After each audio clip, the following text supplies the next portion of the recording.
Facts. No smoke without structure. No noise without receipts. This is hit and run. Chopper 1, visual contact, vehicle heading northbound. I walk through deserts with boots full of sand. Carry more weight than most men understand. Steel in my spine, cold in my chest. You test what we built, you better come correct. This ain't no gossip, this ain't no show. We don't chase clout, we chase what you owe. Stand on the line, never cross it for fame. We say what we mean and we mean what we claim. Seen men fold when the lights got bright. See true drown in the headline fight. We pull it back, break it down slow. Facts hit harder when the ego go. I've seen too many lies dressed up like kings. Too many weekends pulling fake strings. So we step in the ring, no mask, no bluff. If it's truth you want, we call it rough. This is hit and run. Stand your ground till the job is done. No retreat, no second guess. We break it down, expose the mess. Hit and run. Hard truth overloaded guns. Say it straight, we don't sugarcoat none. We hit the facts, then we run. Feelings from the field, learn how to bleed. Fourth quarter pressure is the air we breathe. Helmet crack, ribs taped tight. Still showed up, ready for the fight. Boxing gloves, knuckle scarred. Discipline built in the backyard. Martial code, no cheap shots thrown. We don't bark loud, we hold our own. Marcus listening, I know your grind. Carrying weight on your back and mind. Bills on the table, world on fire. Trying to keep your name clean in the wire. We ain't here to preach or beg. Just sharpen the blade and protect your head. Truth ain't loud. It's cold and clear, that's why you tune in when we appear. I've seen men lose what they work to build. Over pride, over ego, over quick, cheap thrills. So we told that line, never settle our name. Legacy heavy, we guard that flame. This is hit and run. Truth weighs heavy, but we still stand strong. No mask on, no filter tone. If it's wrong, we call it wrong. Hit and run. Built from discipline, sweat and blood. Facts hit harder than a loaded gun. We hit the truth, then we run. Unit 1 airborne, scanning downtown grid. No emotion, just evidence. Be advised, all units over. Local car moving at high speed through downtown Dallas.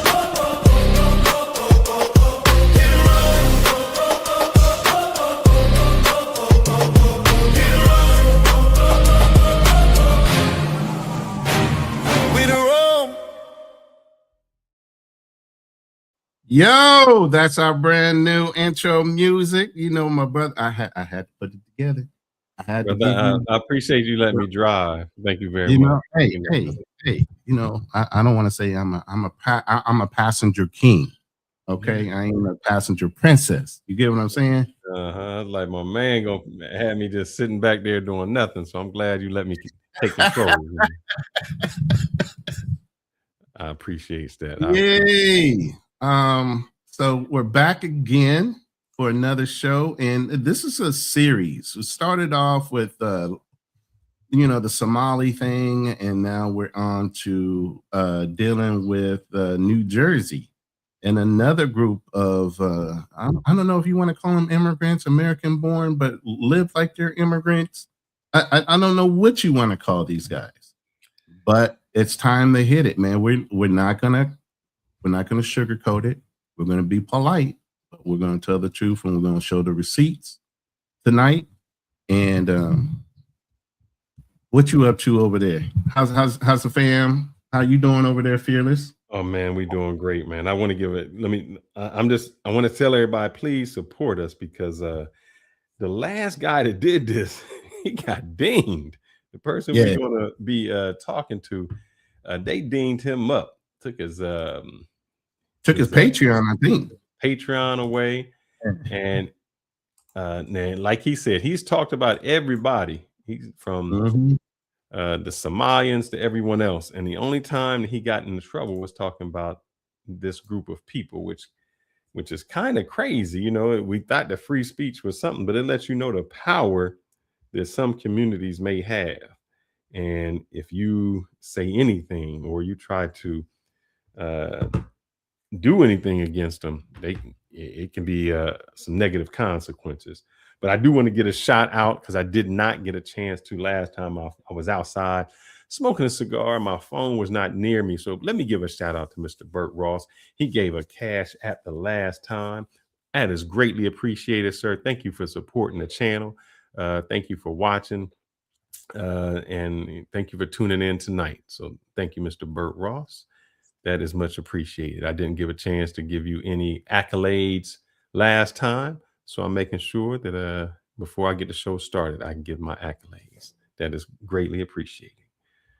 Yeah, I also want to shout out not only Burt Ross, but my brother T-Mac. I think he gave me $15 last time on Cash App. And we don't normally check our Cash Apps on a regular basis. Maybe we need to. We appreciate you brothers always supporting the channel. I call Burt Ross my nephew. He's out there moving silently. I want this brother to get up on a panel and start talking and showing and sharing with brothers how he's able to get around and not get in trouble. Everybody's complaining about the places they go, but my nephew Burt, he gets around the whole world. And so don't you say ever he can move without getting into any trouble? Yeah. He must be a small head. Because that's how they move. They move right now. And don't get right now. Maybe is he a black Israelite? I mean, he got to do something like that. Hey, Bert, you better defend yourself. But I don't think he is. I don't think he's just a good young man, and he's doing everything the right way. You know. So, and just, you can get around. Just say what you just said, and this is what I want to contention when people say when we go into this show. What you just said was he's doing everything the right way. I want people who are listening to this to ask that same question. Are they doing anything illegal? Right. Or are they just doing something the right way? Right. Or you know, meaning, are they just doing it the way that allows them to get away with certain things? So I want you to ask yourself that when we watch some of this, meaning, is it illegal what they're doing, or have they just found loopholes? And what would happen if you took advantage of those same loopholes?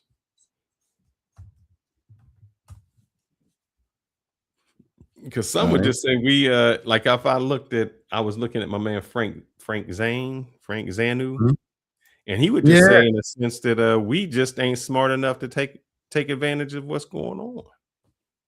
You're not trying to wind up in jail either.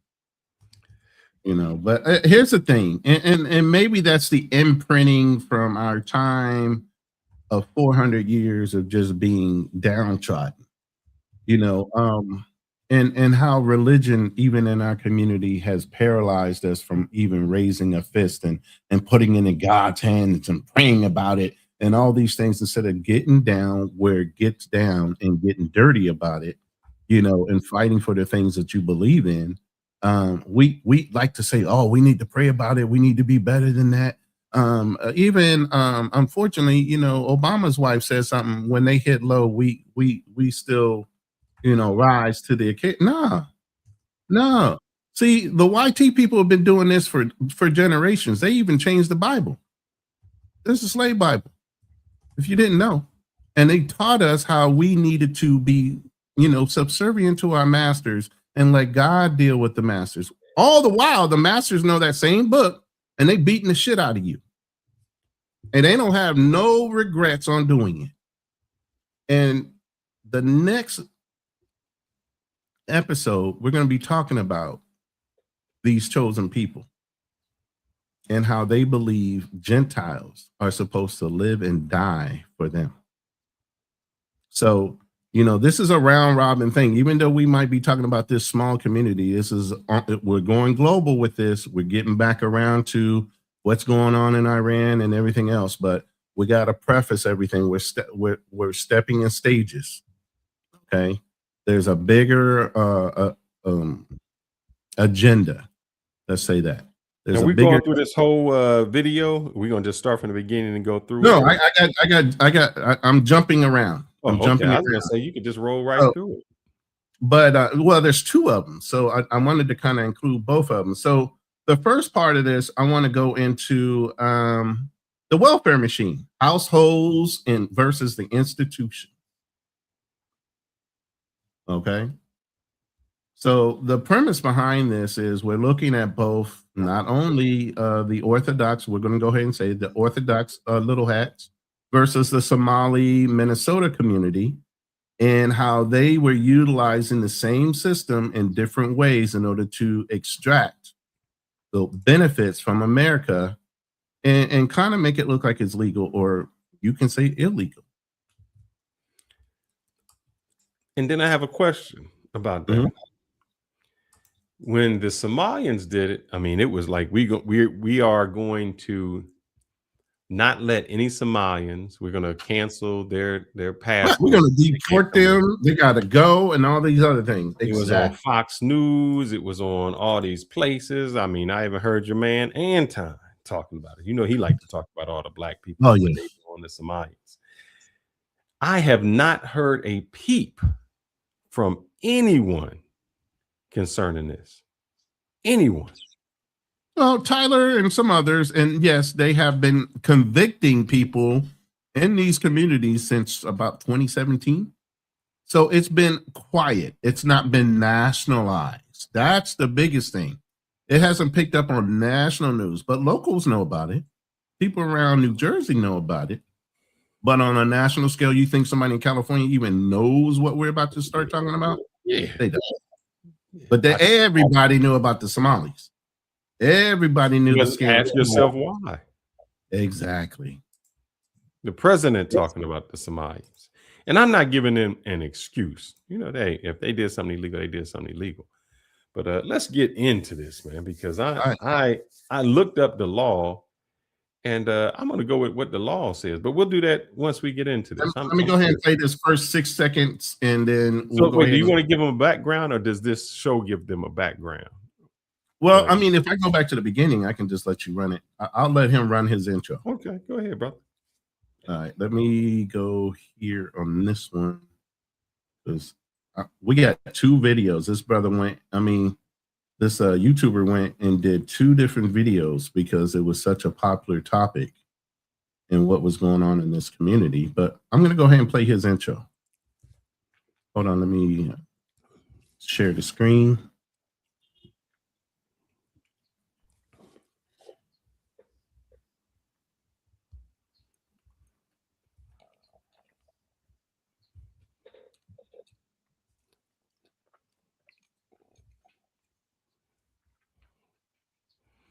No. Oh, is that the right one? I'm trying to make sure that's the right one I want to show. Yeah, this is the one I want. You see, that's the one you're seeing. Nope, that's wrong. I got too many videos up right now. Hold on. Now, letting y'all know that Ronan is great at AI. Now, getting these videos together, he might not be the best, but don't let that brother fool you. He can put an AI video together for I am driving the ship, running the ship, and I appreciate all the patience in the world, believe me. But I'm going to go ahead and run this. Can you guys see it? Mm-hmm. All right. You work for Hamas? I don't want my kids should play in the house of a secular guy. This is Curious Joel. A village of 44,000 Hasidic Jews in upstate New York that primarily speak Yiddish have an average of 7 kids per family. How many kids do most people have out here? 17, 18. How do they afford 17, 18 kids? It's one of the poorest towns in America, with 40% living beneath the federal poverty line. Many men here are religiously studying the Torah full-time and heavily rely on public assistance and welfare in the form of Medicaid, housing vouchers, food stamps, and cash aid to support their giant families that God commanded them to have. And the village enforces strict gender roles, modest dress codes, and sends their kids to private religious schools. And why is it okay for Jewish people to live together in a homogenous Jew-only community, but it's illegal when white people try to build their own? I pulled up to Curious Joel myself to see what's going on. Welcome to Curious Joel, a traditional community of modesty and values. In keeping with our traditions and religious customs, we kindly ask that you dress and behave in a modest way while visiting our community. This includes wearing long skirts or pants, covered necklines, sleeves past the elbow, use appropriate language, maintain gender separation in all public areas. Thank you for respecting our values. Let's pop in here and say shalom. All right.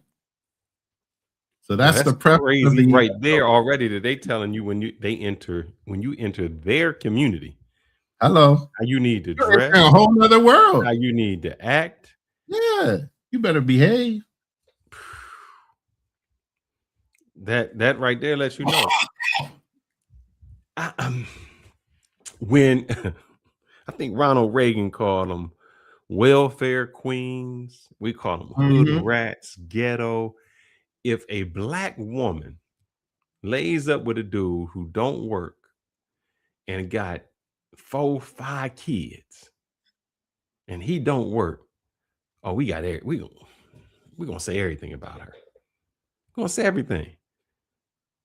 But if this guy doesn't, no feedback, no nothing.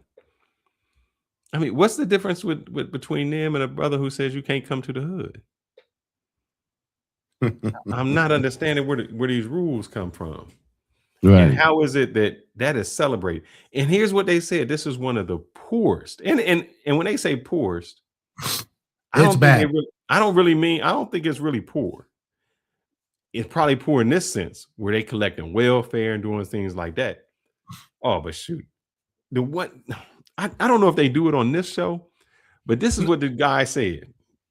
Hold on. Don't jump ahead. We got the finance side of it too. Do you got the Section 8? You got the Section 8? Yes. No, where the guy says how you game them?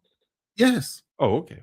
Yes, that's coming. That's coming. All right. I'm sorry. I jumped ahead of the game. Yeah. I'll just stay with this. It's going. Is it fair? Because when I looked up on ChatGPT and I asked it about the New York state laws. And I said, is it possible that, a woman can have kids and not tell who the father is and collect welfare? And it says the state requires the identity of the biological father to be known so they can pursue child support. If a child is receiving benefits, the county welfare agency will go after the father directly. And if you hide that, or if you lie in the information, then that is considered fraud. So I know what somebody is saying, they gaming the system, they doing that. No, they are committing fraud. They're having kids. The guys go to religious school afterwards and they don't get married by the state. They get married in their synagogue. So they marry, everybody. Hey, how many times I went on every red pill show and they said, don't get married. Don't let the state marry you. I didn't know it was for this reason, but that's what it looks like.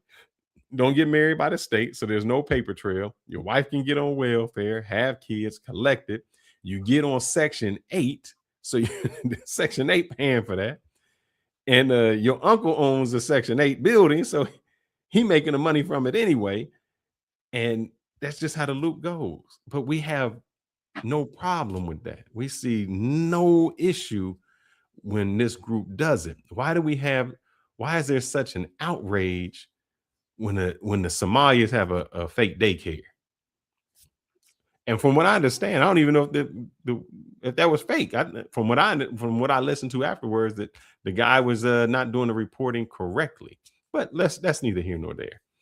Let's say it was. Why is it an outrage where we don't want Somalis in the country because they are committing fraud?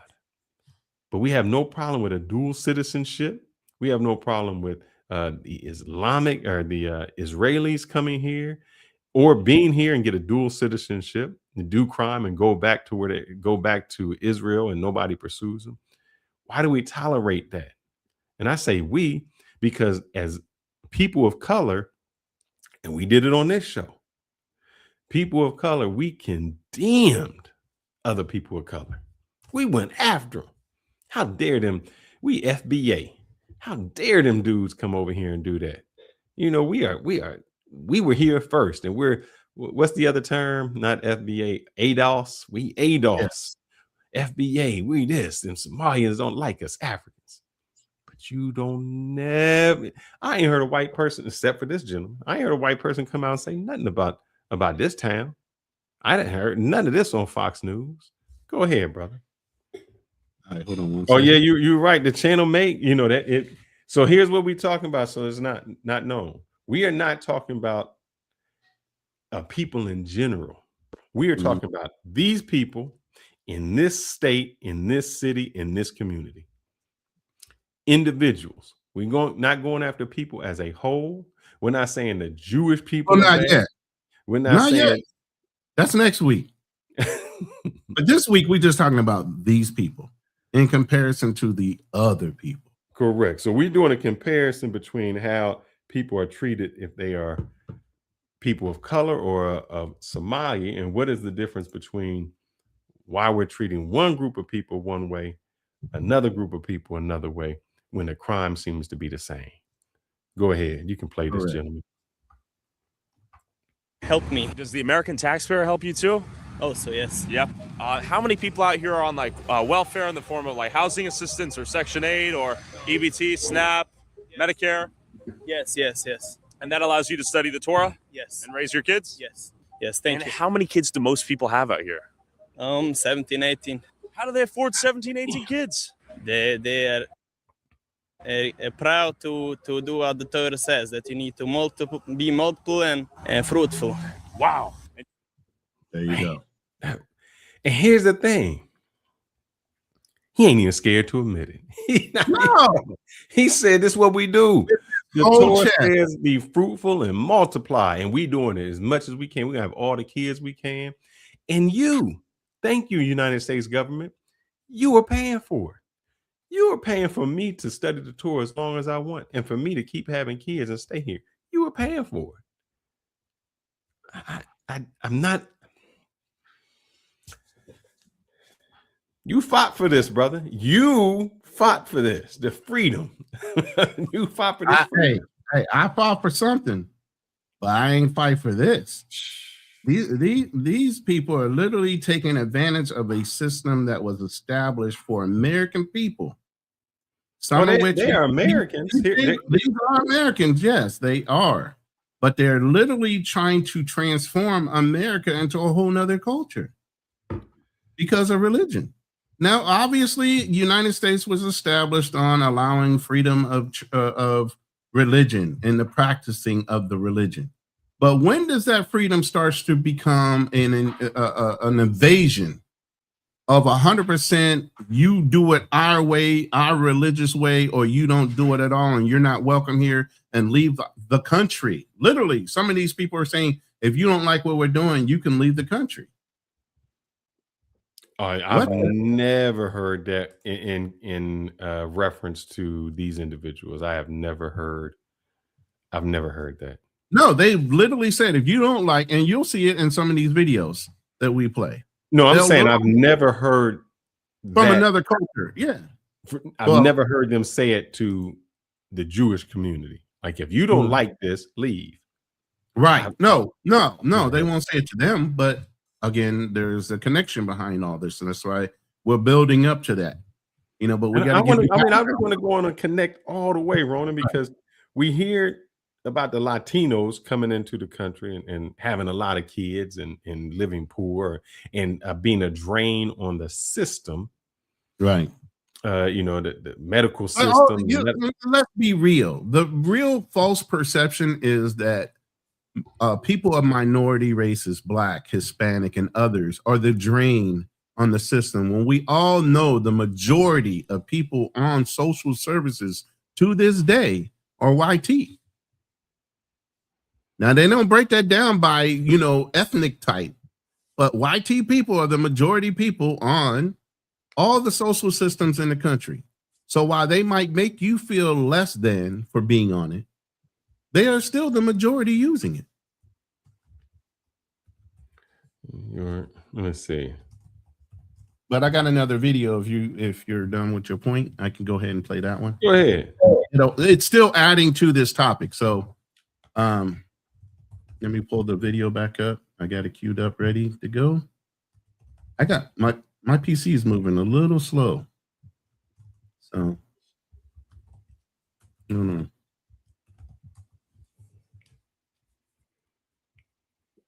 Town. Just keep in mind everything's kosher. Excuse me. Do you guys take EBT?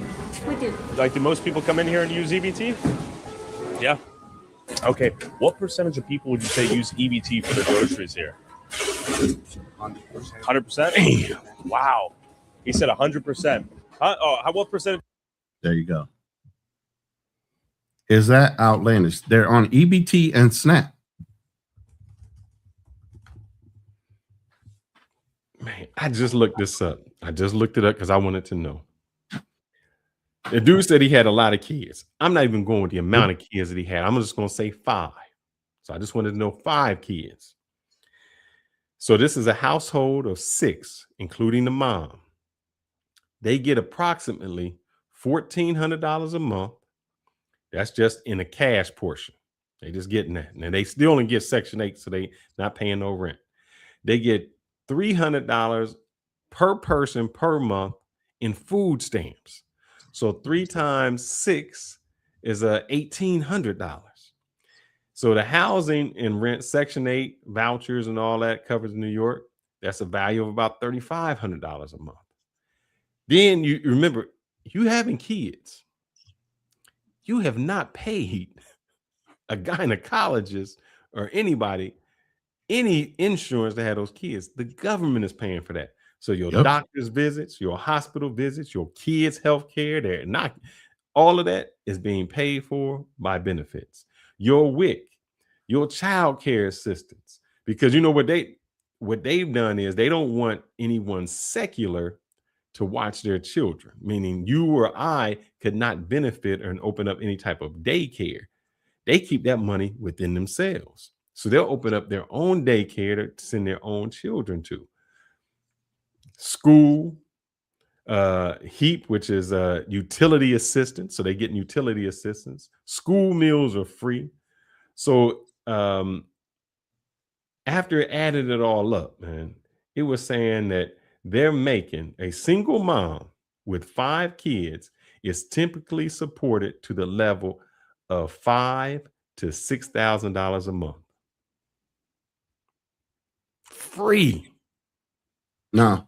Free. No. I mean, they pay nothing. Wait. You don't understand. That's just per kid. Wait until we get to the school districting issue that's going on. That's costing them $100,000 for transportation costs for these same children. I mean, the dude said everybody that come through this line got an EBT card. And usually that store is a kosher. You know, they got the grocery store that only sells kosher items.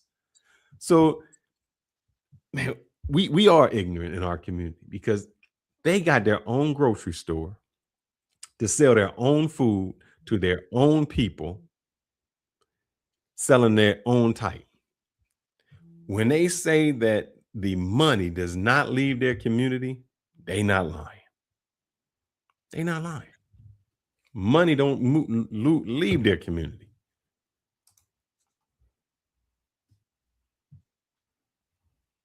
All right, I got the next video queued up, and this is going to go into a little bit more.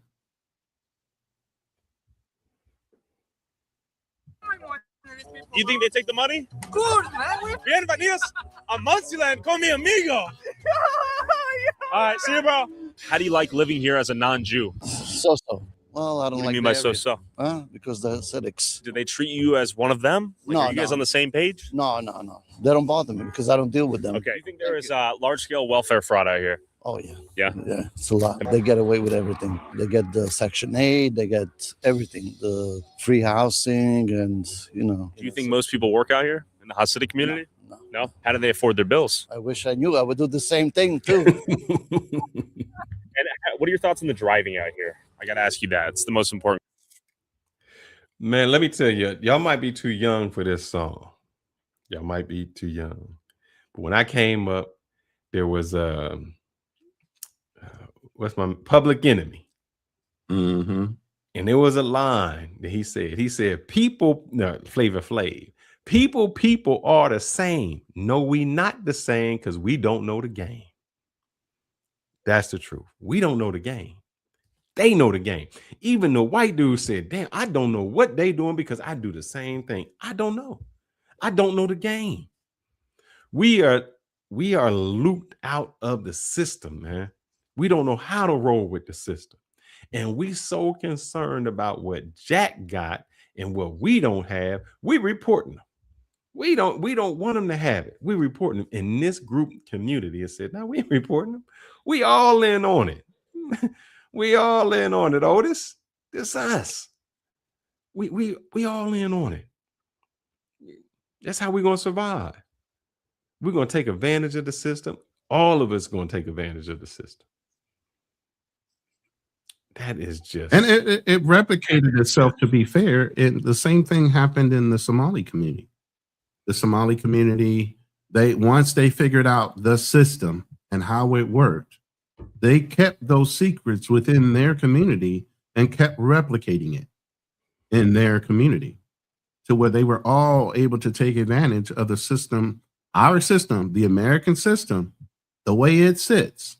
mm-hmm. There are loopholes, there are advantages to where you're not deceiving, but you are being unethical about how you're using the system in good faith. But yet and still, is it illegal?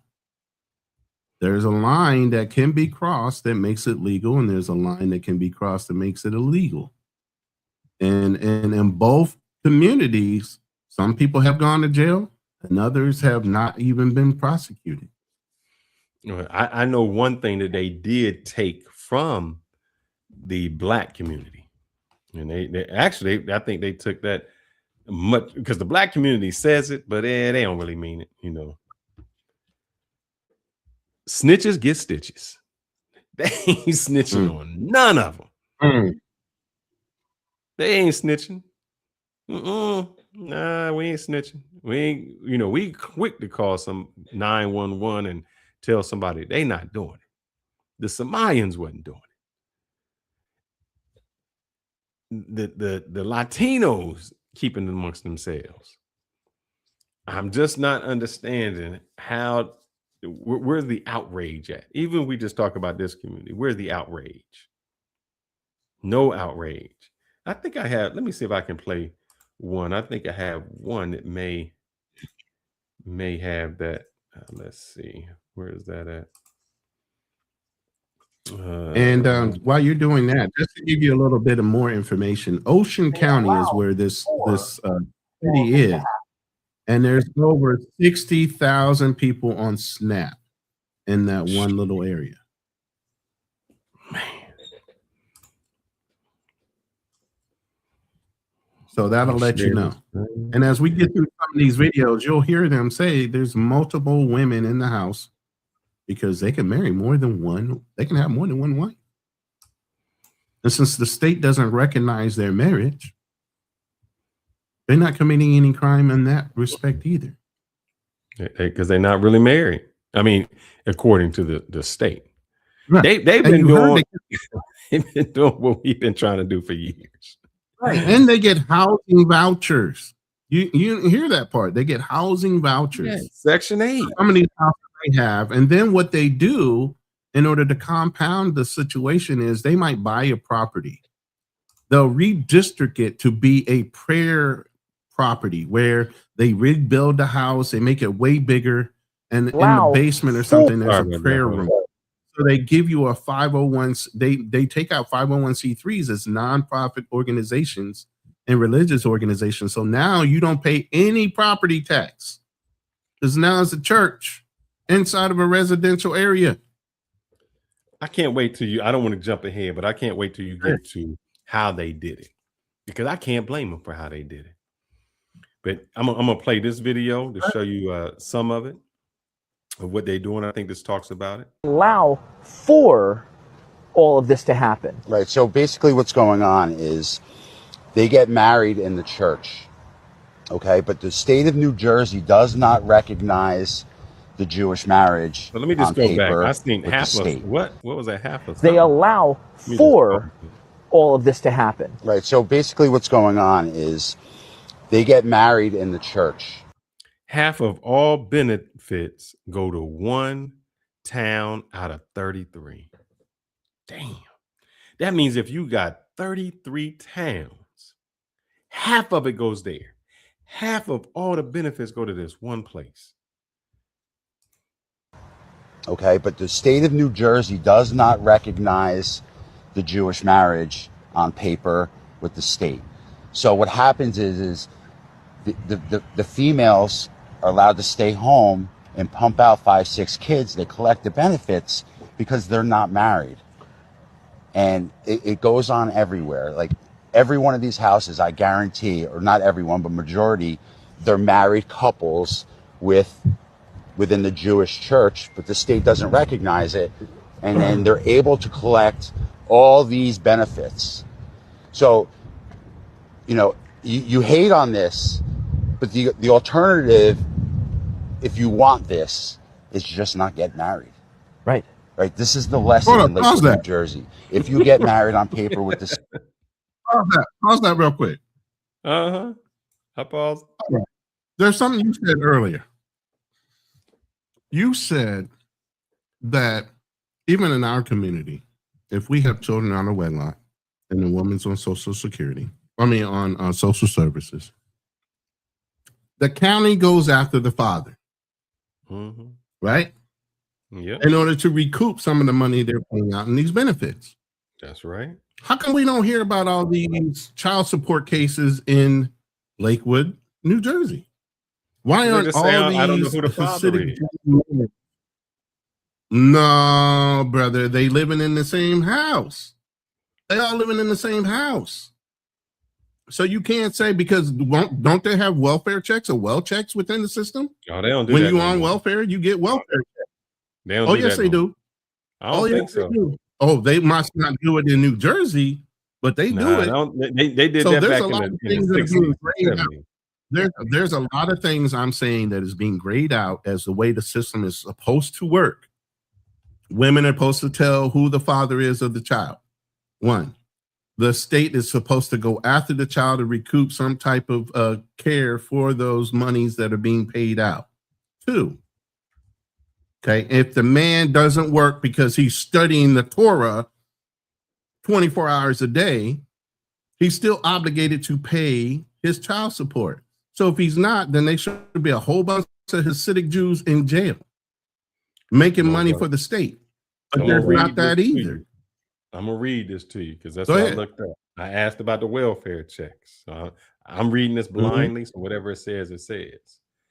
It says, I asked, do they do them like they used to do, to go to people's houses and do that welfare checks? Right. It says, yeah, but not the old school random knock and search your house the way people talked about. In states like New York and New Jersey, it used to be more aggressive decades ago, but today it's much more limited and regulated. So back in the day, caseworkers would surprise visits to see if there's unreported adult living in a home, or like if they would often call it midnight raids. So they would come in the middle of the night to see if somebody living there. Yeah. So now it says, why you in the bed? Yeah. Yeah, it says now the courts ruled that the government can't violate your constitutional rights because you receive benefits. They cannot search your home without consent. What's happening now? They do a scheduled or limited visit, and you can refuse entry. That's another thing. They investigate fraud through other methods, database, leases, stuff like that. But the guys just don't put anything in their name. So in reality, it says if the father is living at home but not reported, that can be considered fraud. But how can they prove it? So the straight answer is, it says they try to do it against database, there's no targeted investigations, anything like that. So basically, as time has gone on, they've just gotten lazy about doing their job. Well, it probably got so many people on welfare that they can't check it like that, like they used to. One, and then hold up, bro. Let me say something. This place got its own police force. What you talking about? if they got their own Let's police be force, clear. but I'm just saying, Clear. they got Hold their up. own They police force. You think legal somebody gonna come through their neighborhood? They're Oh, not. They're not legal police. They're not At- legal police. They have emergency medical teams and OEMs, and we're gonna get into the It's Sharam. not legal or the police. Sam- We're gonna see how them we're gonna see how them non-legal But police they be go body downtown and watching get you the them whole time. tickets taken. No, we're gonna Yeah. talk. I can say they're not police, but we're gonna show how them non-legal police can get by the time you get the ticket and you went downtown, the ticket is already gone. The police officer said he can write the ticket in the middle of his shift, and by the time he get off the shift, that ticket is already taken care of. So tell me what kind of power that is, man. Let me let this play. Go ahead. Go ahead and finish your video. Yeah. On this, but the alternative, if you want this, is just not get married. Right. Right. This is the lesson in Lakewood, New Jersey. If you get married on paper with the state, they will handcuff you to the point where you can only have one kid because you can't afford to have multiple kids. But here, they live on the system. But that system was created. They just know how to use it better than us. Well, it's not just that. It's people learn, they read, they educate themselves. Right, so the right. pathway to getting things in life is through understanding, not tolerance. All of this has come from the tolerant left. I wouldn't say that, but this is what I did here. Take it as a grain of salt. What those hey, shout out to LJ in the house. Thank you for joining, LJ. What they do is when they say they are going to read the Torah, they are spending days upon weeks upon months upon years They pray debating 3 hours a day. Yeah, but I'm talking about just when they go to study, when they go to their study, they are debating, they are constantly reading, going through all of that. So who makes the best lawyers? They've been debating from the time they was 10. This is what they do. They've been reading consistently since that time. So when they become lawyers and know the law, they can look through this and say, loophole, loophole, loophole. Got it, got it, got it. That's how they find them out. We can't, they say if you want to hide something from a brother, you just put it in the book. Well, these dudes is reading every single day. Hey. We don't read anything. We don't know. We just break the law. They say, nah, here go the loophole. Here go the loophole. And speaking of loopholes, I got this video sitting right here waiting for you. You ready? Mm-hmm. Let me see if my Stop. They PC's just pass. That's why so much traffic and accidents, and it's crazy. You saw the Curious Joel video. Why was that video good? That video was good because I've been in East Ramapo for as long as I remember. I also went to Spring Valley High School. I went to, I've been in the school system, and we've definitely seen a lot of things, especially since our school board was majority private school owners, mainly Jewish white men, and most of our school was not Jewish. And they had control over our public school system over like the past 10 years, purposely voting no on our school budget vote so that way we would fail. And we lost about 3-2 schools. Basically, through block voting, Orthodox Jews won enough seats to control the East Ramapo School Board and went on to eliminate hundreds of public school positions like teachers and social workers. Pause that. I'm going to break this down to what they did and to what you don't do. They came into their town. See, they divide us and conquer. They didn't do that. They came into this town and they said, you know what we're going to do? We're going to control the economics of this town. We're going to get, David and Hosariah and Goldfin and, all of them, they're going to run for the school board. And we only going to vote them in. We're not going to vote for the other people. So the town majority voted for those people to be on the school board. And when they got them on the school board, you know what they said? Public school. We're not going to pass a bill that pays for the public school. They didn't pass the bill for the public school. They let the public school default, go into foreclosure because they didn't pay it. And as soon as they did that, that same school board voted to buy the school and make it into an Orthodox Jewish school. They diverted all the funds because they run the school board, all the funds from the public school. They didn't give them funding at all. They took out the band, the art classes, all. No, we're not funding that. They took all that out and funded their school. They got their school buses. Your kid got to walk to school. Your kid is snow on the ground out there in New Jersey, 20 below. You walking your ass to school. Our kids, we got to have a school bus. We got to have a specific school bus that picks them up.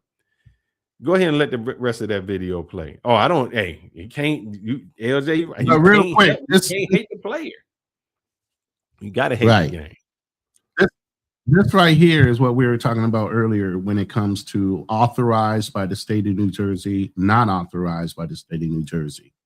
Now they have these groups, the Sharem and the Hatzolas, which are quote unquote community services, EMTs, OEM, emergency medical and emergency assistance, or what you could call community watch.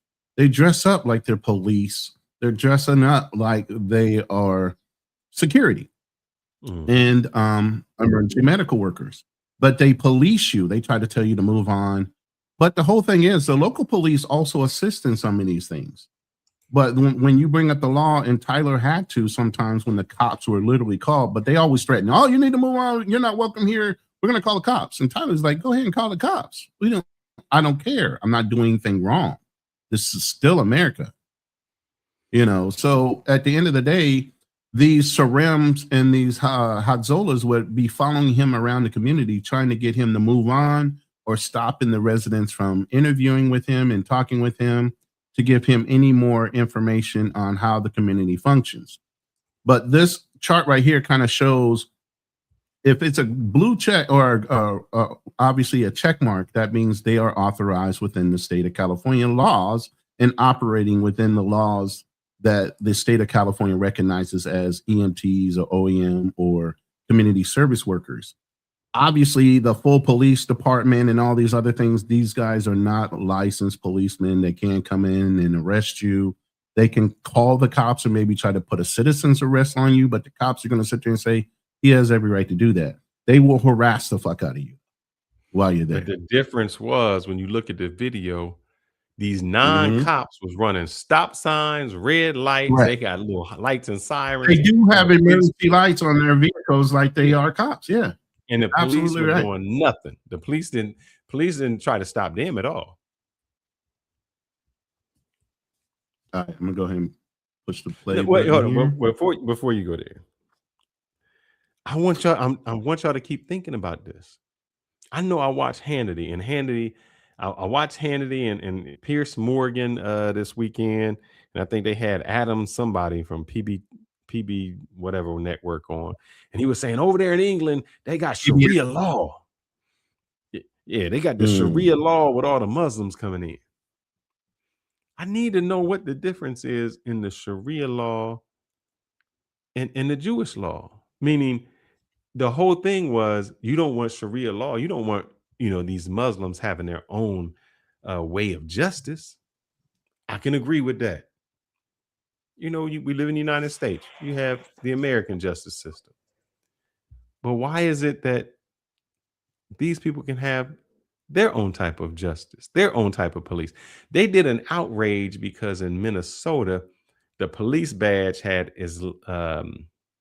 with Arabic writing on the badge. Mm. What about here when you have and some of the police officers, they were literally Somalians saying they serviced the Somalians first, not the rest of the community. So when they were doing it, they were wrong. When these guys do it, oh, it's okay. It's within the guides of the law, or the law just turns their eye and allows them to do it anyway.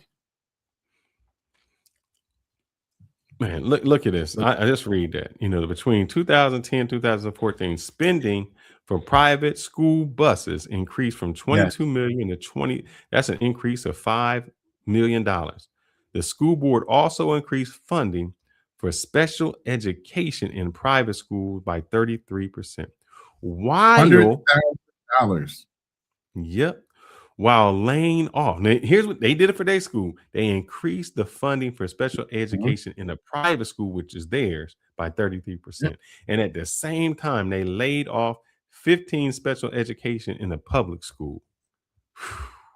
Yeah, They and they do did it right right in your face. of you. Yeah, They right do in it your face. And nobody says nothing beside the people in that community. But you notice they keep it off the national news. Go ahead and let that play, man. This girl got some Taxpayer dollars to be spent on their children's religious private schools, ultimately gutting the public school system for the estimated 9,000 black and brown public school students, while diverting that money to their private religious schools. They give us food that's rotten and it's cold and it hurts our stomach. I ask you, do not take our music program away. I love playing an instrument.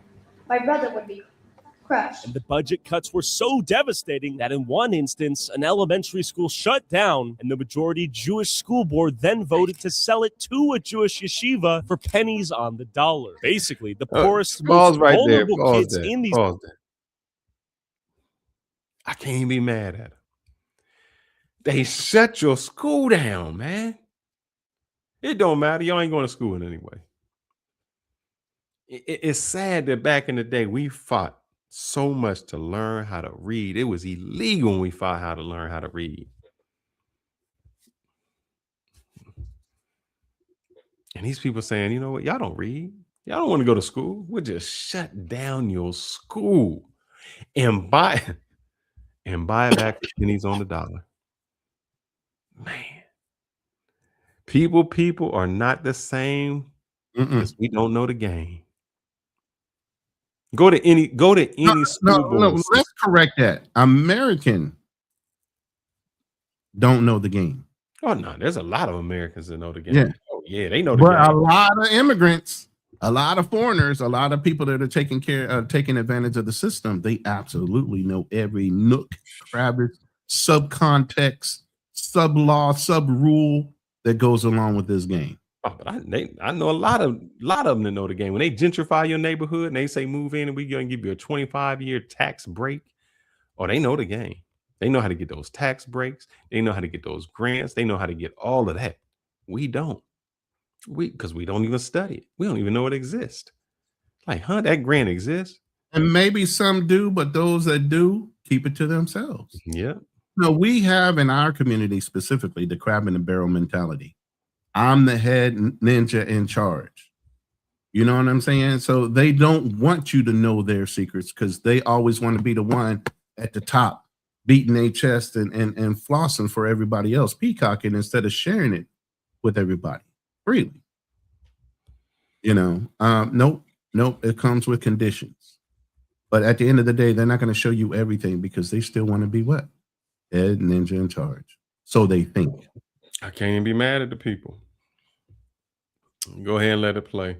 Communities had their schools gutted and looted, all by a majority Jewish school board whose kids didn't even attend Hold the on, public just pause school. that right We there. believe that Mr. some of Rock, the pause. He said, I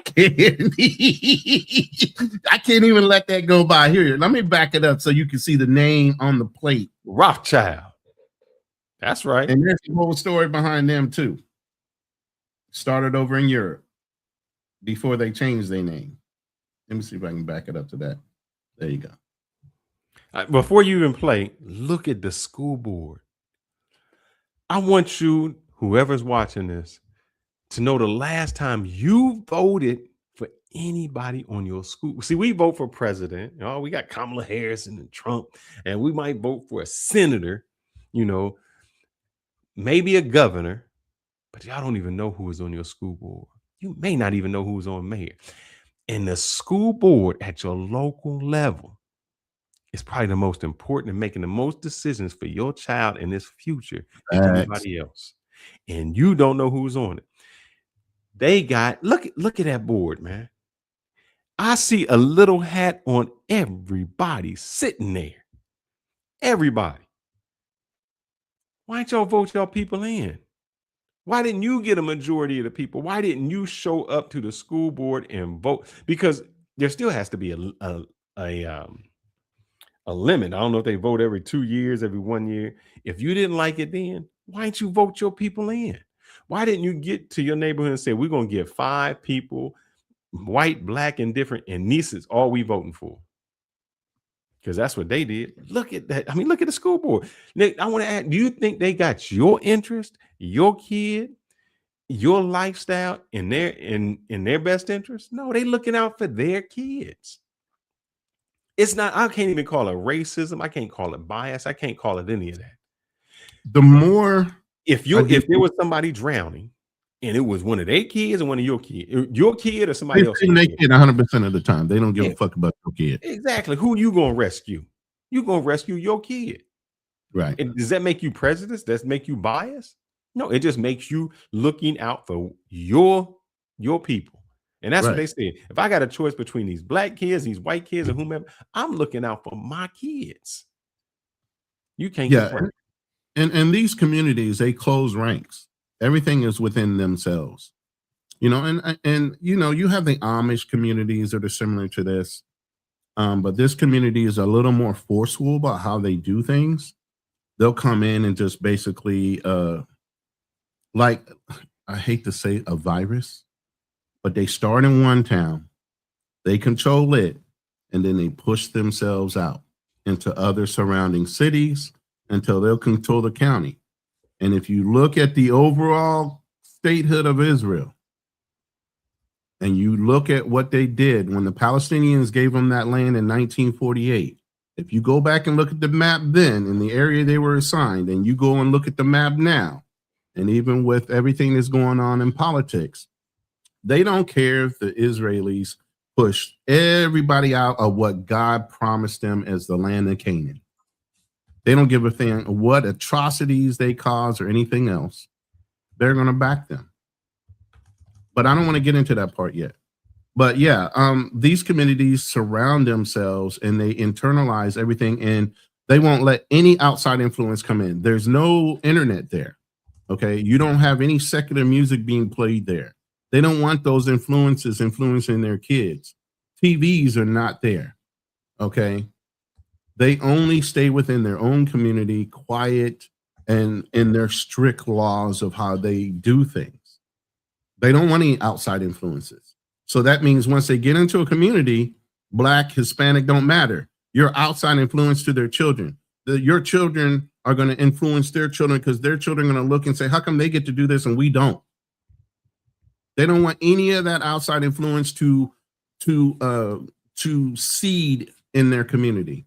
So when they come into a community, they start pushing out and say, oh, we can't have our religious beliefs. Oh, we can't practice the way we want to practice. And that's offensive to us. So we need to push them out because we don't believe in those same things. We don't want our children to be exposed to those same things. So they use our own practice and beliefs of religion as if a religion comes first before the people come first. And that's the switch. We are allowing them to allow religion and the precedence of their beliefs to push out the American belief of freedom. It was freedom first, then the freedom to practice religion, whichever religion it is. Now they're trying to reverse and say, no, it's against our religious rights to even want to be in the same community as them. They got to go. No, humans come first. Then whatever religion you want should come second. But go ahead. Yeah, that sound good. That ain't how it is. Go ahead. Go ahead and let that play. It isn't. Board whose kids didn't even attend public school. We believe that some of the decisions that have been made by the board have not been in the best interest of the public school community. You don't like it, find yourself another place to live. Dang. Boom! We told you. Like I told you. They're like, this is our land. This ain't got nothing to do with you. Once we are here, it's now ours. You don't have any rights to nothing that goes against us and our beliefs. You don't like it, find somewhere else to go. Palestinians, if you don't like it, go to Egypt. Thank you. Lebanon, if you don't like it, leave, go somewhere else. You don't like it here, leave. Oh man. And this is happening in the United States. It's not over in the Middle East, it's somewhere. This is here. But you know, I don't see ICE there. I don't see anything. when it happened in Minnesota, I seen ICE everywhere. I ain't even seen them shooting United States citizens. Yeah, but technically they were born here in the United States. No, but they immigrated over here. there was people over in Somali that was born in the United States. They didn't care. Yeah, that's true. That is Go very ahead, true. keep going, brother. Go ahead. I'm sorry. You don't like it, leave. Your education. My education, it was decent, but it definitely could have been better if we had the resources that we were allowed to have. But again, for the past 10, 15 years or so, people have been purposely voting no on our school budget vote. So that way we had no funding and money for our school. And, you know, that was done purposely. And who was voting no? Majority, the Jewish community. You like drive around here, you'll literally see signs saying vote no for a school budget, which I think is crazy. Luckily, we were able to get a ward system to be able to get 3 seats for you know, the wars. But if it wasn't for that, we still would be majority white Jewish men voting for public school students that they don't care about. Yeah, and they purposely go out there. Did you notice you said they were able to get at least 3 seats for other than Jewish people to vote on certain things, so that it wouldn't be unanimous all the time? The way to isolate us. We're basically isolated to the point where we feel like this isn't our home. A lot of people like to say they're ducking taxes and all that. There's truths and lies to that, but I could only tell you that I've only seen the bad part. The bad part is I've seen houses get broken down. I've seen certain spaces, buildings get destroyed for, let's just say, for more kosher customs. You feel me? So I want to thank you for showing our community. I don't believe in hiding. I believe we have a tremendous amount to be proud of. And like every community, we're different. We have our goods. Other communities have their positives. Tell me about what are some of the best things about this community then? Tonight at sundown, we shut our phones, we shut our cars, we go to shul. The most beautiful part of our religion, do you understand that Orthodox Jews can be anywhere? The sun is coming down and it's the last opportunity to pray what's called mincha, which is afternoon services. They could be in the most important meetings and they'll go pray. And they could care less about anything happening. The same things with Shabbos. We come home, our families are waiting. We sing Shalom Aleichem. We welcome in the Shabbos, and you'll say back Aleichem Shalom, right?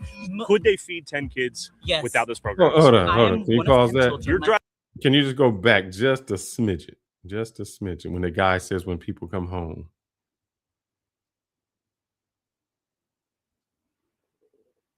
Yeah, go right there. And then I'll tell you to pause after he says something. We shut our phones, we shut our cars, we go to shul. The most beautiful part of our religion, do you understand that Orthodox Jews can be anywhere? The sun is coming down and it's the last opportunity to pray what's called mincha, which is afternoon services. They could be in the most important meetings and they'll go pray. And they could care less about anything happening. The same things with Shabbos. We come home, our families are waiting. We sing Shalom Aleichem. We welcome in the Shabbos, and you'll say back Aleichem Shalom, right? What does that sound like? Hold on, pause that.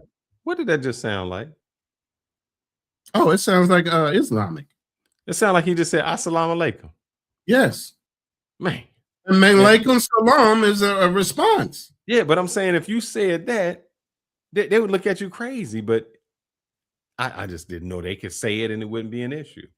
And LJ, where are they receiving the federal fund? Yes, where? Yes.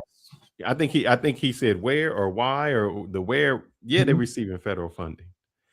Section 8, state and federal. They're getting state and federal funding. Household vouchers, and there's a way that you can get homes given to you in a religious way.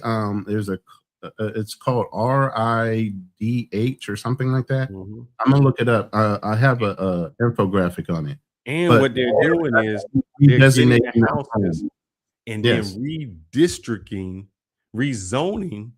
Right, as a religious building, and putting 501c3s on them. That's nonprofit.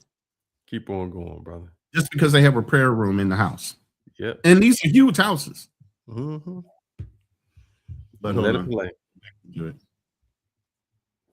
Without those programs. I am one of 10 children. You're driving a G-Wagon, bro. My father was never on any welfare. I used to reuse sandwich bags to save my father a penny. That's great for you. You're not welcome here, and you're not welcome in a lot of other places based on your video. What about me, though? I love you, man. You are. Why the Negroes always got to do that, man? You don't own America. Why y'all got to do whatever? Why Negroes got to do that? Why do we have to say? Why you always got to suck up to somebody and got to feel a part of something? Like, oh, he likes me. Massa love me. See, what about me? Why do y'all do that? Why do you feel like you got to be a part of something? And here's the way he said it. You're not welcome here. Like you have some kind of control on my freedom to move. It's a fucking America. And the black dude feel good. The black dude feel good. I can't even see welcome there. He's tolerated there. Boom. The black dude feel they ain't got they done outvoted your school. You ain't got no housing. They taking your services, and you still feel good that they your friend. They your friend. Why do y'all be happy at the crumbs that other people give you that they don't respect you? They just tolerate you. Man, go ahead. I'm sorry, man. No, I'm the same way, bro. I can't. Whatever you want. Get in your G-Wagon, get to work. You're not trying to bring people together. You never did, you never will. It's who you are. Somebody hurt you deeply, and I'm sorry. He was right. Someone did hurt me. Whoever told my sponsors to pull out after making one video exploring. He ain't never lying.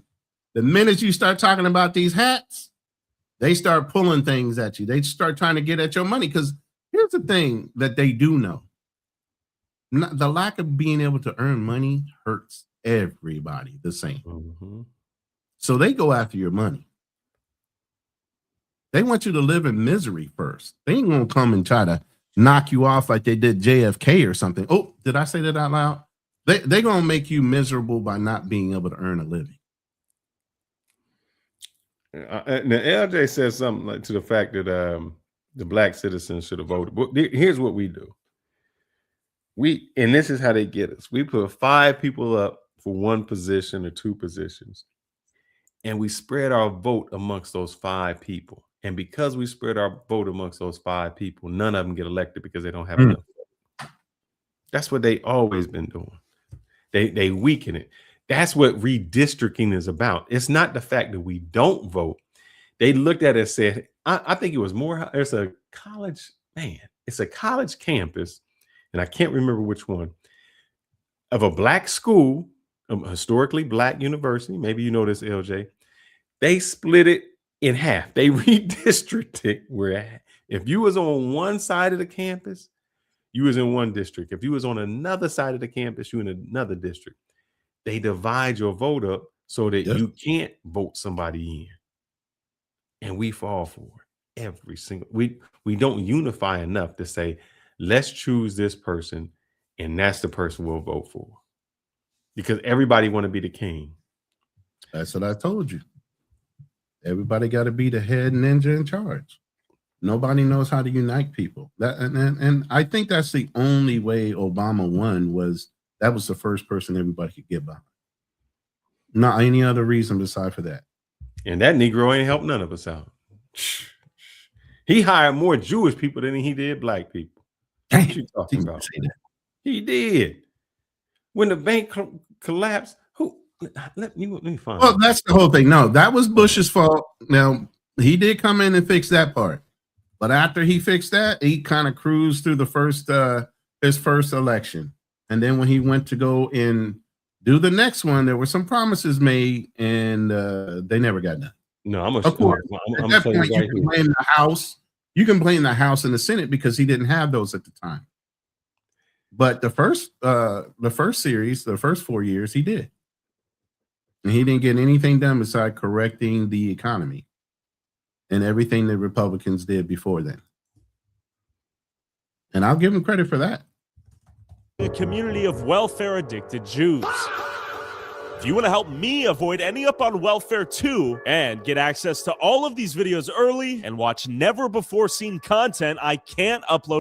Hey, like I said, go and subscribe to Tyler. If you're interested in kind of content like this, I ain't gonna slight the man. He puts out good content. It's well edited.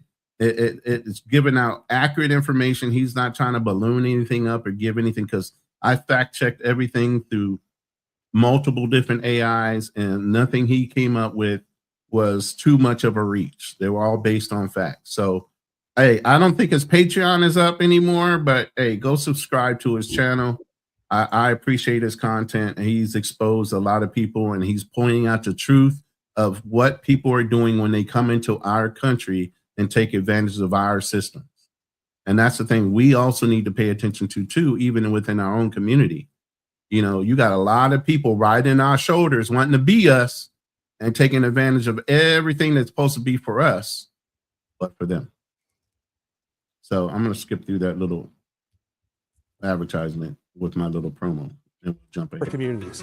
Look around. You will not see a non-Jewish resident here. We got the Yiddish bus. This is really all Jewish. Wait. That bus is owned by the county, but they got Yiddish all over it. Yeah. If you seen a bus with some Islamic writing, they would say that's the Taliban. That is the Taliban. How can they have a bus? I thought if you went on the Fox News and they say this is America, you got to speak American. You got to speak American. You can't have something written in another language. How would, brothers? I just want y'all to open your eyes, man. We've been fooled. We've been hoodwinked, bamboozled, led astray, run amok, and y'all falling for it. And this is just one community. We're going to show you on the global. We're moving through every episode towards the big one. We haven't even brought up, but it's getting to that point. But you got to understand what's going on at home first before you get onto the global scale. Now, I will say this.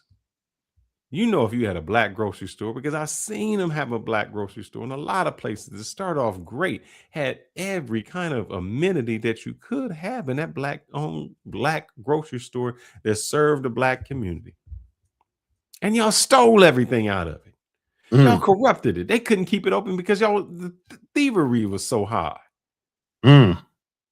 You want something in your neighborhood, then you get mad when Walmart says, we out of here, brother. We going 10 miles down the road. Now, if you want grocery stores, that's where you got to go. Now you're living in what they call it, a food desert, because you took from your own community.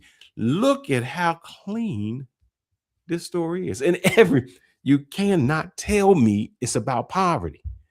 You can't tell me that because everybody in this community is on welfare. So you can't tell me it's about poverty, my friend. If you poor does not equate in a poor area, so it deserves to be dirty. Now, correct. Now they have pride in their buildings. Look how they dress. They not dressed crazy. They dress. They properly got their clothes. We can't even on. wear quarter zips in our community without somebody getting upset. No, you can't even try to dress up your the lights is on, brighten the store, light it up. They don't have security. They don't have a metal detector in there. So don't tell me it's about poverty. Sorry, brother. I'm sorry. y'all brothers got me angry tonight. Pizza place. It's going to be kosher pizza, probably. A lot of these signs are written in Yiddish, and everything's insulated. Basically, you come here to this plaza, get everything you need. Quite convenient, quite nice. Now, everyone can shop here. Of course, we could go in and they'll be friendly, but everything's geared towards one community. But yeah, and is it always this way? This part here, is this newly developed in the last? Oh, yeah. So this used to be a concrete yard. Got it. So we're almost where we're standing. Used to have rows of concrete trucks. Sure. It's bustling. It's busy. Now, this place was packed with Jews buying groceries for Shabbos. But keep in mind, Goyim are fully allowed to come in here and shop. Now, let me break down what a Goyim is. It's basically like if you were in another country, you're referenced as whatever in that country you are. So you're in America being called a Goyim like you don't fucking belong there. Like it's their country. What the hell is going on? I can't. And basically, a Goyim is like an anti-Semite or like I said, a local. Shop whenever they please. They're very friendly. I don't think anybody's going to be nasty to us. Is a lot of the fear bullshit warranted? Definitely not. Definitely not. But I do think they don't feel comfortable enough to do it. But it's important to understand the bigger picture here. As kosher stores move in, more Jews move here too, creating a positive feedback loop where a town rapidly becomes a Jewish hub, ultimately changing the character and identity of a town, and in Lakewood's case, overwhelming the infrastructure. Before we explore the many implications of life for Goyim as towns like Lakewood become increasingly Jewish, I want you to understand how quickly the word anti-Semitism gets weaponized recognized in real time out here. Tyler, it seems like you discovered that anti-Semitism is lucrative, no? Why do you think anything that you don't like to see is anti-Semitism? What have I said that's anti-Semitic? Go. When you talk about people accepting government money, and the overlay is a bunch of pictures of fraud, you're trying to twist it to make it look like we're doing fraud. There were welfare Isn't that programs that called? were Hold defrauded on. by Jews. What did I Go say back that was a little bit.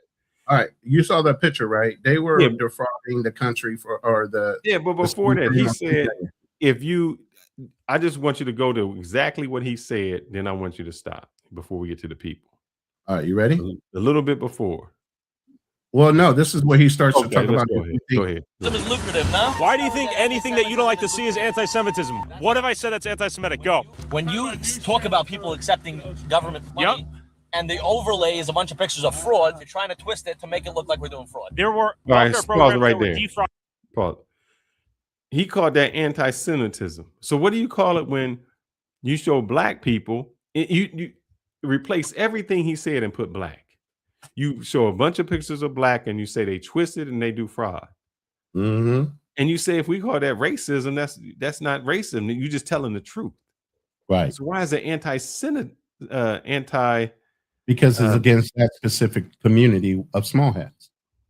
And that's when they want to start calling you names and obviously we use racism out every once in a while when somebody implies our community, oh, they're racist. I mean, it's similar to what they're doing there. But, anti-Semites and Zionists and all that, they just feel like Jews don't belong, period. Do you realize if you go through history, Jews have been kicked out of damn near every nation they've gone to, from Spain all over Europe. They did not like them. They hunted them down and killed them by the thousands.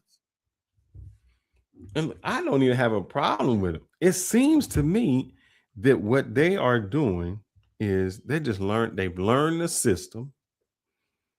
They exploited the system. Mm-hmm. They just used it to their benefit. You can't blame a person for, hey, if you didn't vote for the people on the school board, I can't blame them. To be honest, they learned it naturally because Jews in the Rothschilds is part of this story. That name has been around for a lot of years here in America, but also started in Europe as a different name. They started off as money lenders. And in the Jewish community, you can't loan money to another Jew and charge them interest. Mm-hmm. But you can to a Gentile. That's right.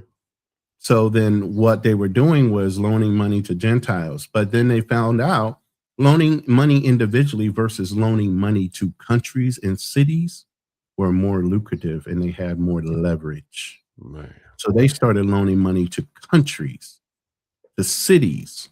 So if you wonder why they are globally so entrenched, it started a long time ago. Let's see what happened to these folks. What happened to them? Let's go. What happened to these folks? Hold on.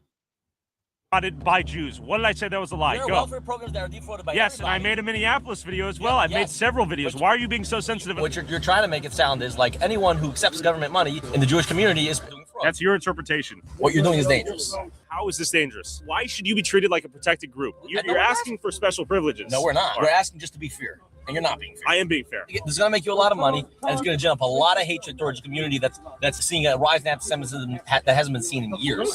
Every single day, our lives are at risk, and this is going to lead to more. My sponsor literally got pulled out of the... Hold up. Why are Jews more at risk in America than black people are? I didn't know Jews were getting gunned down at that kind of incredible rate, that they're more at risk than we are. When did that happen? No, I just think how we define anti-Semite, man, I can't even get the word out. Anti-Semite or cynicism?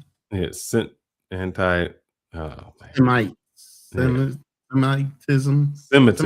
anti-Semitism, man. I think just how you define it is becoming a district, because if somebody watches and say, oh, you're being anti-Semitic, it's like, no, I'm anti-Semitic means I don't like Jewish people. And I have no problem with Jewish people. There's even Jewish people who don't like Zionists, who don't like Israel. So, and those are Jewish people. The one lady who was kicked off the press, she was actually Jewish. What was her name? She said, go back to Poland. God, I can't remember. Yeah, she was actually Jewish. She was a Semitic person. So I don't think it goes back to that. You can say, I don't like a person who has special privileges to get away with certain frauds. And that can just be either that community, that person. It doesn't have to be the group. It can be the black people that live there. And I'm going just as hard in blacks because you can't be mad if you didn't vote. Go ahead. But what they do, these people in this community. See now. No, I said these people in this community. No. But I gotta say this because you said you can't be mad if you didn't vote. But sometimes you don't even go to vote because you got organizations like AIPAC that are only backing certain runners. So then you don't know who to vote for. And like you said, a lot of these guys, matter of fact, there was a lady, I didn't pull up the clip, and I'll pull that up probably next week. I got a whole bunch of clips for the politics part of Israel, how AIPAC is basically on both sides of the fence when it comes to Republicans. And no, they don't care. They don't care who. As long as you vote their way. Benefit of Israel. The one black person on there said, look, they said, here's what we'll do. This is a black person in Congress. It said, we don't care if you're not with us. Just don't say nothing against us. If you don't say nothing against us, we won't run anybody against you. And what do I always say? To be silent is to be complicit, and they know that. Right about that. So they're paying for your silence so you can be complicit in whatever else they're trying to do. You're right about that. Let's go ahead and paying for your complicity, your silence. Yep. Video, once they learned the topic of that video, I lost the sponsorship. How is that lucrative? Tell me. So you say anti-Semitism, I say anti-Goyism. Listen, man, you got a kid in the car, I just noticed. Drive your kid home, get your groceries. You're getting honked at. Let's go. It was good to meet you, though. So you're arguing with the United States because the president obviously thought that we should pay for their money, so why don't you move to a different country? Why don't you move? Boom! Didn't I just tell you earlier today that they said, if you don't like what's going on because the president is backing us or whoever, move to another motherfucking country. What? This small ass community is so entitled, and you'll hear this over and over again for the next couple of weeks. How entitled Israel and Israelis are when it comes to the global economy and everything else. They think they are 10 steps above everybody else. And I just heard this little clip. I don't know if I want to play it at the end just to show you guys what the taste is going to be for the next week. This dude literally says that Gentiles are born to work and die for Israel. We're doing literally, it. What do you mean? During an AIPAC speech, mind you, which means there was Americans and everybody else in that room, and any people that were not Jewish. But hold up, we're already doing that, brother. We're already doing that where we at. We're already doing it. Back to Israel then, if there's so much anti-Semitism, right? Like that guy said, why doesn't he go to Israel? We are giving back. Listen, in theory, welfare is... How are you giving back in your own welfare?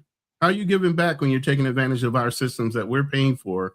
You're not even paying tax dollars because you guys are saying you don't make enough money, but you're taking advantage of all the systems that are in place for people that are of low income. But then even when you're making money, you're not even reporting it right. There's people that have households with $2 million. They're on social services, but they're giving back. How? A good idea. It's sweet, right? At what point is it too far? Because this is a program designed to help single moms after they get divorced and keep the kid from starving. I also disagree with you that someone doesn't have a right to have a child. I think you should have a child if you can afford it. Now you see the police officer creeping up on him, right? Now he's not causing a ruckus. He's not causing anything. He's interviewing people on the street, but yet still they're already calling the cops saying he's disturbing the peace. Right? Can I interrupt real quick? Sure. Let's hear it. Okay. You two gentlemen, I saw a video of you walking into 136 Hillside. They asked not to come back. Amazing. If you come back, it'll be a trespassing charge. You're trespassing. If you don't like the laws of America and you think that the government welfare is stupid or whatever, I would like to change the laws. Just like you would like to create anti-Semitism protection laws that give you guys protected classes and protection against anti-Semitism, whatever that means, right? So why don't you go back to Israel? That would be my question. Because I like it here. Same here. I like it here, but I'd like to make some changes. We can both agree on that, right? So please keep on moving. God bless you. There we go. He loves us. I know. Make a change. Yeah, you guys have group chats of me. You guys say, beware of this guy. Like I'm like Hitler or something. I'm like, come on, dude, I'm a nice guy. I talk to everyone. Elon Musk has 12 kids. Why can't I have 12 kids? He pays for them. Your story point over here is that people can't have children if they can't afford them. You, as a society... I mean, yeah. If you can't afford them, why are you having them?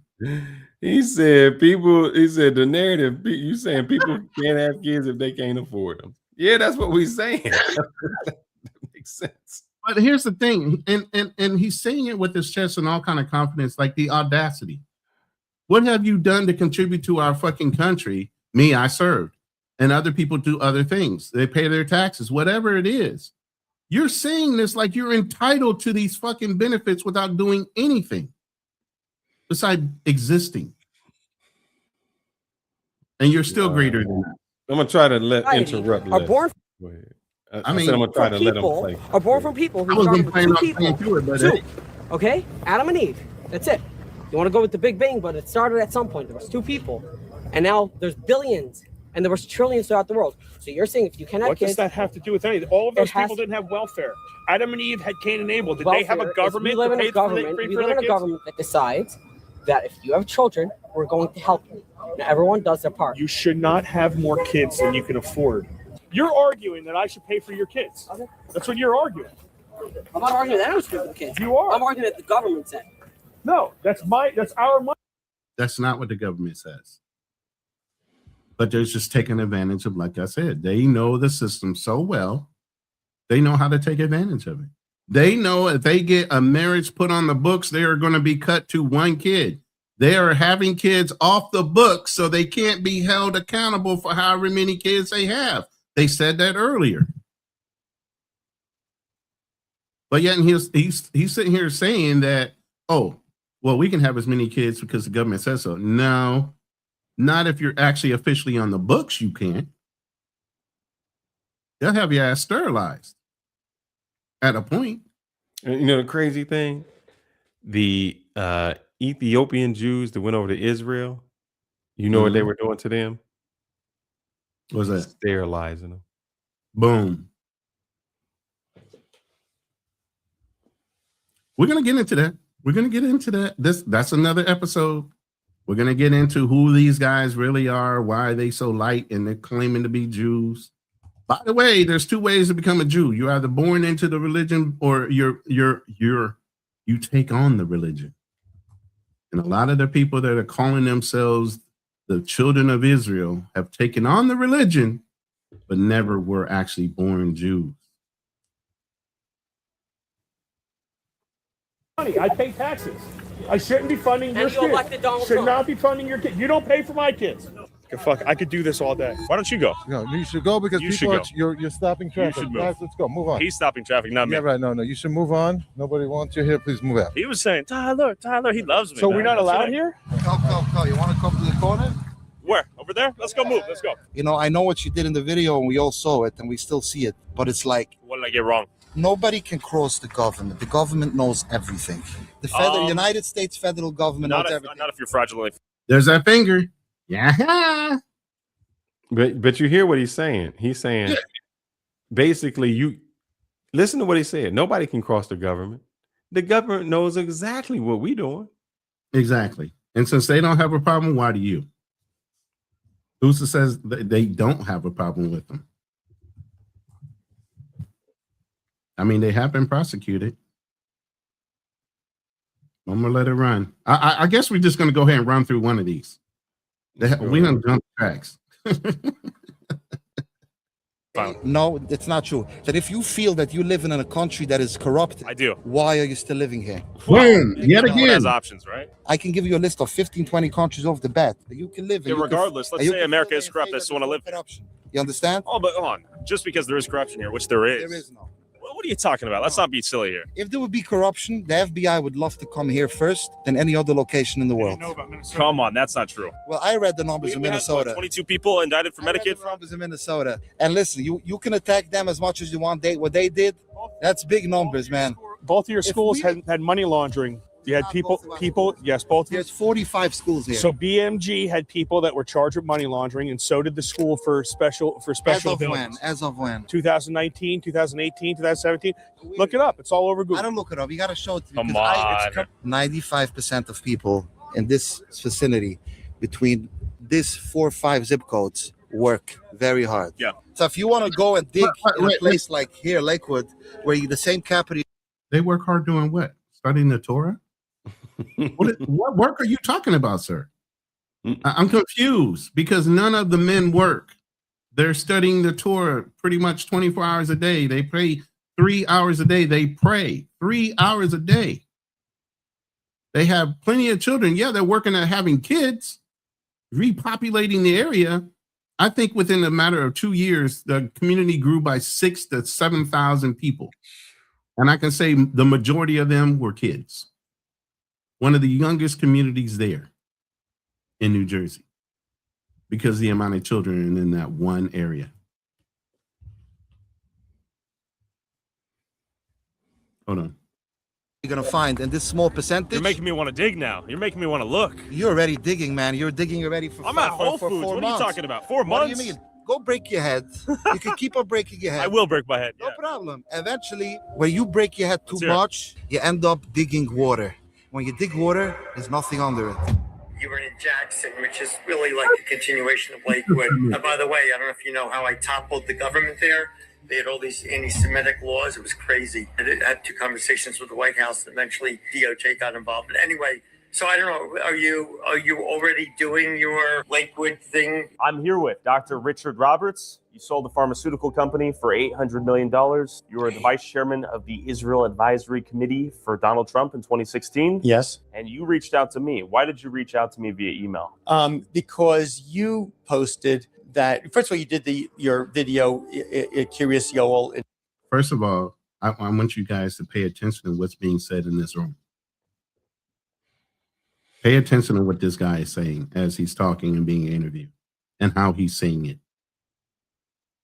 New York, and got a lot of Orthodox Jews very, very upset. But why did you reach out to me? But towards the end of the video, you saw the altruism in the community, and you seem to respect that. And since I could see that you seem to me to have a sincere desire to actually get the real facts, because if you were just bigoted against us, you wouldn't be struck or commenting on the altruism in our community. But you casually toppled the Jackson government. A, what does that mean? B, how did you get a relationship with the White House? I never spoke to DOJ. I did speak to people in the White House twice to tell them what was going on, because who in the White House? I think I don't want to say. First off, though, so you mentioned Jackson's a continuation of Lakewood. You toppled the governments. You went to the White House willy-nilly. All right, you already shook your head once, Fearless. What you got to say before I continue to play this?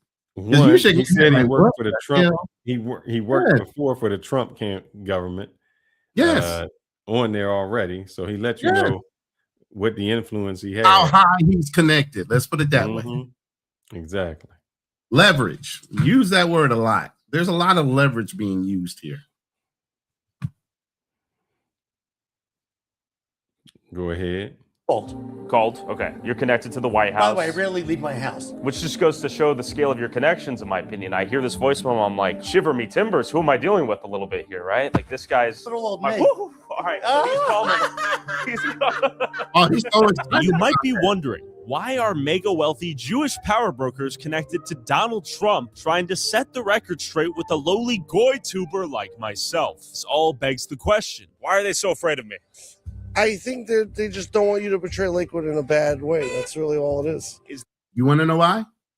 Because this is going to happen multiple places. It's already going to multiple communities, and they don't want their little secret out before they get enough communities behind. That's why. They move silently. And like we talked about earlier, they will pay for your silence. there any bad to see? There's bad to see everywhere. It's good to see everywhere. Exactly. Good, bad, and the ugly everywhere, right? 100%. I used to live here in Lakewood when I was in 9th and 10th grade. I love Lakewood. There's so much Jewish life here. It's so easy to be Jewish and everything's cheaper. It's amazing here. Why did Lakewood become such a large Jewish hub? So I think it started with BMG, Beis Medrash Gavoa, and then you had a lot, BMG. Yeah, tell me more about BMG though. I hear it's like the Harvard of yeshivas. Yes, it's top notch. You just sit and learn all day. You already finished your high school phase. Most people went to Israel already, came back, and they just sit and learn all the time. It's amazing. I used to do it when I was a teenager. Lakewood's an amazing place and everything. And I think I've seen your videos all over. I just think that people get nervous and stuff like that, but you're just coming here filming the truth, and you're working just like we are. That's it. We're all in the same boat. What should we know about Lakewood? It's a great place. You're always welcome here. Thank you. Thank you. Yeah, we've got it's welcoming for the most part. A few guys are fired up. We try to give them the chance to speak, have a conversation. Do a little. Snitches get what whisper stitches. did we miss? Nothing. I got. Huh? Snitches get stitches. That's what he said. Yeah. Pretty much. He just said it in Yiddish. Mm-hmm. And you'll notice this guy throughout this video following Tyler. And eventually he starts leaning in the car window saying, don't talk to this dude, and so on. So now here comes the harassment. Gotta go now, but I love it. To a T. A guy gets a whisper, then he goes quiet. Would you like to say anything?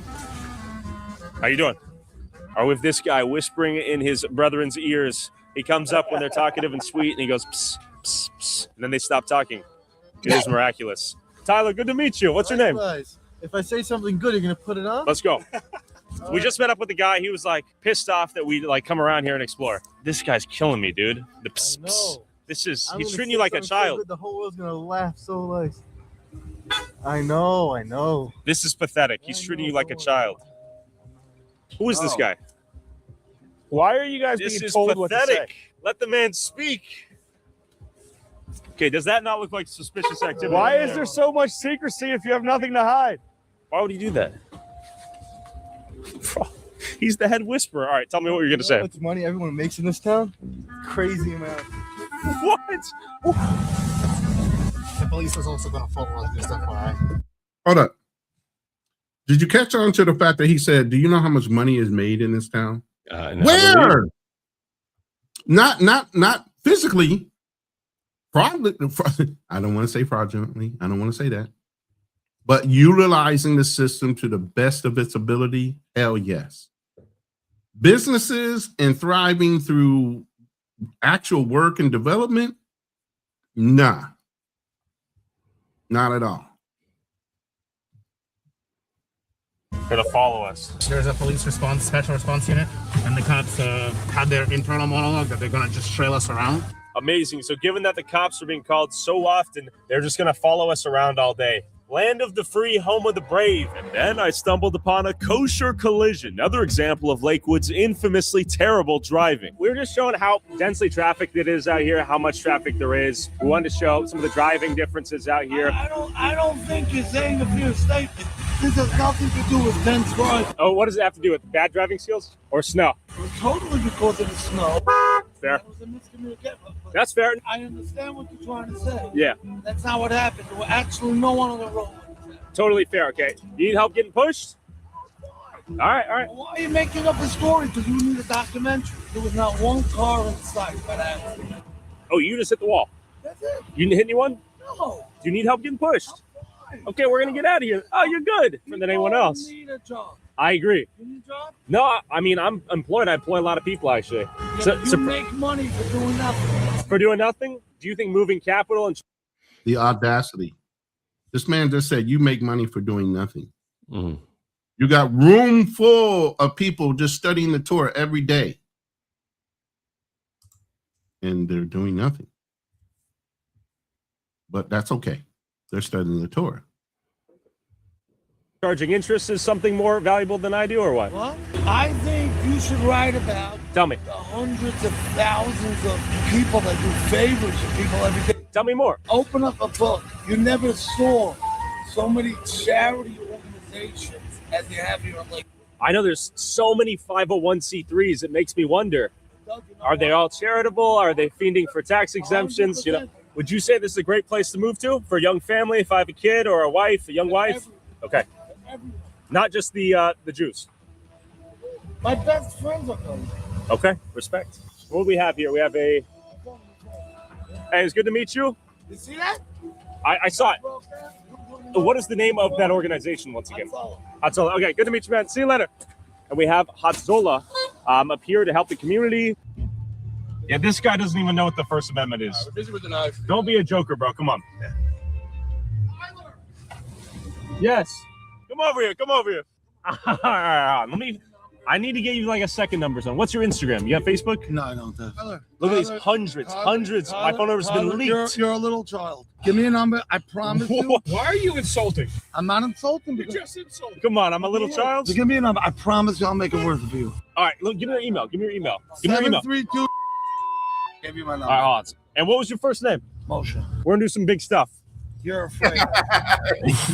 I don't even know what's going on. Oh man, these guys are next level. I feel like I got dropped off on an alien planet. And you might be wondering, what is Hatzola and how are they able to blast through red lights like that? It's like a community watch, but they think they are cops. If you notice, they had their lights on and they just ran a red light, just like a police officer would do. No uniform. They had the Jewish uniform on, white pants and the curls. Jew in a police car is what it looked like, but he's not a police officer, and he's blasting through the lights like he is a cop. There's a Hatzola billboard right there, Mike. What is that for? I mean, you're asking me questions. I don't know if I have the answers to why. Because once again, because there's competing Hatzola. You have competing groups of these. Of a nonprofit volunteer emergency service? Yes. Oh, it sounds like a business, right? But yep. Look at that money. I'm gonna let that sink in. Look at that. 501c3. Money laundering, maybe? Moving money those around? Expenses seem to be the same as their revenue. Notice how they're barely breaking even? Notice how they barely break even so that now taxation doesn't have to take place because they lost more money or they spent more money in services than they actually made. Wow. That's what we talk about with keeping your money and not giving it back in-house. Keeping your money in-house. Look at the amount of assets, though.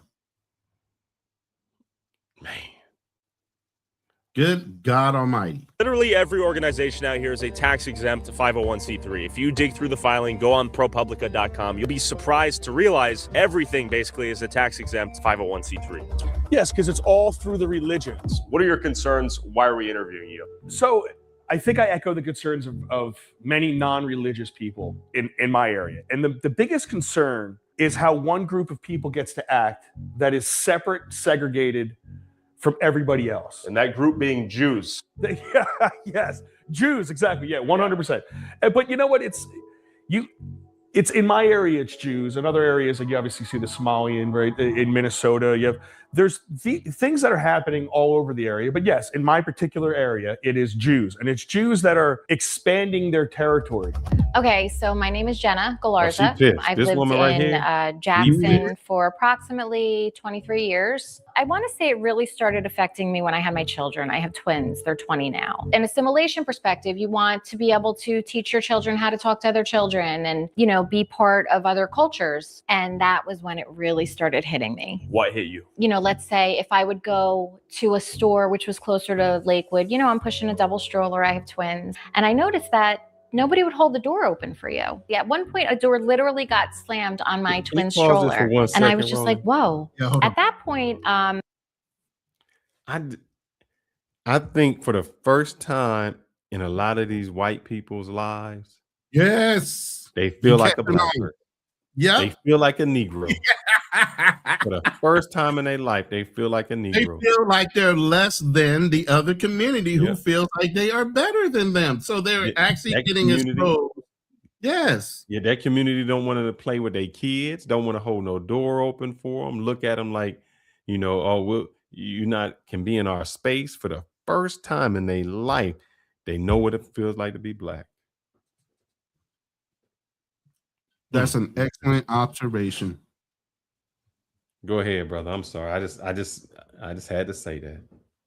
There wasn't a lot of Orthodox living in Jackson, but they were coming to our parks a lot. And they would come to the parks, busloads, vans full, and the park would just get turned upside down. I mean, we're talking about diapers being changed anywhere and being thrown on the floor. We're talking about children literally urinating in public and absolutely not interacting with your children. So listen, at that time, if it was a minion, there was 10 men, not a big deal. But then you started to notice that it was no longer just 10 people. It was 20 people and 30 people, just completely changing the feel, the character, the comfort that you once had in your neighborhood is no longer there. And another source of conflict is the Jewish community using residential homes as places of worship, often without approval from the Jackson Planning Board, bringing in tons of outside traffic and destroying the peaceful quality of the neighborhood. We can have even where if you work in an office and there's 10 Jewish men there, you can just take a conference room for 10 minutes. We don't need like a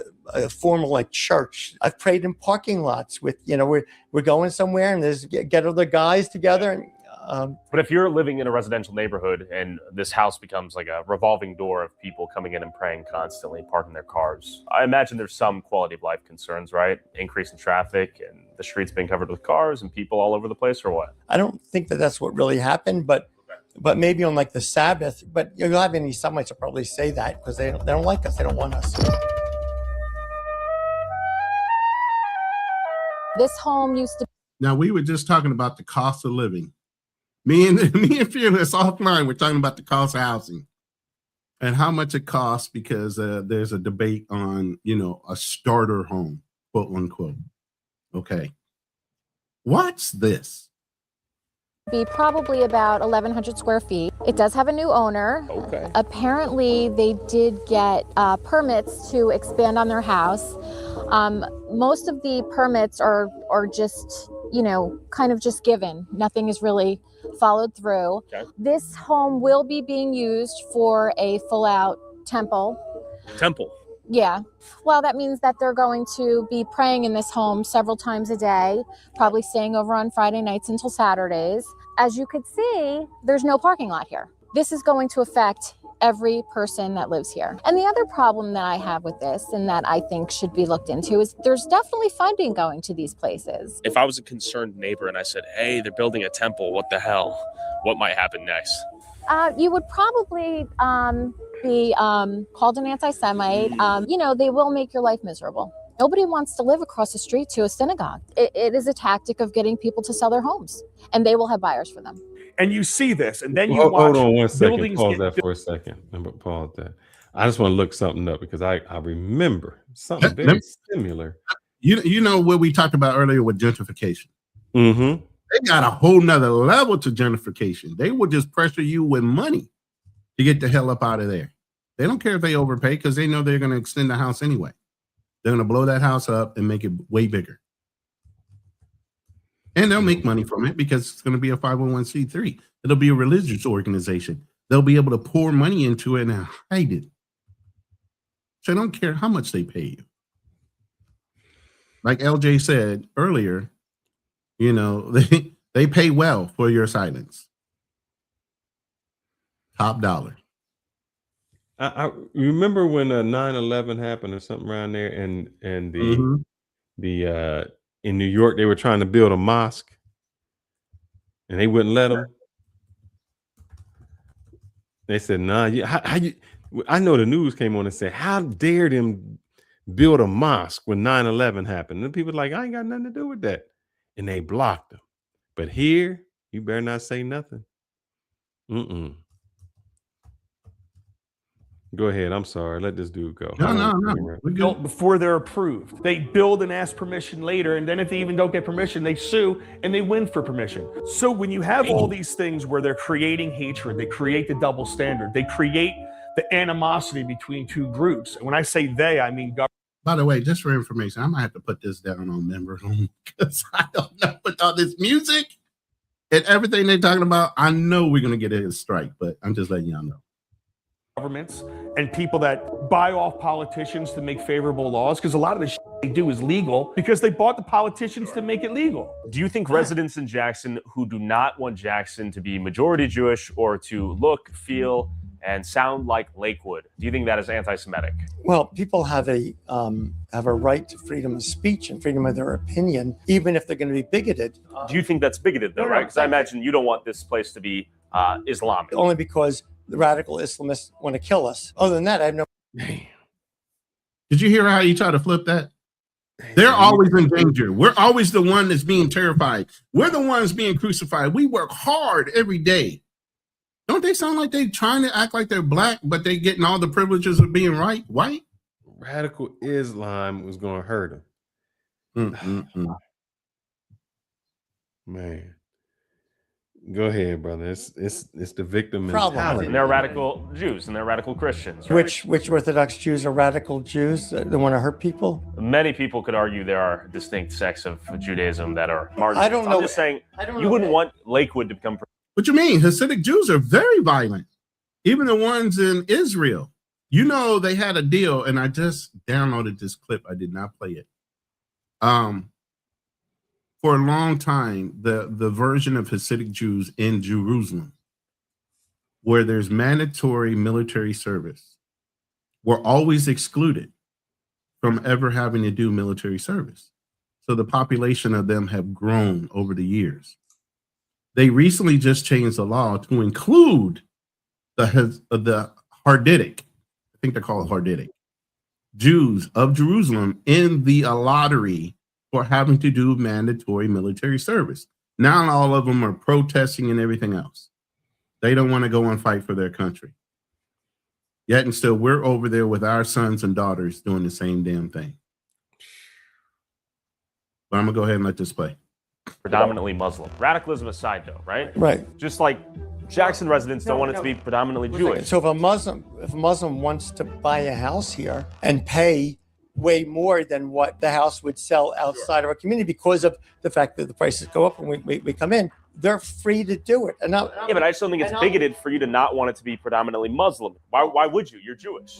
So Jackson Strong is kind of like a unofficial organization that I had started. When I saw everything turning, I just was very vocal on social media, and I decided to organize. Certain people really wanted to get involved. There were a few of us that, we would have letter writing campaigns, making a lot of calls to county officials, local officials, and state officials, trying to find out what ordinances could be created, what we could do to help prevent a full-out turnover. A sign would say, Jackson Strong, don't sell, meaning if a new neighbor moves in next to you, don't run, don't sell. Why would you move? Stay strong, right? Would they sell?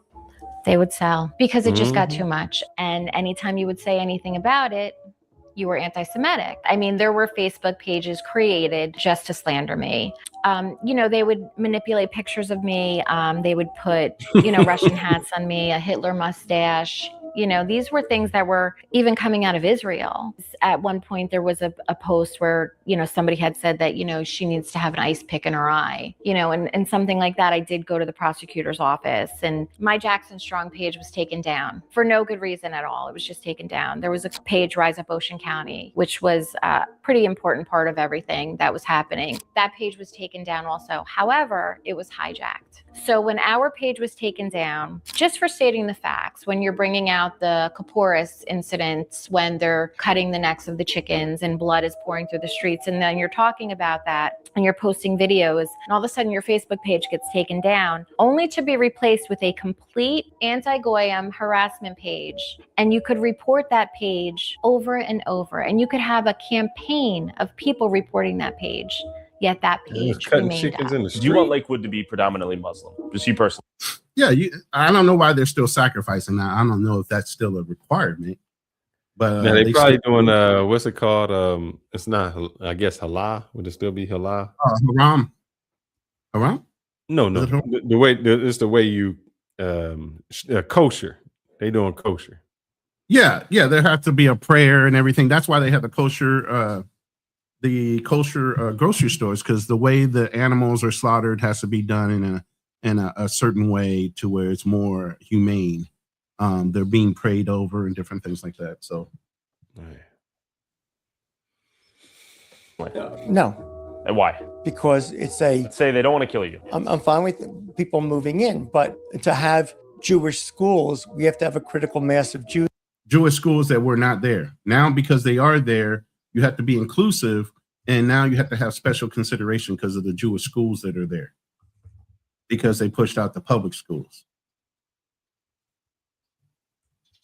Okay. Here to support Jewish schools, to have kosher grocery stores, supermarkets. We have to have a critical mass of Orthodox Jews here to support kosher supermarkets. By the way, so using that logic, why would anyone in Jackson want Jackson to have more and more Jews move? If you're arguing there needs to be a critical mass for what? How are we infringing on their right? Are you catching what he's saying? Mm-hmm. I hope everybody else is catching what he's saying.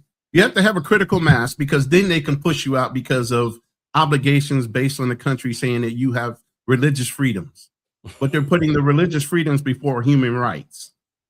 And then once they're in a community, they can't have any exposure to the outside world from internet, from people interacting with them, and the secular and other things in the environment that dispurifies the area for them. That's how they keep you out. Purification. Right along with them coming into a community. And but I bet if you play the music at sundown on Friday, they calling the police on. I dare you to play a hip hop song going through that town at night during prayer. I swear to you, you're going to get stopped. In their ability to do whatever they want. I'm not saying you are, but why would they want? Why would they want that? Why would it be bigoted? They don't have to want or not want. If somebody's selling their house to an Orthodox Jew, the Orthodox Jew is allowed to buy the house. Sure, but I'm talking about the people who are not selling their houses to Orthodox Jews. Then they have the right to do that. Of course, but that doesn't make them a bigot to not want it. It doesn't mean they're hateful. It doesn't mean they hate you. What is it of their lifestyle that we're going to change? All right, so we could start with the traffic.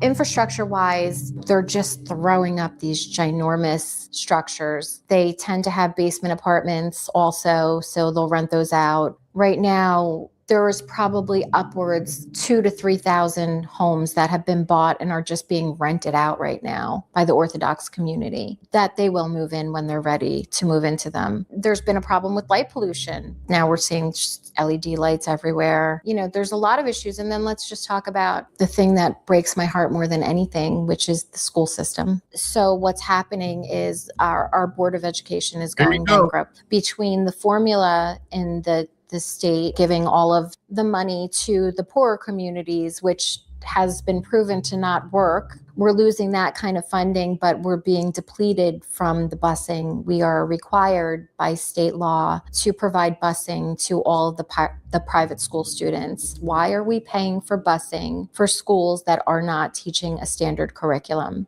If 80% or 90% of their curriculum is religious studies, why are the taxpayers paying for that busing? And then to add insult to injury, we have recently sold 2 of our schools. Now hold up. Let me clarify some things. I think the numbers are there are 6,000 public school students in this district. There are 30,000 private school fucking students. The county or the city has to pay to bus those 30,000, even though they have nothing to do with the city. They're required. And it's costing them hundreds of thousands, if not millions of dollars to do it, where it affects the budget they could be putting into the public school system because they have to pay for the busing. And they have been bought by the Orthodox community. Who are you, Chris? I am a councilman in Jackson, New Jersey. And what are we in front of right now? We're in front of the former Sylvia Rosenauer School. The school was unfortunately shut down due to budget issues in Jackson. It was purchased by a private school. Okay, so this is a private Jewish-only school right now? Yes. As the state cuts our funding, we continue spending more and more public money on private schools, and it's kind of creating the perfect storm that's destroying our public education system. So all of the school systems are completely strained by the influence of the Jewish non-students. They don't even use the public school system, but yet it costs the public school system a lot of money. We Orthodox Jews, we pay the full school taxes to support the public schools and for busing. And the only thing that we get to use is busing. Wait. Did you just hear that lie? How are you paying the full taxes when everything's under a 501c3? How are you paying the full taxes when most of the men in that town are studying Torah? They're not even working. I'm wondering if a public services, what taxes are you paying into the system to pay for those buses? You don't even pay for the homes halfway, because most of them are housing vouchers, and if they bought the home, they bought it outright. So the most you might be paying for is a home, but yet and still, if it's 501c3, you're not paying any taxes on that. That just became a non-taxable corporation. The thing is, I wonder. I don't think anybody in that place can attend that private school, though. No, it's not for everybody. Hell no. That's why it's private. They can be exclusionary. They can set up rules on who can be accepted and not accepted. That's the point of a private school. Man. All right, let's roll with it.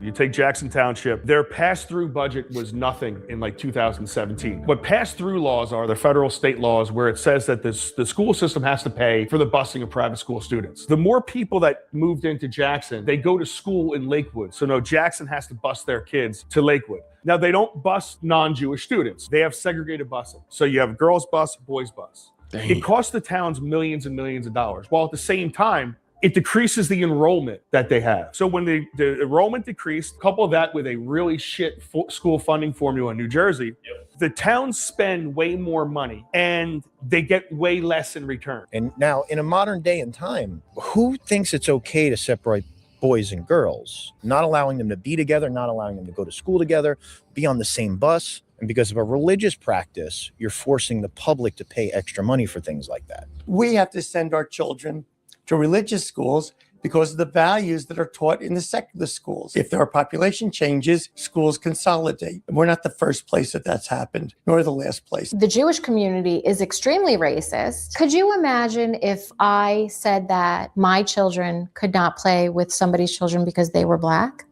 What a different conversation we would be having. Why is it okay? We only eat kosher food. If our kids play in a non-religious Jew's home, they might be given non-kosher food to eat. Also, we generally don't have televisions in our home and don't want to bring the secular values of homosexuality, of adultery, theft, of cursing, and go on and on. We don't want to bring this into our society. The Orthodox Jews are paying full property tax, which is how the schools are funded, and we don't get the benefit of the school building, the school teachers. So we have to also pay for our private education. Hold up. Did you notice you only said one line item? Man. Full property tax. We're paying taxes on our property tax only. Not working in the community, not doing anything else, not based off of our earned income. We're paying property tax. That's it. They got the system. They got it there. They're getting our money and we're getting nothing for it. Your funding is going to go down. You're going to have to make cuts. You're going to have to keep closing schools. They just shut down another big school, which is going to be converted into, might be one of the world's largest yeshivas right here in town. Let's be real. New Jersey State is essentially a criminal organization because everything they do is for some type of special interest, for somebody to benefit somehow. They take a house, they get that house built for a public mikvah only for Jewish people, right? So they say it's for the public, but it's not. It's just for a select private group of people. The house is now a 501c religious organization, so it doesn't pay taxes. So the town loses the tax money. Yep. And then, like in... Didn't the rich guy just say they pay property tax? Not if you're a church. Not if you're a church. Now do you see why they redesignate their houses to be what? A church. All of them do it. A synagogue. So what property tax are they paying? Please explain. In this case, that mikvah was being built before it was even approved, so everyone sees that. This is going to be a mikvah, which is a religious bathhouse. Where women get purified. Correct. After their periods? Yes, and it prepares them for their childbearing time. Sex. Yes. Okay. Yeah. It's little things like this. When they get in an area, they put what they need, their special needs. It doesn't benefit the community, anything that they put. It benefits only them. So this is a house of worship, a shawl. This has been operating now probably for about 6 or 7 years. This is one of the ones that we first realized was non-owner occupied. Now, Meaning that you have a better chance of not having issues if you live in the home and you have prayer, but nobody was living in this home. Okay. Generally you should have to get the proper permits and everything, but our town has been very accommodating for bad behavior. As you could see, they did install a light for them here, so they could safely pull in and out and cross the street. And that's a symptom of the increased traffic into this location, right? A light just for this house. Correct. This is zone residential.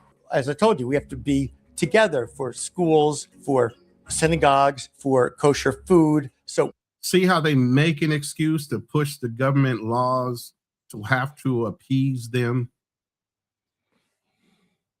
They are using our laws to force the government to agree with what they're doing because of their religious rights. And if they don't have a certain amount of people in the area, the government could say, well, why don't you just build it in another area where there's more of you? Think about it. And they basically telling you, we don't want you anywhere around where we at. That's crazy.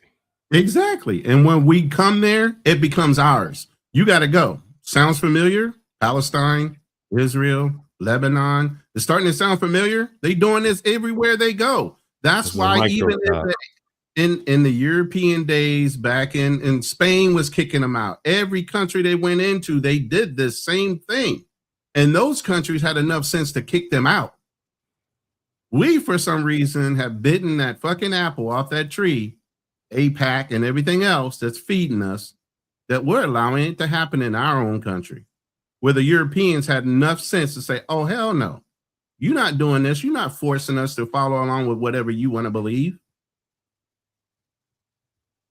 You're gonna start buying the next block over. That happens to be Jackson and Tom's River. It's going into Howell because we're having lots of children, and thank God we're having lots of children. Thank God almost all of them stay religious, get married early, and having children, and the community is just growing and growing. So in Jackson, they passed regulations against Orthodox Jews, and not only that, they were harassing us.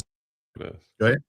They doing what they said. They doing what we tell them to do. I don't know why I think I gotta put this on. They getting married early. They having kids. They building that generational wealth, boy. The Black community, if it had stayed solid back in the 40s, the way our nuclear families were then, we would be in this same situation here in the United States, because we kept on pushing Black love, Black marriage, and working together. When they started to break us up, is how they broke us up. But we thought the white man's ice was so much colder, and the Jewish community said, "Nah," because we can make our own. Yeah, we can make our own. We don't need your shit. Yeah, we were forced to go to our own restaurants, our own grocery stores, our own doctors. We were forced to.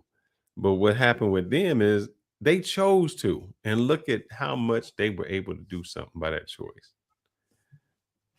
Let me plug this in so it didn't go out. You can go ahead, brother. Keep going with it.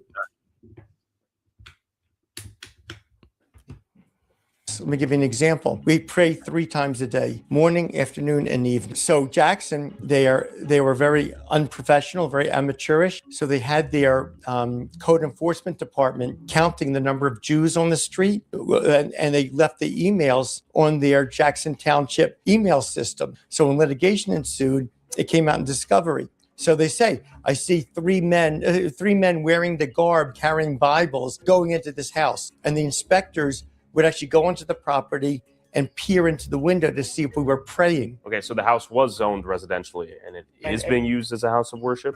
No, but you could just go in there. The guy owns the house. You can just go in there and pray. We do it all the time. Just like, when I have the Super Bowl here, I have hold up. People here. See how they do it? That's like me. If I say, look, I don't have a restaurant. I just have people that come over, they eat, and they leave me money. But it's not a restaurant. Yeah, I'm not cooking, even though people do it. Or this isn't a whorehouse. People come over and they just have sex. Now, if they want to decide to leave some money, man, they can do that.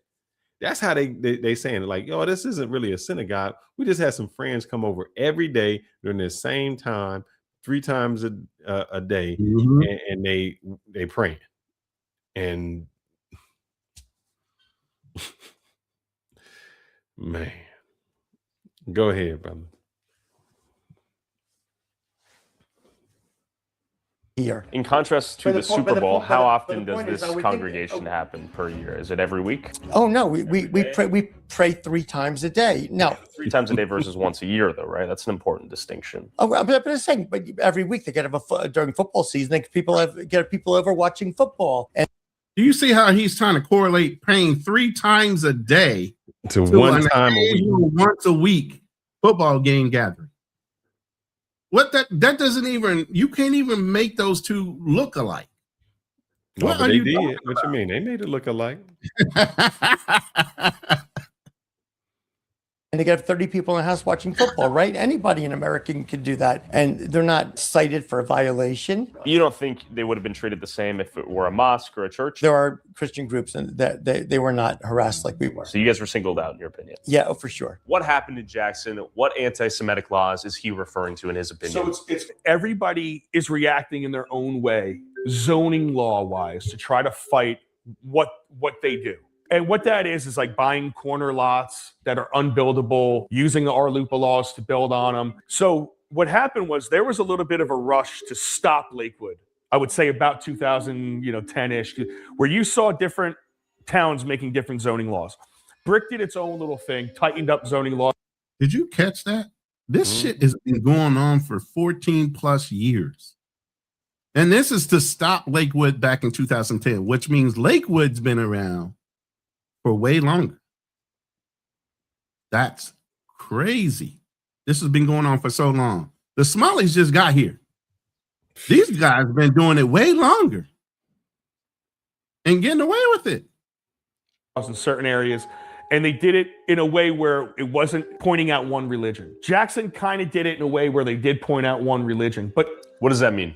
So it's like they tried stopping the shoals in the middle of the houses, but what they did was they worded it and they said things as they were doing. Like the people on the boards were saying stupid shit during the discussion that were anti-Semitic, basically to give them fuel to come in and say, you guys are making anti-Semitic laws. Okay, it wasn't necessarily what they were trying to do; is how they were trying to do it. Now the council president up there, Mordecai Bernstein, who was a part of it. You have that guy Richie Roberts. They got the DOJ to do an investigation. They sued under RLUPA, and they had the DOJ do an investigation into him.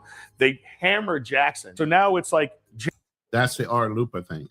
The religious right to build. That's what I was trying to say earlier. Jackson is castrated and cannot even fight it anymore because they got told by the federal government and the state government they get to do whatever the hell they want. So now that's why you're seeing the synagogues going up in single family or multiple family, big houses, $800,000, $900,000 houses. We lost a lawsuit on this property that was too small of a property, unbuildable lot. The people that came out to that meeting made this type of comment. This was deemed anti-Semitic. This is a family neighborhood. We like to keep it a family neighborhood, anti-Semitic. This is what the judge, quote, cited as anti-Semitic. Are you going to be renting this house or are you going to be living in it? Anti-Semitic. What type of family would want to live on this type of lot? Anti-Semitic. That's how petty. What the hell? Those questions weren't even pointed towards what kind of race or religion you are. It don't matter. They were just general questions. It don't matter. Wow. It gets. Beginning 10 years ago, they called you an anti-Semite for outlining all of these points. Were you wrong? I was right. There are plenty of county roads in Jackson. Nobody's saying that you cannot put your house of worship on those county roads where you could put a proper parking lot and you could have proper traffic. So why are we dealing with houses of worship within walking distance that could be on main roads?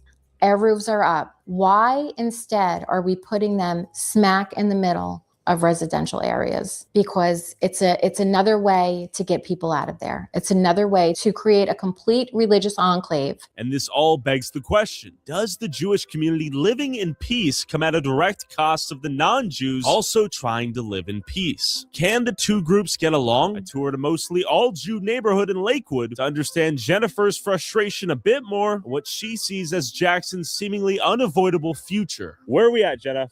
We are in Westgate, aka Kosher West, aka the Little Tykes Graveyard. I'm noticing lots of toys on the lawn, car seat that may not be getting used, tons of minivans, many children, many families, That's right. Full trash.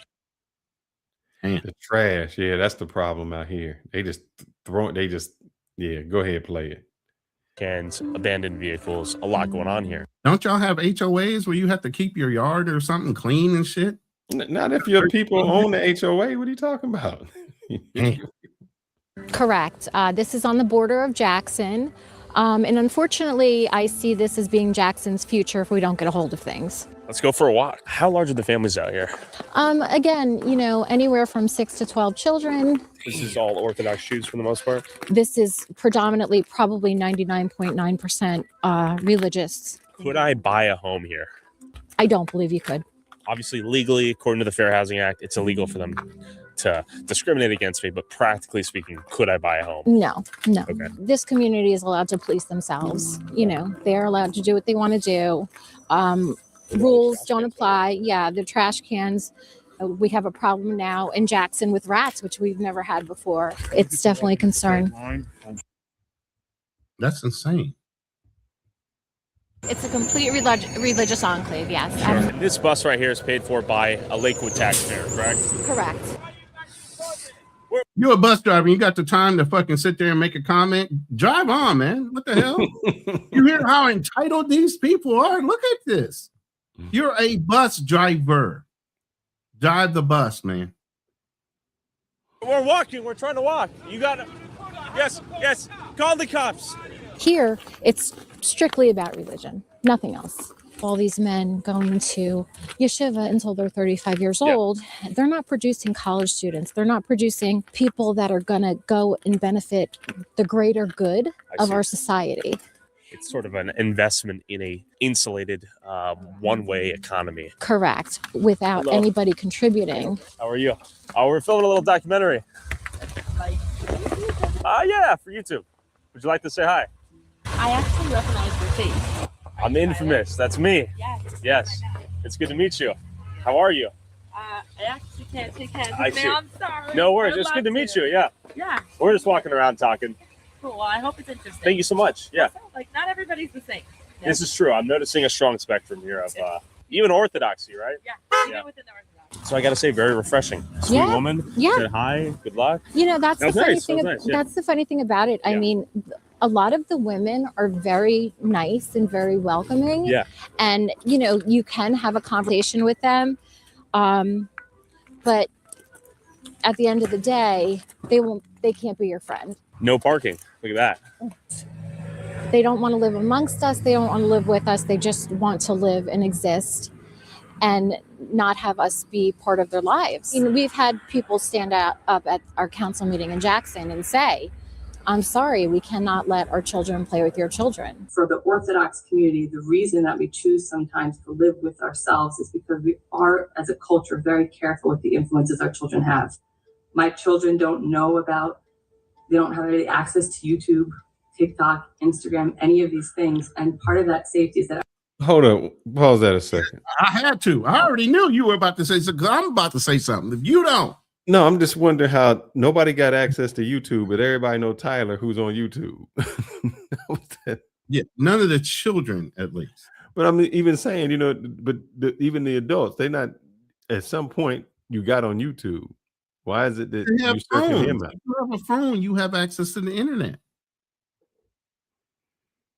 And here's the thing. I just checked out the local news in Lakewood, and I've seen so many different crimes that are being committed right there in that town. Matter of fact, one child shot another child of that community. Well, that's why they don't want to be around them. All these religious rights and all that doesn't mean your kids are going to grow up any better. I mean, hell, the fourth person killed the third person. Beginning of life. Cain killed Abel. It's ingrained in you. I don't care how closed off you want to live in a bubble. Shit's going to happen. You know? And God gave you a choice. You're forcibly making people do this shit based on your religious beliefs. After school, all of us as neighbors share those same values and rules and restrictions. It's about unity. It's about assimilation. It's about, the American culture, and that's what we're losing. Can the Jews and the Gentiles get along? Absolutely. We don't have. You're calling for unity. Absolutely. I also understand that this is their way of thinking. This is how they are trained. This is how they were brought up. We're happy for them to stay. We don't push them out. We had a neighbor Wheeler right across the street over one house. We were sorry to see them go. Is it bad that you have a house that's worth $300,000 and someone says, I really want to live in this neighborhood, I'll give you $600,000 for it? I think it's great if they buy you out. They double up your money. They don't care how much they spend. They just want you gone. They'll get it back in the community somehow. They'll get it back in our 501c3 when they redistrict the house. Or They'll get it back. 8. Or Section 8. They'll get it back. Don't worry. Trying to sell your house. Okay. And if he doesn't have to. Like this woman, she didn't have to sell her house. Yeah, I think there's an argument in some instances of people who have claimed that they've been pressured, harassed, or intimidated to sell their house. So it's not intimidation. It only could be that too many people are knocking on their door asking, do you want to sell your house? Aggressively knocking on your door. He's leaving out key words in this whole thing. It's not so polite the way they ask you. Or you don't have a place to park because everybody's parking there to go to whatever service there is. Okay, so there's blockbusting. Okay. That's when they approach you to sell your house, which is a level of harassment. There's intimidation, telling you that, your decorations are not Yiddish, or approaching you and asking you, when are you moving? You could have a child who's 4 or 5 years old. Stop. I'm just thinking about something. The people probably, when you move somewhere, I moved and I wanted to find a place, there was a place that they had started building when we were going to get some new construction. It's called Melissa. And we went out there, and this was what the realtor said. He's like, look, man, I'm telling you, in about 8 years, it's going to be the spot. I'm like, well, damn, right now, brother, it ain't no grocery store. Not yet. Right. Ain't nowhere to work out. There's where am I supposed to eat? Where can I shop? Where can we do anything? And he was like, well, you can just drive in to McKinney and do that. And so imagine someone who lived there in this town. They had their grocery store, they had their corner store, There's 3 generations in before they even showed up. Let's go there. No, just say, you had all the place, your pizza shop, all the places you want. Now the whole dynamics change. You don't have your grocery store. You don't have your corner store anymore. You don't have your little pizza shop. So a person usually stays in a place because they have things that are around them that's convenient, their gym, their spots. None of that's there anymore. Everything is catered toward one specific group. So that's why they sell, because it's not that you want to. It's nothing is in that community is there for you. Yeah, there's nothing left for you. They done totally changed the environment you were comfortable. But I'm wondering this.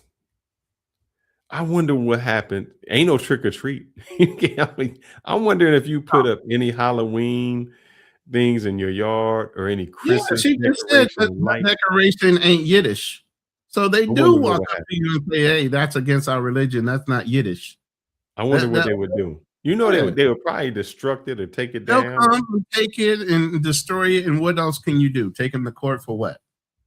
For a couple bucks of decorations? You're going to go through all that?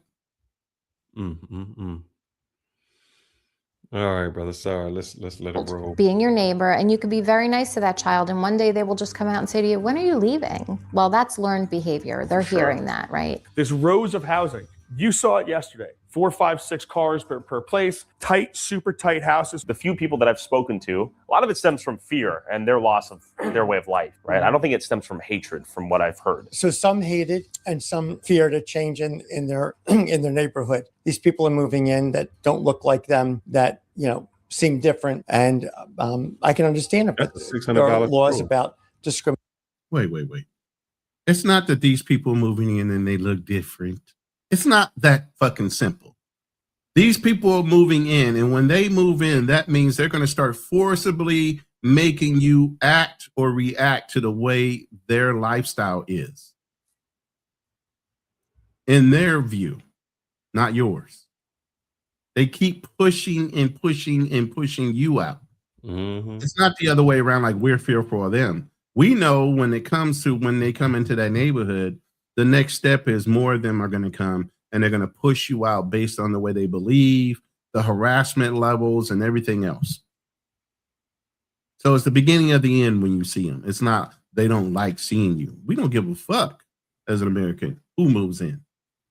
Just keep to yourself if you want to. Just don't push stuff on us and don't try to push us out of something that belongs to us. And people bought homes legally because the non-Jews that lived there made a lot of money off the Jews in selling the home. Well, look at, Little Italy and look at Chinatown and New York and how come it was okay for them to live amongst themselves. The key there is assimilation. Their children went to public schools. They worked in the public sector. They invited anybody who wanted to come into their community. They provided for them in their community. Huge difference there. This is not a welcoming community. This is not somebody who's saying, we're going to build this show. Come on in. We want to teach you a little bit about our religion and our beliefs, but we want to involve you in it. And this has been a topic that I have brought up at several council meetings when there have been times when there's been a project or something that they wanted to approve and we were trying to kind of, bring it to people's attention that this project is not going to benefit the community as a greater good.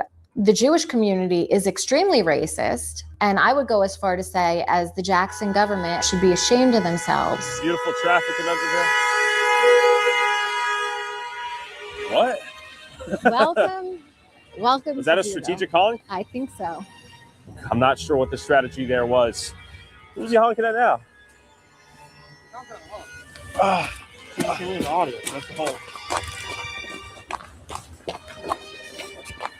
Gotta say hi. Hello. All right, so he's just honking. I'm not sure what the strategy is. How are you? I came down. I think I'm gonna sue. His kids in there is doing that? What? Man, I think this guy actually might be mentally challenged, so we're going to give him a break. So listen, we can talk all the niceties we want. There is hostility. Oh, yeah. But you know what? That's not going to happen. So how we were saying earlier, there's no internet. How many people got phones? Of course there's fucking internet. Everybody's got a phone. Same thing we say when you travel. Everybody's got a cell phone and is exposed to Western mentality. Because they got a cell phone. That means they have internet. That means they have social media sites. That means they can be influenced. So what are they talking about in this community about they don't want any outside influences? They don't want you. Exactly. They're using that as a issue, but it's not the real issue. They don't want you in their community once they establish it. Walking down our streets. But as we were trying to escape and rest our ears from the Jews honking at us from all directions, I spotted these dudes tracking us. Turns out I had summoned the Shamrim police, the Jewish community's He said police. They're not police. They're not. Emergency medical. Remember that chart that I pulled up earlier? They're not licensed by the state to be a police department, but yet and still they have certain privileges that the police just turn a blind eye to. They are an emergency medical service. They do have approval through that licensing, but they are not licensed by the state of New Jersey as a legal city police department. But yet and still, look at that patch. Look at that patch on that guy's arm. Don't that look official? Like they're real police from New York City? Well, we already saw the chart on the nonprofit organizations. That was one of them. Colonel Police they gotta be Force getting some government grants. Yeah, they gotta get government grants. Let's see what they're doing. Why are you wearing a tactical vest? You're damn emergency medical. Secured funding. I'm trying to see what their check says. Secured funding for Lake Lakewood Samorian for $275,000. I hope that's a period. And they're a 501c3. So that guy sitting there grinning is getting a write-off for $275,000 against his income. Get the fuck out of here, bro. Federal funding and township funding. I'm gonna pause it just so you guys can read. There's another He said he got 150,000. federal funding. 150,000 for a new mobile command. Command of what? You are an emergency medical service. What do you need to command? Why is that guy wearing a white hat like he's a police officer? What the fuck is going on? You just want to be interviewed? No. Okay, respect. Are we in the heart of Lakewood right now? What do you know for? Look how comfortable he is. I'm just curious. All right, he's pushing it. What's up? You want to do an interview? Okay. I don't think it was nice how you portrayed the Jewish people. And what are we talking about? What's the context, real quick? What's the context? By the way, this is the second video. After a month of his first video, he went back again. So this is the second video that we're watching. There is another video. I will link it in the bio after this, or the description, right along with his channel. Are we talking about Curious Joel? Yes. I just don't think it was you were trying to portray. I think you just came into with a more of what you had a picture in your head. What do you think I got wrong? What do you think was misrepresented? Like, I'm just trying to learn. What do you actually think I got wrong about it? I just think there was agenda.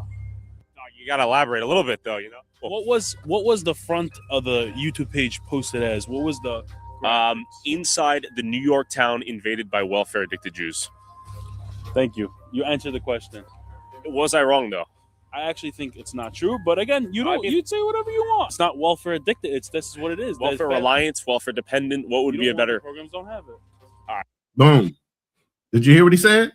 Yeah. If you don't like the programs, don't have them. Don't blame them for taking advantage of it. You know who said something similar to that? Donald Trump used to say that when he used to do use his taxes as an advantage to write off certain things.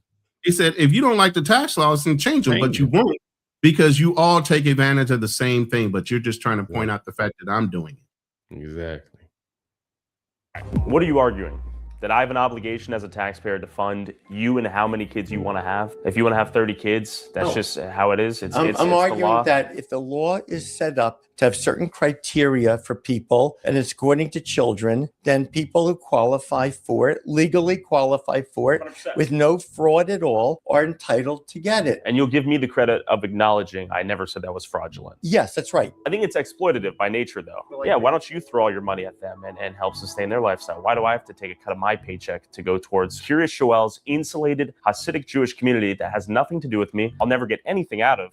There's zero upside for them to exist for me. Anyways, we have the government makes criteria for getting financial aid. And if someone qualifies for that criteria, when you have a billionaire sitting there trying to educate a whole community on how to take advantage of the government, no fucking wonder they're getting away with it. When you have a billionaire that's connected to the fucking White House, no wonder they're getting away with it. This is a billionaire sitting here telling you, yes, we're going to take advantage of your system and everything you got coming. Sounds familiar, like the Somali said the same thing in Minnesota, but they were on national news. These guys can barely get off the local news into a national frame, even with Tyler screaming to the rooftops. Makes you wonder why. Still that melanin. I'm having a feeling it's a melanin issue. I'm not sure why when the Jew does it, you're calling it exploitive or taking advantage, but you don't say that to all the other people and populaces that don't have it. Well, I've never seen anything of this scale to where the families are this large and it's sort of baked into their strategy of child raising. So are you against having children, having a lot of children? I'm pro-children. That's great. I think you should be able to afford it. And I want to make an important distinction between the Amish, let's say, and the Hasidic Jews and Curious Joel. You tell me what's the difference. Boom. Here we go. Here we go. The Amish are totally different. I brought them up at the beginning of this, but the Amish are totally different than these people. Exactly. But let's see if he admits to it. Oh, tons of differences. Tons of differences. Most importantly, as it relates to finance, though, the Amish pay for themselves. They're self-sustaining. They're not reliant on welfare programs funded by the taxpayer. I think I heard in a video there's 40,000 people in Curious Joel? 44,000. And you spoke to 20 people around on the street. Sure, perhaps an insufficient sample size. And who obviously are not the ones working, because if they're working, they wouldn't have been on the street. They'd be working. Sure, but it belies a pretty interesting question, right? How do they afford to raise such large families? How do they afford to study full-time? First, I have to bifurcate your question. Right. There's two groups. One is the ones who are learning full-time, and the others are the ones that are working. For Hasidim, almost all of them go out to work. However, when they first get married, for the first 2 or 3 years, they'll learn Torah full time. The wife will work. They don't have any children yet, or maybe they have 1 kid or 2 children. And then they'll get help from their family. And if their income qualifies, which it probably does, for financial aid, they'll get financial aid. Okay, we got this guy following us. We're playing games now. We got the security van rolling on us as we roll on them. We got 1, 2, 3 police. Surely there's no conflict of interest we're about to experience. I wonder what law they're going to claim I violated. How you doing? My name's Tyler. How are you? Good to meet you, Josh. What's going on? I don't know. We're just getting stalked. Yeah? Low key, yeah. You look familiar, though. My name's Tyler Oliveira. We're filming a little YouTube video. That's me, yeah. So what are you filming out here? Documentary on Lakewood, surrounding towns. Am I being detained? Is there a probable cause for this interaction? What's going on? We just got a concern saying that you're walking up to people, asking them questions, stuff like that. Luck. What? Yeah. Listen to his. I mean, Tyler's on it, man. Why can't you do that? What is wrong with that? You can't walk. Yeah, exactly. He's going to say this. This is America. So hold on. It's the First Amendment, right? It's beautiful. And I get you're doing your job. Call us, we got to come out here, right? See what you guys just doing, like a documentary? Exactly. Just a little documentary. Right now. Hey, how you guys doing? You guys want to say what's up? What's up? What's up? Okay, well, it's good to meet you guys. I know you guys got more important things to do, but good to meet you guys. Good to meet you. Thanks for keeping everyone safe. Thank you. I'm part of Lakewood Charmer, which is public safety. Yeah. So hold up. So law enforcement couldn't do shit, right? After they called him. This knucklehead right here is not a cop. Not by no stretch, no legal means, license, not a license, whatever. Again, like I said, they're emergency medical. And Drew said, well, they're firemen. Okay, whatever. They're still not cops. They don't dispense and issue law or, things like that. So go ahead and listen to what this guy said after the cops failed to do what they needed to do to shut him up. And we got multiple calls. Same reason why PD got calls. Okay. So that's it. We're just going to follow you around. We're going to let everybody know that they don't have to talk to you. With the Shamrim police on our back, it felt like we were being policed by a secondary form of law enforcement that seemed to exclusively defend the interest of the Jewish community. And speaking of double standards, let's talk about politics. I just want to pose a question to the room. If there was a black community like this, and you have brothers, a community of brothers, maybe the Black Panthers or whatever, what did they do to them? They blew them the hell up. Whether there was black communities like that. Yeah, they call it Rosewood. They call it Black Wall Street. You see what happened to them. Could you imagine if a black community did something exactly like this, how they would blow this up to an international level? How dare them come here? They should be respectful to, America. They're not individuals. They're part of America. But they're letting these people be individuals and start their own way of life, literally within the country. They are forcing you to believe in their religion. If you don't, you got to go, because they don't want to expose you to the outside world to mess with their children. But they're using your laws against you in order to do it.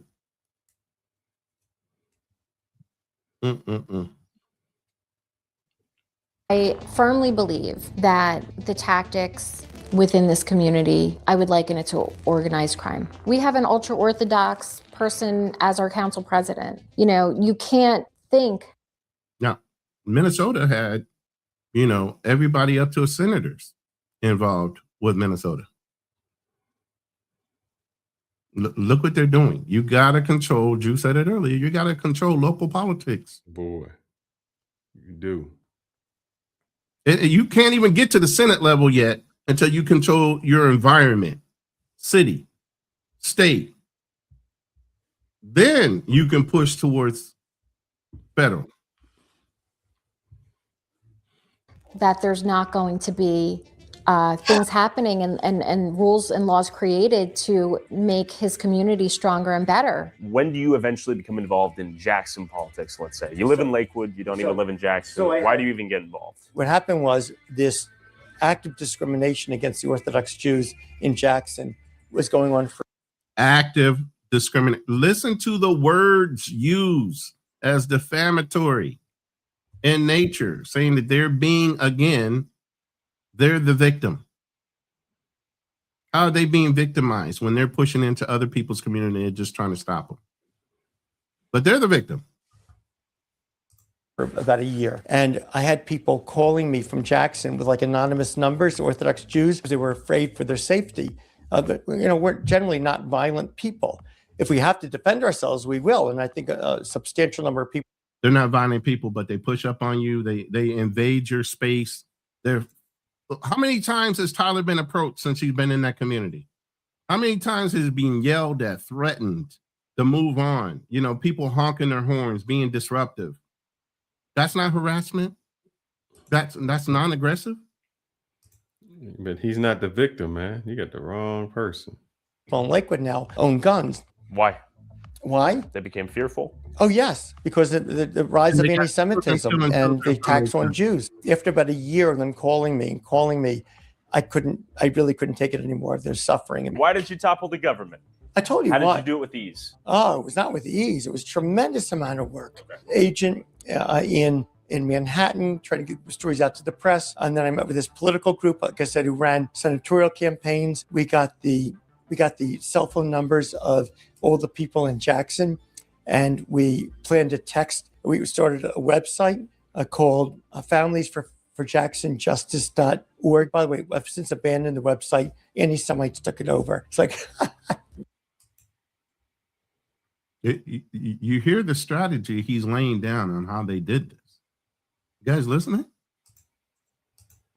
When the Republican Club, which was vehemently anti-Semitic and run by the mayor of Jackson, had a U.S. Senate candidate, Republican candidate, there for their meeting, I had spies inside the organization, non-Jews, who were telling me what was going on. So the Republican Club, they had their senatorial candidate about to speak. We then texted to everyone in Jackson 5 minutes before he spoke. Here's this new website exposing the religious discrimination. I had it populated with all kinds of information, statements. The mayor of Jackson had been voice recorded, not by me, but it was sent to me, where he was asked by the chairman of the Ocean County Republican Party if these were churches, would we be opposing them?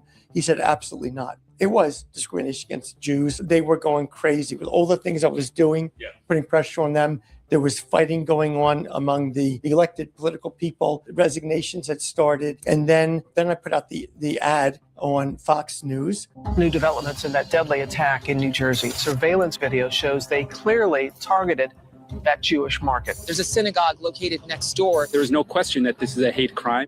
Anti-Semitic. Okay. Are you catching on? You catching on what they're cooking? They are literally blowing this up to a national incident when it's something that benefits them in the light and perception. But all the other stuff they're doing, all the other dirt they're doing, it gets snatched down to just the local level and local news, if it even makes the print. But if something happens to them, oh no, it's got to go national. You know, why are all these news anchors and everybody talking about something that happened just right there? You know, but I do recall not more than maybe a year ago, a lot of these Hasidic Jews in New Jersey were running up on the cops. Weren't the cops trying to fight with the Hasidic Jews in a certain area in New Jersey? And they were looking I can't remember what they did at that time. Yeah. So Autism is on the rise, and now it's coming from Jackson Township's government. Elected officials in Jackson have passed ordinances targeting Orthodox Jewish families. Exposed township emails show officials surveilling religious Jewish families, praying in their homes. They even took revenge on a decorated veteran who testified against their anti-Semitism. Jackson officials are intimidating Jewish families, and they admit it. If these were churches, would we be fighting? Absolutely not. Shameful. This isn't America. Put on the cable. Go ahead. No, I'm just saying they got to. Hey, when you know how to use the system, or when you own the system, yeah, you can be. You can call another, small hat that owns the media and say, "Hey, can you run this on a national level for me, please?" So we see get that's what the Somalians didn't have it. What's the Somalian House representative? Omar. Yeah, see, they didn't have it. They didn't understand. They didn't, they don't have enough power yet. They had the power in their community, but once it went nationwide, they didn't have the power. It wasn't strong enough. Yeah. And they wasn't contributing. Now, if they was over there contributing to Trump, giving him millions and all of that, they could have stayed. They just ain't at that level yet. And that's why blacks ain't at that level. Yeah, we might help with vote, but we help with the vote, and they come to church and say what they're gonna say. But once they get in, we're not contributing millions and millions of dollars to no campaign. They don't listen to us. Network provider for that area. In the meantime, I had 2 different calls with the White House. I know you want to ask me 1,000 questions. I will answer nothing more than that. Okay, sorry. He straight up said, "Look, I called the White House." That's right. I told, and who I told is none of your motherfucking business. But I'm just letting you know I got that kind of power. Because. And to be fair, the mayor's statement seems pretty damning, right? Him saying, "I wouldn't do this." Right. And you heard that on the commercial. Yeah. By the way, it seems discriminatory. By the way, he's one of my best friends now. Lifelong. But here's what happened. More Orthodox Jews kept moving in because of the financial and demographic forces I told you about. And we started to become a larger part of the electorate. And he was coming up for re-election as dynamic and demographic forces. Again, focus on the words that are being used and the phrasing of it. Mayor. And he asked someone if he could come here and apologize to me. And he came here and he said, when he signed, "Go kiss the ring, bow down." That sounds like what's that? Ring, like the Pope, like the Irving. Pope. Go kiss the ring.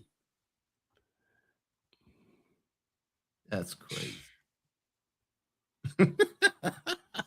This is ludicrous. Signed those resolutions. He knew it was a wrong thing to do, but he said he was under so much pressure from all the political types in Jackson and the people who have constituencies, and they were yelling at me. So he just signed it, and he wants to tell me now that he regrets doing it, and he's going to work to get rid of those regulations. Then that result was the Orthodox Jewish community embraced him.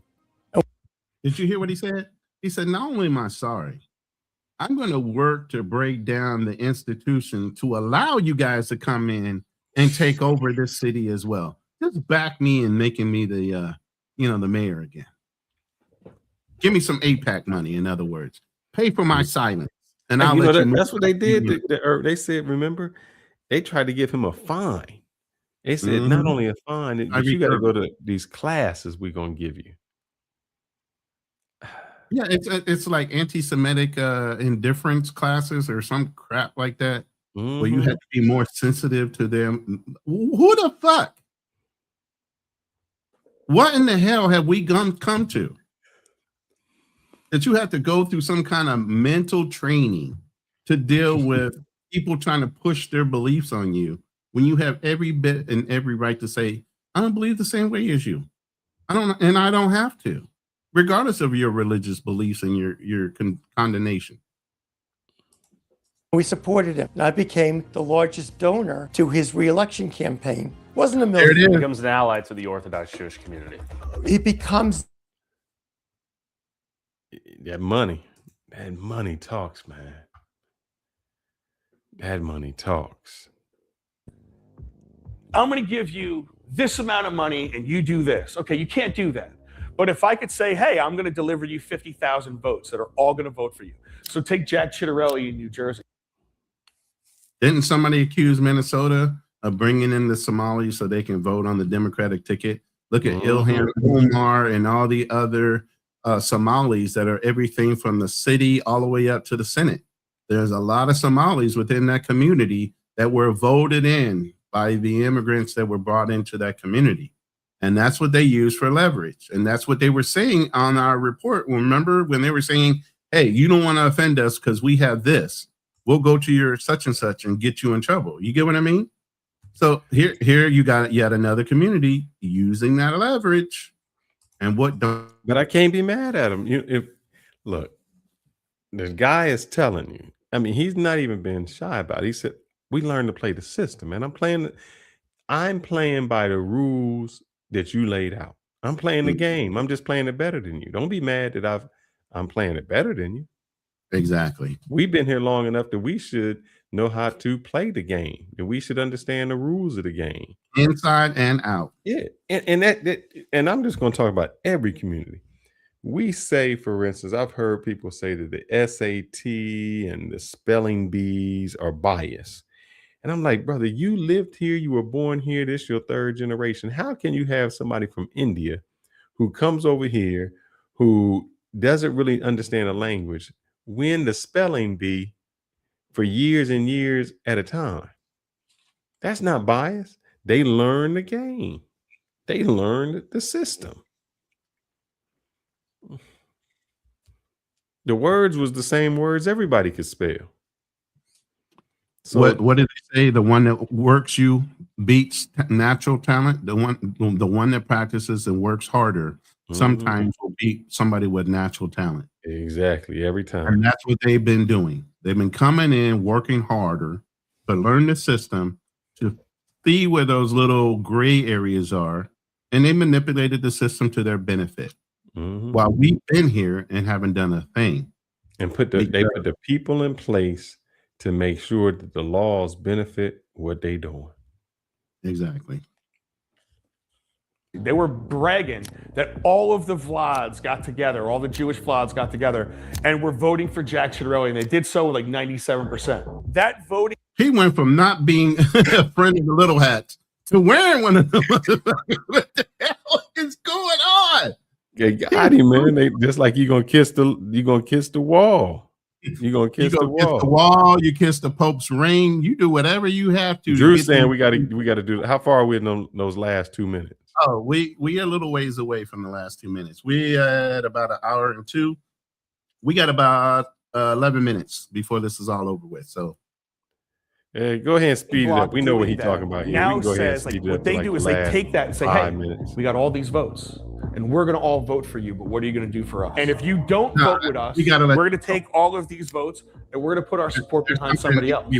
It's what they tried doing to Chris Pollock. I know because I spoke to the dude who basically said it. They said it very arrogantly, where it was like, "Oh, we have 6,500 Jewish votes in Jackson. He is not winning." That's what they said to me. Yeah, he won. And if I cater to their community, I might have access to the block vote. Who did they say they control? They said they control our mayor and our council president. After a year, I couldn't bear it anymore. So I got involved. I hired a political campaign group out of Washington, D.C. that does political campaigns for Republican senators. I think they did Ted Cruz. And I wrote a letter to the mayor of Jackson telling him all the things I was going to do if they wouldn't reverse these discriminatory laws. In the meantime, there's another Jewish group called the Aguda that had a lawsuit against Jackson based on RLUIPA. That's religious land use. Understand that. That's why I needed you to hear this. Look what that says. Religious Land Use Institutionalized Persons Act. This is what they use to push themselves into the community and set up these 501c corporations with these houses as being religious locations. They use that right there. Didn't somebody say they buried somebody that they knew in their backyard so they could? Well, yeah, that's a law in any country, in any state, really, even in Texas. If you make a personal cemetery of your family in your backyard, it stops being taxable. Shoot, I'm about to knock somebody off real quick. If you own land, you should have your family members buried on the land. Smart idea. Smart idea. Institutionalized Persons Act. And it says that the municipality, it's a law, federal law, municipality is not allowed to discriminate based upon religion. And in their lawsuit. Did you hear that? Remember, I told you they use religion to push themselves in. And that takes precedence over human rights. It's their religious beliefs. Then showed all the emails from Jackson, all the things they were doing, conspiring against executing to try to make life miserable for Orthodox Jews there. But you went to work, and what happened next? I went to Washington. I met with Ronna McDaniel, who was the head of the Republican National Committee, and the Speaker of the House at the time was Kevin McCarthy. He was actually in their conference room. So I met with both of them, showed them what was going on. They were shocked. No, I think there's a lot to learn from the community. That's why I like what we did yesterday. Their tactics benefit them. They are a solitary mass. They actually are a community. Yeah. You can't deny it. They are not fighting over Trump or Biden. They're not fighting over left or right. They're not fighting over masked or unmasked. Us versus the world. It's antimatter, right? It's like we are everyone in our towns, we're fighting against antimatter. We're not focused on what actually matters. We're not picking each other up. We're not one community. And I'm not talking about communism or any of that shit. Yeah. I'm just talking about caring about the person. They hitchhike. What other world will you see hitchhiking in America in 2026? Nonstop. Yeah. That's a testament to how high trusting they all are. So there's something to be said about that.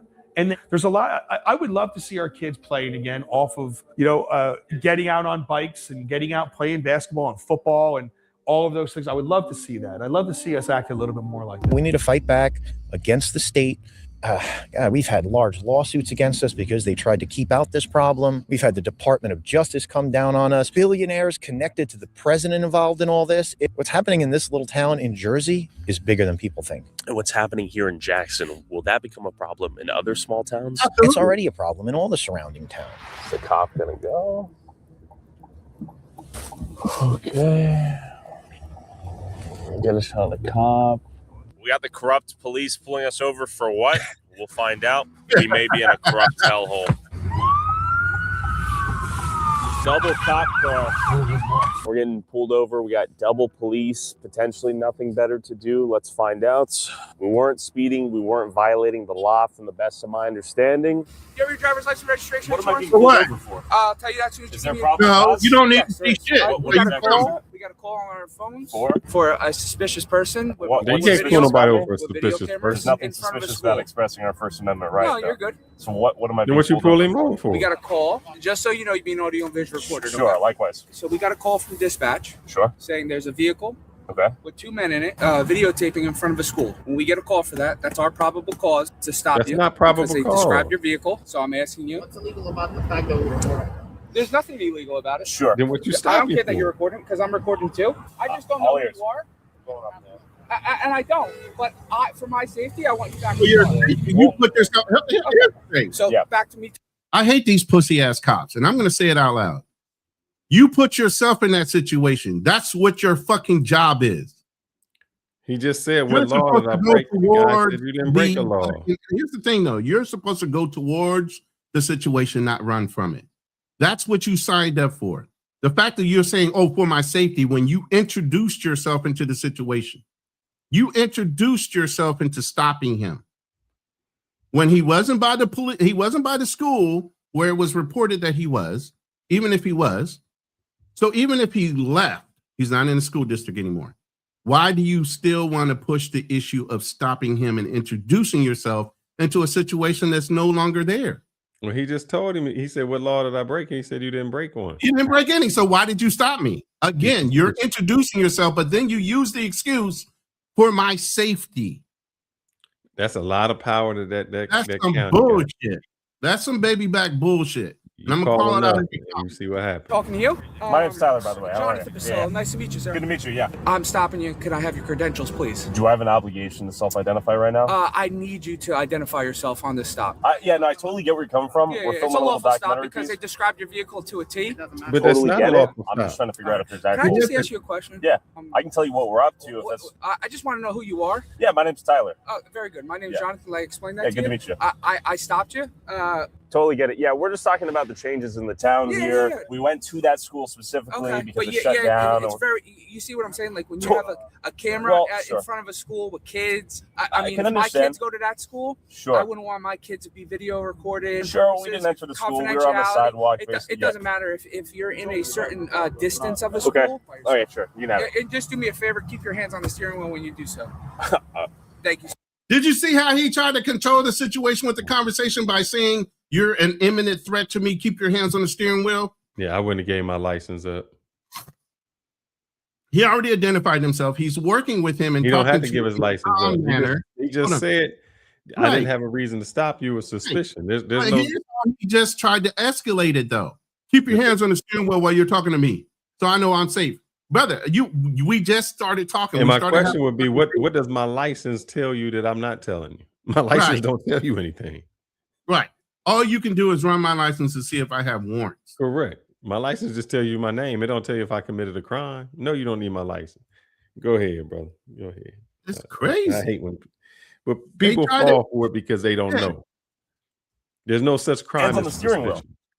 Right. Plus, you're sitting here having a conversation with me. Why all of a sudden do I have to keep my hands on the steering wheel so that you have some kind of semblance of control on what I do?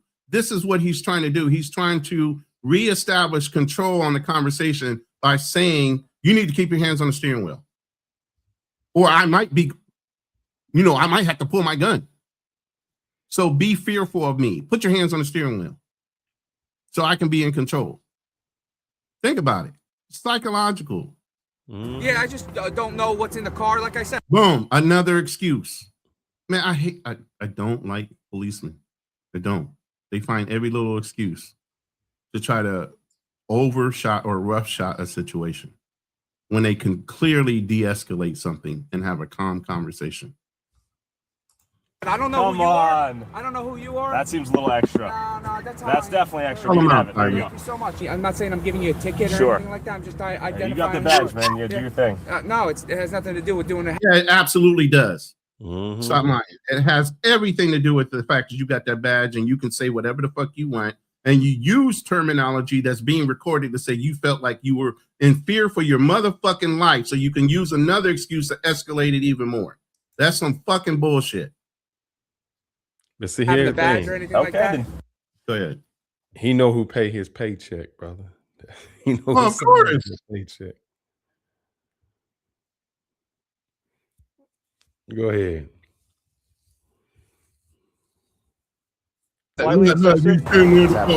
Seems like a bully tactic going around.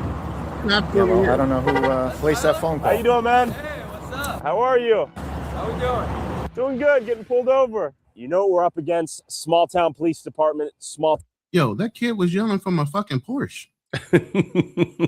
Talking about, hey, how you doing? What the fuck? What's up? How are you? Ain't that a Porsche? I don't know what it is. Doing good. Getting pulled over. You know what we're up against? Small town police department, small town politics, lots of money. All right, so apparently the reason why these cops came out of thin air is because who just got called? Well, we're going to find out. The council president just called me. So who is Morty Bernstein? He is the council president. So could it be? Let me explain something to y'all black folks. Let me explain something. You think power come from a gun? That's not power, man. Power come from being able to make a phone call to have you all shut down over who you know. See, that gun, that's just the media, something intimidation. When somebody can take your house, your freedom, your everything about you with a phone call. Yeah. That's power. And maybe he was the muscle. That guy, that specific cop was sent to instigate an issue. Because he tried to find every excuse in the world to escalate instead of de-escalate. Remember, there was a cop interaction earlier. The city council member didn't have nothing to do with that, or the council president didn't have nothing to do with that call. And he was very nonchalant, talked to him, and went ahead and left. But by the time the council president called, they sent over a strong arm guy. That's going to. I want you to think how this call went. There's a dude out there and he's filming. Well, did he break a crime? No, I need you to stop him. I need you to stop. Yes. But what crime did he commit? He didn't commit a crime. But I It doesn't matter. I need him Don't stop. try to make an excuse. Push him. Try to escalate it. That's what they wanted him to do, and he didn't bite. They do that to brothers all the time. Mm-hmm. Now they're doing it to Tyler, but now we see it. He literally tried to escalate a conversation with Tyler to make it more than what it was, and Tyler just never bought. Well, you got to keep your hands on the steering. I saw every move he was trying to. He was trying to escalate that conversation to make it more than what it was, based on the council president calling and saying, we want him, like you said, stop.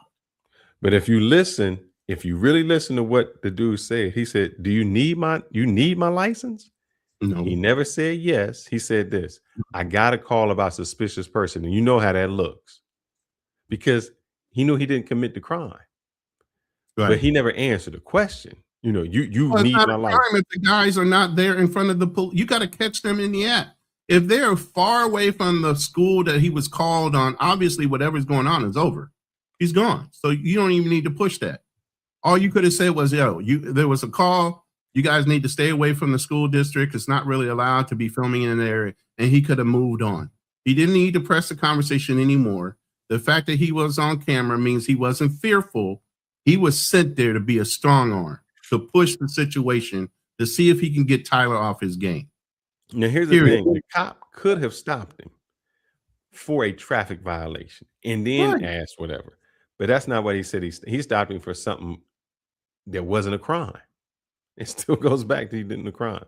Go ahead and let it play, brother. Let's see how. Yeah, we're almost at that 2 minutes. Yeah, we're almost at that 2 minute mark where he's saying President of Jackson, New Jersey, and the most powerful man in the town. Does he have the police in his pocket? I don't think he has the police in his pocket at all, but the man does have an incredible amount of power. He's involved in political action committees with very rich and powerful developers, a lot of political connections. Who are we messing with here right now, Chris? Was this a mistake? Is this video a mistake, man? I'm going to be honest. The powers out here are pretty immense. Like I said, it goes up. You have billionaires from Lakewood being involved in what's going on in Jackson. People connected to the president of the United States. If we zoom out, where does this all end? Right now, it's gone to every town on the outskirts of Lakewood. They're buying up everything. Even if they're not occupying things are being bought up. I always say it's a real life game of Monopoly. So it's gone into Brick, and it's gone into Howell, and it's gone into Jackson and Toms River. Now it's going into Manchester. There are large portions of property being bought in South Jersey.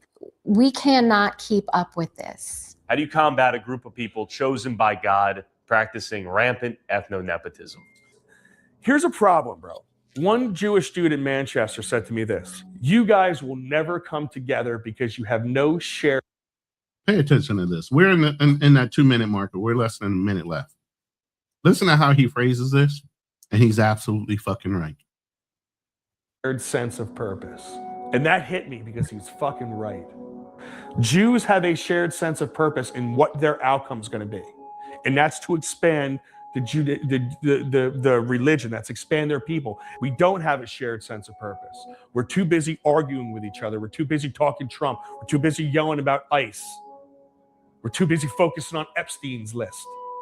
We don't have a shared sense of what is America and what are we trying to accomplish together. Americans don't have a shared sense of purpose about America. Jews have a shared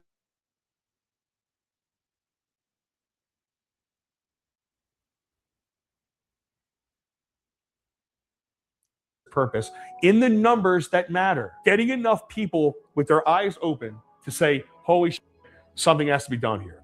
You have to get rid of the RLUIPA laws. I don't think it's ever been challenged by the Supreme Court. It has to be taken to the Supreme Court. I think it violates the Constitution. You have to fight fire with bigger fire. And the sad part about it is they have the biggest fires. So that was the video. I say that's true. I'm going to show you because what they say is this: they put money in everybody's pocket. The Democrats get the money, the Republicans get the money. They don't care who they paying as long as you have their best interest at heart. See, we go into 90% voting for Democrats. They don't have our best interest at heart. Even we vote for a Republican, they don't have our best interest at heart. They pay the money and say, you either pay we pay to play. And if you're not for us, we will spend triple to get you out of there. Get you out of there. We will spend triple to get you out of there. And they right, man. We don't vote on the local level. We don't do none of that, and we expect things to change. Yeah. If you can't control your local politics, you can't control the federal level. And we have enough people in each community to control the local politics. Now, when they start doing the redistricting and all this other stuff, that's on a federal level more so than a local level. It's kind of hard to redistrict a fucking town. You get what I mean? But yeah, you have to control local politics before you can control the federal level. And we're at a point right now, I've been an independent. So I have no dog in the fight on either side. And when I did have a dog in the fight, I was a Republican. I've never been a Democrat. So that'll let you know where my mindset is. But at the end of the day, I vote for what's right and who's going to be the most intimidating factor when it comes to foreign policy. I don't give a fuck about anything other than foreign policy. Let me show you one thing, because this is where I'm at. And these people mad about this too. But as just like that group, there's a commonality. I have not seen this. I've seen what the headline is, but I've seen some of what the people are talking about, because they pissed. They pissed. Let's see. I'm gonna play a little bit and see if I can hear some. Was replaced by H-1B workers. A fight over demographics. Oh, come on. Don't slow me down. Don't do that to me. Come on. You got to play for me. Oh, no. It's killing me. Don't do it. Come on. What are we doing here? Come on. Oh, man. Come on. Let's go. What's going on with the internet? Frisco tonight, some are calling the Indian population growth there problematic. There are accusations that some visa holders maybe gained their work status fraudulently and took American jobs. Our Marvin Hurst tonight looking for answers. For all the things that Frisco is known for. I also see people who were evicted because their job was replaced by H-1B workers. A fight over demographics has led to some uncomfortable conversations. People from India are walking in, not even going through the proper channels to apply, while Texans are going homeless.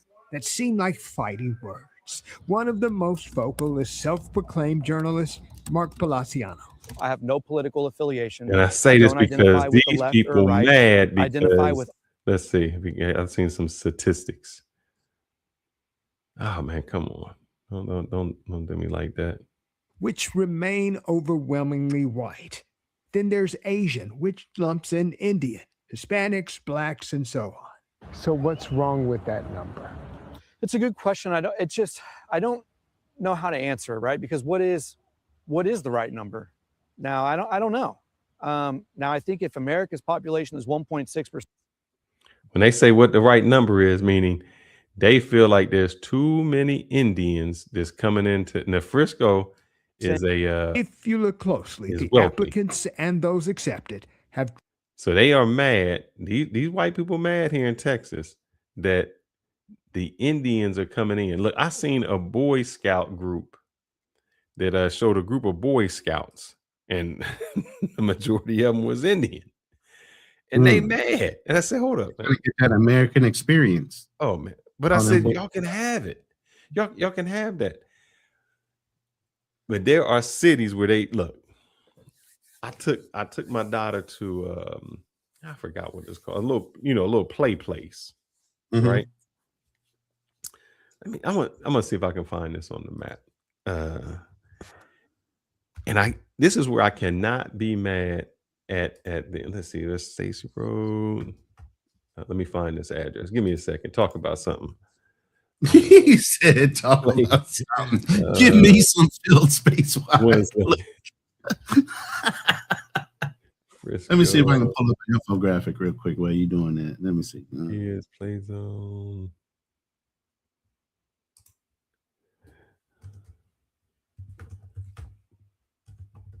Look, I froze up for a second. Yeah, it's not launching my photos. What's going on? Doesn't like none of my photos. See if I can go here and get you something. Wonder Kids on Main Street. See if it'll. Right.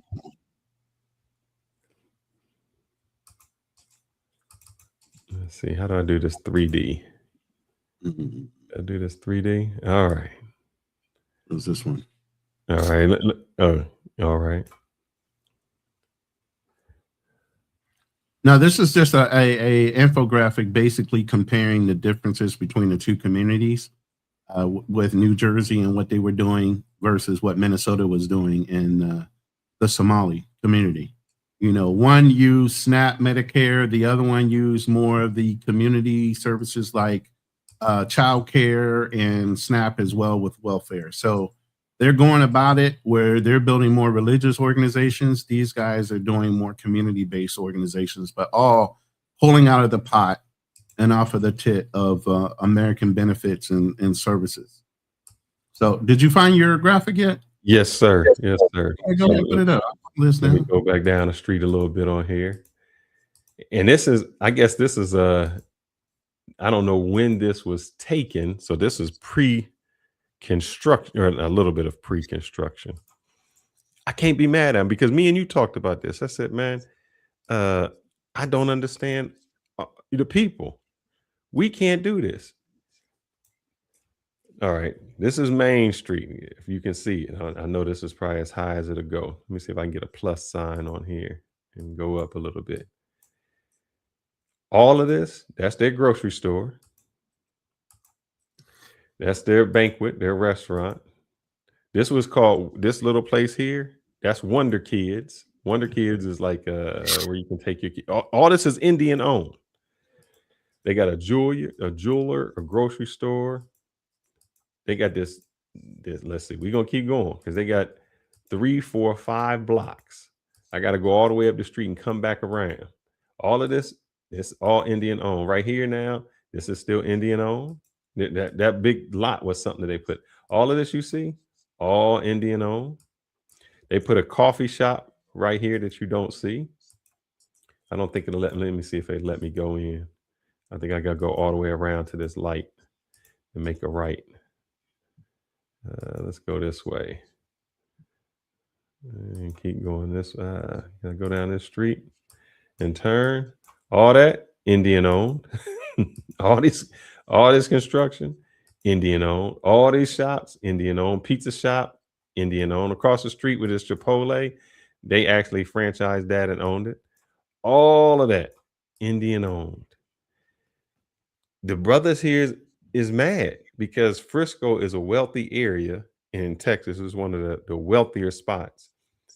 And the whole demographics are changing because the Indian people came in, they started working in tech, and they said, you know, I can't say they didn't assimilate. They just kind of took over.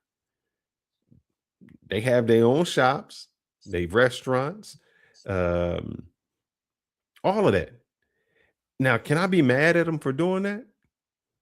Because when we do it, it's a liquor store. It's a pawn shop. It's something crazy.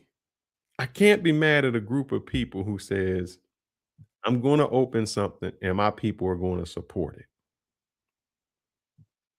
it. I like we were saying, or the video was saying earlier about Little Italy, Little Chinatown, and all that.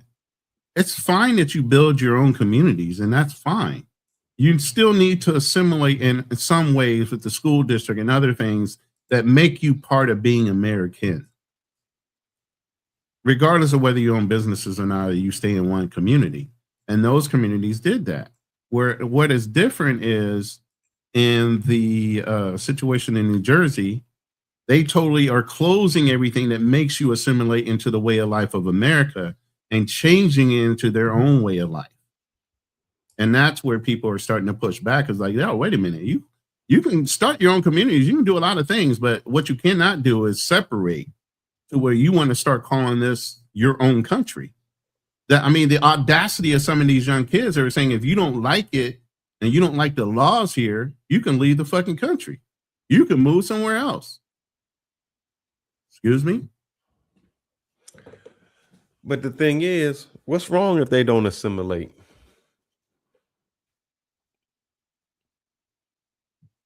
What's wrong with it? Mm-hmm. Okay, first of all, you have to, when you become a citizen of the United States, you have to profess loyalty to our country. Oh, we don't want to they can be a part of the country, but they don't have to. Hold on. We don't want a bunch of spies here. So you have to, in your credo or whatever. I've always been a U.S. citizen. I don't know what they actually say, but there has to be a pledge to some loyalty and allegiance to the United States coming in to become a citizen. It don't have nothing to do with assimilation. I think you went off. If you don't assimilate into the culture, it starts to become a problem when it comes to believing in the same structure of what Americans are. Yes, you have a lot of freedoms. You have a right of freedom of religion, freedom of speech, freedom to do a lot of things. But what you don't have the right to do is come into the United States and act as if you're back in your own fucking country. Why can't I? We had a senator, which we'll bring up in the next live, that walks into the House of Representatives in a fucking Israeli uniform, professing he's loyal to fucking Israel over America. You're an elected American official saying that you're an Israeli. But now you're going off topic. That has nothing. I'm saying, why do you have to assimilate? Like I said, not assimilate in the way that you're saying. I'm saying assimilate as far as educational wise and the belief structure. You can have your own relief.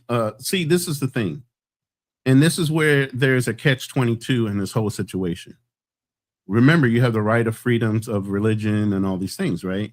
Mm. Well, what we were saying with the Jewish community here is they're pushing their right of religion over the humanity side of it. Meaning we're going to forcibly take over this area based on our rights of belief in this and the other. And if you don't like it, you got to move out of our way. But white's been doing that to blacks forever. They do it now. What do you mean? They do gentrification. They say, well, if you don't like what the neighborhood is our own fault. No. Gentrification is they just let the community go to hell and high water. They buy up the land, let it go to hell and high water. They don't fix or reinforce the police department. They allow crime to happen to where the property values go down, and then they buy cheap and rebuild it. And then all of a sudden the police are strong there. Crime all of a sudden drops and everything else.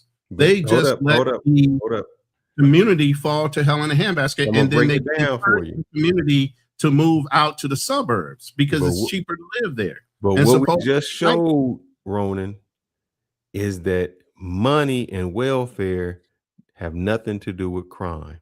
Correct. So when you say that the property value went down, why did it go down? If blacks are living there, why did it go down? Again, if we're talking about gentrification in these cities, and I'll bring up Long Beach because I've been there the longest. Long Beach went down. Let me bring up Long Beach. Long Beach, when I was there, and I was there since the 80s. I didn't leave until 2016, 2014. So I've been there to watch that whole situation change.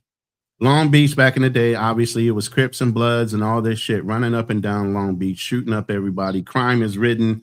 Everything is just down bad.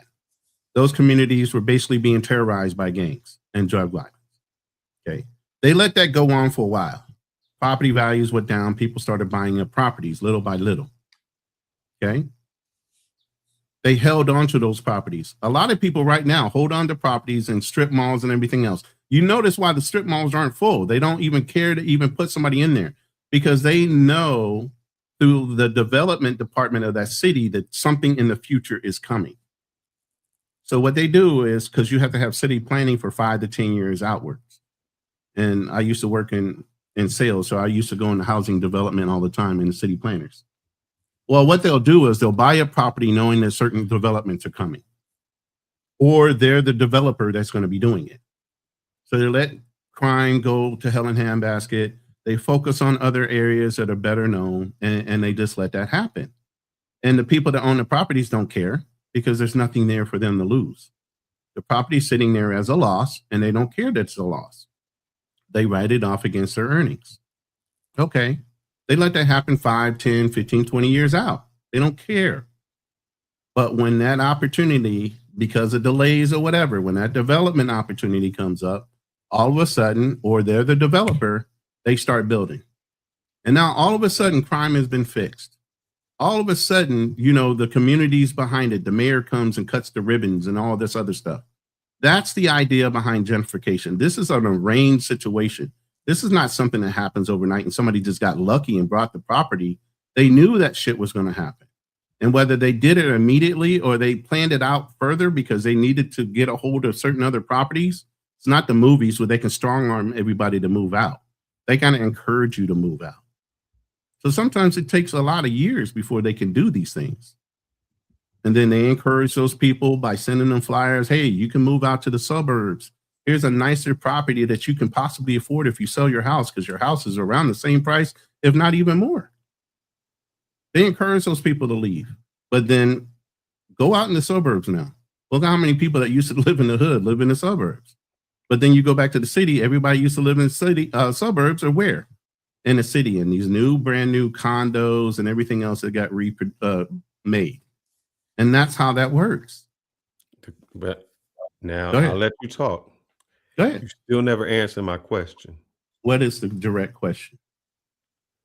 How did it get that way? You kept everything you said was you let something happen. The city. If I'm a Jewish person or Indian person, I'm going to say this too. I'm going to say, look, I don't want to assimilate with you because look what you bring.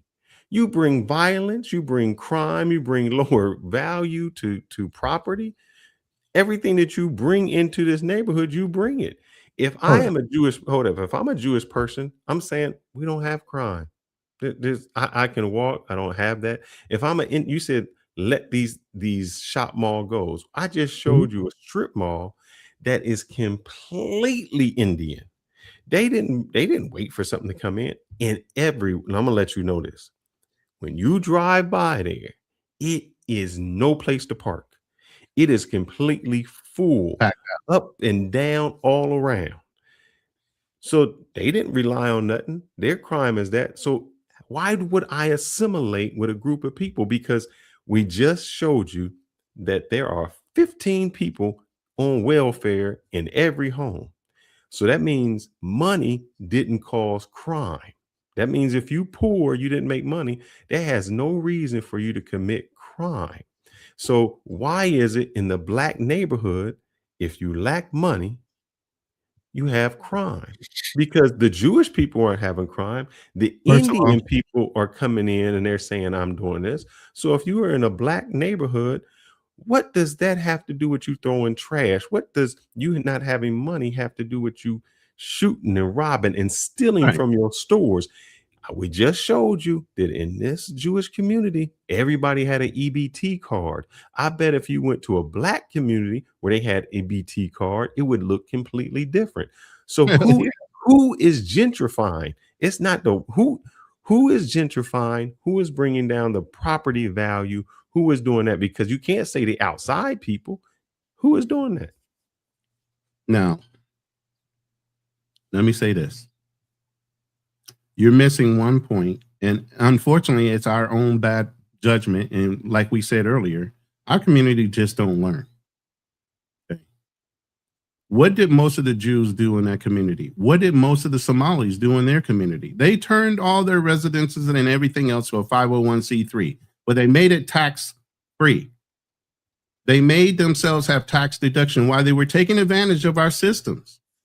We don't know the rules for whatever reason and laziness or whatever the hell it is, but they have utilized the system in order to benefit from it, where we utilize the system just to utilize it and we spend up all our money on stupid shit. Period. So whose fault is that?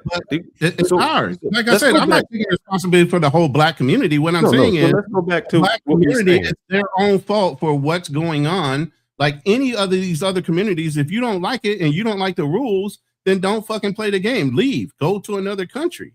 You know what I'm saying? What But you at the said same was time, we're not taking advantage. You didn't let me finish. Now, as far as crime, it doesn't mean to say that New Jersey doesn't have crime. I just told you there is crime. There's all kind of crimes going on there.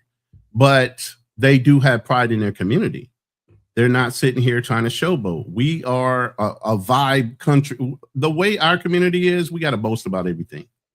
There's a lot of people that don't like to boast in communities. Asian people don't boast. Indian people don't boast. There's a lot of communities around the black community that aren't about the flash. They move in silence. You just sent me a video, which I said, bro, that's the way to do it when you travel. There was a whole bunch of Asian brothers. There was at least 10 dudes. They rented out $1,000 a night penthouse. In Medellin, Colombia. Medellin, Colombia, rented out a top penthouse, laid the fuck out, pool, everything.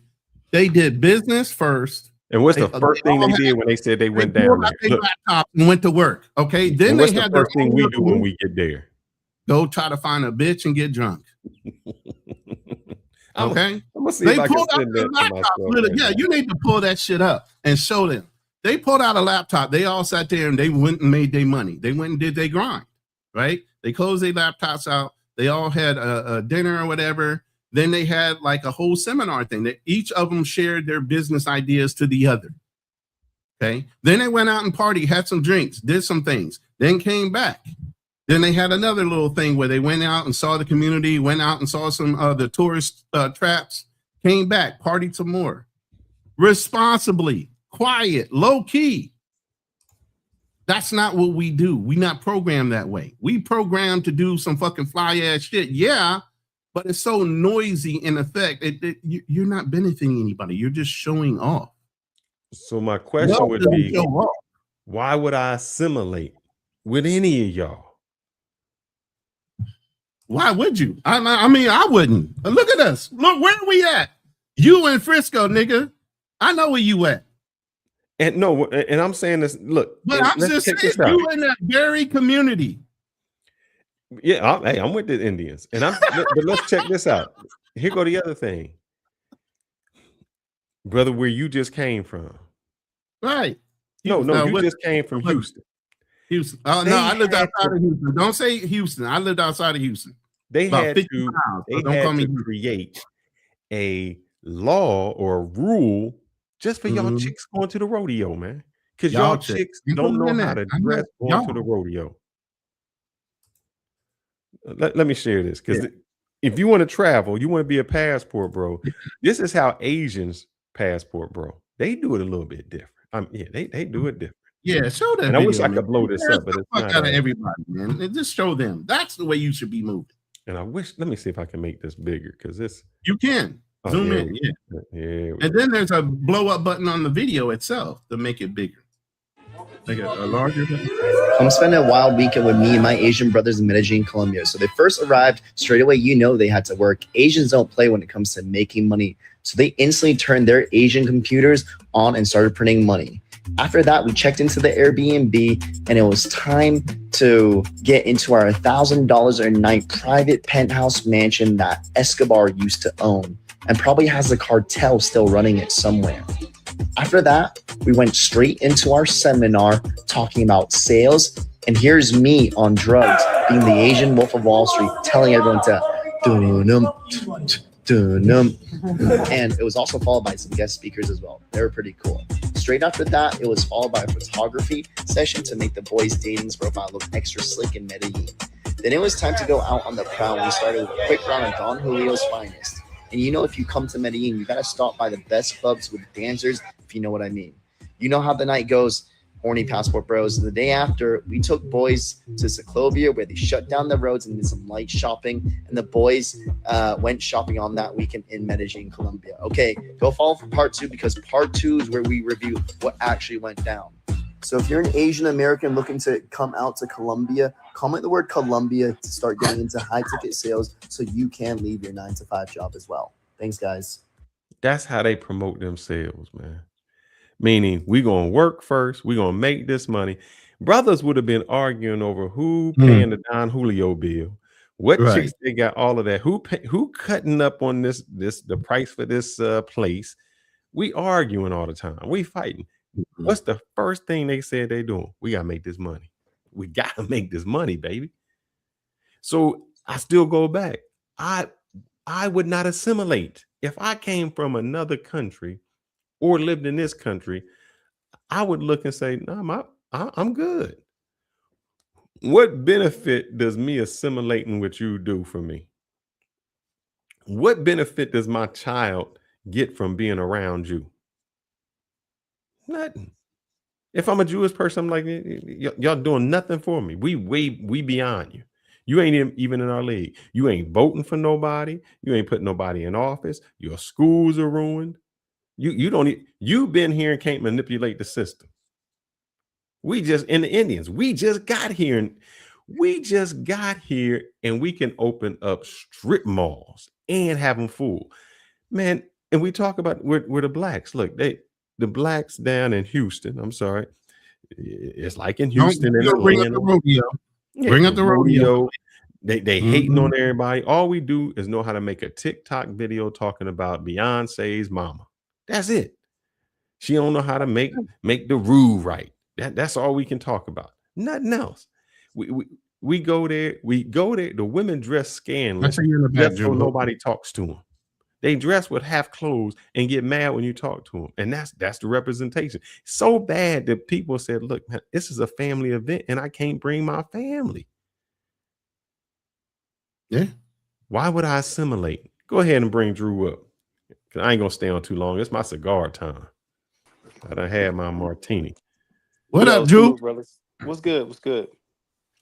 I had thoroughly enjoyed looking at that documentary.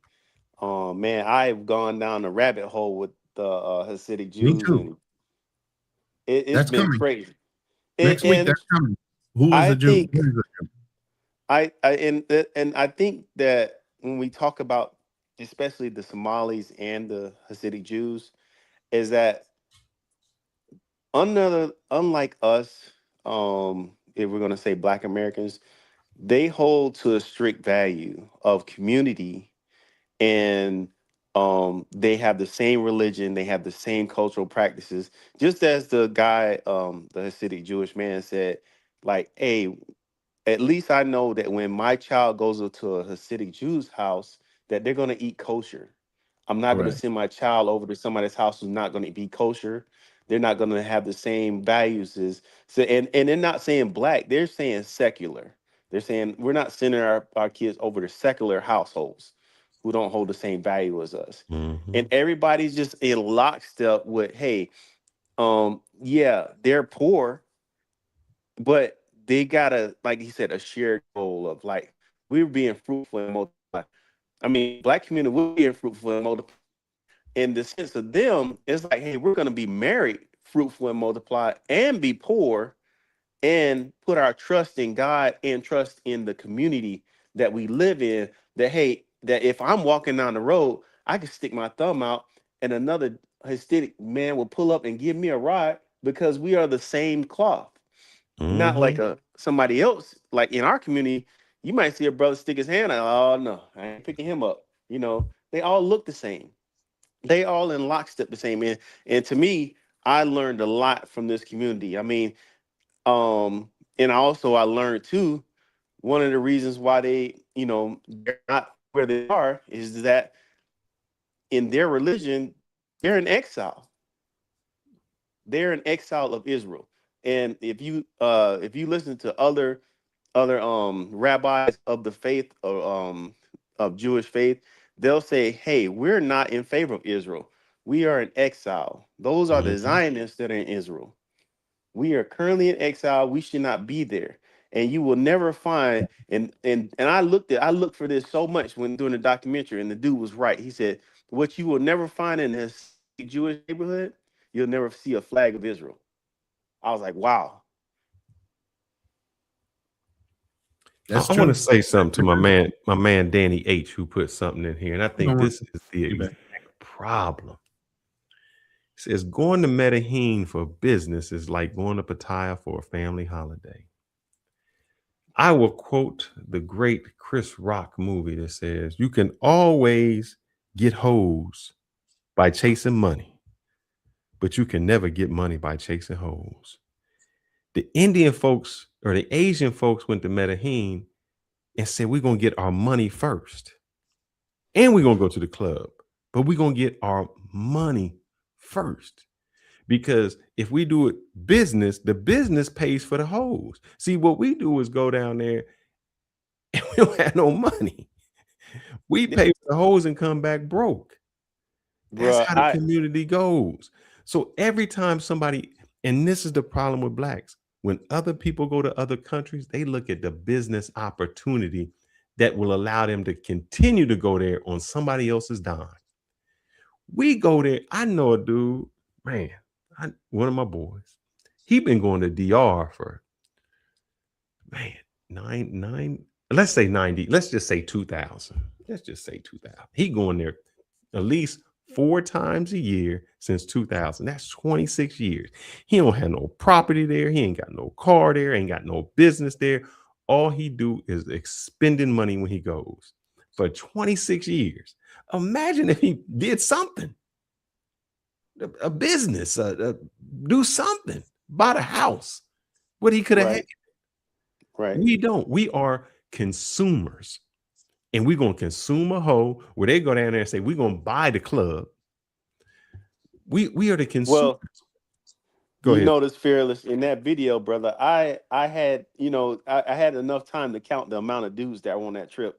It was like 13 guys.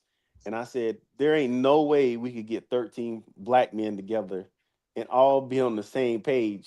Because somebody would have come in short on something. Somebody wouldn't have wanted to do this, wouldn't have wanted to do that. I mean, that's a hard group to travel with, that many men, because everybody's gonna want to do their own thing. But I mean, I'm not giving those guys a lot of credit because they were down there for some bullshit too. Let's be honest. Correct, but here's the thing. Well, no, they did the money.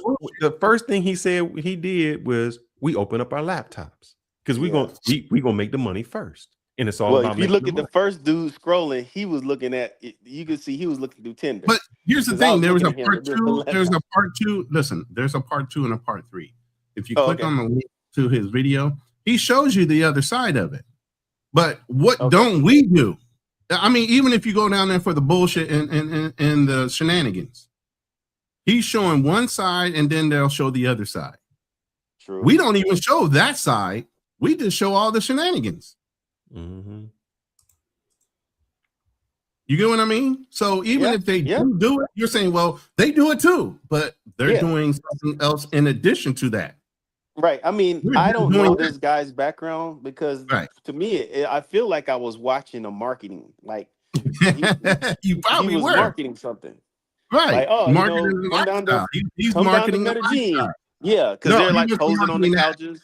No, he was marketing how to make money online.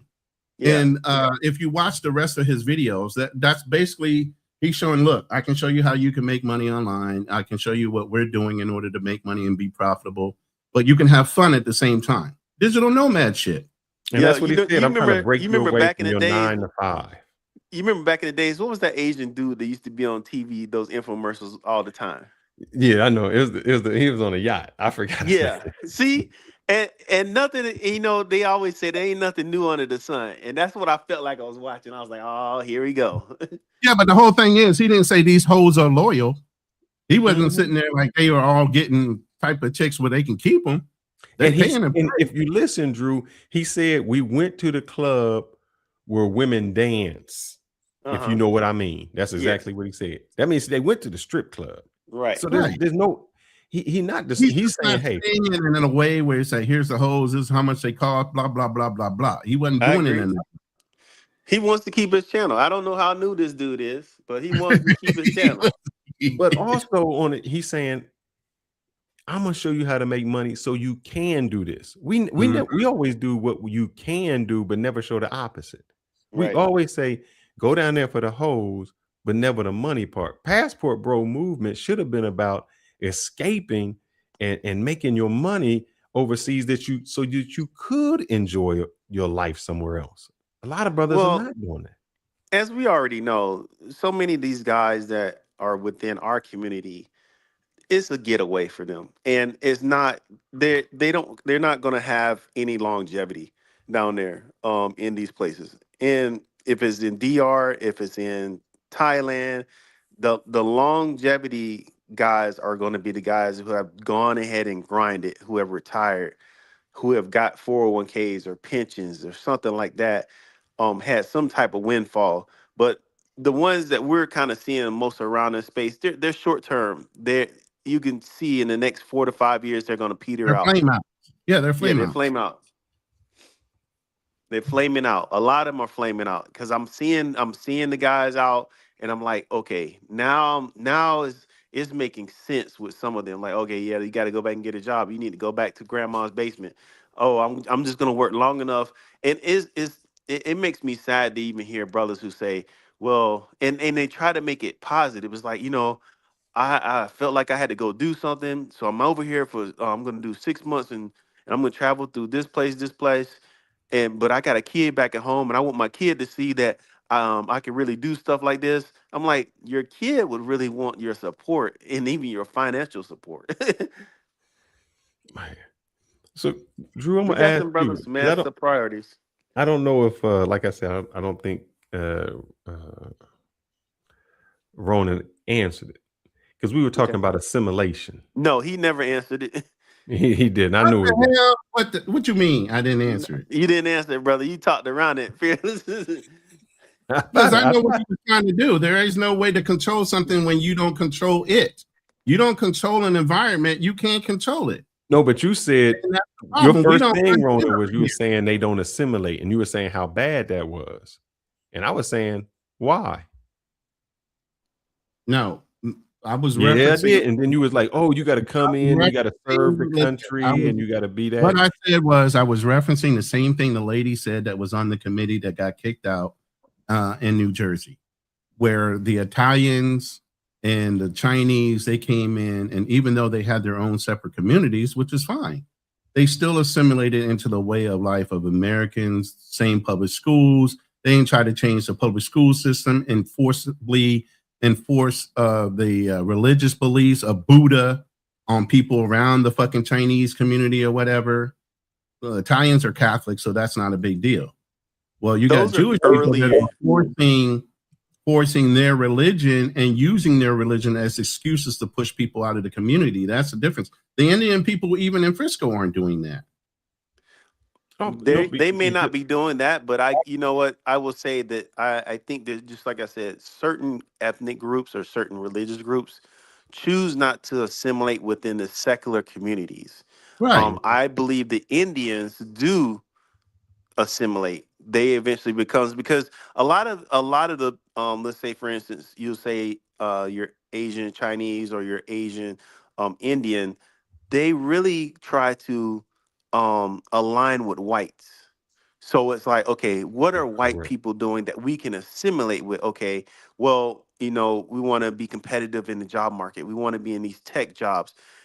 Before, you say 15 years ago, before everything went down in California, Indians would have been in California doing tech work. They would not be in Texas. But because everything migrated south, Texas, that's where they're going.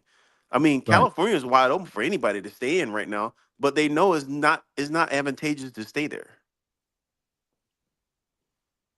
Well, it's not cost effective to stay there either. Right. It's not advantageous. You're moving to Texas, you're getting a bigger quality of home, you're getting tax-free, no state tax. I mean, you're having good brand new schools. There's a lot of advantages to being there, and they're just moving with the tech jobs. I mean, isn't Facebook moving there, or is it Meta, or are they moving to Texas? No, you got what you call the real reason right Elon Musk is moving here.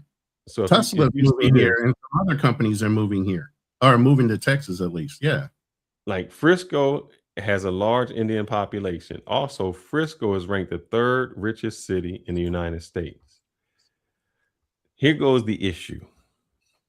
And I'm telling you, the reason I know this is because when we went to look at a house, I mean, look, this is this is how they are.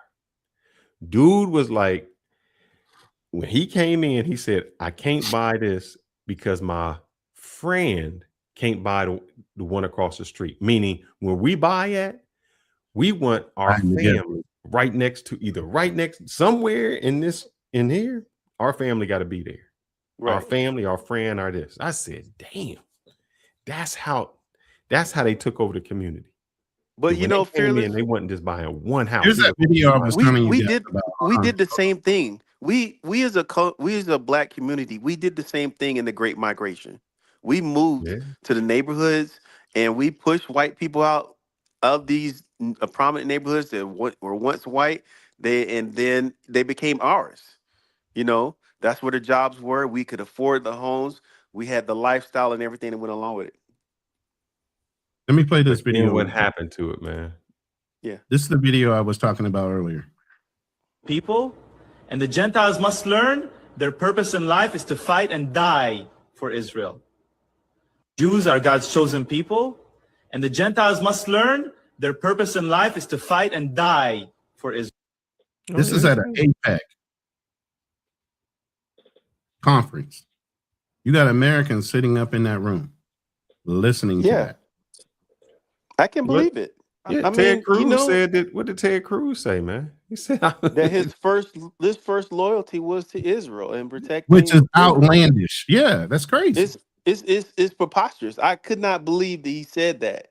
But you know, even as we like I said, as I explored more about the Hasidic Jews and just finding out that, you know, and I think Ronan, you did mention this a little bit earlier about how when they came to Israel in 1948, that they allowed them to build yeshiva, and there was only a population of about 200 families.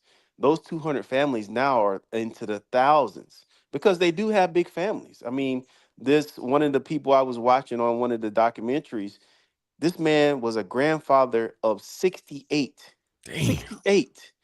Grandfather, and they're all in lockstep. They're not going there, and some of them were saying, we'd rather die than to join the Israeli military. Yeah, bottom line. This is where they just changed the law where the Hasidic, instead of Hasidic, it's Hasidic or something like that are exactly like the Hasidic Jews, Orthodox Jews. Yes. But now they have changed the laws to where they have to serve. Yeah, and they're in hiding. They're in hiding.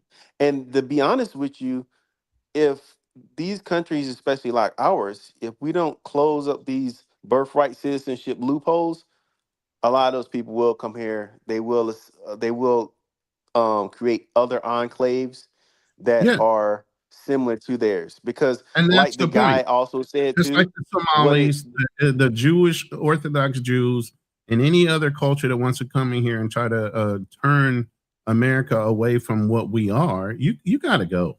I'm sorry. But man, here's the thing, Ronan, you saying turn America from what you are. I'm gonna let you know something, and I've known some Jewish people, and they say this: the problem with black is we find the cheapest. The thing with Jews are they're gonna deal with a Jew even if the price is higher. We don't do that. So when you say turn away, you said we buy the cheapest. We do. Did you say we buy? No, the we don't. cheapest? We absolutely do not. No, we don't. We don't. Yeah, there's a whole video on how to sell to the black man, and we buy brand names. We don't buy brand names. We buy brand names, but what I'm saying is, anywhere we go, we always trying to talk a brother down amongst ourselves. We might go to a store and buy Nikes, but if we go to a black store, we got to get that discount. We got to get come on, brother. You know, come on. That's if there is a black store, because that restaurant, whatever it is, we're gonna complain. People try to finesse people, period. And they think because you're black, you can be finessed. I've dealt with this before. Of course, we're always looking for the cheaper price when it comes to black people. Jews don't do that. Nah, I would say that they do try to talk each other down. Hold up, you got black businesses using the fact that they are black businesses as a way of running up the price too. Right. Because they got to survive. They're not getting the support like the bigger companies. So you got to pay a little bit more in order to get this item that you can get somewhere else. They're not competitive. Yeah, they do try to run the number up for you. Yeah, that's the key right there, is that if you're finding a lot of black businesses, a lot of them do have to charge a little bit more because of the rent. They may not own the strip mall or something like that. So they're going to have to charge a little bit more. And we as a people are going to say, oh man, this bottle of hair cream is $2 cheaper at Walmart. So that's where we're going. But one of the things that the guy he really pointed out with, and that's the indicator for me when he said this, I said, oh wow, that's it. He said, first we have to establish a grocery store or somewhere where people can get the food or the halal food, and that will start to build the community around. People have to be able to eat kosher, and it's the same in the Muslim community. It's halal also. They got to eat kosher. Yeah, and that's why he said we have to have a grocery store, man. Yeah. I know the places that I know it. What was that dude's name? Singleton. This was in when I was at Ohio State. They did a grocery store, bruh. Man, this is when they didn't have, like, they had the. This is way back before there were floral shops. So they had a floral shop, like a photo shop. They had all at that time, the new things that weren't in grocery stores. Bro, they wearing that place down, man. I mean, they stole from it. They just took the brothers he was hiring black people. They wasn't showing up. The customer service was out of whack. It was just like, and it was in a neighborhood that needed a grocery store. All they had was the corner stores. And this was a black dude who went in and did that. So when we do it to ourselves. We do. I agree. I agree with you. I was just looking at a video a few days ago, and you guys might have seen this circulating around, where it's one of us, black female. She decides to go into some continental breakfast. Did y'all see that one? And well, if you look it up, you'll see black female or female goes into continental breakfast, and they're taking advantage of how like a lot of places have continental breakfast. It's like, well, let's just stop in here and we can get a plate of breakfast for free because there ain't nobody watching. It's floating around on the YouTube. So she tried to float in and get a part of, like, she was in. They're floating in. Yeah, he said, "Oh, they floated. They're floating in, and she died." Yeah. Wait, she didn't go to the store? She wasn't a resident? She wasn't like a resident in a hotel or nothing. She just kind of walked through the buffet, the breakfast buffet. Like she stayed there. Yeah. And they caught her. Man. They must have caught her. Man, our people, It man. must have been a scene. Yeah, but they caught her because she put it on social media. She said, "This is how you get a free breakfast in the morning." Wow. Man, I'm gonna show you this because I just brought it up. This is our people. Our people do that. And no, it's your people. I ain't even claiming that shit. This hurt. Let me see if I can even blow this up a little bit, because I found a store, man, and this hurt me. So I'm gonna go up. I gotta go up another one. All right. Singletary Plaza Mart. That was what it was called. It's in Mount Vernon in Columbus, Ohio. A prominent black-owned supermarket in 1980s, opened by Rick Singletary, served the Mount Vernon area. It was a major, well-stocked store that faced significant financial challenges due to what? Theft. Leading to its closure, though it was highly supported by the community. Dude brought in the grocery store and couldn't keep it because of the theft in the store. Black-owned grocery store, man. We don't listen. Listen. I want to Those say, communities have an an air. serves Let me say this: 1,000 customers a week at its peak. Let me say this: the other communities we're referencing have a huge nuclear family. They have respect for one another, and they have respect and honor. Our community has lost the nuclear family. They have lost being taught how to be humane and not always out for a dollar. There's a lot of things in our community that are fucking broken. Yes. That we don't compare to other communities anymore. Yes, we can still individually excel. Yes, we can still individually do a lot of things, but united, we can't do a goddamn thing. Yeah, you're There's right. so much distrust in our community, not theirs. Theirs is fine. They can still function as a unit together.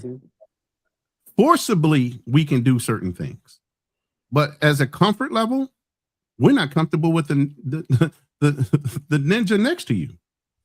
And see, let alone to trust him with our dollars.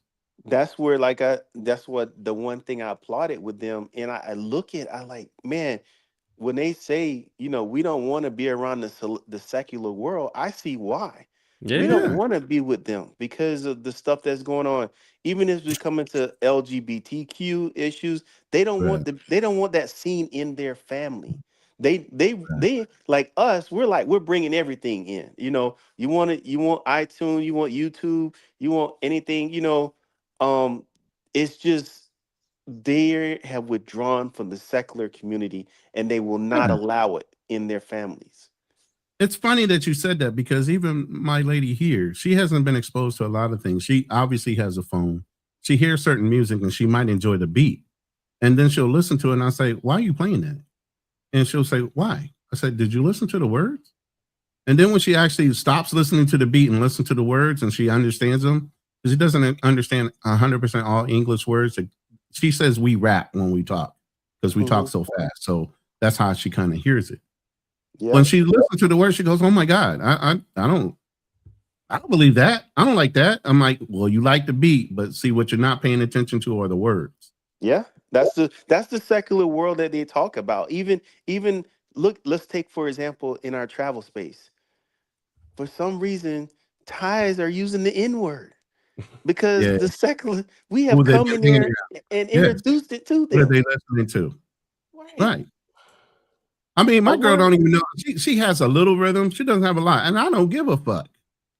I don't need you to learn how to twerk. I ain't interested in that shit. Stay the way you are. Don't try to turn into what you think I want. You get what I mean? Mm-hmm. Hey, Fearless, did you find the girl spilling the food from the continental buffet? Oh no, I didn't find her. Send us the link. If you know it, just send us the link in the back chat and we'll play it. I don't know it. I think either Anton Daniel, somebody who had played it because they were talking about this messing up. But yeah, I mean, I even changed my whole travel thing, man. I mean, I didn't even. I had to get out of that whole space. Out of what? Out of the space, like here I'll show. I can't. I mean, I can ride on people's panels and talk about it, but I'm not. No, I mean, even I don't care about this. Like when I do my let me see if I'm gonna share this screen. The flight risk. I'll share a few videos real quick. Like this, I talk about. I'm in Thailand. I'm talking about what am I doing in Thailand? Or is it playing? Man, what's it up with my internet today? Is that you riding the elephant? Oh yeah, I'm riding every elephant in there.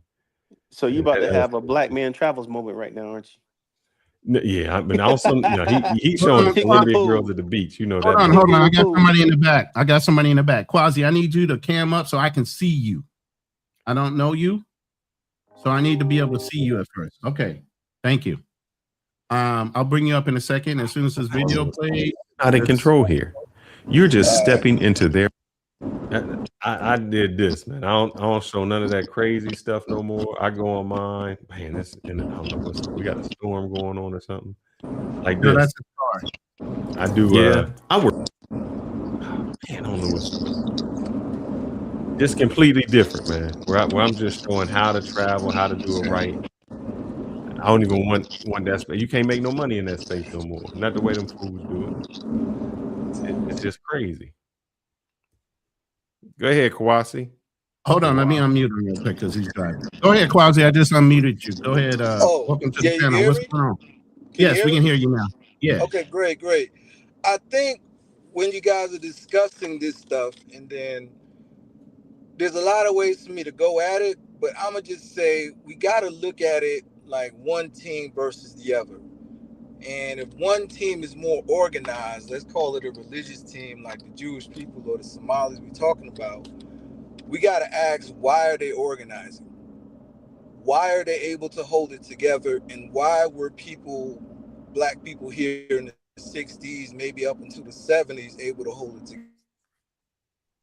And it's more about instilling some type of consistency and positivity and religiously doing it amongst your group. Once you do that, then you can do a lot more against another group of people or another group of people in a country even that you're not even from. Because the bond of people between race is weak.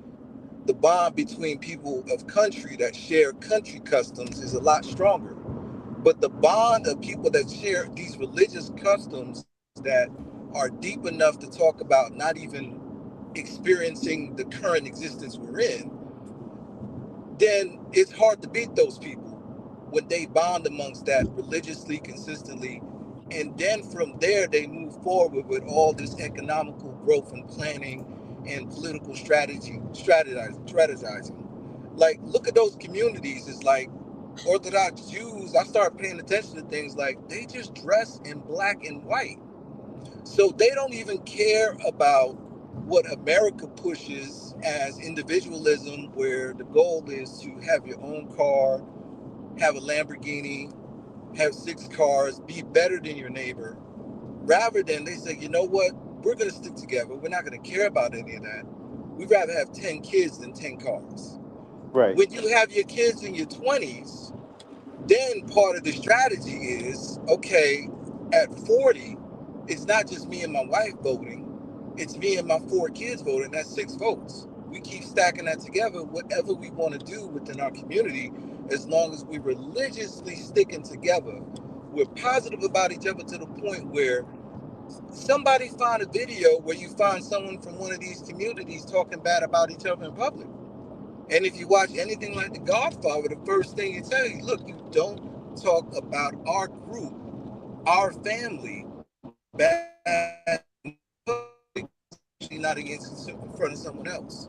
So it's like Fight Club. First rule of Fight Club, you don't talk about Fight Club. Whys more than just looking at the results. Quasi, I am going to go against what you just said. And here's why I'm going to go against what you just You're breaking said. up a little bit, Quasi, but we got what you're saying. Before you do, what? No, I'm just going to pull statistics. But what part are you talking about? You're going against Fearless? Let's Black be sure Americans about that, rank some more of devout. what he was saying was true. Hold up, I'm going about the religious part. Black Americans rank more devout in every category in the United States. It says even right here, Black Americans also ranked higher when it came to religious beliefs. According to a poll, 62% of Black Americans said they personally pray 1 or 2 more times a week. The only racial group that is in that rank. So we at 62%, the next one is 47%, which are white. So you can't say it's religion, because in America, Blacks are the most devout religious people group that there is. Wait a minute, Fearless. I had to push back on that because I know what you're showing us, but we watch Orthodox. We watch Orthodox communities. Now, if you have a Orthodox Christian community, that may be different, but that's just regular Christian Zionists. That's what that is. They're doing basically buffet. Just because they're more devout. We can say we're religious, we just not devout. I'm just saying that I guarantee those are buffet Christians. And when I say buffet Christians, they pick out whatever they want from the buffet of the Bible and they use it. You know, not like the devout. Let me expand on what I'm not necessarily agreeing with Fearless, but let me expand on this point that he was making about how devout we are and how the Jews themselves take advantage of it. So let me play this video. Evangelists here in America, which almost all of them are Republican, probably all gonna vote for Trump, and they are very pro-Israel. They are the ones that, thanks to them, United States always been with Israel in the last few decades. If you take out Christianity out of the picture, what United States has to do with Israel? The only things that are helping us is because of religion reason. He just said it right there. That's why. Can't hear it. He said the only thing that's helping is what? The only thing that's helping the Israel religion are the Christian evangelists. They keep pushing the fact that Israel needs to be involved with us. Right, and that's why I said there's the Christian that I mean they're calling them Christian Zionists. So Christian Zionists are pushing the I guess the chapter in Genesis Right, talking because about protecting he Israel. actually admitted it. If it wasn't for Christianity, there would be no reason why America would deal with Israel. Right. And here's the thing I told you as a military guy, I told you during the Gulf War. Hey Quasi, can you mute? Quasi, I'm going to mute you real quick because your background is really noisy. Yeah. All right. So what I was saying, even when I was in the Gulf War and they were at Saddam was lobbying or volleying fucking Scud missiles at Israel, trying to provoke them into fighting. And we already had the coalition, and that would have broke it up if Israel got involved. Even then, with my limited understanding of in my belief and understanding who Israel really was, because I didn't even know they were established in 1948 back then. I was still young. You know, I would have never raised a fucking weapon towards Israel at all because of my belief as a Christian since I was a child. They were, to me, God's chosen people. Once I started digging into the religion and going down that rabbit hole and understanding that wasn't a state until 1948, and they were the Ashkenazi Jews coming out of Germany after the World War II as a homeland, and the land was given to them by Palestine. And the reason that was because England and America were having problems with the Palestinians, so they wanted somebody in that region that they can control and support. So they put Israel down there as a state.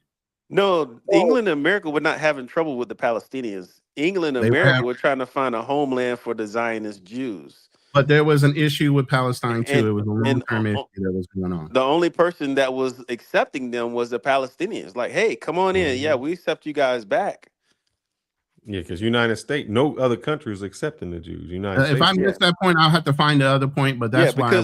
Did you know that? Did you know that after the Holocaust? Listen. The whole point I was saying to that, not the necessarily the fact, was once I started understanding who Israel was as a state, I stopped believing that those specific people were the children of God or the chosen people. And even as I got more into my faith, God's chosen people are no longer. We as a whole are God's people. So just electing one group of people and putting them above all, that's not true anymore. Right. Even if you're a Christian, you should understand that. It don't matter what you believe. It matters what the United States. The guy that was just saying at AIPAC, where he said, well, Gentiles are only born to die for God's chosen people. Even he's misleading by saying that Israel is still God's chosen people. That's a religious belief only. That's not fact, and it's not based on any other thing. But they use that, and they use Christianity to Black people in our community as allowing us to bow down and be subservient to them. Yeah. But it don't matter what you believe. It matters what they believe. And if you electing a congressman who believe that, you're going to go to war for that. And here go the crazy thing. You don't even have to believe it, Ronan, because I bet. Oh, like I said, it doesn't matter what I believe. I don't control shit. Yeah, let's say 100% of the military don't believe it. Let Quasi say what he wants, because Quasi has got orders to go there and fight, and they still going to fight. Yeah, we can hear you. I just unmuted you, but I saw what your comment. I think you guys are missing my point. It's like in life you can't be a prisoner of your experiences. So everyone here has probably experienced, bad religion. You could always point out an example of a bad religion. What you're really talking about is whatever the religious group is distinctly had a bad leadership, a leadership that didn't put forth the best version of what the religion could be as a whole and on an individual level for each person in the group. Took advantage of it either financially or sexually. And now in this day and age, of course, there's a lot of Christian leaders and Muslim leaders here in America, but mostly Christian Black leaders in America that take advantage of the religious group for financial gain.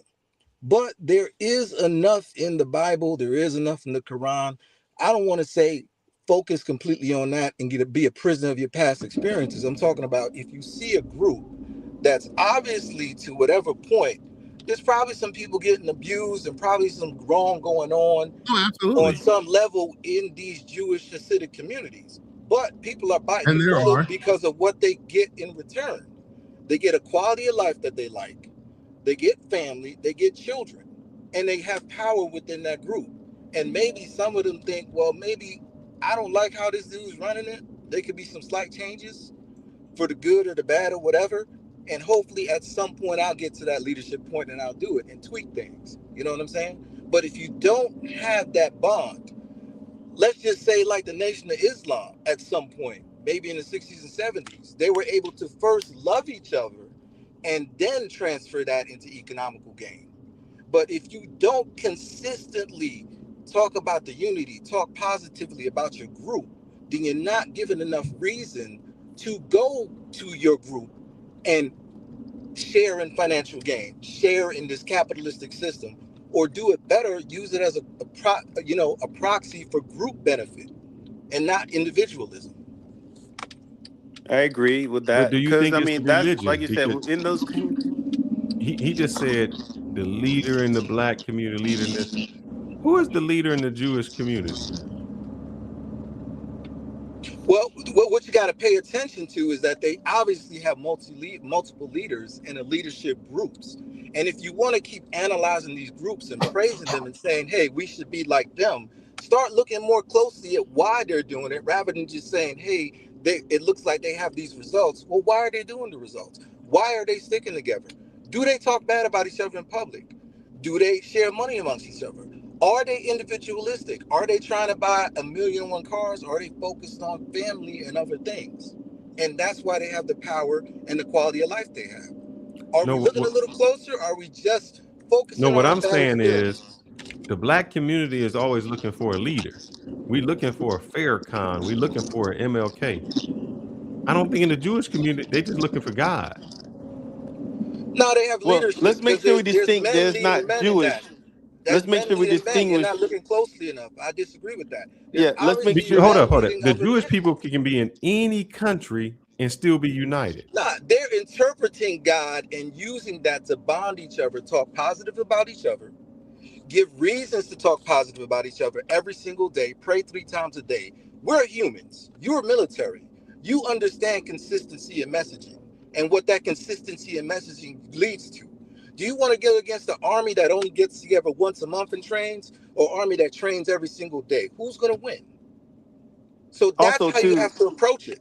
Let's make sure that we distinguish between the Orthodox Jews and the Zionist Jews, because they're totally 2 different groups.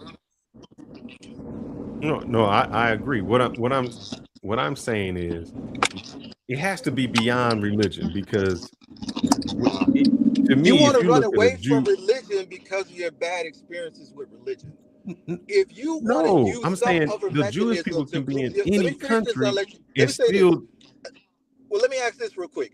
What other mechanism do you want to use? You're military, so you actually have a I'm mechanism that military. you've experienced. I'm military. What other Go ahead. mechanism do you want to use to unify black people? To do what with black people? To unify black people consistently so that we could go against their enemies and see the gain from it. What mechanism do you want to use?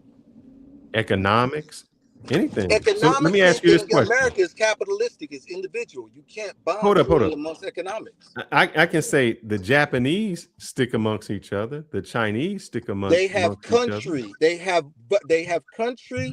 They have pay attention to what they're doing. They speak the same language and they have morals and traditions. So I'll go exactly let me what you're answer saying. that question then. Africa, they look the same. They the same. They speak the same language, and they still don't get along. Africans, you meet any African person, they have 100 tribes and 100 languages. They all know more than one language. That's the problem with Africa. They are too tribal. They do not unify enough. When they do unify, a strong tribe could do well, but they have been tribalized too much to the point where they're not as strong as they should be. But if you're saying that, then that tribe should have been so strong that no one could come in and take them over. Not when another tribe is next to them and they have. You got to think like if that was where the first humans were, and tribalism is a natural human occurrence.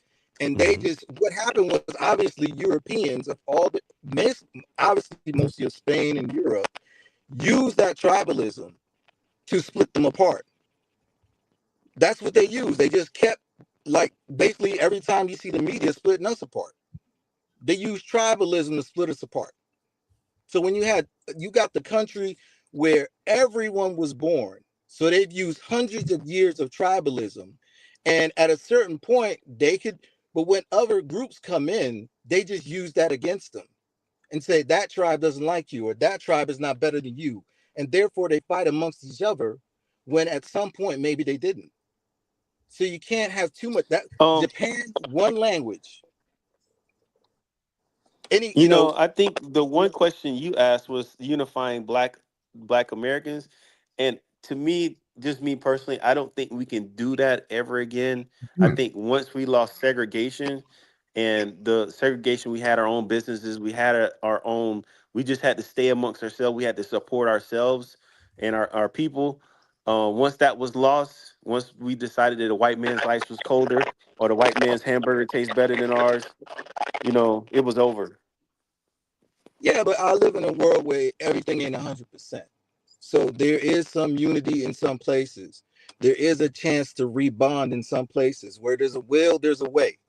Can't be so negative all the time. You just have to actually. It's not negative. I'm just saying. No, there's a difference It's not between negative. It's just that you listen, said there's a difference what between can Americans negative do? and Black talking Americans do. realistically.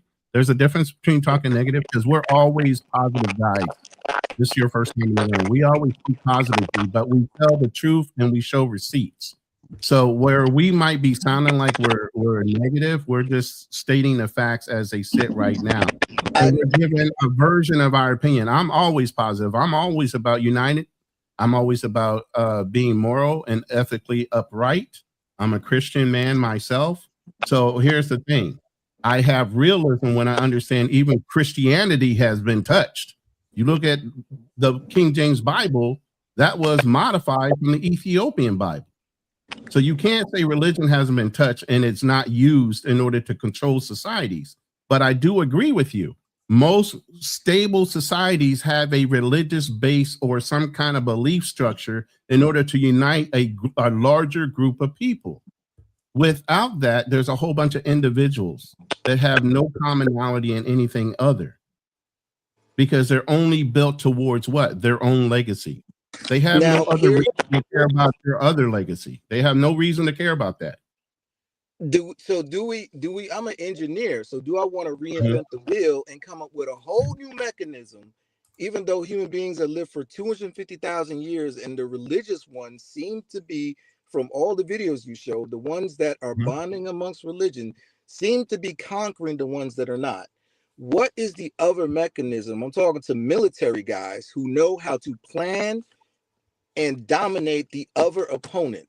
Structure. So now you got a plan and structure. How are you going to dominate people outside of your group? How are you going to bond that group?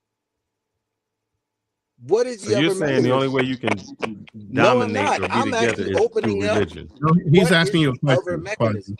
Quasi, he's asking you a question. Yeah, to clarify. I said, no, I'm not. What is the other mechanism? What are you going to use to bond the Currently, people? within our community, to answer your question, I don't think there is one mechanism that you can use in order to try to start reuniting, because you got even just the battle among sexes. You got women believing one thing and men believing another, or staying traditional, while women want to be boss bees, but yet and still saying a man is lazy and all these other things. So there's an infighting right there alone between the sexes. Then you got other things that go along with helping each other in the community and trust factors. And even when you're talking about leaders in the community and churches now are so deemed where they're building women churches because the man panders to the woman and doesn't tell her that having 5 kids and not a husband is acceptable because he wants the money out of her purse.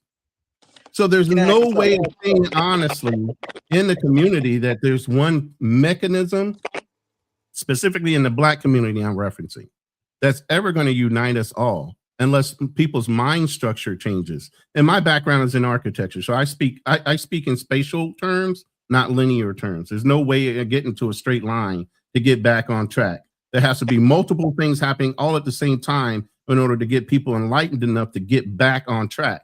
And there's so many different variables right now. There's no one straight way to do it.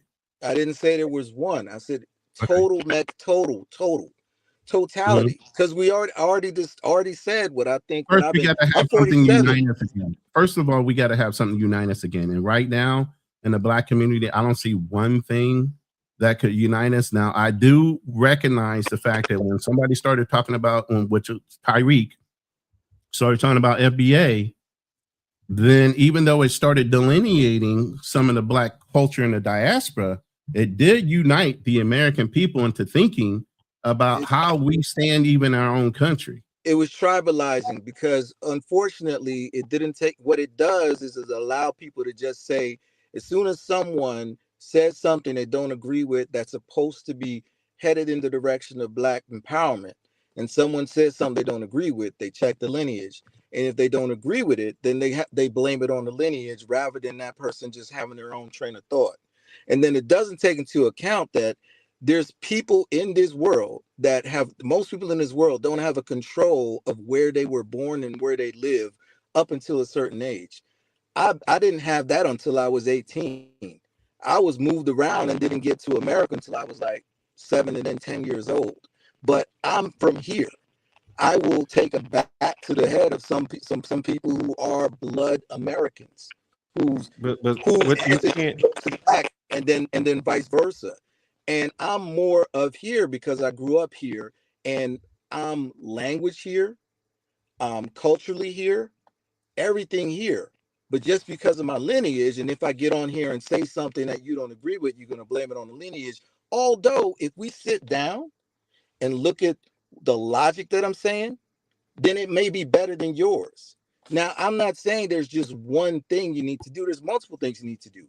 Maybe we should look at what worked and stop trying to throw things away. Because obviously other people are doing that too. They're trying to go back to values that did work, that made sense. These values that are being stuck here that of individualism and capitalism aren't going to work. You got to go back to values that bonded human beings, made families, increased the numbers. There's a problem in what you were saying. See, you're looking at one facet of, let's just say, the Jewish religion. There's Orthodox, non-Orthodox. There's atheist people who are Jews, because Jews is either your religion or it can be how you're born. So there's atheist Jews. One of the reasons that the Jews were getting kicked out of Germany was because they were introducing pornography. The guy who owned OnlyFans, he just died, right? Yeah.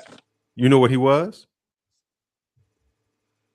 Yeah, he was Jewish, but here's the thing: you're actually so what you just said is you're not saying anything profound, because what it is but how does that bond you together? Jews, you have different points of Jews, right? And you have different types of Christianity Jews that bond around their. Let's say they tribal in Judaism, but when it comes to money, they at least recognize the Jewish faith and they bond around that. So there's a bond there still that they choose to act on when they need to. It's like Europe right now. It's like Europe when they try to conquer Africa. What was that? The meeting where they had to split up Africa? All those people were different too, but it's like Black people dealing with people that just want to bond around whiteness. Now, when do Black people say, okay, I'm from FBA. Okay, I'm from this country. I'm from that. But for certain points, certain reasons, certain very important reasons. But that has nothing to do with religion. Right. We're not getting into the FBA conversation. You keep bringing up religion because it sounds like everyone else, you want to harp on the bad experiences you had with it. Nobody's harping on religion. I'm sure that one person wouldn't say I like Epstein just because he makes money, and I'm a religious person, and Epstein's Jewish, so he's Jewish, and we're gonna do that. No, you're trying to focus on religion alone. Look at countries, because Chinese. That's not what the show was about. That's not what the show was about. You looked at Somalia, right? You looked at Somalia, right? Mm-hmm. That's a country bond, because they have language, they have religion, and they have country, with all the traditions within country, which equals food, language, and other things that they could bond around and talk positively about themselves consistently every single day. Once you have that in place, then you could move forward with everything else, economically, socially, and politically, as long as you respect. And then also, if you're loving each other that much, if you have respect and love for each other and care about each other, you're not going to be more prone likely to kill each other. And so you may have obviously Somali group of people from Minnesota, a Somali group of people from Chicago. Obviously, they're going to have some slight differences, especially if the children are growing up a little Americanized.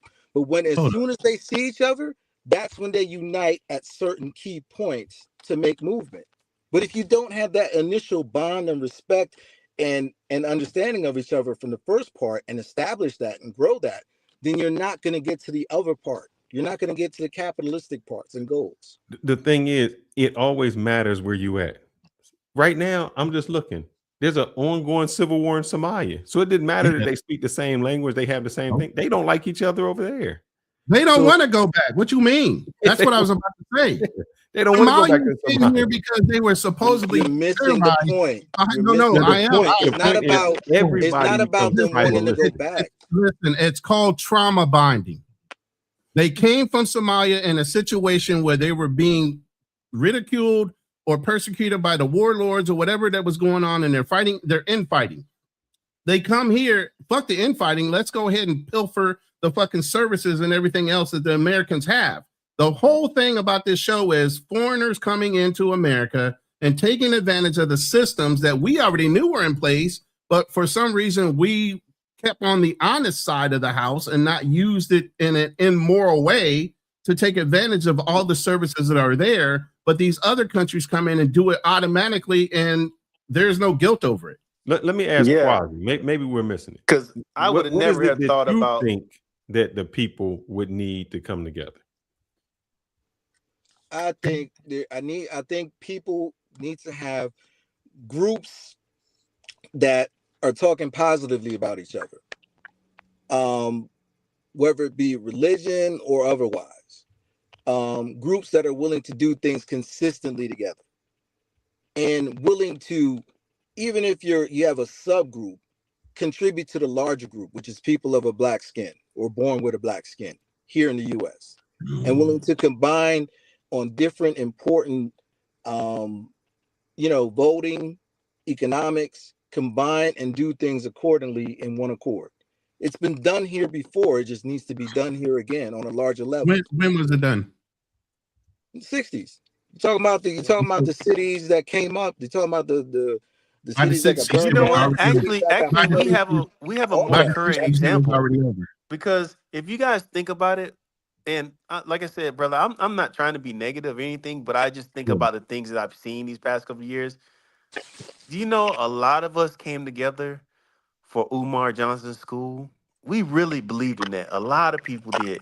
A lot of us came together for the Jay Morris, that Tulsa. And unfortunately, we just got some characters in our community, and not saying it doesn't exist in other communities, that just take advantage of our kindness. We came together for Black Lives Matter. I went to a black high school in the 90s. One of my classmates, she ended up singing background for Lauryn Hill. Me, I'm an engineer.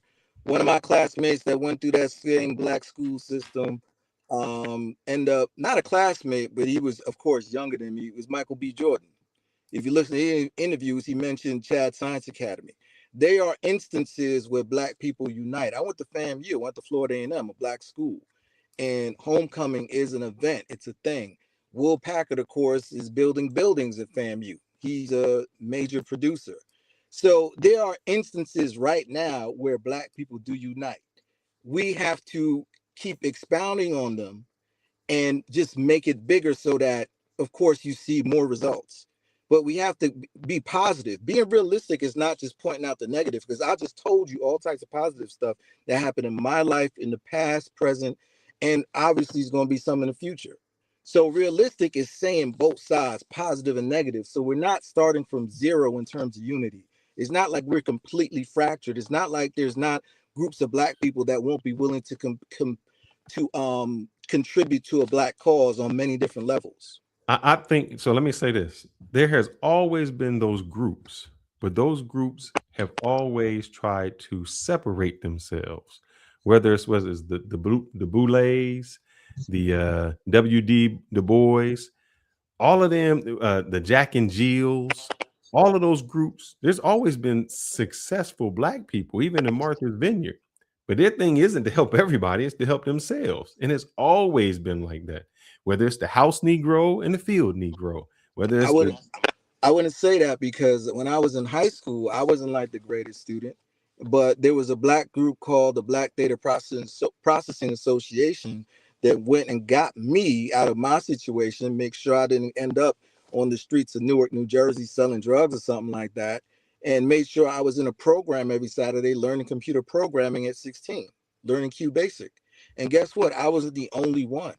So there are definitely groups of people, and all those people were successful. Oh, absolutely. There's no kind of groups out there like that, but there's no one linchpin moment or thing right now within the Black community that will wake everybody up to saying, "Oh, we need to all come together and do something." It'll wake people up if we put light on it. If you put light on what's good, it'll influence people to do what's good.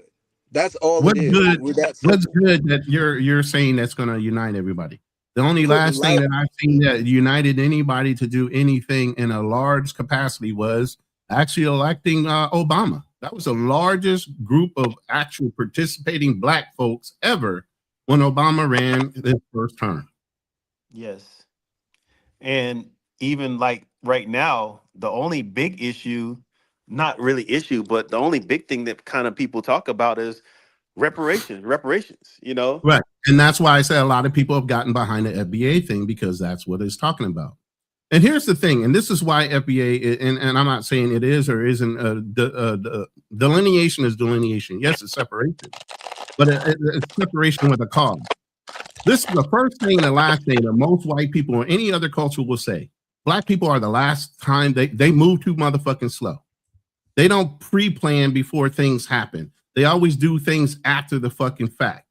So the fact that somebody thought of, whether it be Tyreek or whoever, ADOS, FBA, hey, we need to delineate. So if in case they actually do get into the conversation of actually agreeing to reparations for us, there's a clear defining marker of saying who is and who isn't a descendant of American slaves during that time, because there's been so many Black immigrants that have come in and integrated that saying Black American means so many other cultures, but yet and still when those cultures win something, you see a Haitian flag, you see this flag, you see a fucking South African flag, but you're still a Black American. Acceptable or not, you're still a Black American. But until we could actually separate ourselves from the ones that have been here, everybody gets a piece of that pie. And that's the biggest pushback. Hold on. That's the biggest pushback that you will see from any immigrant, is they're saying, oh, this is just separating us. No, it's just identifying us. You guys have had identifiers and flags all this time. We have not had anything to unite behind since slavery when it came to saying who we are. What our first mistake was when we changed ourselves from Negro or Black Americans to saying African American, to be inclusive of everybody that came in. And then that shit got jumbled up. And now we got people in different political offices that don't have any experience to the whole history of America, and Black Americans specifically, speaking, making laws in difference to what FBAs would really want, because they have no history to pull from with their parents being enslaved or their great-grandparents being enslaved. You have nothing to pull from when you talk about those things. So it doesn't mean the same for you when you say, oh, that's not necessary. Because you're dismissing all of our experiences when it comes to our ancestry, because you have no knowledge. So yes, we're inclusive of you guys. We're never going to be in denial that we are Black first. But what we're saying is we're Black Americans, and some of us were here before slaves got here. Let's not even get into that conversation. French have Black people here too. Louisiana Purchase. Let him go. Let me answer on that. Put that in perspective. People come here like myself. They come here with 2 parents and 3 to 4 kids. The kids automatically outnumber them. They're not living in the culture that their parents came from, and so they're adapting to the point where they don't even bring up the other culture unless it's a flag day to represent their parents or whatever. But they're willing to give to the cause. I've been through a black elementary school, Black junior high school, Black private school in high school, And so when the black private school in high school that I graduated, Chad Science Academy, I love a teacher that when I learned black history from him, he talked about deep black history in terms of America, all the slavery, all the inventions. He was the first person to bring that up. He talked about black history worldwide in Africa. He was the first person that said, hey, black people were the first people on this planet, when every other history school that I went to before that didn't mention that at all. And so people are learning that. Everyone isn't this negative archetype of what you think someone that has lineage from another country is. We're not saying that. Here's the thing. Your main goal, the biggest main goal that FBA delineation will get is reparations to people who are FBA. Cool. I think this world is not about monetary value when it's humans. It's about human unity and bonds. And you use whatever laws are in place to get what you want once you have that unity and your numbers are up. Let me finish. No, wait. Let me say this real quick. Let me finish, Ron. I'll finish. Let me put it in perspective.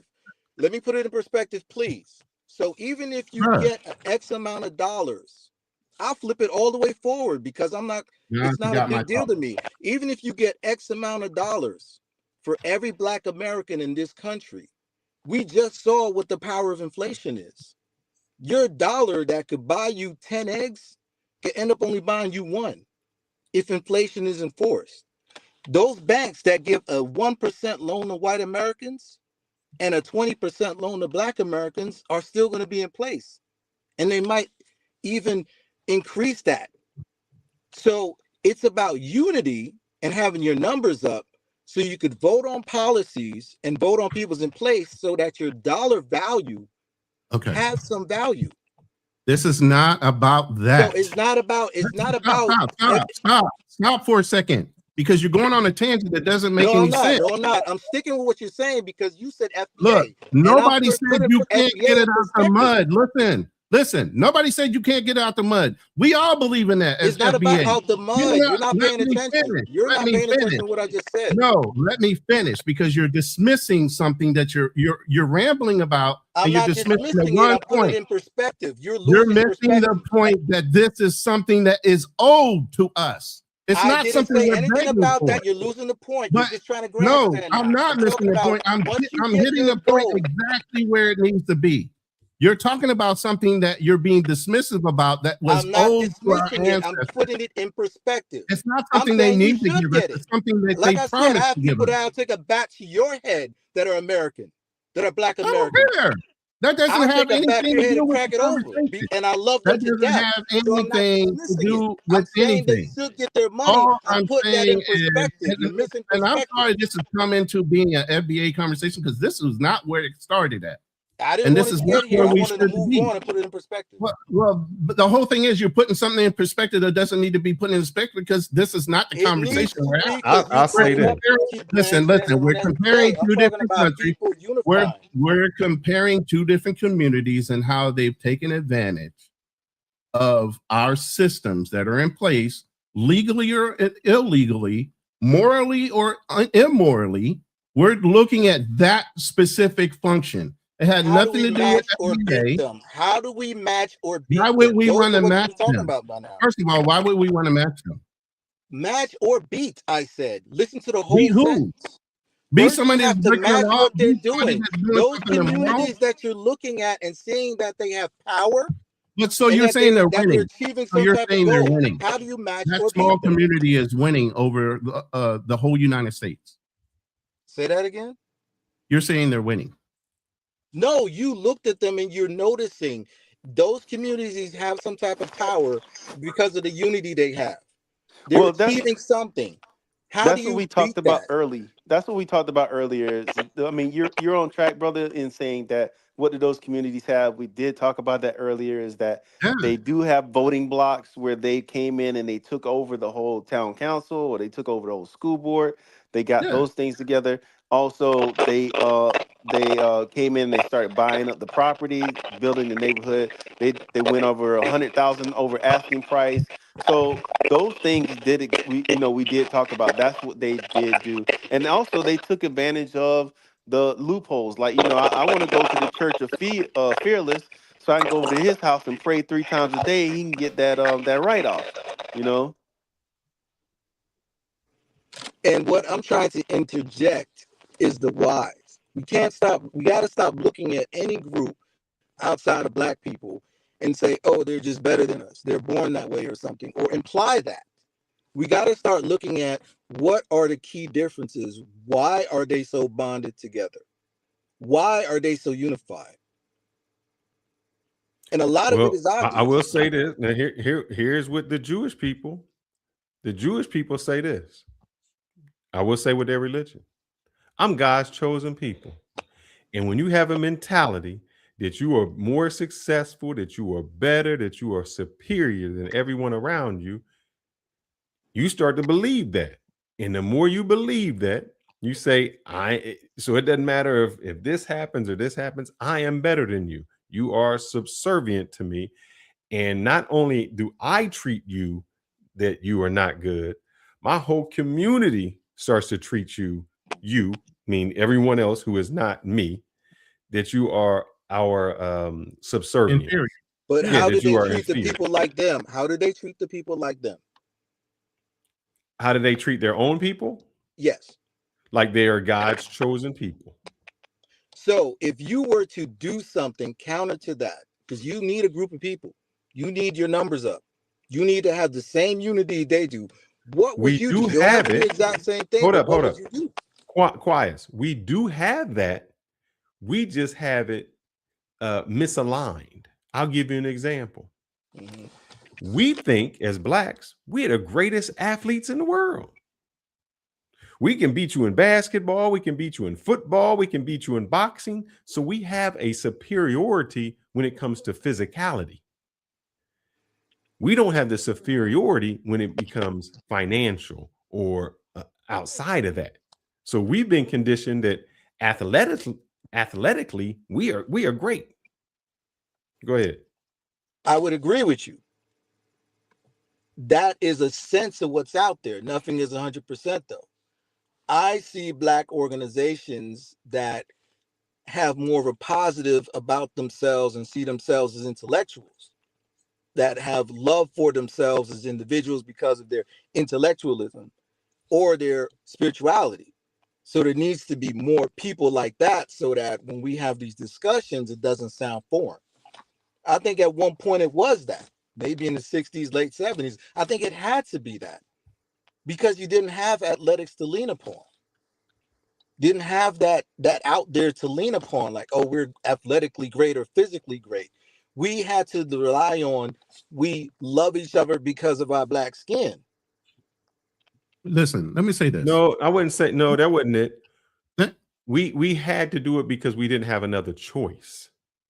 But there were reasons why we stayed together. You can't have because that we didn't have another without choice. loving each other for another reason. You got to have reasons to love each other and want to stay together and respect each other.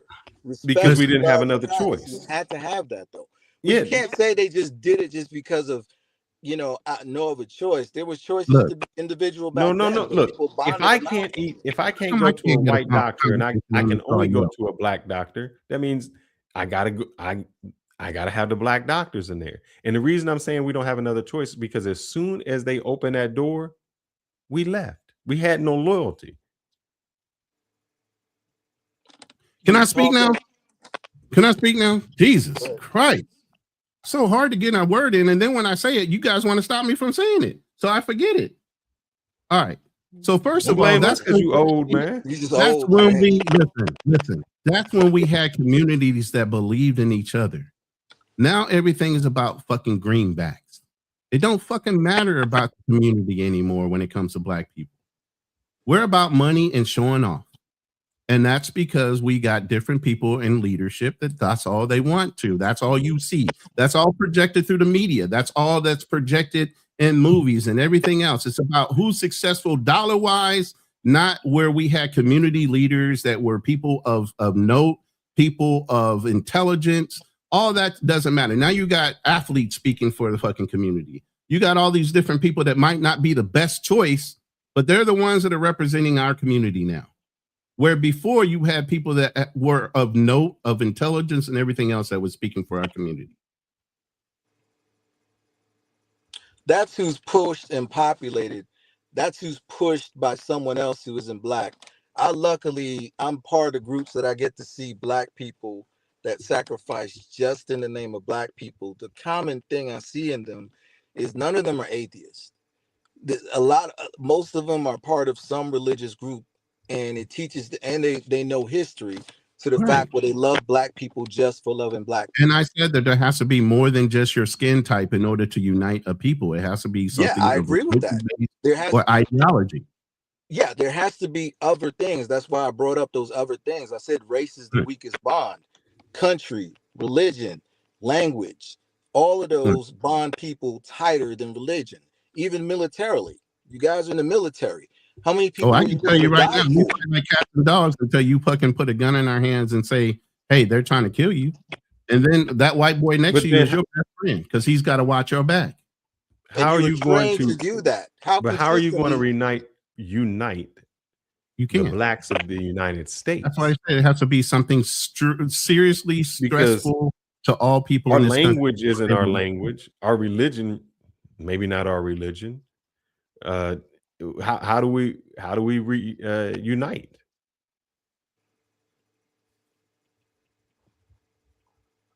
That's why I've been asking the questions. The end up goals is that, and in some mechanisms, we have to have something that's either religion, or you better have something that replaces it. You better have a common language or something that replaces it.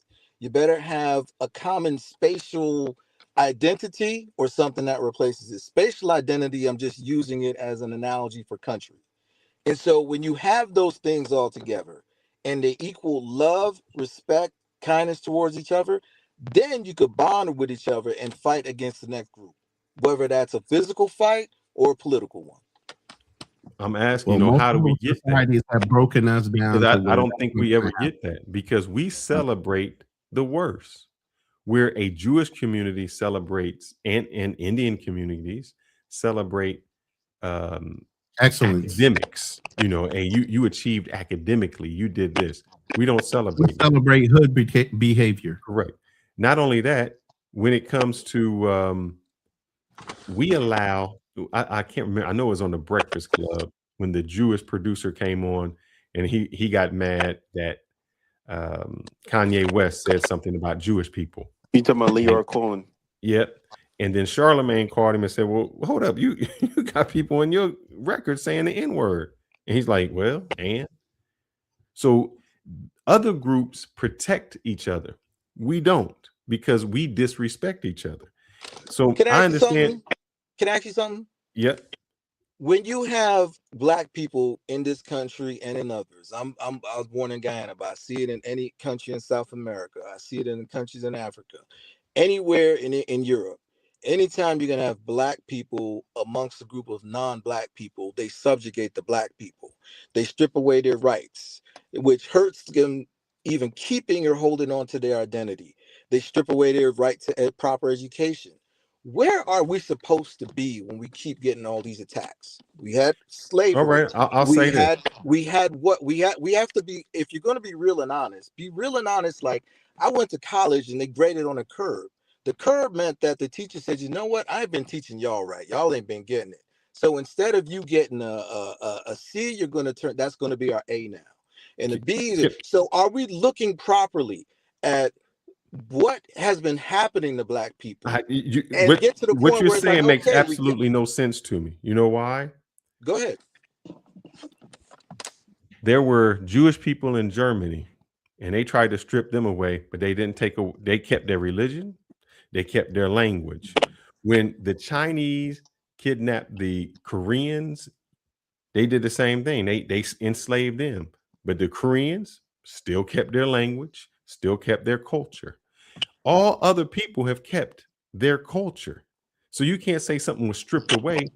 It can't be stripped away from you. You allow it to happen. There's other groups all over the world that have had things taken away from them, and they still, matter of fact, the British colonized India. Did they take away their language? Did they take away their culture? Did they still wear theirs? Why is it when we say blacks, we couldn't have it? There was other people that came here that did it. They did it. Native Americans kept their culture. That's why you have to bring up the uniqueness of chattel slavery. FBA answer here.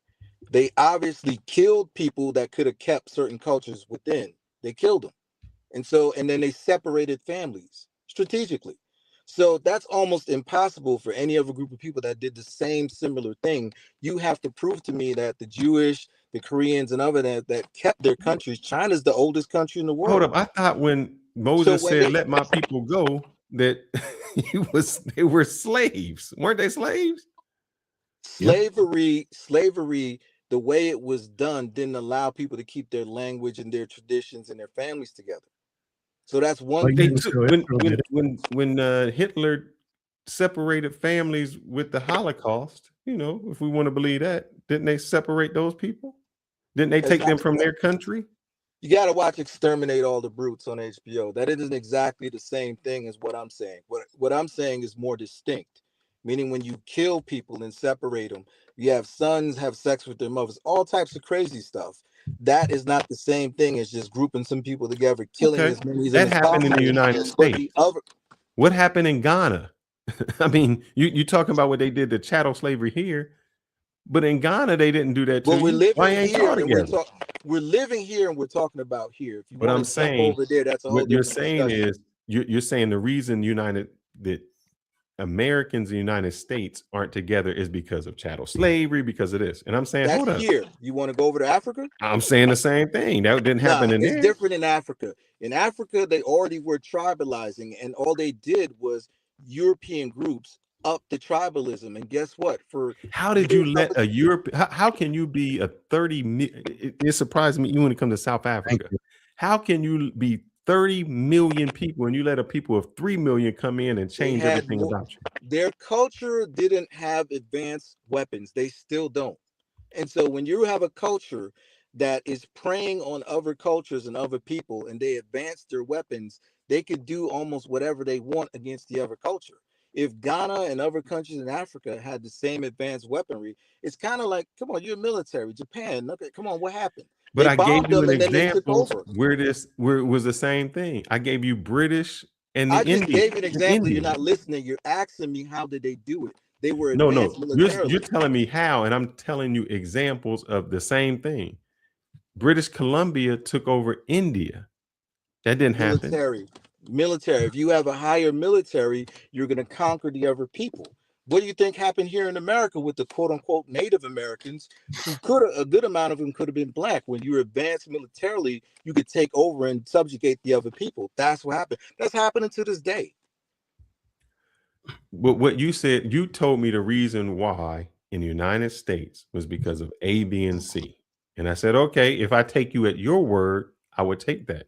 It's going to be different in other countries and other situations. I'm talking about the black people that were here. If they're coming out of slavery or part of Native Americans, then they were subjugated because they weren't advanced militarily enough to protect themselves. Therefore, you start breaking them up. Therefore, you're killing people and not letting them stay together. They don't have their language. They don't even have their families. A lot of them may know where they were born. A lot of those things happen. Let's not harp on that. Let's stick to fast forward. How do we get over all these other things that have been happening? All these other new problems that have happened. Now we got the internet that is re-tribalized. How do we get over that? How did Ghana do it? Say that again. How did Ghana do it? How did who? Ghana. That's where you're from. No. How did they do it? Guyana. I'm from Guyana, South America. How did Guyana do it? So how did Guyana do it then? Guyana is not doing it. There's less than 1 million people in Guyana. When I was and they who's running Guyana right now? Who's running Guyana right now? Who's running Guyana right now? There's a Indian political party running Guyana right now. So about what I'm saying to you is, and I'm not trying to be insulting. Go ahead. This is what happens when you have people that come into our country and they try to tell Black Americans how to improve and unite our people when Guyana itself is being run by a whole nother fucking person. They're not Guyanese. And you just proved my point. Instead of listening to what I say, I heard what you said. I've been listening to what you're saying. And this is the point that we're always trying to make. Every other culture comes into our country, takes advantage of everything that we have here, and tells us what we should do in order to make America great or better for Black people, but you haven't done it in your own countries first. May I say something again? That's what. Let me say this. Let me respond to that quickly. Instead of going up against what I'm saying, technically, exactly what I'm saying, the exact technical points that I'm making, you want to disagree with a point or try to say because you want to disagree with one of my points and now point to the fact that I was born in another country. I'm not disagreeing with you. I'm just saying, how did it work out for your country? I left my country when I was 4 years old, so I can't say I wasn't a part of that to give you the exact details. I can give you some, and I can tell you about my lineage and the Black people from my lineage actually were running the country before he got killed. Okay, so why not take it back? Why not take it back? You're a direct bloodline descendant of that ruling class. Why not unite and get people in your country to unite behind you and take it back? There are people doing that and people trying to do that. So it takes time, just like it would take time here in every other Black country. Every country is going to take time and a unifying effort until it gets to that point. So what language do you speak in Guyana? Say that again? What language? It's the only English-speaking country in South America. Okay. Hey, I just wanted to say real quick, I'm about to dip off, brothers, but I have really looking at the Hasidic Jews and how they moved. I mean, man, I so wish that we could move like them. I don't know that we'll ever be able to, but I mean, they really came in and bought the block. I mean, they bought the town, and it sounds like they're buying the town next to them, and then the town next to that, and then the town next to that. So they moving with purpose, and I don't know if our people will ever get back to moving with purpose like that. But I mean, it's all inspiring to see. And appreciate you guys. We'll chat it up again. No problem. And I think the answer to your question, I think the reason we keep not questioning you, Kwanzi, is I think at the beginning we said that we don't think it's possible. Okay. We don't think that it's possible in the United States for that to happen. There would have to be some major thing happening. We don't think that is order of the United States against Black can't people. hear. Yeah. The reason we keep challenging you is we don't think, or I'll say I don't think, that it's possible in the United States for us to come together like that. I can't hear. Can you hear me? I think if you drop out and then come back in, we can hear you, but you can't hear us. So you got to drop out. He's got to drop out and come back in. I think there's a glitch when somebody leaves the room. The person that's sitting on the panel. Can you got hear to us? drop back in. Volume isn't working. Maybe drop out, come back in. Yeah. Leave. I'm gonna come back. Yeah, but let me see if I can kick him out the room, or no, I don't want to kick him out the room. Kick from studio. He's got to leave. Yeah, I don't know if he can hear us. I don't want him to think we kicked him out. Right. So you got to leave and come back. I don't know if you can turn up whatever. But anyway, I didn't even mean for this to turn into a whole FBA discussion, but it's. Well, I don't think he went FBA. I think it's something where, like we were talking about, our community is so dysfunctional at this point, and so many years of being broken down in so many different levels, that in our women being told to do and believe one way, our men might be somewhat traditional, but not in some other things. They're not men at all, so there's a lot of healing and a lot of repairs, and I don't know if that can ever be done again. I agree with you, Fearless. Yeah, I think we're so divided. I think the only way we can come together, do something like that, is we would have to go to another country and almost. And I'm scared to even do that because halfway, every country we've gone to, once we get something established, they halfway want to take it over and kick us out the country. But it's almost like how Indians have come here, and Jewish people have come here, and they've succeeded. Mm-hmm. I think we would have to go somewhere else as a smaller community, and then build up from there. Because then you're only starting with a certain select. Because I don't think too many brothers gonna peacock and show it off. Here's the thing: a lot of these communities come in and they're low key about what they're doing as they're building. We get in there and we gotta promote the shit. For instance, they say that Nigerians in the United States are like one of the most successful groups, right? I didn't say that. No, that I think that's true. Let me Google. Let me just make are Nigerians. You could just say who's the most successful African group. Are Nigerians one of the most successful groups in the United States? Let me see. All or AI mode. AI mode. There we go. Let's see. Yep. Nigerian Americans consistently rank as one of the most educated, professionally successful immigrants in the United States. So that's true. But Nigerians in Nigeria are not like that. Exactly. So go ahead. He's back here. There you go. So I think what we were saying to you was this. We don't believe that can happen in the United States. I don't believe that can ever happen. I think in order for that to happen, the blacks or whomever this group is would have to leave to become successful somewhere else, because then you're only starting with that group of people with that group of thought. Example, I just looked up Nigerian Americans are consistently ranked as one of the most educational and successful groups in the United States, but not in Nigeria. They left or a certain group, maybe the more successful group, left Nigeria, and then they found success here. That's the same with other immigrants who have come, like Asian Americans and even Indians. India is 1 billion people, and there's some poverty over there that we ain't even got. They cooking with their feet, brother. But you know what? Here, the only thing is, in that respect, and even with the example you said, and we'll let you go, Quasi. No, I want to say this to that. Okay, go ahead. In reference to that, the way I look at it is this, man. I'm even looking at my own privilege, which ain't even close to some privilege that I've experienced. When you come from China, India, or most other countries, you couldn't come there from a family that was poor.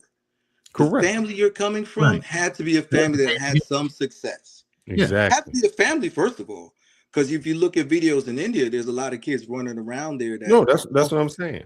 It's a select few. So I had to ask my parents, how did I get here? I had to look at my lineage and be like, how did my family get here? And it was interesting. My grandfather was successful.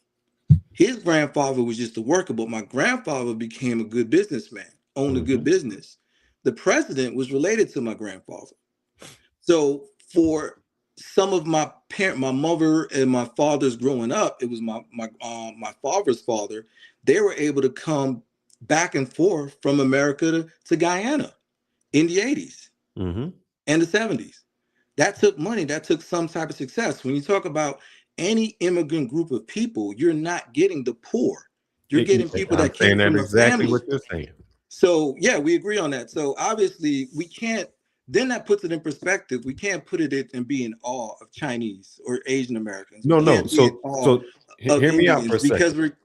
What happens is this. Can I make my point real quick before you carry on? Because that's what I keep on telling you. I have my point. Let me say so this. That's the whole point. I forget too. You just call me old for forgetting. What'd you say? So my point real quick on this first part was, I agree with both of y'all. We would have to go to another country in order to start. The whole thing is the advantage of coming to America are all the benefits that help extenuate or help you monetarily to grow and become more successful because of our dollar values, the system that's set up in a place to assist people in order to take advantage of certain things. If we were to leave our country and go somewhere else, we would need to go to a country that will allow us to also benefit in order to grow monetarily and thrive.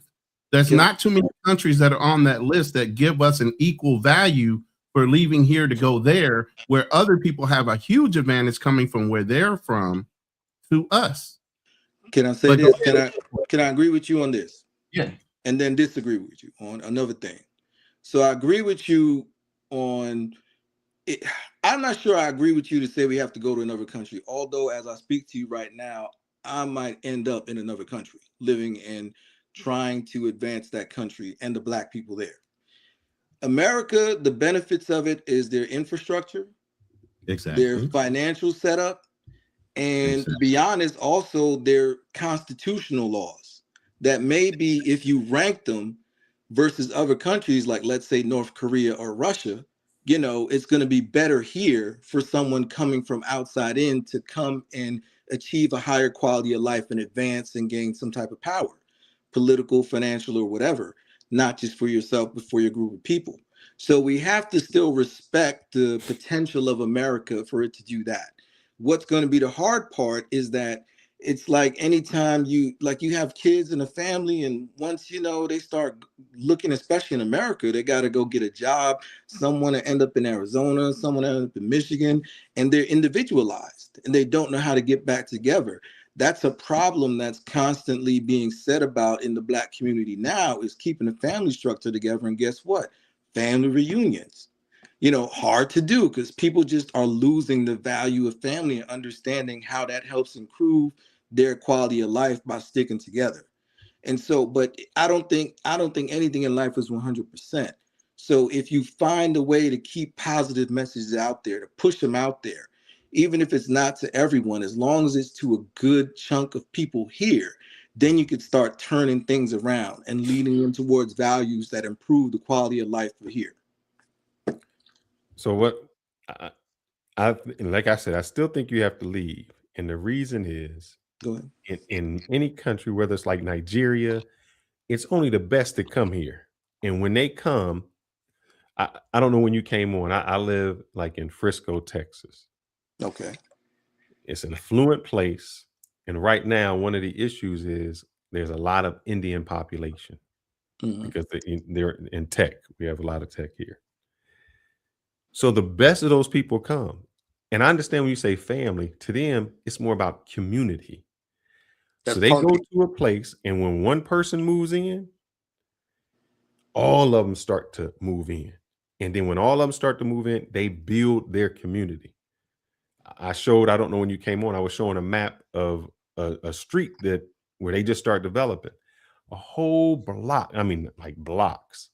And it's all Indian. They got everything there. They got their grocery store, their restaurants, their banquet, kids' places, coffee shops, even one called Cam Am, which is a pizza place. I didn't know Indians make pizza like that. But they have all of that because now they don't have anything else. Do you travel at all? I travel a lot, and they have that same Indian setup. North Druid Hills in the Atlanta area where I live now, like North Druid Hills, I could take pictures and send it to you of the Indian community. And guess what? They keep building it up. I can send you pictures of the Asian community. My big thing is, why are they doing it? And I think my theory, you don't have to agree. We could disagree on it. But my theory is that it's not just Indian thing of just, oh, you're Indian, not. It's something more deep rooted, something more consistent. There's things that are more consistent as to why they do it. The difference between them and Black people in this country, and I don't mind if it's Black American people that start doing it, and I don't mind if it's Black people from other countries that start doing it, but build up a self-esteem, love, and respect for who you are.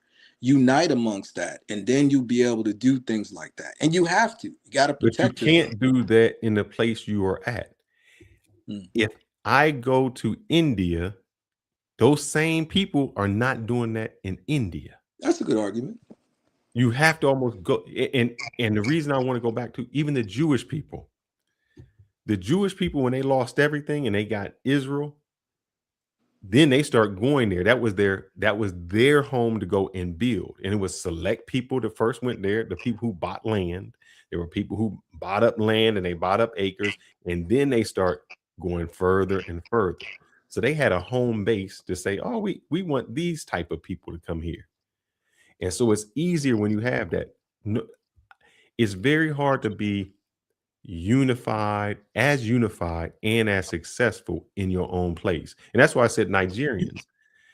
The Nigerians that come here are not the Nigerians in Nigeria. You know, they come here, become successful because the most affluent people come here. And then when the most affluent people come here, they stay within their community because and the reason I was asking, do you travel is this. When I go outside the country and I'm going to a Latin speaking country or Thailand, whenever you hear English, you pick up on it. And for whatever reason, you gravitate to that person just because it's a similar language. Yeah, you're more comfortable. Like, oh man, I know him. So imagine if you Indian and you come somewhere, then you hear someone speaking Hindu. Y'all gravitate toward each other and you build that community. But when you're in a place where everybody speaks your language and everybody's that, you don't have that unification. You know, you can do a soul food. I know a place. I've been to DR and I know Dominican Republic over in Sasua, and dude had like a barbecue shop. Every black person was going to it. It was at the barbecue shop. Yeah. That barbecue shop couldn't make it in the United States. But because it's foreign and it seems different and everybody supports him over there, those same people wouldn't support over here. Right. But here's the thing. Let me say this real quick. Let me say this real quick. And everything you're saying is absolutely correct. The one thing we're forgetting as far as history and trauma within our own community is we did all those things. We were very successful. We had Black Wall Street, Tulsa, Oklahoma, and so many other places where we built it up. We were supporting ourselves. We were doing everything. But so many times over history, those buildings, those cities have been either buried or burnt down or bombed. They always stopped us from wanting to grow within ourselves. So it got us to a point with why start mentality-wise, because every time we get something, they're going to burn it down. So they got us through their actions to want to stop doing those things through trauma. Because now you're fearful to want to do it again. Because the minute you do it, guess what they're going to do? They're going to find a reason to fuck you up. No, and I'm sorry, and not to interrupt you. I do know a time that it did happen. I know we talked about slavery. Reconstruction. When there was the Reconstruction era, we voted for all the black people, man. We had black people in the Congress. We had black people. Reconstruction right after Civil War, before Jim Crow. She's talking about 40s, 30s, and 40s. Oh, no, I'm talking about 1865 to 1877. Oh, okay, before 1900. Okay, I got my theories on that, but let me just first. Oh, I'm sorry. I forgot. No, real That's the quick history on of what the you. United States. So I'll give it to you. No. Okay, go ahead. No, I want to piggyback on what you just said, because you might have just explained world history. Because you just said a group of people needs to get away from their current group of people in another place so they could be just by themselves. And when they by themselves in that other place and they got foreign people, they can unite at that point and take out the foreign people. That sounds like the history of white people. That sounds like the people from America. That's what they do. People from Europe moving to America and taking over. It sounds like people from Spain. Colonization. That's exactly what it but is. It's the psychology, though. The psychology of it is what I haven't heard put together since you said that. There's a psychology to that. As in, when the group of people are just amongst their large group, there's going to be division, and they might end up at the bottom. But if even the people at the bottom go somewhere else, and as long as they're united, they could conquer another group of people. That's why. And that's exactly what the Jews are doing in that over community. 30 million black people in South Africa. And that's the same thing that the Jews are doing in that one community. They're building their base. And they're colonizing that one area. And they're spreading out little by little.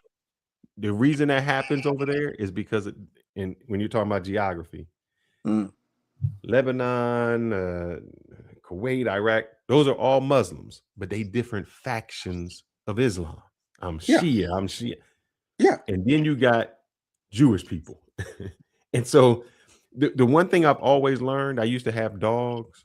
Pit bulls may not like each other, But when you throw another dog who ain't a pit bull in it, they'll attack you. Yeah. And that's the Jewish people may not, but they feel like everybody. All right, you ever have a relationship where y'all get along, but it's trauma bonding? It's because nobody wanted y'all to get along, and y'all only getting along because nobody wanted y'all to get along. And as long as everybody telling y'all not good, y'all stay together. Yeah, I've seen when that. people tell you everything is good, y'all break up. That's kind of how Israel is. Everybody's against them, so because everybody's against them, they gotta succeed. Yeah. To piggyback on what you're saying, to add to it though, there's something, the only thing you're missing is that there's also not, well, first of all, I didn't know. You had to learn later on that I had to learn later on that when I was in China, okay, Hong Kong's different. And I had to research later why Hong Kong is different. And people in Hong Kong want to keep that difference. I had to learn later on watching documentaries that there's Northern and Southern Ireland, and that's the thing. And they kill each other over there. The IRA. You know, and so there's a difference. But there's still some homogeny in some countries, like Japan. There's homogeny in Iceland. There's homogeny in Greenland. There's homogeny in Australia, where people are all the same. And they still may have rich and poor, but they still are united to fortify that country. They still travel, and they may still have that group travel, go conquer effect. But there's still some countries that are homogenous, maybe not just, and I think if you research them deeper, it's not just homogenous in race, but it is homogenous or as close to homogeny as possible in religion and culture. And when you have less of that though, when you start having different religions and different cultures and different sects, like you're saying with the Muslims, then the country splits and there's deep divides. You know what I'm saying? But so only in the country. For instance, when Americans go outside of America, we united. We patriotic. We America first. We think we the greatest thing since sliced bread. You can't tell us nothing. Our country is the best country in the world. That's our attitude.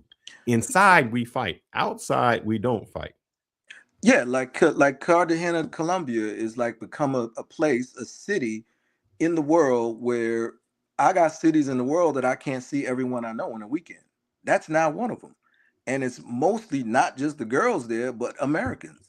I know Americans that own hotels. I know the Americans that own their own Airbnb. And, you know, I've learned from you guys, from other, you know, American YouTubers in Cartagena and Colombia and whatever. And so everything you're saying, I agree with. The one thing I would say is the homogeny. You got to look at that and why it's homogenous and why those countries do still thrive being homogenous. And then two, I think you got to look at here what you were talking about with how when Black people were successful here. My theory, and you could argue against it or disagree, is that there were times coming out of slavery, Reconstruction, the 1910s, the 1920s, 30s, before they started bombing the cities, when the Black people here were more than likely more homogenous culturally and religiously. And when other religious and cultures came into place, then there was more neo-tribalism that didn't allow them to get back together and unify on a more distinct level. 60s, you had a Muslim religious movement and a Christian religious movement that brought amongst the civil rights. If you look at that documentary on Who Killed Malcolm X, you can see that religious Muslim movement was making a lot of money. After the Nation of Islam was connected spiritually and religiously, they translated that into economic growth and economic power. And they did it easily because there was a lot of love and respect for each other. Not perfect, but good enough. And so when you start breaking that stuff up and it starts to have less value within the community here, because they have so much success from, desegregation, you want to call it, then it's harder to unify back amongst people that are Black and still add those other elements such as race, culture, religion, whatever, to further those unifications. So I agree, but that's my little, I'm seeing it like when is there going to be a chance for homogenous bonding here? I guess both of you might say it's impossible. Yeah. I'm saying impossible. There has to be a major thing that happens in America to cause all Black people to unite again. There has to be something that calls everybody to that attention. And right now, I don't see it. Right now, you don't know what it could be. Mm. Humans are unpredictable. But something would have to call people to attention. I mean, these little minor things that are happening right now. You know, the pandemic, they started whining a little bit about not having a good man around, this, that, and the other thing. But there's no one thing that caused our community specifically to say, hey, we just need to whitewash everything out and start over. Let's start building again, relationship wise and community wise. But there's a lot of mistrust where in these other communities there's all but trust and belief and unity. You know, when it comes to rallying behind a religion is always like one of the biggest things. I mean, a lot of movies are even based on Book of Eli. That white man wanted that Bible only so that he can conquer and have more one city believing in the faith of God. Well, it would have been a lot of countries. Well, it would have been a binding tool amongst people. So we got thousands of years of human history.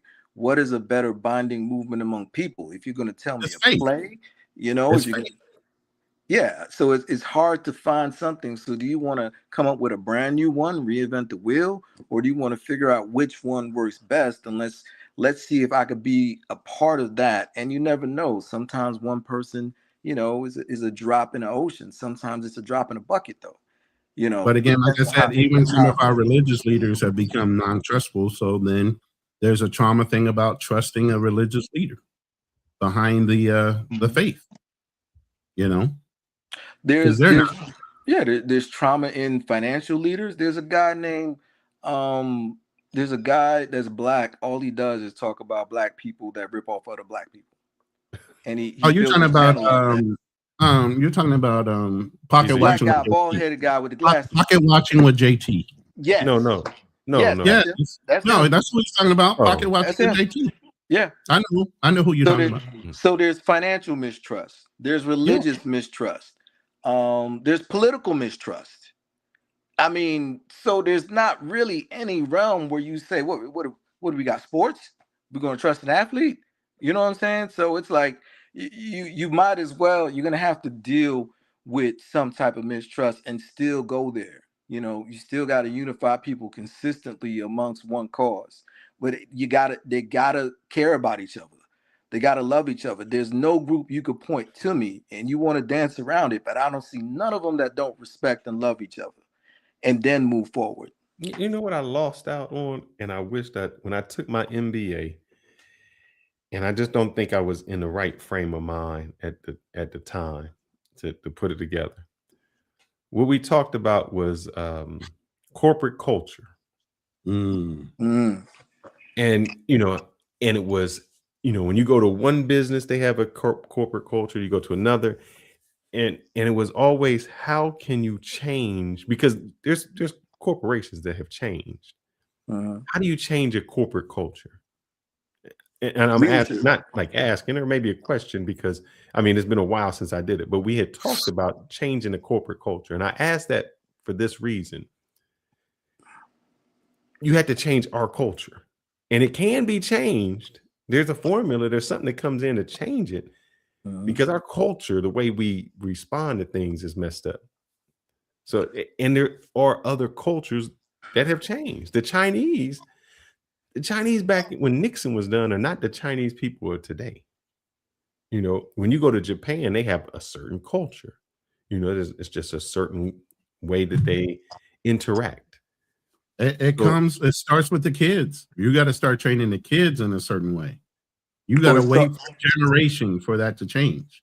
I mean, even like you brought up Japan, they don't really go to school to learn for the first couple of years. It's more about them being able to respond and be responsible.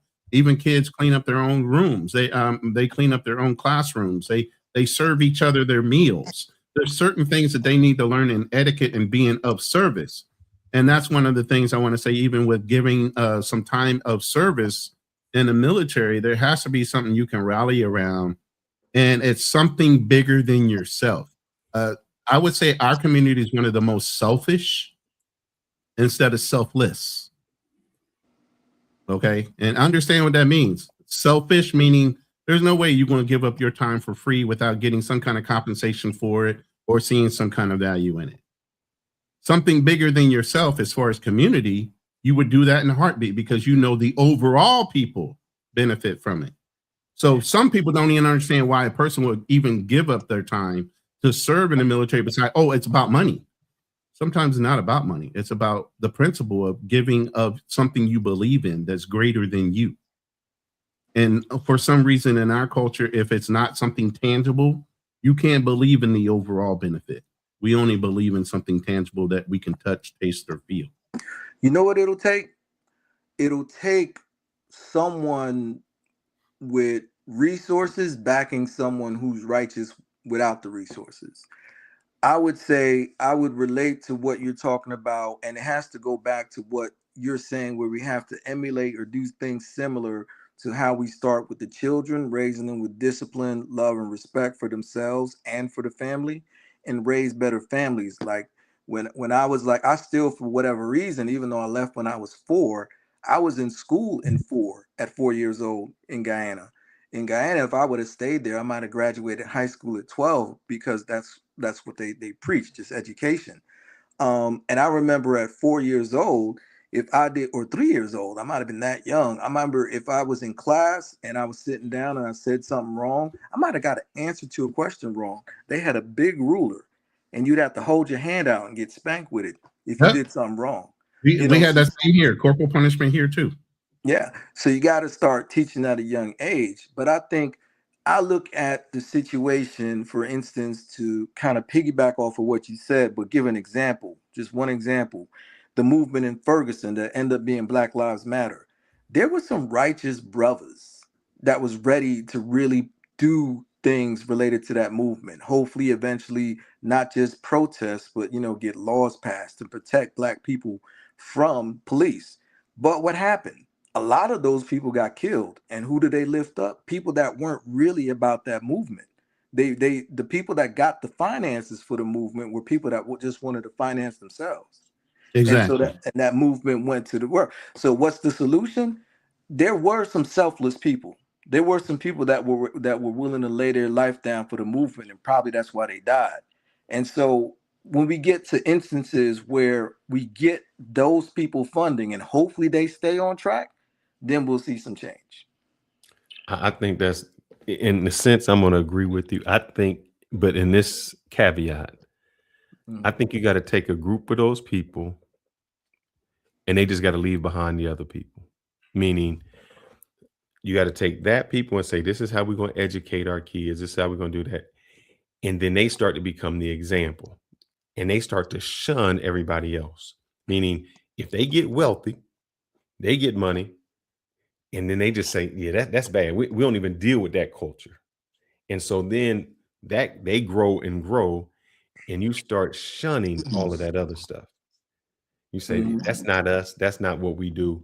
And that wealthy part is the one that keeps striving and going. And they start to say, hey, because when you have wealth, you can say, I don't want that on the radio. I don't want that on my TV show. I'm going to have these producers produce these type of people. And I'm going to show these type of kids. We're not going to have love and hip hop. We're going to have something else, something else. And the more you can do that, go ahead, brother. I agree. That's not just wealth, that's power with leverage and purpose. And so we have not been lucky to always have people in that position that had all three. But there's still people in certain instances that have that are different institutions, different places, different communities that are doing well. But there has to be a concerted effort or a lucky effort. It might have to be instantaneous. It might have to take a little luck where those people that have leverage and a good purpose and, just not perfect people, but good enough purpose for whatever we're trying to do. And someone gets behind them, or they get wealth themselves and are able to translate that into group economics, dynamics, more group culture and love for Black people. And then you could do votes, then you could do leverage. It definitely needs to be voting blocks of Black people in these cities that are able to do things. You know what I'm saying? So, yeah, but even that's rigged nowadays, especially with not redlining. When you change the redistricting. It's not just that. When they can't do that has messed up a lot of that. Even if we get a larger group of people, if you're not at that gerrymandering or that redistricting meeting, you allow the other group to redistrict you right out of your vote based on the electoral college. But here's the thing: we worried about the wrong thing first, because the Jewish people ain't in that voting block. They ain't caring about that. The Chinese people ain't in that voting block. The Indians, they just grow. They just try to grow first. Well, like I said, you got to take over a city first. You got to be the mayor. You got to take over. Not even that. You got to take over your neighborhood first. You got to start with that school district, the mayorship, all that. But here's the one thing I think I agree with Quasi on, in one sense. When it comes to religion, I think what religion gives you is morals. Yeah. And I think what happens is with a lot of us, we sacrifice our morals. So we get somewhere and they say, well, we need this much money for this. And we sacrifice our morals for something else. Where other people say, no matter how much money you give me, and sometimes I can't do that. I think in life, I agree. And I think in life, you're going to be religious about something just as a God. Because you're going to be either religious about God, money, or violence. You're gonna put your mind on something every single day, and that's going to be your North Star. And so if your North Star is money, violence, or things that are, only value to you, then, that's not going to help building your community. Just not. Mm-hmm. So, it's probably better that you have a North Star or religious or consistently build upon some type of morals and codes that are communal. And we definitely could have a chance to be more communal. If not on a micro level, then at least on a macro level, you know what I'm saying? Or both, because it's hard to go against tribalism. I mean, I had to come here and learn there was down south and up north and there was beef. I had no idea about that. You know what I'm saying? East Coast and West Coast, and there's issues. People are willing to fight over these differences when the Black people in this country have to recognize at different instances and all the time that you don't have the time to fight over it. And when you're saying the voting, when they can't gerrymander the vote, what they do is they try to incorporate and make new cities. I didn't notice that till I went back home to where I grew up in Jersey. Like, whoa, they got all these townships so that when a kid is trying to ride a bike from his city through a white city, he might hit a city that you need a license to ride your bike, and then you get pulled over by the cops and they take your bike. That's because all they want to do when they see Black people near them is now they want to incorporate a new city. Like in Atlanta. Atlanta used to be more bigger than it is now, but they took away the northwest cities. They made Vinings and Smyrna, and they tried to do it with Buckhead recently. They try to make that a whole city so they could take the tax dollars, even though there's probably Black people contributing those tax dollars. They want to take a mostly white area or enough white that they can make that their own city, and now they control the tax dollars. Mm-hmm. And so, when Black people try to do that in Atlanta, for some strange reason, they couldn't get it done. When it ain't no strange reason. There's a reason. Ain't no strange reason. There's definitely a reason. Yeah. And then it comes back to they don't want us to be in control of anything. So that's where the trauma comes in, when you start seeing the bigger picture. Every time you stick out, what do they say? The nail that sticks out gets the hammer or whatever. You're going to get hit. Yeah. So nobody should want to, and this is the thing. These cultures understood that from our mistakes. So they come in low key, they get established in those communities. By the time the news comes out, I mean, the Somalis are still there. There's been a little bit of something, but it ain't like they've been kicked out of the community. Maybe ICE ran through there for about a week or two, and they're done with that. But they're still there. Have you heard them on the news? No. You get what I'm saying? You only hear for a little bit, but they're already deeply rooted that you can't get them up out of there. Oh, they passed the laws, man. I told you we have the Indians here, and they passed the law in Texas that you, as a HB1 visa holder, can't own the property. Mm-hmm. Boom. Mm-hmm. See? Mm-hmm. So, but now, they can't go back and take the property. They can only go forward. Move forward. Down for But that's how future. that's how they try to limit immigration and things like that. So they The do. only thing, all they have to do is marry a foreigner, and then she or he owns the land, and then the HB1 visa holder can build a property on their husband's or wife's land, just like we do here in the Philippines. I can't own land. My wife would have to own land, and then I could build on it, and then based on what everybody says as a passport, bro. Oh my God, she could take all that. Well, if you have a kid, guess what? That gets transferred over in lineage and legacy. You get what I mean? So it just depends on how you want to do it. Yeah. And, I wanted to get on and talk to you, brothers, because I appreciate you, brothers, and I appreciate what you were showing, because I think we got to just pull out what we need out of it from what we see. And we don't have to do exactly what another group is doing. We can't, because there's still just a racial element that they don't have to deal with. And that we also got to be honest about that. These are white Jews that are doing this, and these are Indians that assimilate to white.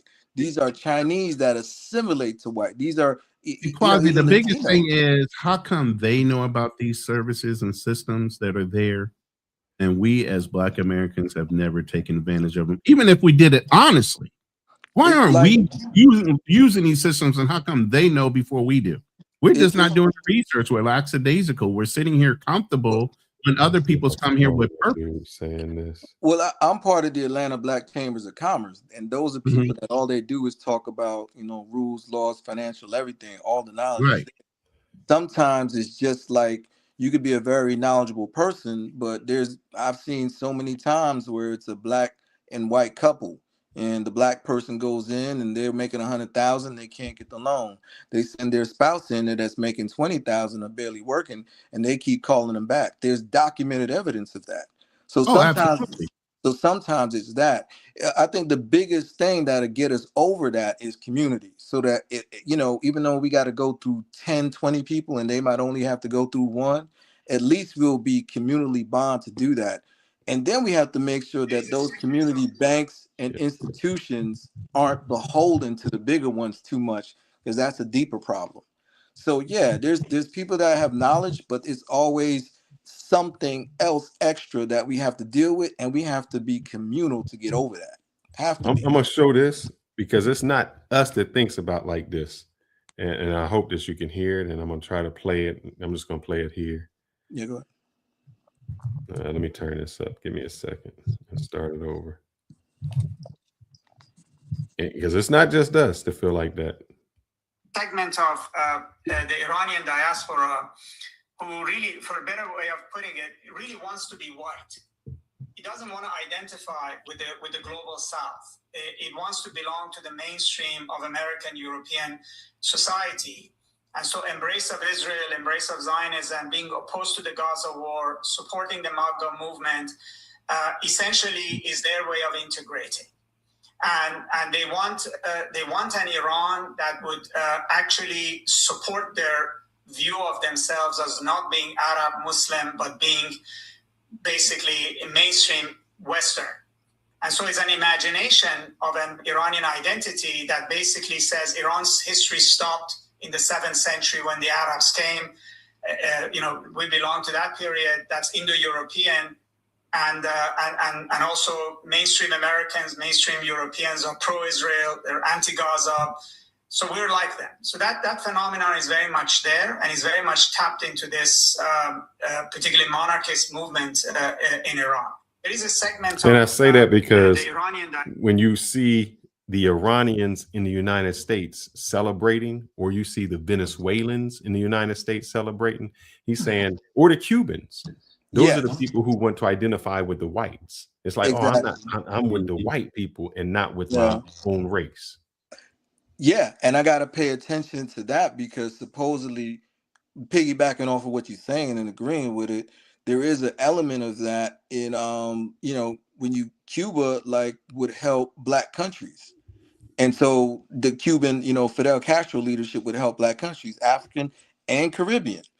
And so there's elements of that where now you go to Latin America or you hear them talk, and you certain Latino people, you got to recognize, like, you know, me being black and I ain't about to change no time soon.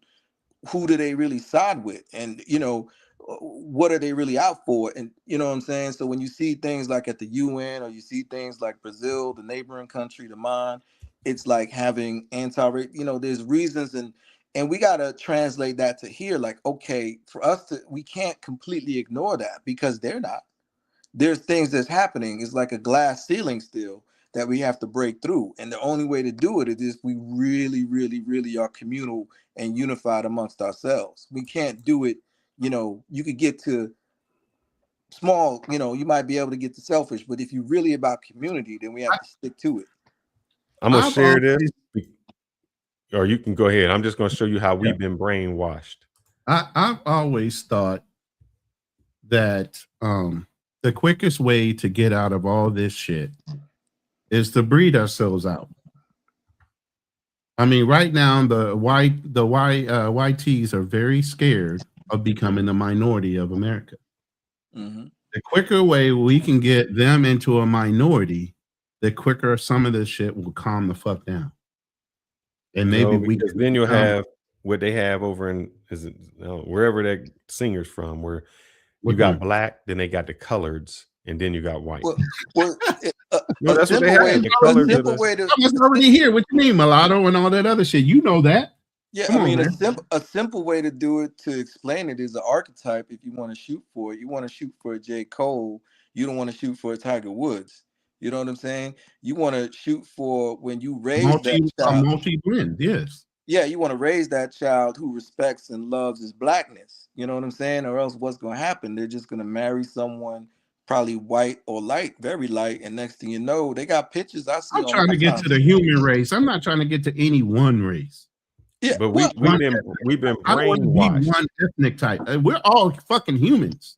First, here's the problem with Americans, man. We are brainwashed. Everybody's trying to be brainwashed too. We are brainwashed to think certain people are our enemy, and if they are our enemy, everybody should be the enemy. I'm gonna let Nelson Mandela break this question down when he's asked about something. You said to Ted Koppel last night, a man who changes his principles depending on with whom he is dealing is not a man who can lead a nation. The context was this: what principle are you being asked to change, you, Mr. Mandela, when Americans question your praise for the human rights under Gaddafi and Castro? What is the principle involved there that you're being asked to change? Mr. McNeil, this is a matter which should not be handled lightly, as many people do. The first country which we approached in the 60s for assistance when our leaders had to leave the country in order to mobilize the support of the international community. The first country we approached was the United States of America. We could not even succeed to come close to the government, and they refused to assist us. But Cuba, the moment we appealed for assistance, they were ready to do so, and they did so. Why would we now listen to the Western world when they say we should have nothing to do with Cuba? It's just unreasonable. No human being acts in that particular fashion. Here is the country that was the first to assist us when the West, which had formidable resources, was actually supporting the government. Now you expect us to change our whole approach and to start condemning Cuba for what is supposed to be happening inside the country. No man of principles could ever do that. And that is what I try to convey to Koppel. Mr. Mandela, our time is up. That's why I said you need somebody with some type of honored man. Yes. Because here's what I say to that, Fearless and Ronan, is that I understand that because I lived my life that way. I lived on 3 different countries before I was 10 years old, and I was around all blacks, all whites, and then a mixture, you know. And so no matter what type of racism, and I got called the N-word when I was 5 years old, so as young as that, in the 80s, living in Canada. And so understand it's there, but I still try to take each person and judge them when I have enough time to see who they are by their character, not by their skin color. Here's the issue. If you ever played sports and you ever played like a basketball game and you had 3 referees and they started playing the game a certain way, they just started letting everything go. They weren't calling holding, let's say. You had to adjust to that. And guess what the coach told you? You hold them too. You hold them too. If they're holding you, wait till the ref starts calling that, but you have to now play that. And unfortunately, we have to play the game and how people are calling it right now. Should there be holding? No. But if they're doing it, you better do there too. Now, should there be racism? Should there be racial subjugation? Should there be racial separation? No. But in the world, in the instance we live, it's happening. So we can't ignore that, or we're not going to win the game with the team we're on. And so we have to pay attention to that until the world, I done traveled, and it's not just here, it's a worldwide thing, dealing with this, racial subjugation, if you want to call it something, more on a macro level. So you can't fully ignore it. You have to deal with it when it comes up. It's not going to come up every day, not going to come up every hour. But when it's there, you have to deal with it and fight against it aggressively. I got a question. Why do we as blacks think we got to get along with each other? Meaning, I don't see white Americans say I got to get along with Ukrainians or Russians or French. Why do blacks have this thing where I got to get along with the African, or I got to get along with this? Or maybe it's just American blacks that feel like that. I don't know if Africans in Africa or outside feel like that. It's like you go to jail and you're part of the Aryans or you're part of the other gangs, the black gangs. It's like when it comes to those instances and those situations, you do side with people that you have the most common interest in. So yeah, there's always going to be differences between countries and languages and cultures too. There's, I'm not fully welcomed by some black Guyanese when I go back, and that's the issue that people don't understand. You know what I'm saying? So there's always going to be differences, but I would hope that the cousins that I do go back to show me love and show me around and protect me while I'm there. I would hope that when I'm here, or I remember when I was in China and I got off a plane and there was some people that were going to tell me to get in their car with 3 other Chinese men. And there was a black African brother that said, no, you don't go with them. You go right there to that red car. I needed someone to identify me as another black person in that instance because no one else was speaking English. You know what I'm saying? So there's certain instances where we need to have that common ground of blackness and mess with each other and move in one direction and protect each other when needed.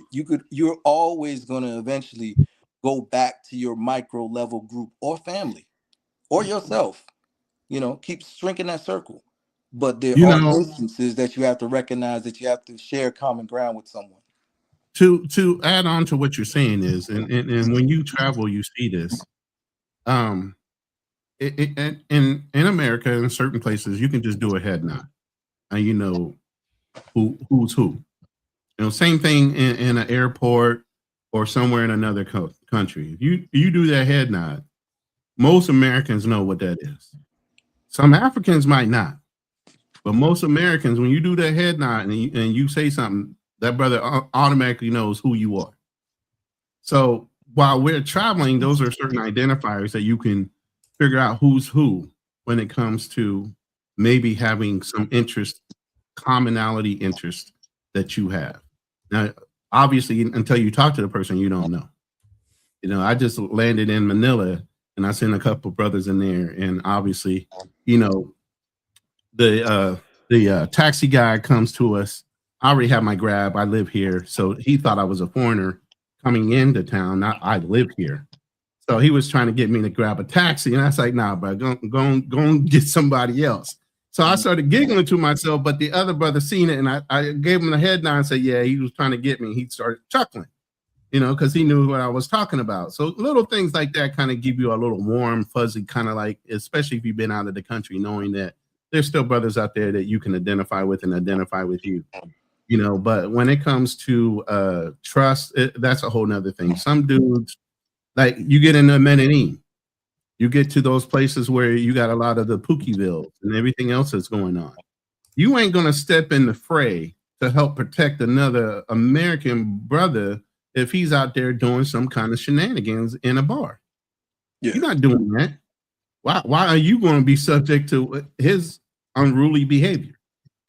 You know, it just depends on the area you're in that you might do or not do a certain thing, you know. Yeah, and don't think that what happened with the Frank Zanu thing? Have they responded? It's past March, bro. Yeah, I ain't get him. I was trying to get Afro Man. I couldn't get him either. I was trying to bring Afro Man back up here, but I couldn't get him. But one other thing I say, Fearless, is don't think that they don't do that. Remember, you know, before our time, you know, in America, Irish and Italian was a different thing. But now they let anybody in.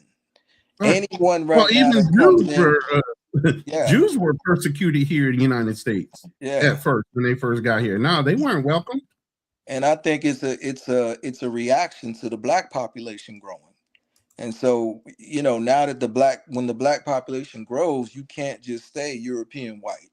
You can't just say, you know, now every person white has to be considered white, and they jump in. Like I said, by the time they get to prison, they all part of the white Aryan gang, you know. I'm pretty sure that's a mix, you know. So that's the reason why we should not forget that head nod, that assimilation, that cultural, you know. And there's always going to be people that don't, you know, follow in line with that. There's no perfection in anything, but don't take the imperfection and forget about people that are down for the cause still. That's what I'll say. I agree. Yeah. Well, I know we've been on for a long time. We pushing on 6 hours. Hey, thank you, brothers, for letting me get on, man. You guys are consistent. You do a great job. We're a civil panel. You know, we when we open up the panel, we can get aggressive, but I mean that's iron sharpening iron. It's nothing about it being personal. Me and Fearless argue all the time, man, like brothers. Yeah, I noticed. You guys go at it at these late nights, and at some points I got to cut it off because you don't let each other talk. But yeah. Like he gets into attorney mode and wants to fucking barrage you with follow-up question after follow-up question. I'm like, bro, can I just take a breath for a second? Let me get in here and add a little bit. Just a little. Yeah. Y'all need to get your other boy, Ronan, in DR. And get him back on. Yeah, he's got family life going on right now. So we giving him, He's got stuff going on in there. Okay. Mm-hmm. Yeah. Well, at some point, I like when you guys do that whole panel. Oh yeah. The Lions Den. We'll bring it back every once in a while when he's comfortable enough to want to get back on after getting things together. Cool. Well, you guys enjoy your night, man. My old behind. I need to get my rest myself. You talking about old? Come on, man. Yeah, you guys might be. You guys might be. I think that's a silent shot at the man over here. That's me. Yeah, you guys might be older. You might be older. I'm 47, but you guys might be older. I'm 58. Did I freeze up? Say that again? Did I just freeze up? My camera is frozen. Yeah, you did. Oh, yeah, it freeze up. Mic check. Check mic. Yeah. Camera froze. Yeah, but keep bringing this stuff up, man. It's much needed in the community. So we need to self-examine, but also examine what's working. And then we got to ask the questions like I've been trying to say, what are we really looking at what's working? Let's not overlook the details, that we really need to do first to rebuild our community and really strengthen it. That's all I'm saying. You know what I'm saying? Yeah. Yeah, man. All right. I'll be looking out for you, brothers. Appreciate for having me on, man. One love. Appreciate it. Yes, sir. Well, been a long live. This is one that we have not been planning on doing. I don't know if I'm going to China tomorrow. They're going to take a lot of pictures with him and try to touch his hair. Oh yeah. Just let you know. but they're gonna like him. They're not gonna give him a hard time. I think. Oh no, they just they don't see a lot of black people, so especially what part of China is he going to? If he's going to Hong Kong, that's a whole nother different experience than going to Shanghai or something like that. So yeah, do you know what part of the country he's going to? Just curious. I mean, well, I have a different experience than y'all, but sorry. You get that good hair. They don't care. They want that coarse hair. They want to see how that is.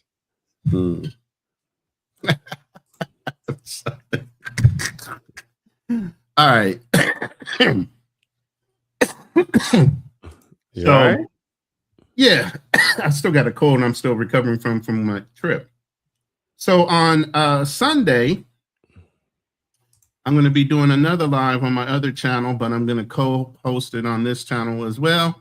We're going to be talking about the petrodollar war. So if you guys are interested in a little financial or money talk, then join me on Saturday or Sunday night for you guys. And we'll be doing this live as well. Do you have $1 Why you got that brother dressed? Yeah, I ain't seen him in a suit. That brother ain't never been no suit. No. He's always in a suit. Something. I mean, not on the live, but he's on a suit on his thumbnails. His thumbs, okay. Mm-hmm. Yeah, you got some you got some issues, man. You can't let the shit go. No, I just said I ain't never seen him in a suit. I do got issues, man. Look, I know you do, man. No. Look. I'm over here. I'm doing something like, I'm doing something. I just want to show you this because maybe it's me. Maybe I'm reading this wrong, and I want the audience. He can't let shit go, man. He's like daughter. He can't let shit go. Go ahead. I'm ordering something from my daughter, right? Mm-hmm. So, let me just do an entire screen. All right. So this is this little thing she like to. I get her. It's an educational thing for her to learn, right? So 1 month, if I get 1 month, it's 52 cents a day, right? Mm-hmm. That sounds about right. So let me go in here. 0.52 times 30. And what I do? 0.52 times. 0.52 cents times 30. That equals like $15. That makes sense. The next, if I want to go 3 months, is 27 cents a day. So 0.27 times 90. Yeah, that's $24. Right? It's funny that they have that down to a day. Jesus. But here's the thing. Let me put the calculator over here so you can see it. So that's, 27 cents per day for 90 days equals $24. It's about $24, right? Mm-hmm. This is a teaching thing. So if I go 0.05 times, was it 180? Times 180. Yeah, I put that in wrong. Yeah, you need to do the times first. 0.05 times 180. Where's my math at? Mm-hmm. 0.05 is half of a penny. Huh? 0.05 is half of a penny. That's not even 1 cent. No, that's why it's so low. No, I'm saying 0.5. Is it 5 cents a day, or a half a cent? No, it would still be because 0.5 would be 50 cents. So this is 5 cents right here because that's 27 cents. Wow. I mean, so 0.05. Did they not know how to do math? 0.05 times 180 equals $9. Where the hell are they getting $36? What am I missing? That math is off, man. Somebody help me out in here. No, that math is off for real. Because even if I put it for a year, normally $89. God damn, what kind of program is this? They're trying to say it's a discount. That just don't add up. That doesn't add up at all. 0.5. Let's do 0.5. And how can it be more? Think about this. It's less time at 27, and this is 0.05, but it's still more than the 3 months. You know that number's off. Yeah, because at 3 months, somebody messed up their math. Yeah, they did. Because that would be corrected on your credit card. That's all I'm saying. Yeah, because 0.5 would be 90. Yeah, they messed up. Somebody wrote that down. That should be 5 cents a day. Mm-hmm. And only $9, not 36. They messed up. The number should be going down anyway, not up. Maybe I'm doing this wrong. No, you ain't. You're right. That whoever developed that website messed up on the math on that one. While they were trying to give you a super discount on something that was not worth $89 to begin with. Yeah, because that don't make sense. Because that's a year. I don't know where I'm here. Because if I do 27 cents times a year, that would give me $100. And 5 cents is somebody messed up. Way cheaper. Yeah, that's wrong. That number should be lower anyway. Even at $36, that number is wrong compared to the 3 months at 24. Yeah, because 3 months. Yeah, somebody messed up. That number's wrong already. Just looking at it, it should be lower. That's the whole advantage of the discount. You should spend less as you pay for more. That's why you got to do math. You gotta have some math, and you don't You tell need them to double check your AI. That's what you need to do. Whoever developed that AI need to double check that fucking graphic. That's what it was. I wonder if ChatGPT can pick this up. Let's see. I'm just kidding. Let's see how smart Chat. Let's find out together. Smart, depending on the person using it. Yeah, let's see. I'm curious. Let's see. We're gonna do our Chat GPT. I want to see if Chat GPT has some common sense. I'm gonna paste it on there. Where's that at? It is burning hot, man. I have to change these curtains, man. These curtains ain't worth shit. You ain't got no blackouts? I got blackouts behind me, but they're supposed to be stopping the heat, but they ain't stopping shit. I get the cheap blackouts. I need to get them thick ass ones I had in America. I never felt heat. Oh, yeah, I might come over there this summer. I had to do that. It's summer right now. That's the whole thing. Summertime is now in the Philippines, not during July. That's over. It ain't summer. It's comfortable. This is the hottest part of the year right now. Ooh-wee. Well, And see, I was sweating. right. Look, see, ChatGPT told me. They let it know. They said they are wrong. 6 months are wrong. They miscalculated badly or intentionally made it look cheaper. Ooh-wee. Exactly. Man. Yep. They did.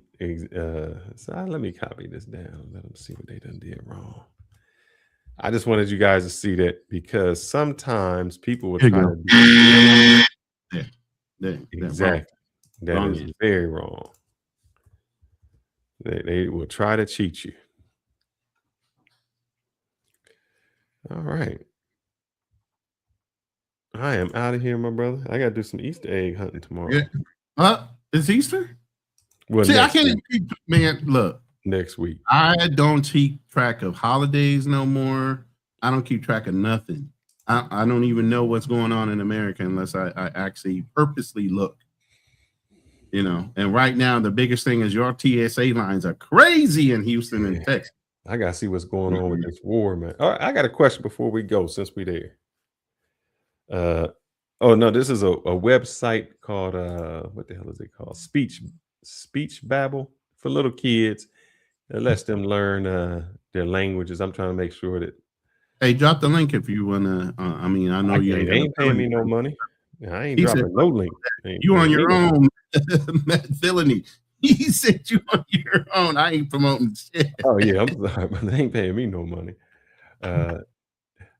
He said I ain't got no affiliate link. I ain't telling you shit. Yeah, but what it is it's for kids. It's allowed them to help out with their speech and their learning. So she's at the age where she needs to learn more speech.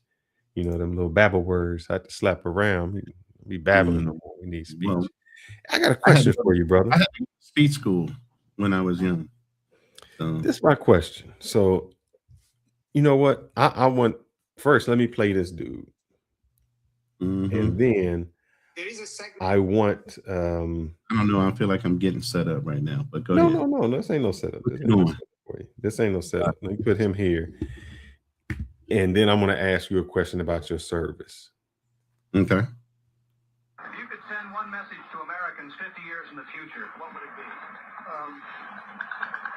Don't send your sons to finish what politicians start. Facts. I heard this one.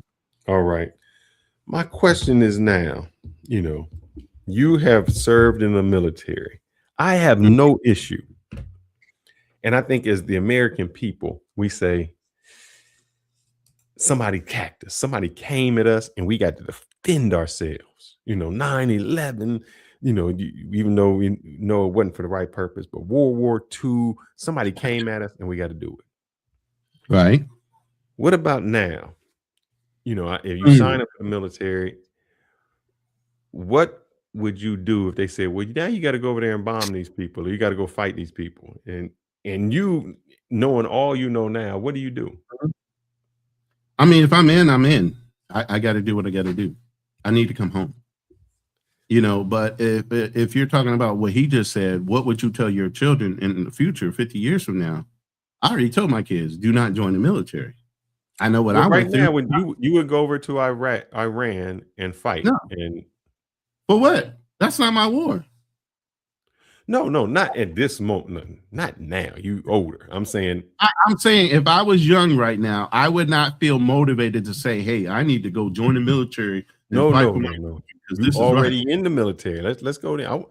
Okay. You already in the military. Then I ain't got no question. I gotta go, and I gotta do whatever they order me to do to get the fuck home. So how do you feel about that? Meaning you going to a person who really, all right, that the war can't be about. I don't even know what. I want to play my song right now because my song answers this fucking question, and the reason why I wrote the song the way I wrote it. It's going to hit you on the copyright, but I can wipe that out for you because it's my song. But if I play my song right now, it'll answer the question. It's the life I chose. Is it real important for America to remember what 9/11? What 9/11? Thank God Trump haven't forgotten what they've done. What's it got to do with anything? I don't even understand what to do. What's that? I don't understand. I don't even understand what he's saying. He's trying to say America during 9/11, that was the reason why we got involved with at that point it was not Saddam Hussein, but who was the other guy? I don't think that person knows history. So let me break down a little history for you. During Reagan, if you don't know, during the time of Reagan, we were paying Saddam Hussein to fight, which was Iraq, to fight Iran. At the same time, we had the Iran-Contra, so please look up Oliver North, in which we sold weapons to Iran so that we could get money to fight Nicaragua. So at that time, Iran wasn't our enemy, or were they our enemy? They were our enemy, and Iraq was our enemy. And we went to Iraq, and Iraq had nothing to do with 9/11. The pilots were from Saudi Arabia, but yet we went to Afghanistan. So I don't think I can thank. Why would I thank Trump that he hadn't forgot? Maybe we just didn't remember. Maybe we've been brainwashed to believe what they wanted us to believe. Like we went and fought in 1996. Hussein tried to give $1 billion. What the hell? I think English may not be his first language because maybe I'm not reading something. Oh no, let me blow it up. Hussein tried to give $1 billion for reparation for blacks. Saddam Hussein, I guess he's saying. He's trying to say Saddam Hussein was trying to give $1 billion for reparations to blacks in 1996. Why? So we wouldn't go over there and fight? I don't remember that. And I was. I think Gaddafi tried to give money to Farrakhan for blacks. But I think he may be speaking on his he may be talking and not typing, and it's not understanding what he's saying. Yeah, you got to rephrase that one. Yeah. Now I will say that, so my question is, brother, you and this is no judgment on you. I'm just curious. You were in the Marines. Yeah. And even though you know that person, those people have nothing against you, nothing, and you would still fight. And would you feel okay harming those people? I can't say okay. You would do it. Put it that way. Yeah. Unfortunately, yeah. Sorry. Not sorry.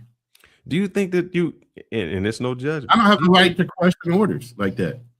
My superior should have already questioned the order to make sure it was legal and within the rules of engagement.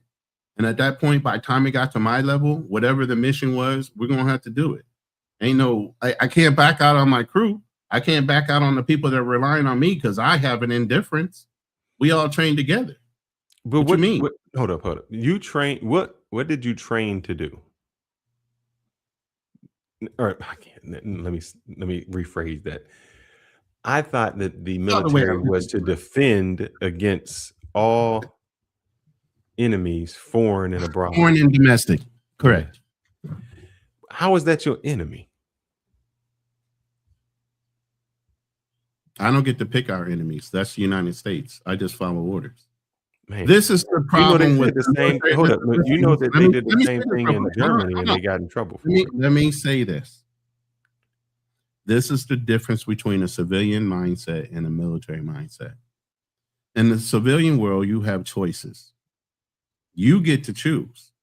In the military, once you sign that contract and they teach you what's supposed to happen, at that point, you've given up your right to have freedom of choice of saying you will or will not do something. You are government property. Literally. Government. You do have a choice. You can take a dishonorable discharge. Yeah, absolutely, you can. But that's beside the point. I'm not trying to do that either. I'm not trying to fuck up my life. But you don't think fucking up your life is killing somebody who was innocent? I mean, you tell me what's more of a fuck up in your life. That ain't on me. I'm just doing what I was told. Well, they said the same thing in Germany, and they said that was wrong. Here's the thing. Moral and ethics kind of go out the window when it talks about rules of engagement. Rules of engagement come down to combatants and non-combatants. Just like in Vietnam when they were going from village to village. It didn't matter whether that little baby looked like a little baby and was walking towards you. If they strapped a bomb on it, they made that baby a combatant. And now you have to question the parents that put that baby and put that bomb on it. So now I'm supposed to question why a whole human being took their child and put a bomb. Was it that goddamn serious that you had to put a bomb on your baby to have us go and pick up the baby? Come on, they had women with bombs strapped on them and walked them toward us so that they could distract the people that were there. So at that point, now you're paranoid about anybody coming near you. Why? Because you got women and children involved of whether they are or not combatants. They will use rules against you to get you to double think and hesitate. And the point of why we train the way we train, we react without thinking because our bodies automatically tell us to do things in order for self-preservation. But if you went to somebody's house and you were shooting them and they shoot back or try to defend their house, who was wrong? You're saying maybe they did those things to protect their house. And that's the whole point. It's a matter of perception. On their end, they're right. On your end, you're defending yourself. But you, again, like I was talking about with that cop, you put yourself in that situation. Right? No, I mean, I'm thinking, so you don't think that you should be a, what do they call it? A something objector. What do they call? Objective, conscientious objector. Yes. I don't have the right to be a conscientious objector if it's not a criminal wartime offense because I do have the right to identify whether it is a moral or ethical order. I don't have to obey those. I'm not a mindless soldier. I do have the right to deny immoral or unethical orders. Okay, because then, like you said, I can be held accountable. I can go through a military tribunal. I can go to federal fucking jail.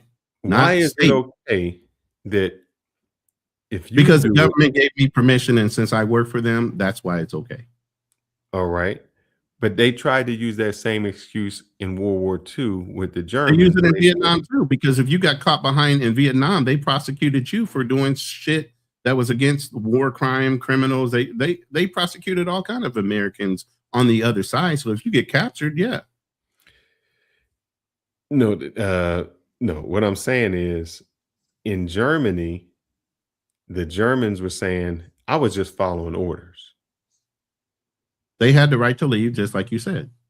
They chose to stay. They had to suffer the consequences. But like I said, we do have, based on the edict of rules of engagement, you have a right to deny or accept an order based on its moral or ethical fucking issuance. And if you don't know what morals and ethics are, oh well, then you're in trouble if you follow an order that was not a lawful fucking order. Even as a fucking PFC. So it doesn't matter who tells you to do it. If you follow through on it and it wasn't a lawful order and it was unethical or moral and goes against the rules of engagement, you're in trouble. But who is the judge in those things? Who's judging you for breaking that rule? Is it the people you did it to, or is it your own people that told you to do it? It would have to come down to you being captured and the country captured you doing something wrong. And at that point, they're saying you did something immoral and unethical according to the Geneva Convention and the rules of engagement. I wish I could find this. It's a matter of perception. Man, they had it. Whose side you're on. You know what they was doing in Vietnam? It's wrong, but of course, if I'm shooting at you, it's okay for me. You get what I'm saying? There was this document, maybe not a documentary. It was a show I was watching on YouTube, and they had a name for it, man. I guess during Vietnam, when you got drafted, you would only be over there for a year. Yeah, that was your you only time. had a 12-month contract. Yeah, and then so you when your could read time up was coming up, and your time was coming up. You all you thought about was going home. They had it where they had the sergeants or the lieutenants giving the order so scared because what they were doing was they were dropping grenades in their barracks. Like if they was like, "Oh, you gonna go and take that you be the first one out there," and I guess they're like, "Hell no, I'm not dying." I got a week to go home. Time. What they call it short time. They use the term short time. And they were dropping grenades in there. And it was so bad that they just wasn't giving no orders anymore. So who was dropping grenades? Oh, the soldiers. The American soldiers. Look, people when they were short time, they were trying to get out, they would shoot themselves to try to get out with a minimum amount of damage. Because some of those things that they got hooked into and some of those missions, they were missions where you weren't coming home. You were lucky if you got out of it. So sometimes when you are a short timer, you get super paranoid. You don't even want to go in the bush. And that's what they called it, the bush. So once you got to a short time, at that point, some of the commanders and even the enlisted guys were looking at you like, man, don't be getting shaky because I know you're short. So I don't know if they started working around guys that were short time and started moving them around to where they were prioritized to leave. But on certain missions, they wouldn't let you out of there until your last day. So then you're so paranoid that you're within 30 days. You're within 15 days. You're within a day and a wake up. that by time I'm sure your heart is pounding, you're nervous as fuck, and you're praying no missions come up when you're less than 15 days in a wake up. I'm sure of it. Oh yeah, this is it right here. They were. Well, this is one of them. Let me see what they're saying.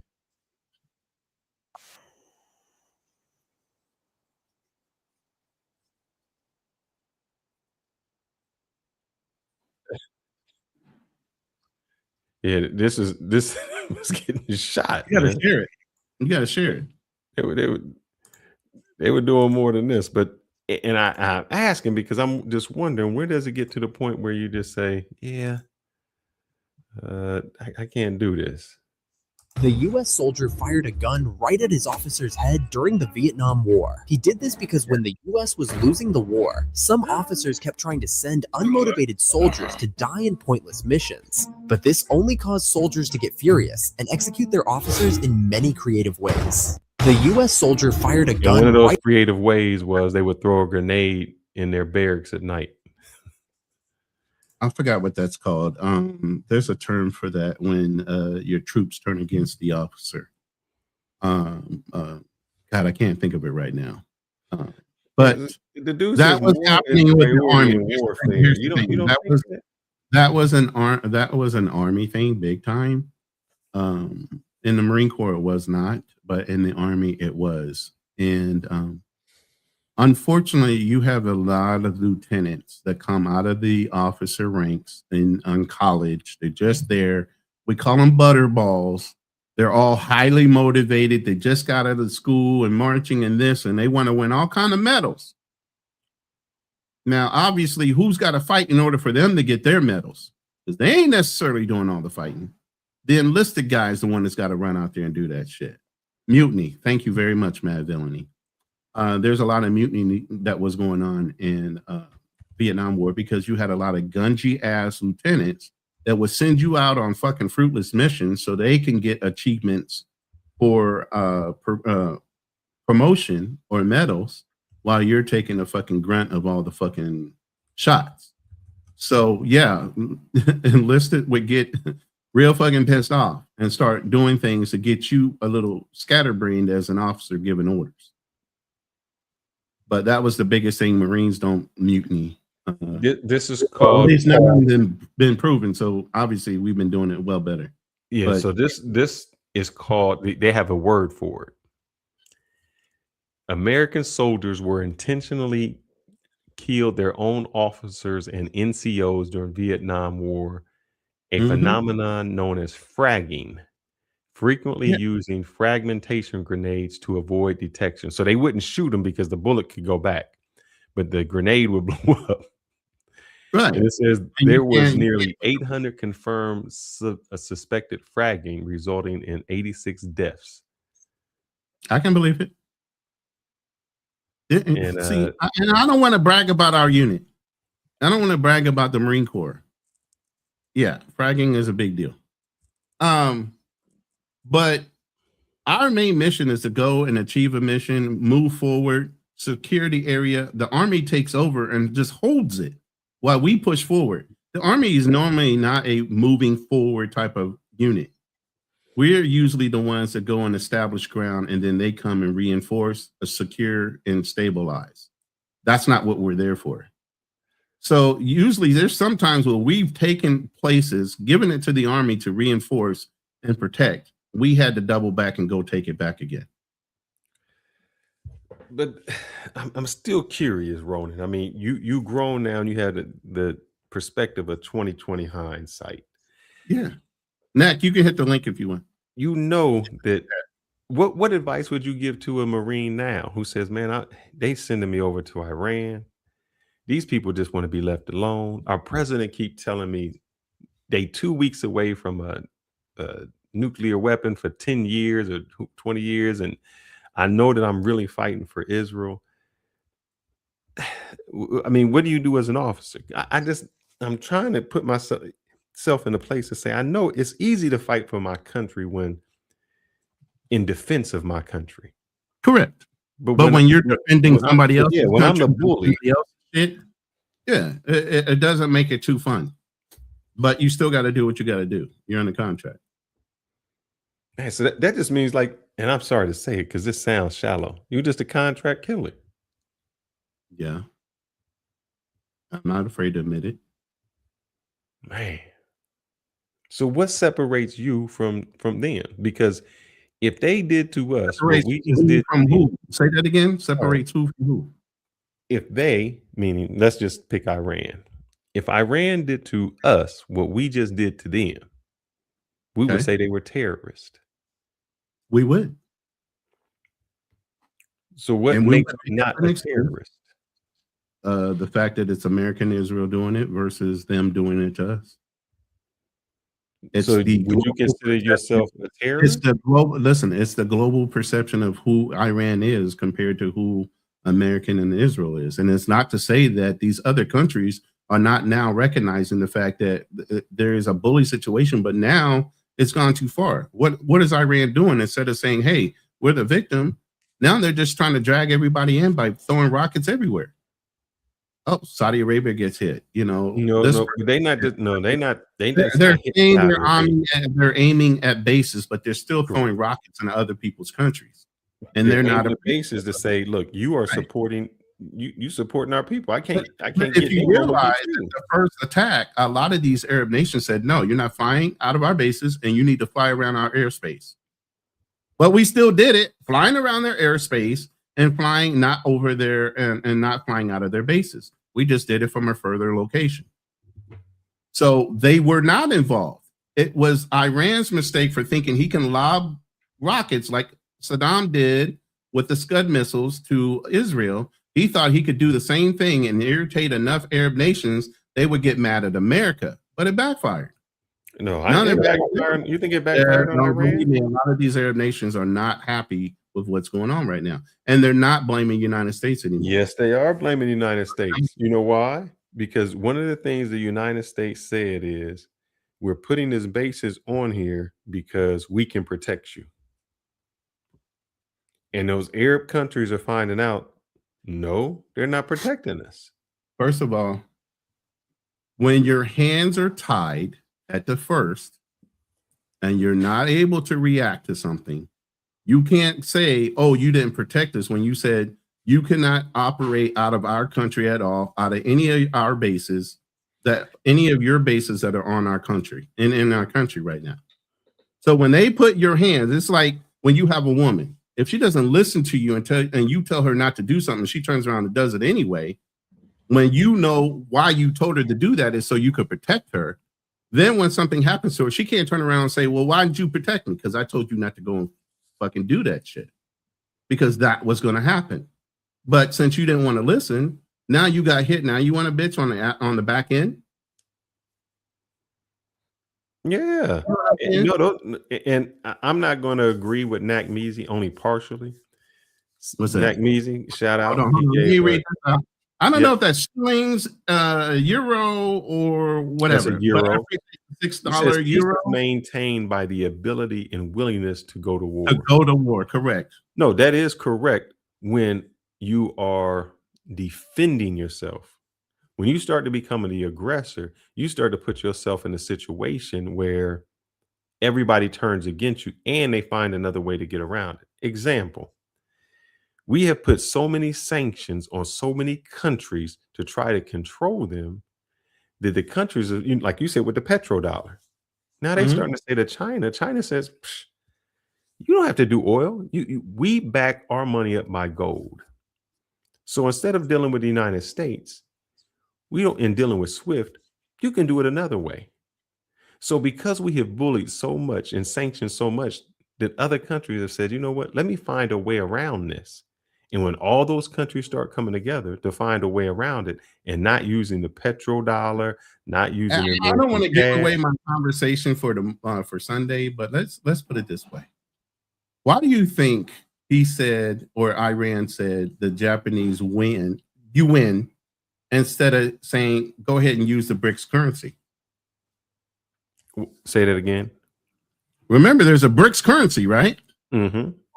Why do you think Iran, instead of saying use the BRICS currency that's now established, and we'll go ahead and let you pass through the Straits of Hormuz versus just directly only one country of the Japanese UN.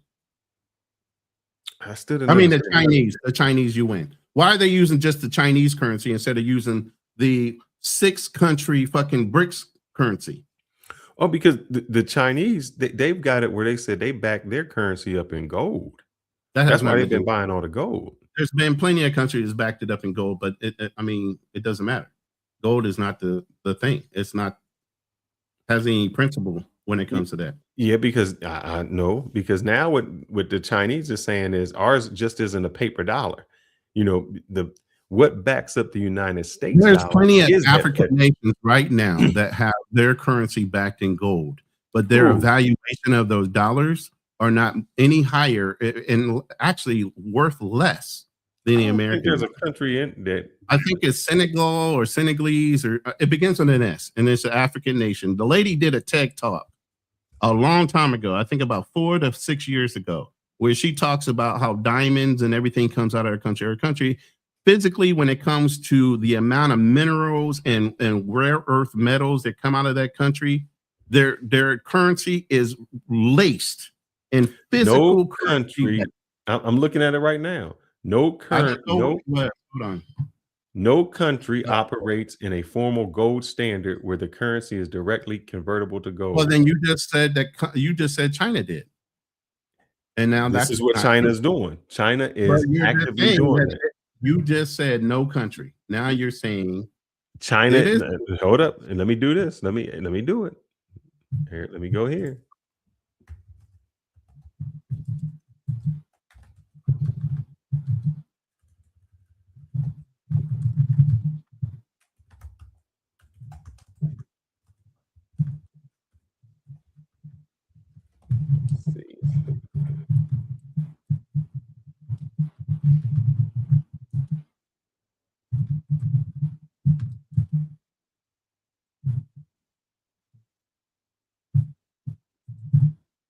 They are de-dollarizing is what they're doing. So that they have been buying up gold so that they can match your dollar or their whatever with gold. They're holding it in the gold exchange. So that's what they're doing. In the country you're talking about that gets all the minerals, they don't get to trade their own currency. It gets traded on the France market. So they can take all the gold minerals they want out. It isn't in their currency.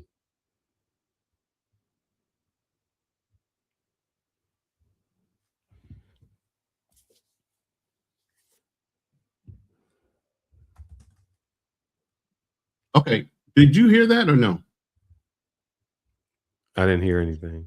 Okay, I'm about to play it for you guys. Hold on. I didn't know if you guys could hear what I was playing in the background.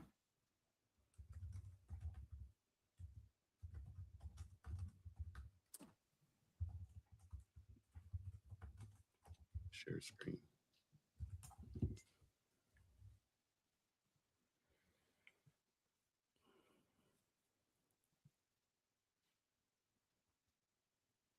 So this is a TED Talk. I forgot how many years ago it was, but her name's Malentz. Can you guys see this? I bet before you play it, I bet you're going to say that they take the gold out, but they ain't even able to trade it. No, it's nothing like that. All right. But can you? Okay. And I come from the richest country in the world. It is located in the richest continent in the world, in the west of the richest continent. My country is called Sierra Leone. On the surface, we are blessed with infinite beauty and abundance of flora and fauna, producing the most exquisite harvest of coffee, cocoa, fruits, vegetables. I'm not going to say it all, but I want you to hear part of it. You name it, we've got it. We also have diverse wildlife and vast marine resources. And waterfalls and rivers that run into the most beautiful beaches. The land is golden, literally, a true paradise. which of course is inhabited by the most beautiful souls.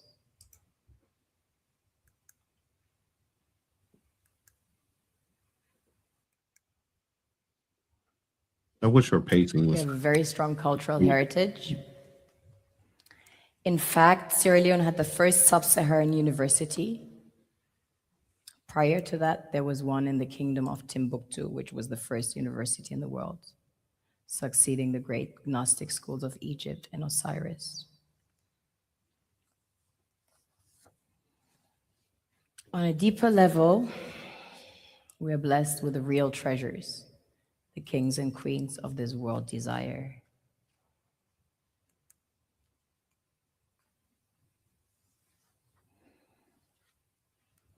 This was the largest alluvial diamond ever found. It weighs almost 1,000 carats, 969 to be precise. This beauty was found by an old lady in her backyard about 2 years ago, 125 carats. Some people mine gold in their backyards. That's quite common. Besides gold and diamonds, we have about 20 precious minerals that have been discovered as of today.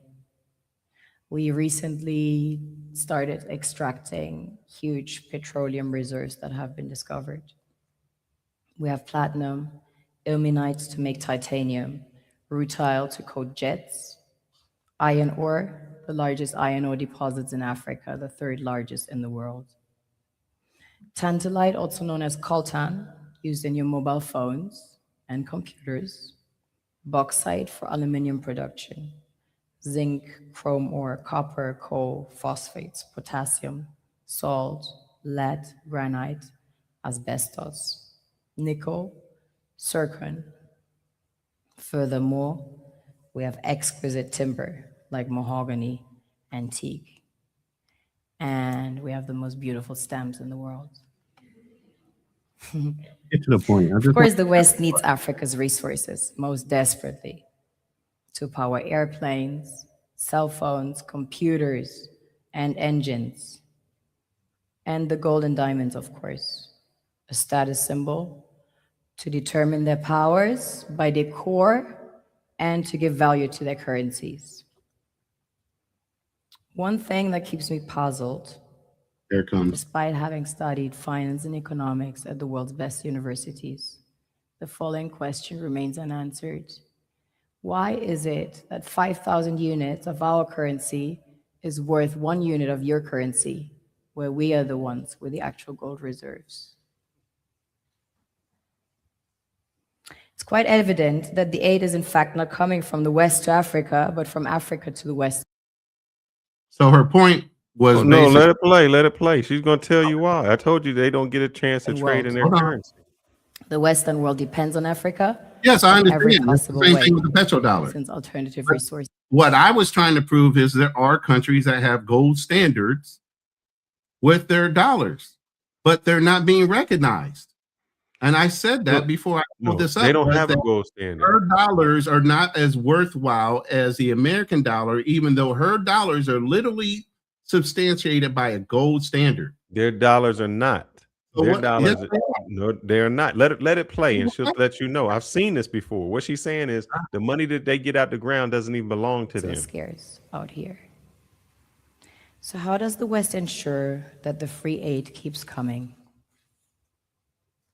By systematically destabilizing the wealthiest African nations and their systems, and all that backed by huge PR campaigns, leaving the entire world under the impression that Africa is poor and dying and merely surviving on the mercy of the West.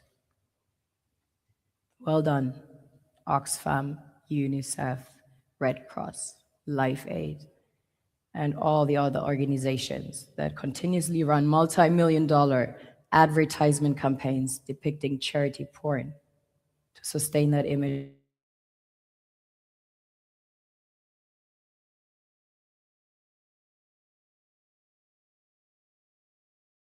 Is that just your computer? While one hand gives under the flashing lights of cameras, the other takes in the shadows. We all know the dollar is worthless, while the euro is merely charged with German intellect and technology, and maybe some Italian pasta. How can one expect donations from nations that have so little? It's super sweet of you to come with your colored paper in exchange for our gold and diamonds. But instead, you should come empty-handed, filled with integrity and honor. We want to share with you our wealth and invite you to share with us. The perception is that a healthy and striving Africa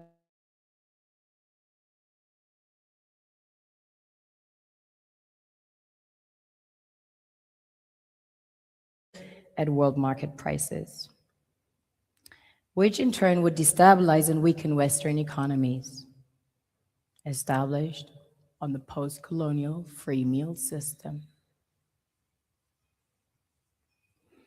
Last year, the IMF reports that 6 out of 10 of the world's fastest growing economies are in Africa, measured by their GDP growth.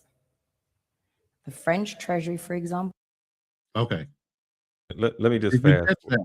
No, let me show you what I'm saying, because Wait. But did you catch what she just said? This is Can I finish my statement before you move on? She just said something very important. She said based on the world on that economy's GDP. That is everything, that all dollar bills are based off of GDP growth of that country only, not gold standards, not anything. And right now, the American GDP is so substantial. That's why we are running the global economy with our dollar bills. That is what it's based off of. It doesn't matter whether you have gold or not. That's when they switched off of that shit. But her country is based off of gold, is what I've been saying. They don't get to control it. I'll show They you. don't get to, whether they do or don't, it doesn't matter. This controversial currency means that France still controls the economies of 14 African nations. Right.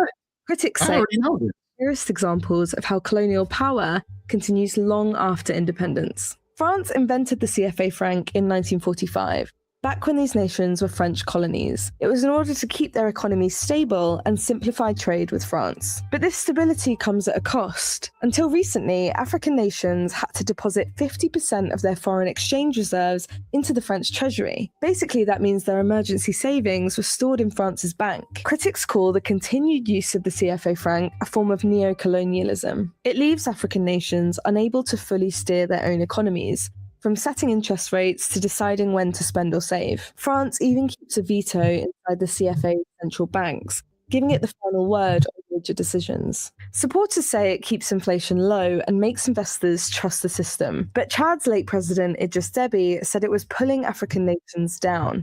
After years of pressure, the reserve rule was dropped in West Africa, but in Central Africa it's still in place. The push for a fully independent regional currency, the ECO, continues.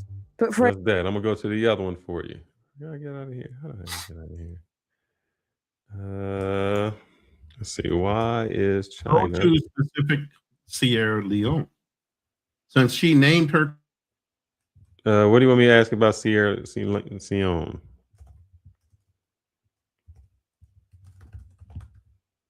GDP or their actual gold standard? Sierra Leone. So let's see. Who owns the currency? All right. This is 2 minutes. I don't know how long this is. What year was it? 4 years ago. From austerity measures to the COVID-19 pandemic, the impact is hitting hard on all facets of life. About a week ago, the governor of the Central Bank of Sierra Leone, Professor Kaifala Kalon, issued out a notice announcing plans to redenominate the country's legal tender, the Leone, by the removal. No, I ain't talking about nothing. Which one is these? It's about Africa. Yeah. None of that's really doing it. Ain't really answering the question. It was a short right there about banknotes. Go down one more. A little more right there. On the right, on the left, right there. It says Sierra Leone banknote. You see it? It's a short. Right here? No, down one more of the shorts right there. Under shorts on the left-hand side says banknotes.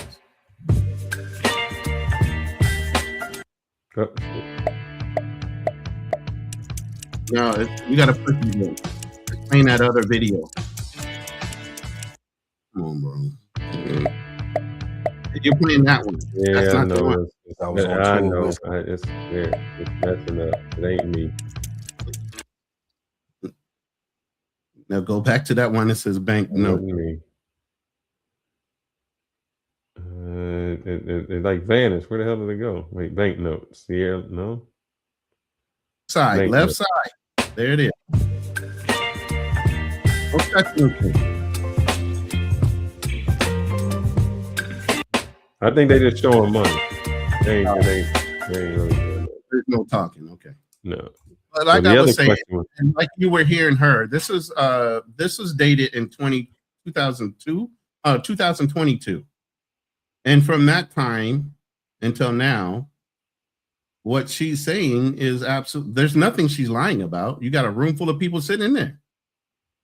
What I'm It's saying not- is they Here's don't the thing. control none of their money. I don't care about that. What I'm saying is, it's not to say that that country is poor.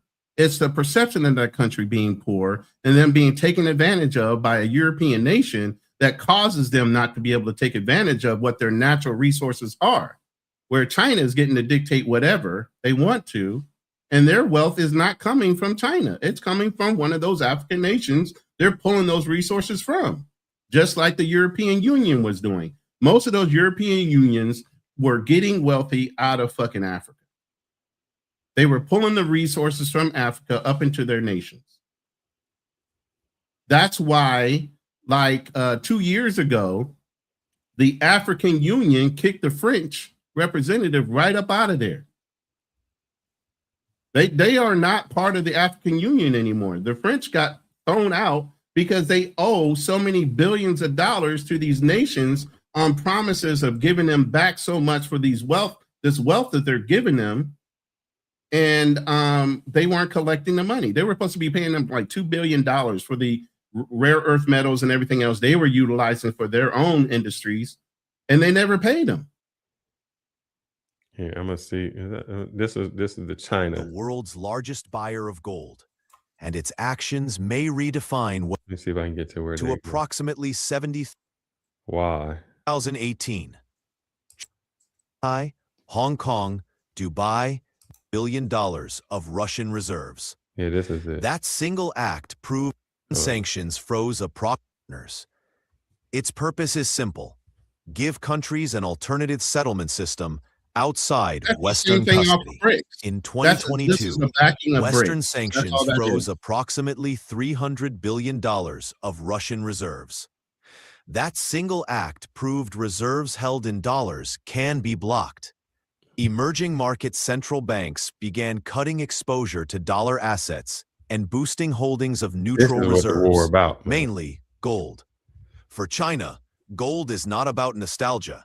It's a strategic hedge against financial weaponization and trust erosion in fiat reserves. Under Basel III's liquidity coverage ratio, Level 1 high-quality liquid assets equals cash, central bank reserves, and certain sovereign bonds. And what they getting tired Gold's of share is of this. official reserves rose from approximately. What they The getting tired government of. using the weaponized dollar bill. The government's using the dollar bill as a weaponized way of putting on tariffs. I understand. Believe me, I'm there. I know. Exactly. But the whole point is they can't do anything about it. That's why over the years they've been threatening with BRICS for almost 12 years now. They But finally you just said- printed you said up why one they- currency. Hold up. They currently just came out with one print. They didn't go to roll out a whole bunch of BRICS dollars. They just printed one to show you what it was going to look like. It's still not backed by anything. There's still no. That's why I'm trying to get you to understand. No, but you said why did they're using the Iran? Chinese, why they're using the Chinese currency instead of saying BRICS, because there's no substantial BRICS currency amount out there for anybody to spend. They're not using it. I never said it was using bricks. They just use it as a threat. But that's the thing. They're using it as a threat to try to destabilize some of the things that strengthened America and the American dollar against the sanctions. And you got to look at how many people were involved in the BRICS currency. They were all people that were sanctioned by the U.S. So they try to destabilize it by threatening to bring out the BRICS currency. I'm sorry, brother. We got so far off on this. Yeah, we're way off topic, but I don't mind talking about it. But I'm giving away some of the conversation I have with petrodollars. McNeasy was saying peace is maintained by the ability and willingness to go to war. And what I'm saying is, as we're going in offensively, and because of that, because we've been going in offensively, other nations are starting to say, you know what? We don't need you, the United States. We don't need you in any way. I don't agree with that. You don't think they need? I don't agree with that. How is that? I know they need us. In what way? They all need us. Are you kidding me? China doesn't we spend more. Listen, China is not one faction that everybody's going to get along with. They're still communists at the end of the day. The European nations might do business with them, but they don't believe ideology-wise, they don't agree with the way that China moves. It's still a communist nation, just like Russia. You might do business with all these countries. Like, let me put it this way. Philippines, which was you think they agree with our ideology? Hold on, let me give you an idea of what's going on.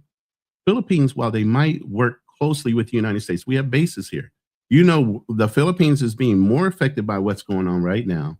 That they were really getting their oil. Let me finish. They were getting their oil directly from Iran. They just made a deal right now to get their oil directly from Russia.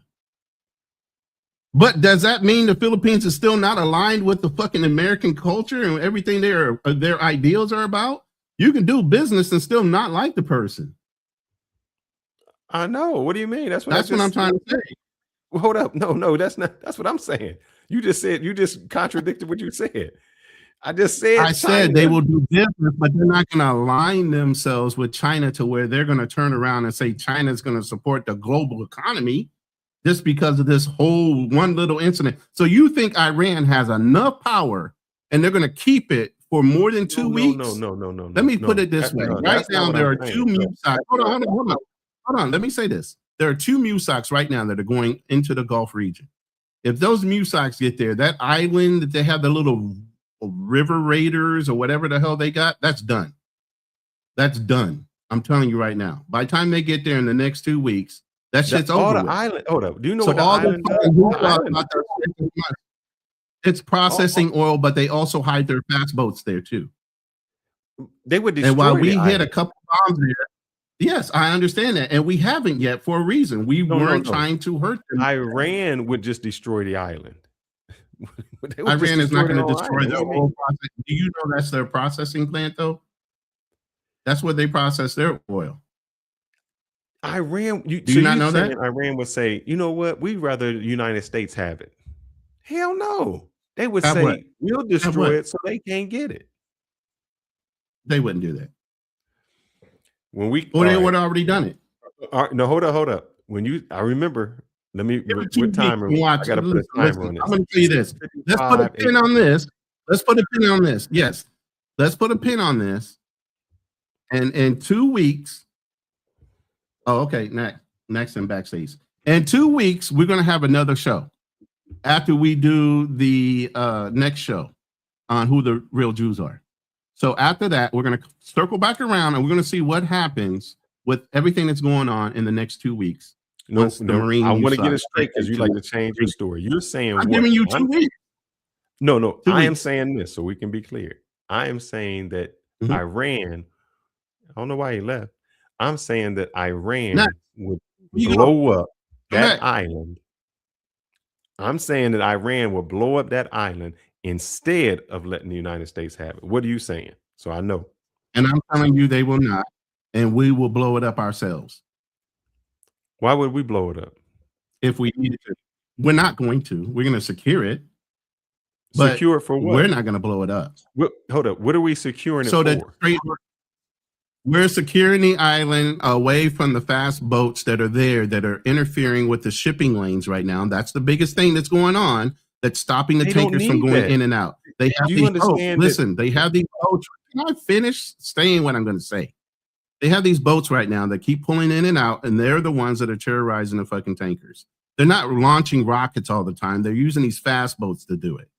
So what they want to do is prevent that shit from happening first. And then if they got to take out the rocket places, they will. So you're saying that they're securing the island. So yes, brother, you know they got so drones that people can get and ballistic missiles. They don't need the island. They're not worried about those. They're not worried about those. They're not. They have. Well, who's not worried about? Not. Who's not worried about the drones or the ballistic missiles? Worried about those. What we need to do is secure the Straits of Hormuz. They're not worried about it. Why aren't they just passing through? Because we're not in the Gulf region yet. We're outside of it. We're waiting on the second USOC to come in. Our ship, you know where our ships are? Our ships are right there at the same at that pass. The Navy does not fight the fucking land. That's the Marine Corps' job. And we need 2 MUSOCs there. That means a total of fucking 10 ships that are going to be there. Okay. Now you also got some special forces from the Army that are flying in.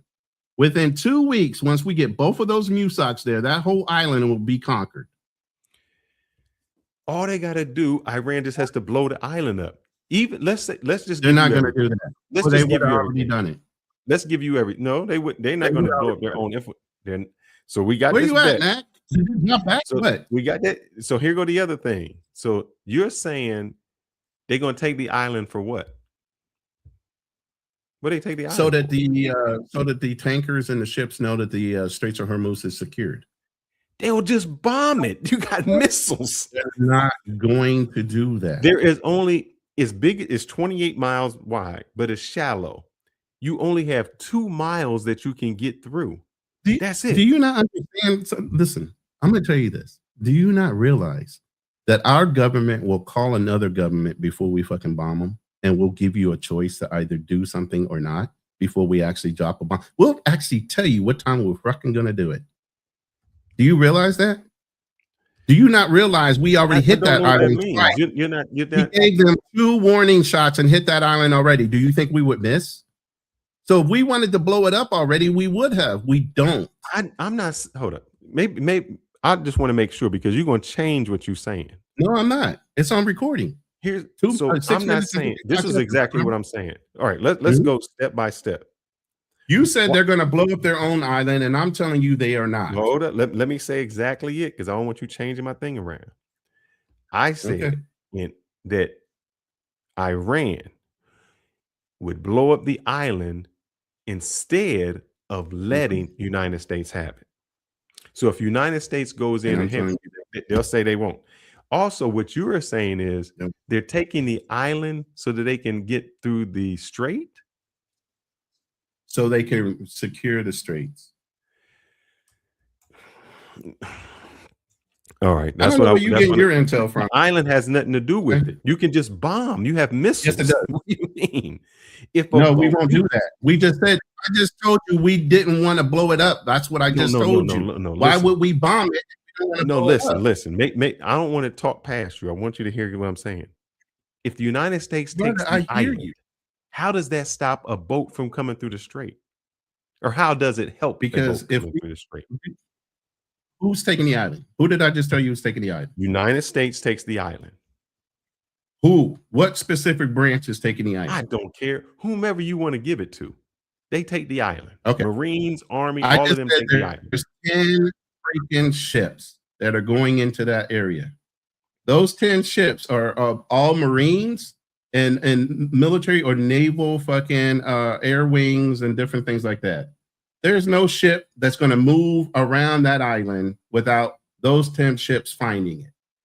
So where they used to be able to hide because everybody's scared to go up in that area right now, they will find them all. They'll find all those little ships. Believe me, we did it in Falaka. You can just do a missile or a drone. What are you talking about? I told you how we took, look, I told you how we took almost 1,500 prisoners off a fucking island in Saddam. Well, in Iraq. You hold up. Same fucking thing. Maybe you're not We understanding. blew up all that Maybe shit I'm for a not reason. painting it. There's an island. You not understanding. Let me map this out.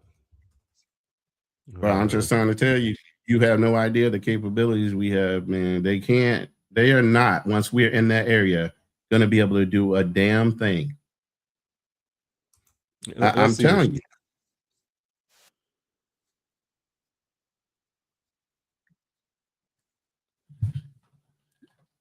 Let's go to this little island. I am telling you, once we're in there, it's over.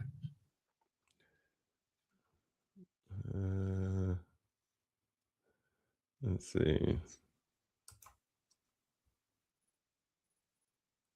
All right. I don't know what this guy is going to say, but I want to show you what you're telling me where the island is at. What is the island called? I forgot.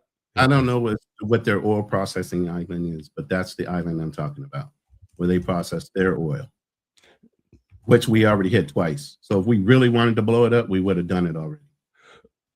They don't.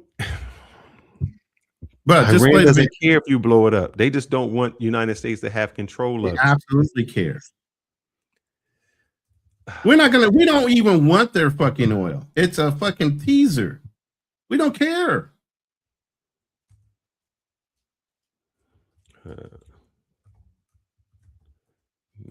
Deuce oil. Let me get the name of this. Karg Island.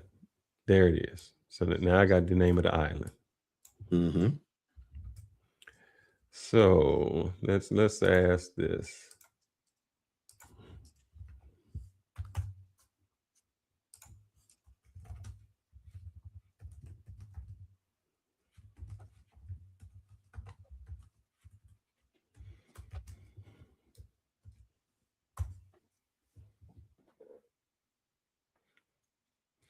I'm just going with the first short I see. Let's see what happens if you.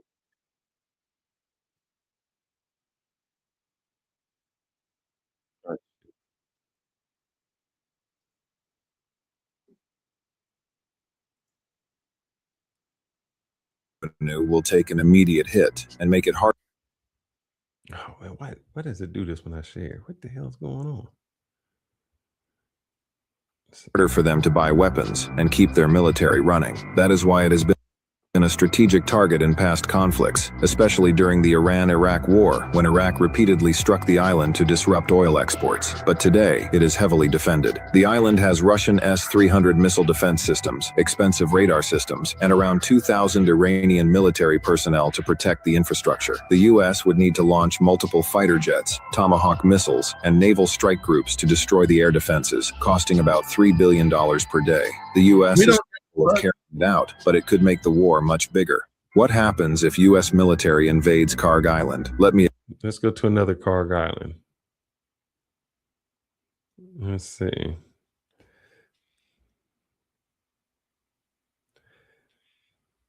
Let's see what he says. So I don't know.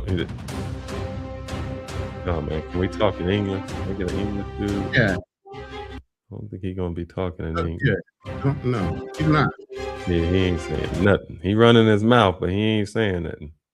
Man, y'all gonna learn. Y'all really gonna learn. All these navals, commanders, they gotta talk shit, but they can't and will not be able to ever stand up to the American Navy and the Marine Corps. Here's the thing: they don't have to win. They're not going to survive. They're not going to survive. Man, you just don't understand. They're not going to survive. I'm not even rooting for Iran, but and I hate that this is going to happen. I hate that we have to do this. See what else they're saying. But I'm telling you, it ain't going to be pretty. I got to talk.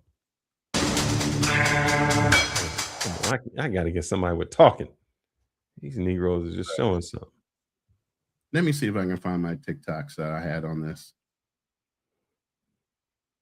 But I'm telling you, it's not going to be pretty, and it ain't going to be no walk. It ain't going to be what they think it's going to be. I'm telling you.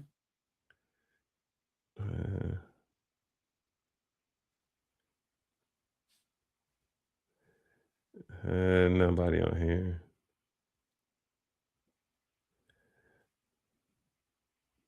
Let's see military involvement. Let me see here. Man.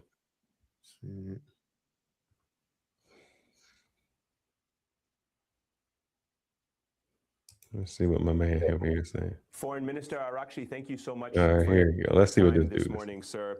I wanted to start with It's low, not me. Foreign Minister Arakshi, thank you so much for your time this morning, sir.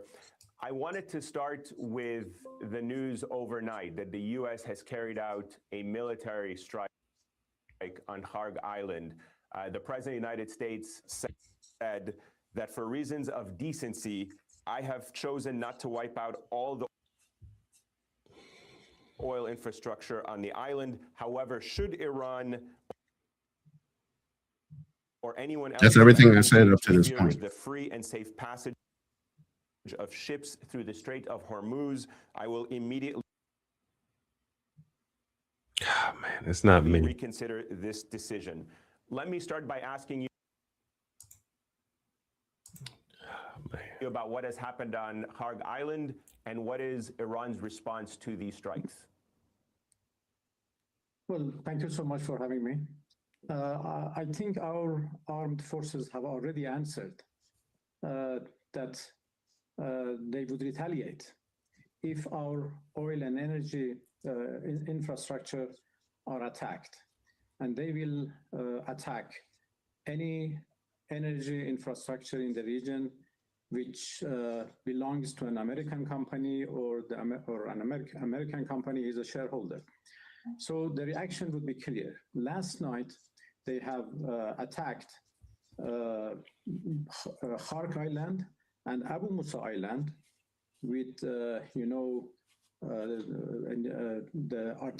artillery rocket system, HIMARS as they call it, which is a low-range rockets. And they have done it from the soil of our neighbors. And this is crystal clear that now they are using the territory of our neighbors to attack us by these kind of, rockets. And this is absolutely unacceptable. Which neighbors, sir?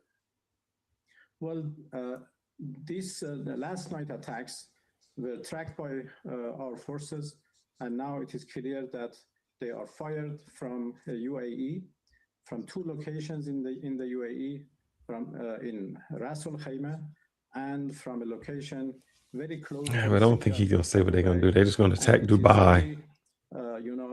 Dangerous that they use highly populated areas to launch, rockets against us.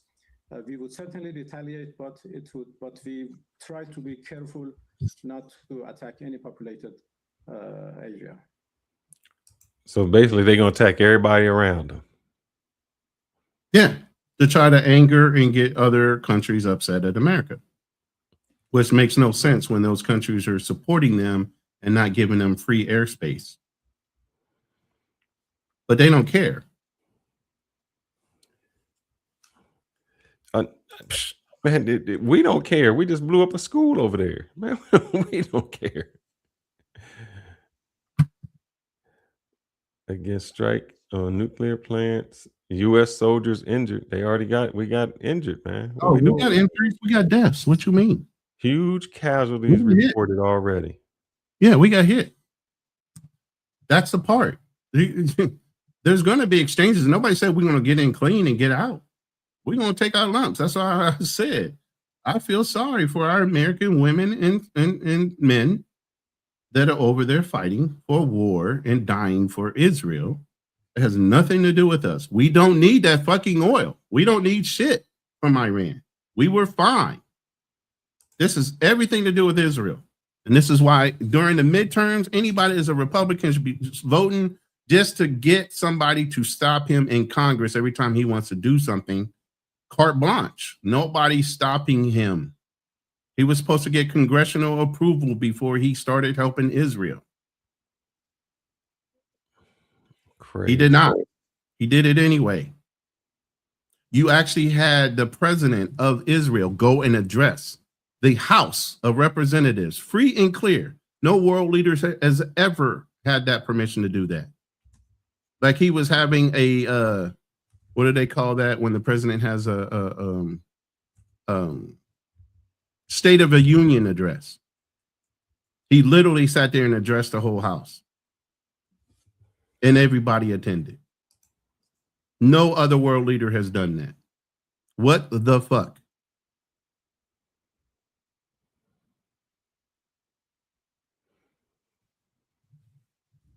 No, I'm still It's not wondering how even they funny call it. anymore, man. It's not even funny anymore. How free will this guy has over the American people and the politicians to be able to go in and walk around like he's a part of us when that's not the case at all. Let me see if I can find this content of what I'm talking about. I have it saved. Pick it up.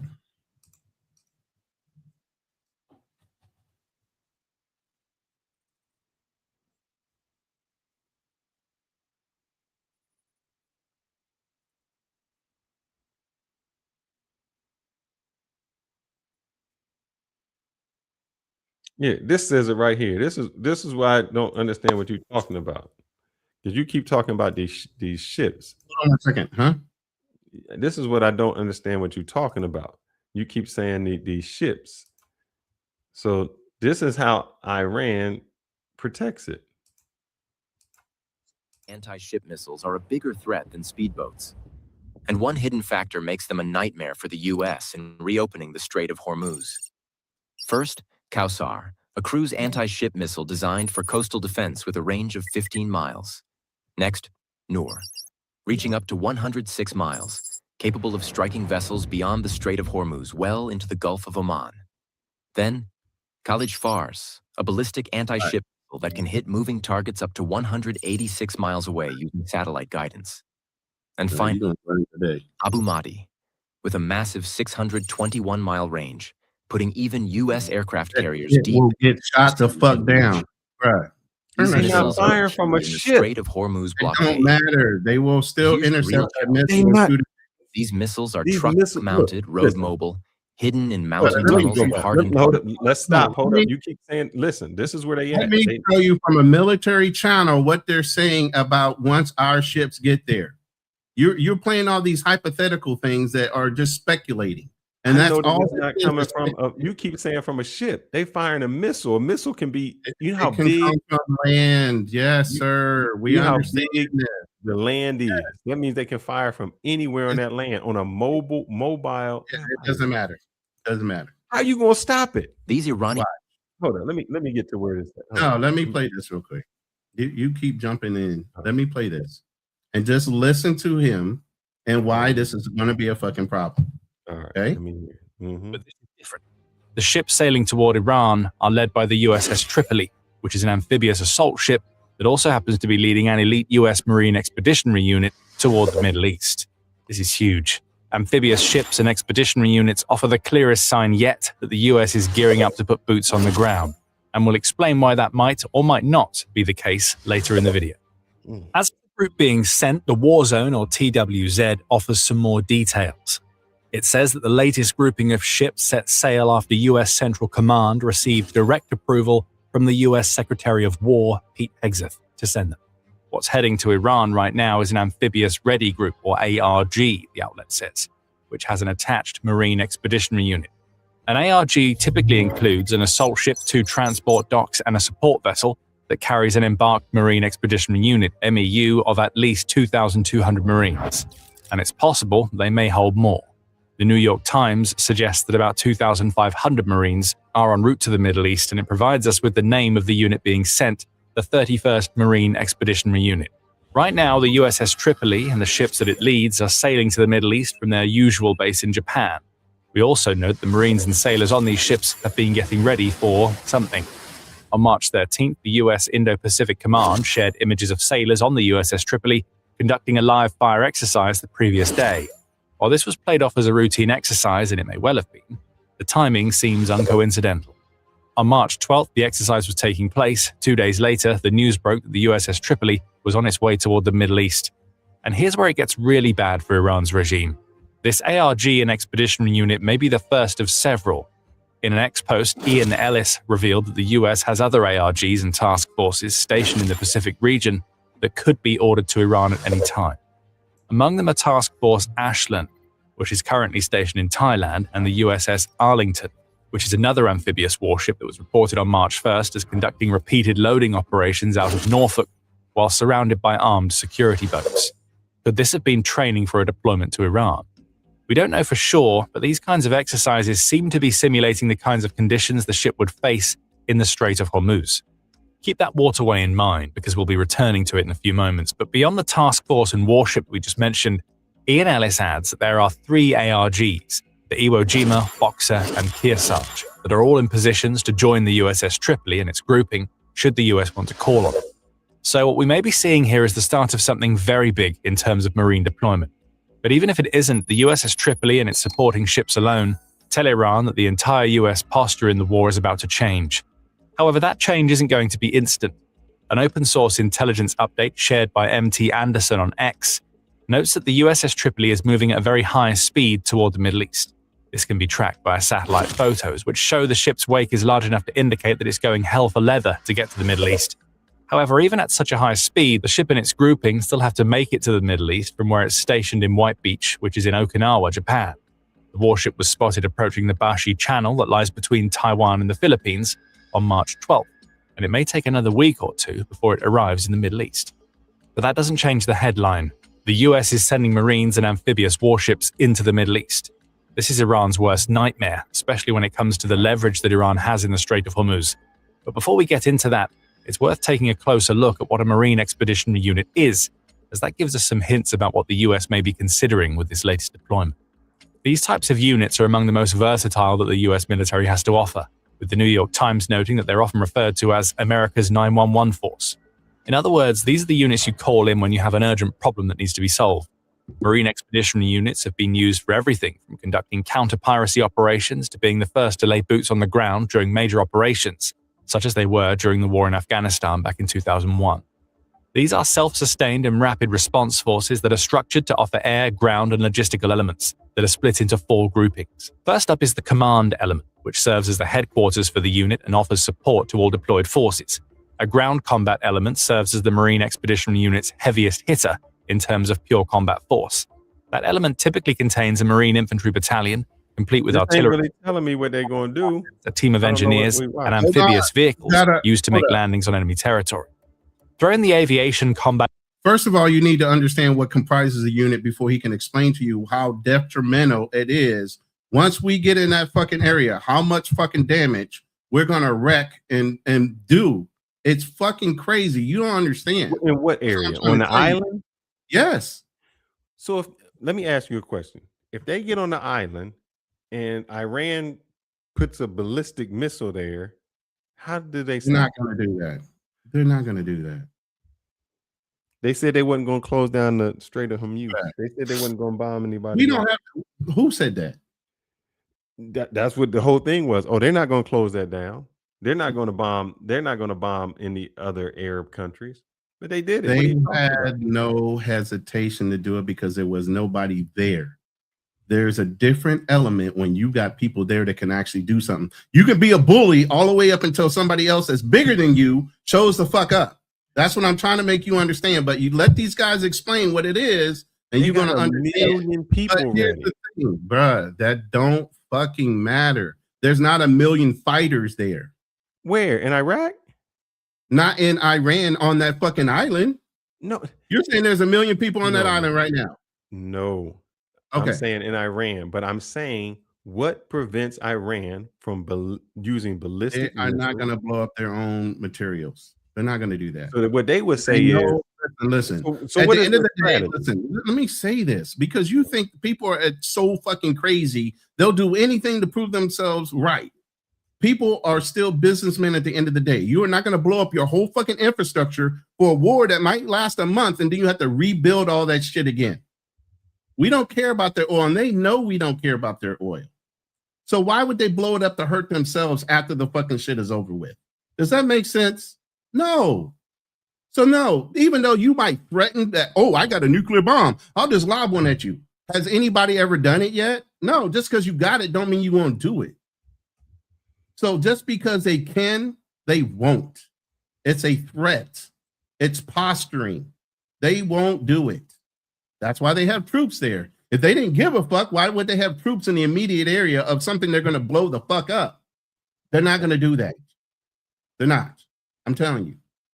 They'll be pissed, but they know they're going to get it back after it's over. But they're not going to do that. They're not going to blow it up. They're not going to blow up their infrastructure and their way to making money after this is all over with. It just does not make good sense. Well, we'll come back in 2 weeks and we'll see if your Army training was right or your Marine training was right. And I'm saying, but I'm just telling you, and I can give you guys a link to this video if you guys want to watch the rest of it.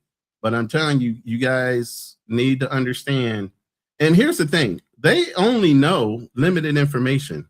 This person that's talking said that the ARG that's going over there is coming out of Okinawa. That's a stationed ARG. The ARG that I was on that was special operations capable, we go out 6 months at a time. We're always on patrol. I was on an ARG that was already in fucking Hong Kong. Did you notice they said the one that was in Okinawa, not the one that was already deployed? So while they're telling you only one is there, I guarantee you there's two. That means twice the amount of ships, twice the amount of reported Marines, and twice the amount of armaments that are sitting there. And by the way, when we steamed into the Gulf, we flew in Marines off of land onto those ships. So we were over fucking whelmed with people on the ship. They were literally sleeping on the fucking floors. They didn't have racks.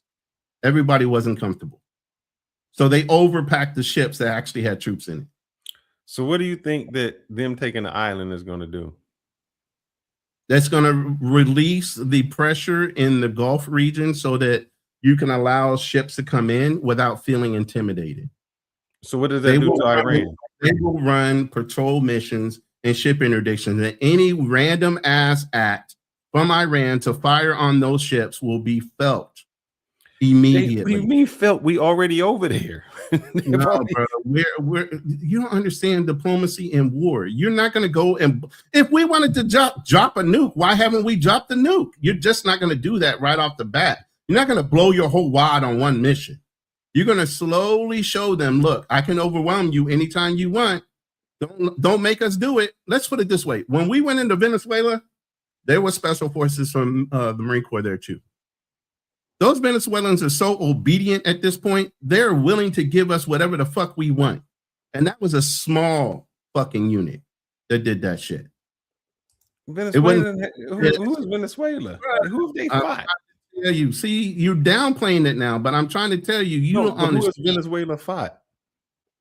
And you, and who has? Do you know how we're they not got going to conquer? We're not going there to conquer. We're assisting Israel. Not that I'm condoning it, but what I'm telling you is, if a Marine fighting force gets there and at least two within 2 weeks, that shit is over with. That's all I'm trying to tell you. It's over, and no ifs, ands, or buts about it. It's over. You can and clock it. 2 weeks from now, we'll have another live, and we'll see where we're at in that region. What's up, Nat? I don't know if you're muted, but I didn't. Oh, let me unmute you. Hold on. Okay, go ahead. Can y'all hear me? Yes, sir. We can hear you now. All right. Yeah. What's going on, man? I'm good, man. I'm trying to pull out of a damn car wash right now. But what country are you in today? No, I'm in my new home country, Holland. Oh shit. Yeah. I wasn't expecting Holland, but all right. How's it up there? A lot of tulips. It's only good for money, bro. Like these people out here are weird. Oh, I know it's a slow-paced life, but it's a good money life. You know what I'm saying? Yeah, definitely. So what you got to add, man? I know you got some things to say. Look, the only reason America and Russia haven't blown each other up is because they both have the ability to do so. Correct. You know It's what I'm saying? possible. So peace can be achieved through separation, armament, and agreements. So my brother Felix mentioned being a bully or something. Iran has been a bully and been trying to bully us for the longest. Like if you look at, how many Americans died at the hands of the Iranian regime versus how many Iranians died, you'll see that it's lopsided in their favor. Oh You can go man, back to Nat the Measy, I Khobar. thought you was a history major, brother. You I am. man. So let's go back. So I don't know where you want to start at, but I can What we start in talking about? Khobar 1901 and go Towers forward. bombing. Huh? Are we going back Khobar to 40 years war? Towers bombing. Let's start there. To how far? Khobar's Towers bombing. I think that was in the 90s. Just Google it. Khobar's. That's when we still had Saddam on our side. No, that was after. I'm going to try to park so I can cook. I'm in an industrial area. So I'm going to go back to. I'm going to go way back. So what? The 50-year war? What are we talking about? Because that's always been an issue I ran. Let's find that right. This ain't our first rodeo with Iran. We just been using war by secondary proxy. Right. As do they via the Houthis and Hezbollah. They've been killing Americans for the longest. Man, They so openly Nat, say sorry. to America. I'm going to give you a little bit of a quick history lesson. I'm going to try to make it as fast as I can. Here we go. No, take your time, brother. 1901, British came into Iran. They wanted to get some oil. Iran said, no problem. 1906, oil was discovered. Basically, that's when it was called that. They were called the, it wasn't Iran then, they were still Persian. But what's the other word that Hitler liked to say his people were? Whatever word that was. No, wait. You're talking about Aryans? Aryans, that is correct. It was the Aryan British oil. It got changed because that's where Persian actually loved to be Aryans because of Hitler, and they were called Aryans at that time. That's why they went from Persian to Iran. Fast forward, 1950, I can't remember, it was 1950. What happened was the British were supposed to be paying Iran a certain amount of money for oil. And when Iran said, let me open up the books, they said, no, you can't see the books. So they were cheating them out of the oil. That's how the oil became nationalized. That was in the 1950s. United States and British said, no, we don't like that. So what we're going to do is we're going to get rid of, I think it was, I can't remember his name, but no, that's when they didn't get rid of the Shah. They put the Shah in power. They put the Shah in power because he was great with the United States and let them do their oil. Then came, so that was up from 1950 up to 1979. And there was an overthrow in the government, not really even a coup. They wanted someone who was not good with the United States because they felt that the United States was taking all of their profit, which they were. They were producing oil, they weren't getting any profit, and they wanted to nationalize the oil. So that's when the Ayatollah came in. So the Shah left to the United States. The reason that they came in and took over the embassy because the people in Iran was so afraid that the United States would do what they did in the 1950s. And they said, we do not want the Shah to come back into power because, they didn't say they hate, the reason they said they hated America is because America always used their influence to try to manipulate and take over their oil. And they said, this is our country, it's our oil, we don't want you to. So that's why the Ayatollah came into effect. Now let's fast forward to the other people that you were saying, the Hezbollah, the Houthis and all of that. In Lebanon, Israel fought and tried to take over Lebanon. See, this is what, and I'm surprised that you would say this, Nakmeezy. People always call terrorists when they fight a resistance. And that's all the Hezbollah was. Did I mention the word terrorist? No, I'm saying that people are always called terrorists when they are the actual resistance. And you said that's a hold on. That's a non sequitur. That's a non sequitur because I didn't mention the word terrorism. No. To make my point, and then you're giving me a history. I asked you to start with the Khobar bombings, and because what I'm trying to establish is that we, regardless of who started the smoke, we've had smoke with Iran since 1979. Okay, and they've been killing our servicemen and civilians. They've been attacking our allies, whether we should be allies or not, but that's what it is. And look, I'll be honest with you. America is fighting this war for Israel. Okay, let's put that on the table right now. But at the end of the day, we in war, and it is what it is. I'm going to support the home team. Period. And what I'm saying is, what happens is we always put ourselves in a place. We throw rocks and then hide our hands all the time. And we say, how can those people be terrorists? How can they attack us? What we never explain is what we did to them for them to attack us. That's it.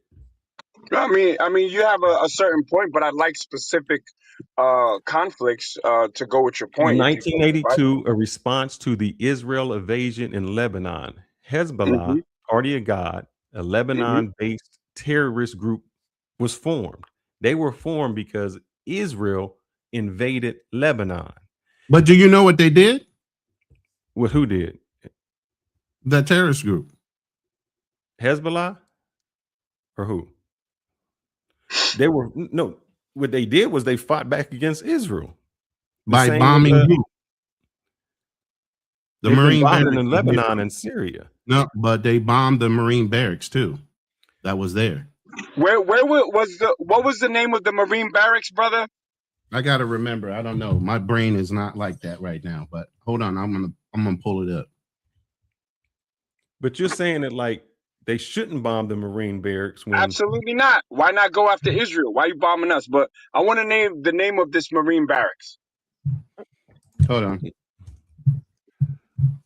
Oh, I just had it. Hezbollah Marine barracks. Hezbollah specifically carried out a suicide bomb attack in Beirut, Lebanon, killing 241. It doesn't say the name of it. Marine barracks, Beirut, Lebanon. Hold on, let me see. What was the name of the building? Hold on, I'm going to find you.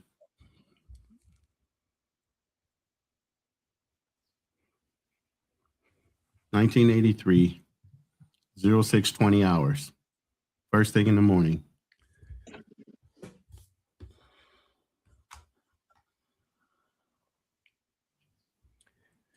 They don't say the barracks. Let's see.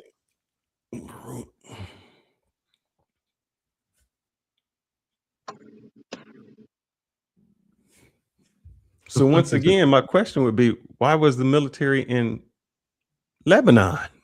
Wait, hold on. I want to get the name of this military barracks because. Hold on, I might have to play a video to find out, but keep talking. We can't just AI it because I don't want to AI it because I'm on the stream. I'm on a phone. It doesn't mention it. It just says it doesn't mention it. It doesn't say a specific barracks. Like it just says where. I think it's the Khobar Tower.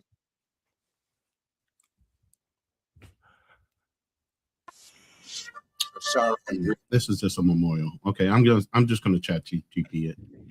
Yeah.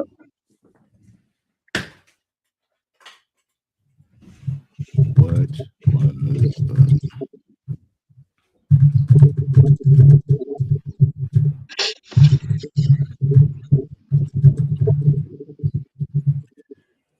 the car building? It doesn't say a name of it.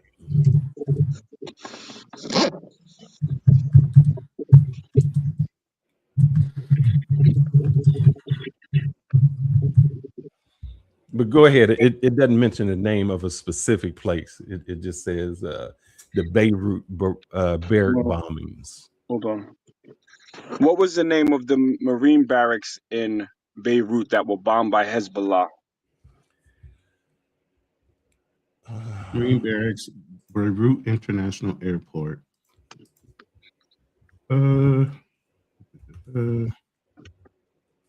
The deadliest.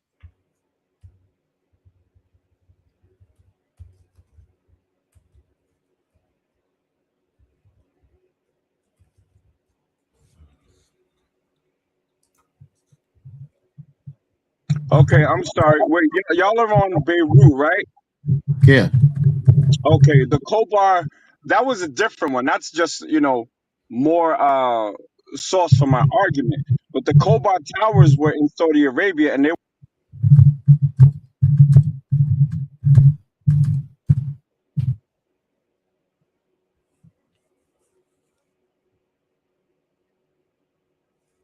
It did not have a formal name for the building, but it was a battalion landing team, 1-8, 1st Marine 8th Battalion. I was part of 1st Marines 4th Battalion, but we did have some 1-8 members. Iran has been promoting terrorism throughout the region for the longest. Period. Truck bombings, suicide bombings, and they're calling for the death to America and Israel. Whether you like it or not, Israel is our strongest partner, even if it's a one-way partnership. It is what it is. My question is this. Yes. Lebanon is not the United States. Lebanon is Lebanon. Israel tried to take it over to be a greater part of Israel. Wait, but hold on. In the United, what does that have to do with Iran? Because it's not Iran either. Hezbollah is not Iran. You just said Hezbollah is the biggest supporter of, Iran is the biggest supporter of Hezbollah. But what does that mean? They're not the same. That's just China supports Iran. They don't mean anything. We support Israel. Iran is Iran. You don't know the link between Hezbollah and Iran. Of course they support them because they feel that the United States has always come into their country and caused wars. But they went like it was Lebanon, like you said, and then it was Saudi Arabia. It wasn't Iran. The link, my brother, is Shia Islam.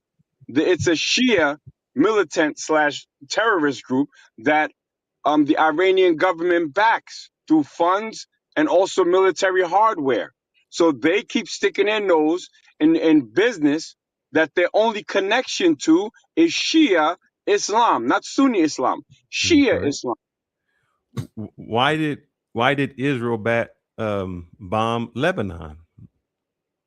Brother, I'm talking, that's also a non sequitur. Let's keep this on American business, American deaths. I'm establishing why we got up in there.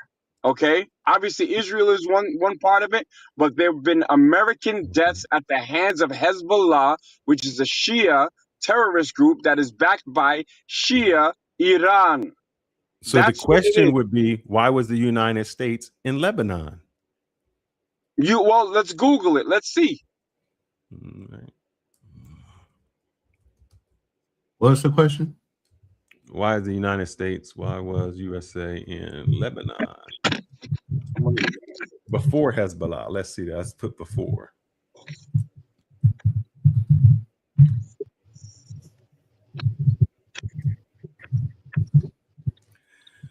Oh, so what happened was the PLO was there. So the PLO left Palestine and they stayed there. Israel don't like the PLO. So they bombed Lebanon. Wait, okay, now what is the PLO? The PLO was the Palestinian Liberation Organization with Yasser Arafat. Correct. Who started the hijackings and the car bombings? All right. In that region. No problem. So now we got to say, why did he start the hijacking and terror bombings? Who's the PLO? Yes. Okay, well, before we get that, do you agree with hijacking and car bombings of I'll innocent give it all people? to you. I'll say he bombed it all. Wait. Do you agree with the PLO and Hezbollah's tactics that involve killing civilians for political reasons? Yes. Okay, so you're a terrorist supporter. No, hold up. See, let me explain that. When the Americans or the Europeans came to the United States before it was the United States, and the Indians, Native Americans, attacked them, were they terrorists? I don't know why you're talking about Native Americans, brother. We're All talking right, about then I'll bring it back this way. If somebody came to your land, and Stop. you do tactics, You're about to go the wrong way. Let me say this. The reason why we were there in Lebanon was that there was a power vacuum at the time because the PLO had assassinated the Lebanese president, and followed by that, another person was assassinated. So we went there on a peacekeeping mission. Wow. U.S. Marines were deployed under defined framework, support the government of Lebanon, help stabilize Beirut, prevent neutral buffer between factions. That was the mission. We were not there to help Israel. We were there to stabilize Lebanon until they could peaceably put somebody else in power because they were getting assassinated. It had nothing to do with Iran, but did you read Hezbollah was formed shortly after 1982 in response to Israel's presence as a proxy of Iran officially later. So Hezbollah was formed because because Israel was bombing or taking over Lebanon. In all of these instances that I say, the terrorists were the people who were always getting taken over. In their response, we call terrorism. Here's the thing. Hold up. Do we call terrorism? Do we call terrorism when we bomb? Hold up. Do we call ourselves terrorism that we bombed a school with 106 thing, and I'm giving you facts behind it. Okay. The U.S. forces were perceived to be aligned with one side. The U.S. supported the Lebanese government led by Amin Gamil, or whatever his name is. That government was largely aligned with Christian factions. Opposing groups, including Muslim militias, Syrians, and Iranian-backed emerging groups were the ones that were opposing this Christian leader to become in power based on the fact that it was preferred by the U.S. government. That's when all the irritation started, because they didn't want a Christian ruling Lebanon.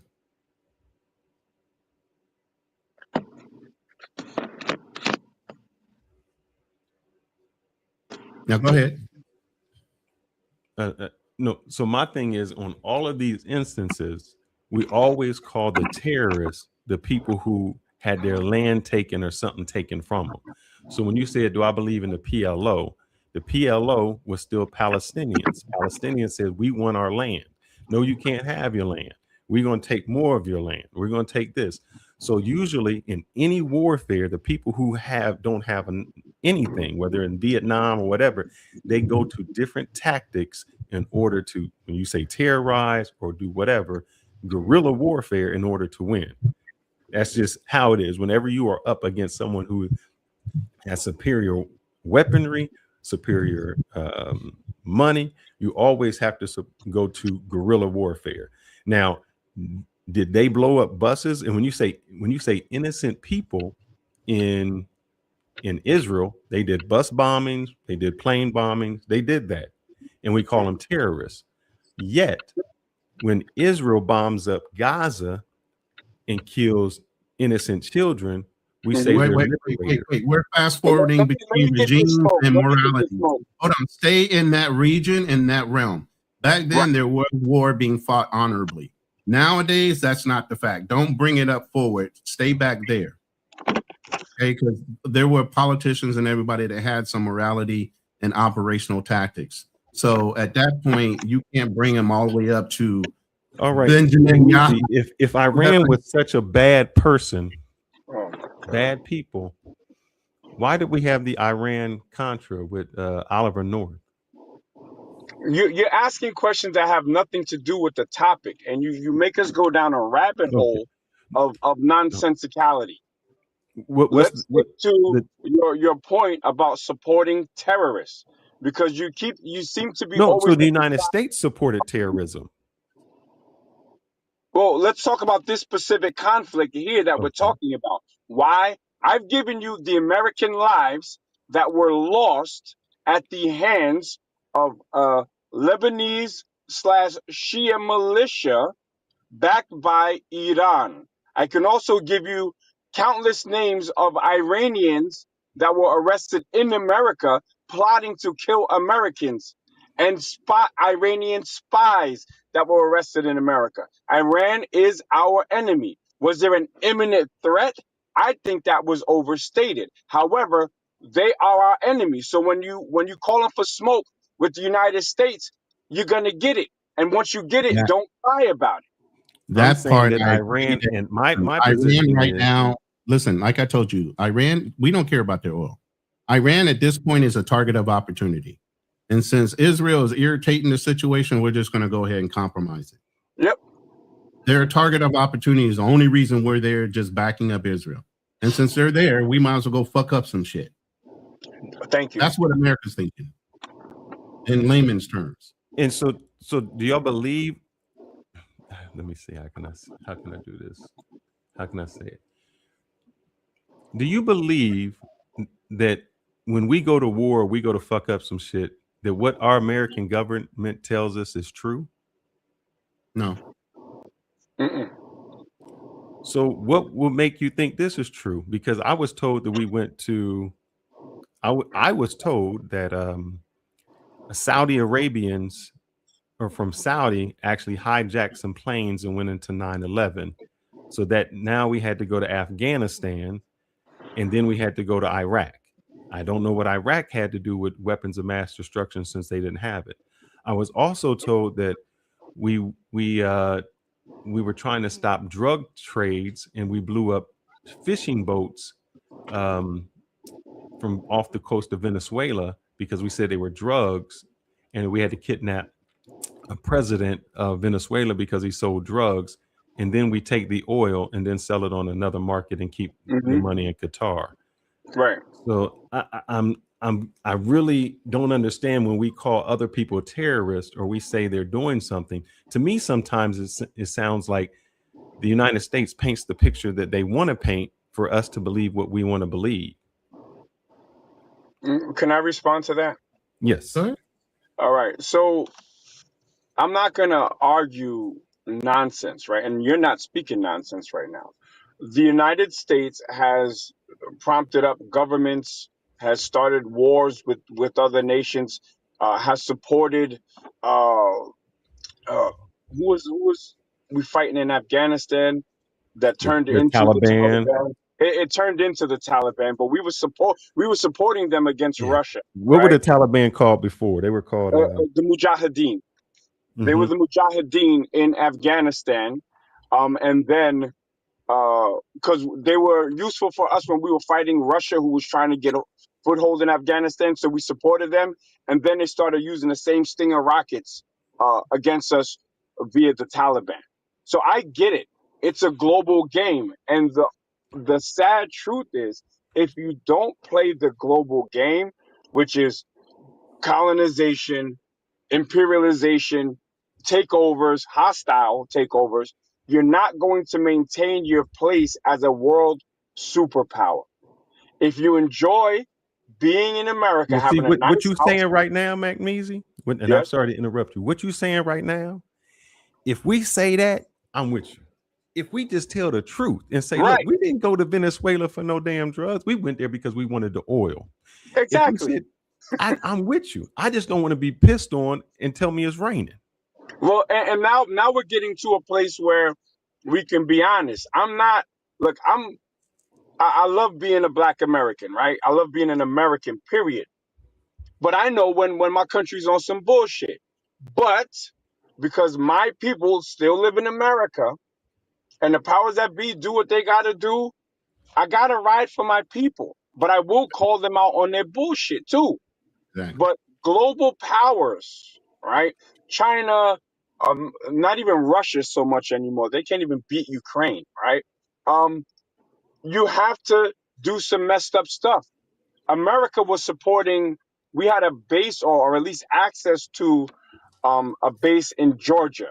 and the leader, the president was Nicholas Saakashvili. His last name was Saakashvili. I don't know what his first name was, but when Russia went in and fucking occupied Georgia, he got on a TV, hysterical, hair all in a looking crazy, talk about where are my American allies, and I'm just laughing like, you dumbass, like, don't you know we use people? We only use you for what you can do for us. We're not doing shit for you that's gonna put ourselves in jeopardy. Which is why China is silently supporting Iran, because they have trade relations with them, right? But they ain't gonna put their necks out for Iran. But that's again, and that's why I asked you, why do you think they specifically asked for you to pay for the oil to get through the Straits of Hormuz with Chinese dollars? Because they have a deal with China for supporting them. That's what I was trying to get you to figure out. Then my question becomes this: do you think by doing this, does this make us safer or make us less safe? Bro, let me tell you this. After we did what we did in Venezuela, it got some people in line. This shit's gonna be on a whole nother level. You think we use some R&D shit in Venezuela?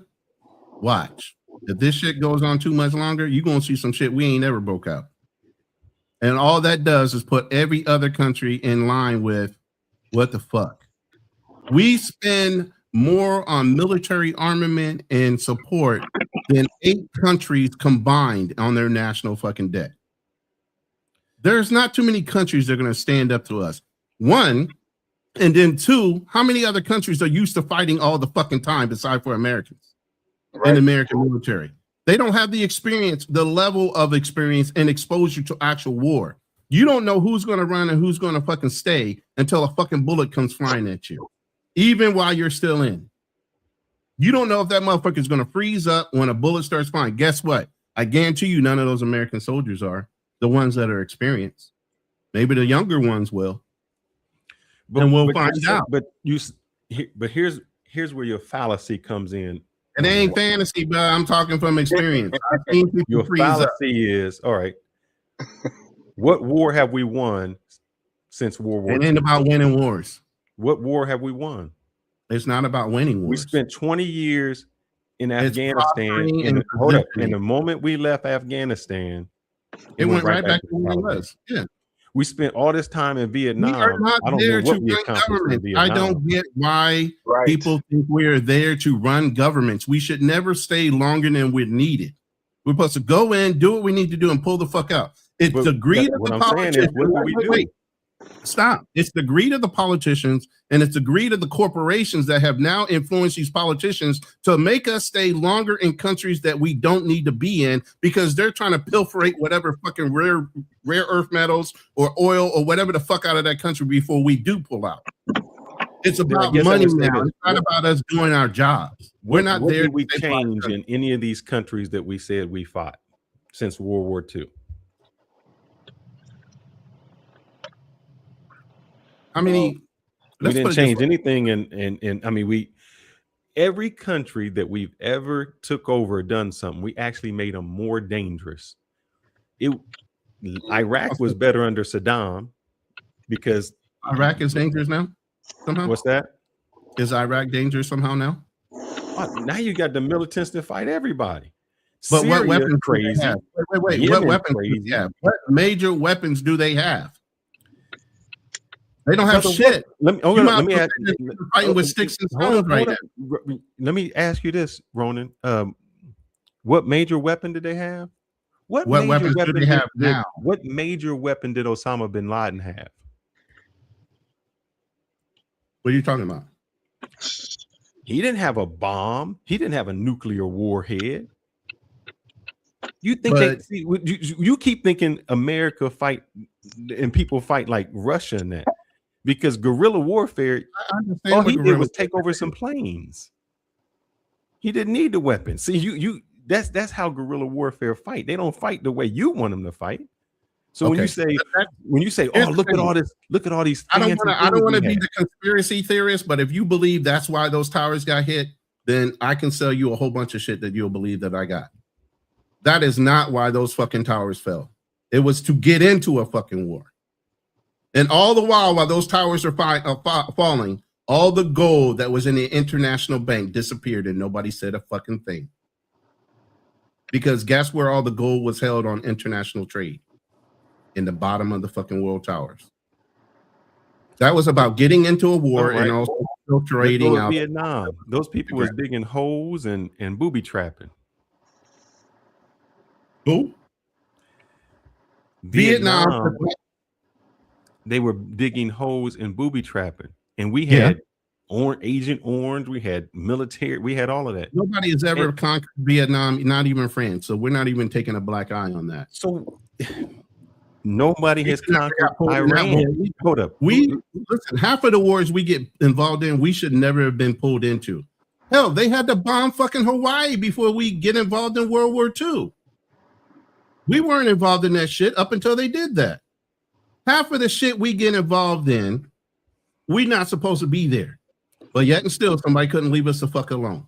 So do you think this makes us, I'm going to give my opinion. I don't think it makes us safer. I think all these things that the United States is doing makes it much worse. One, we put all of these sanctions on these countries. So countries say, I got to find another way to get around the sanctions the United States has. So we have to find another way to trade outside of petrol oil.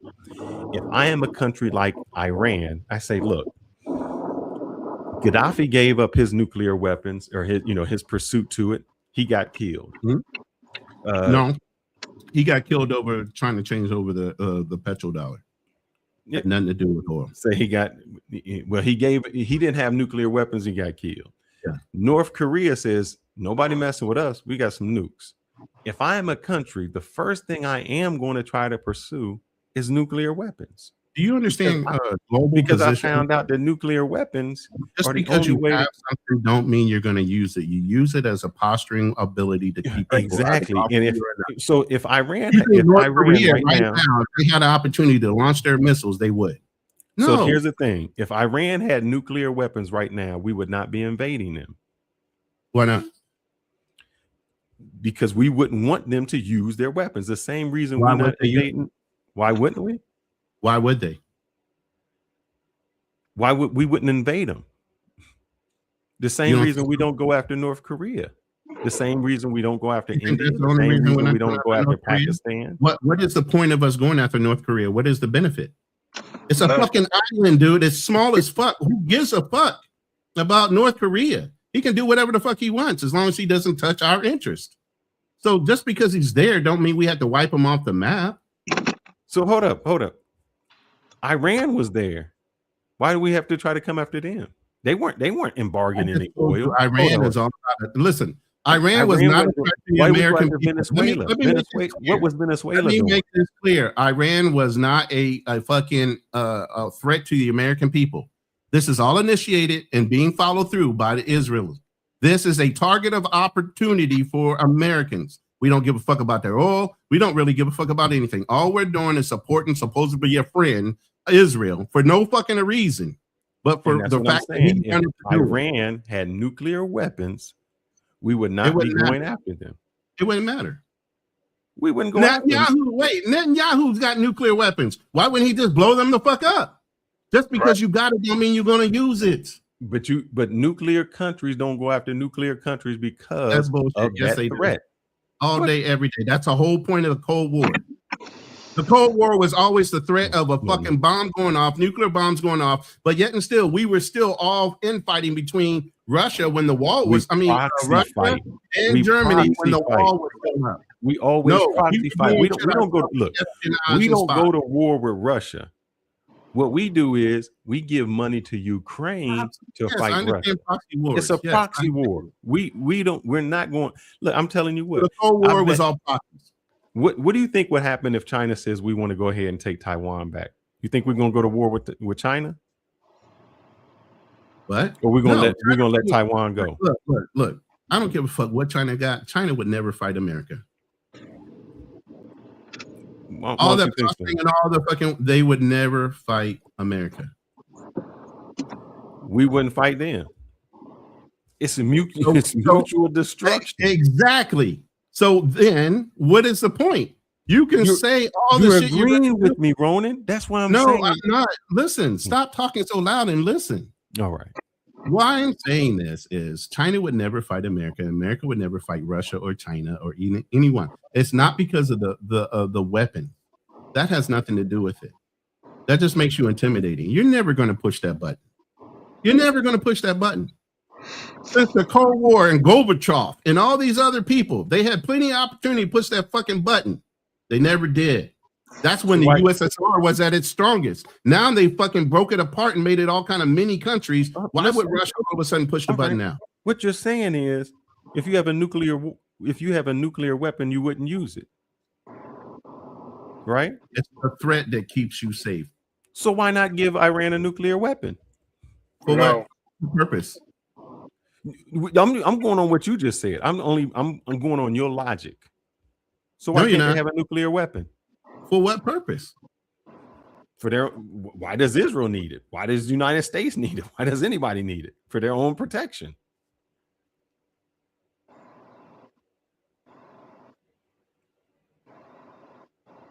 Again, you haven't explained why we would allow that to happen now that they don't have one. Why would we say, okay, you can get into the nuclear? No. Hold up. I'm only going on your logic. Your logic you're not. Yes, what you said. You're going on your own logic, bro. Because I'm saying, why would I allow them to have a weapon? Hold up. No. You said the people who have the nuclear weapon wouldn't use it. It's a threat. It's posturing, yes. So my question is, if they won't use it, what's the problem with Iran having a nuclear weapon? Because Iran is crazy enough to use it against Israel. That's all I needed him to say. Well, I said it. He didn't say it. That's my shit. All right. Iran is crazy. So here's the thing, Nagneezy. Yes, sir. If Iran right now or previously had a nuclear warhead, do you think we would invade them? No. What? Why wouldn't we invade them? Because of nuclear deterrence. Exactly. Now, see, Nagneezy understands exactly what I mean. So the reason I say that the world would be less safe is because of this.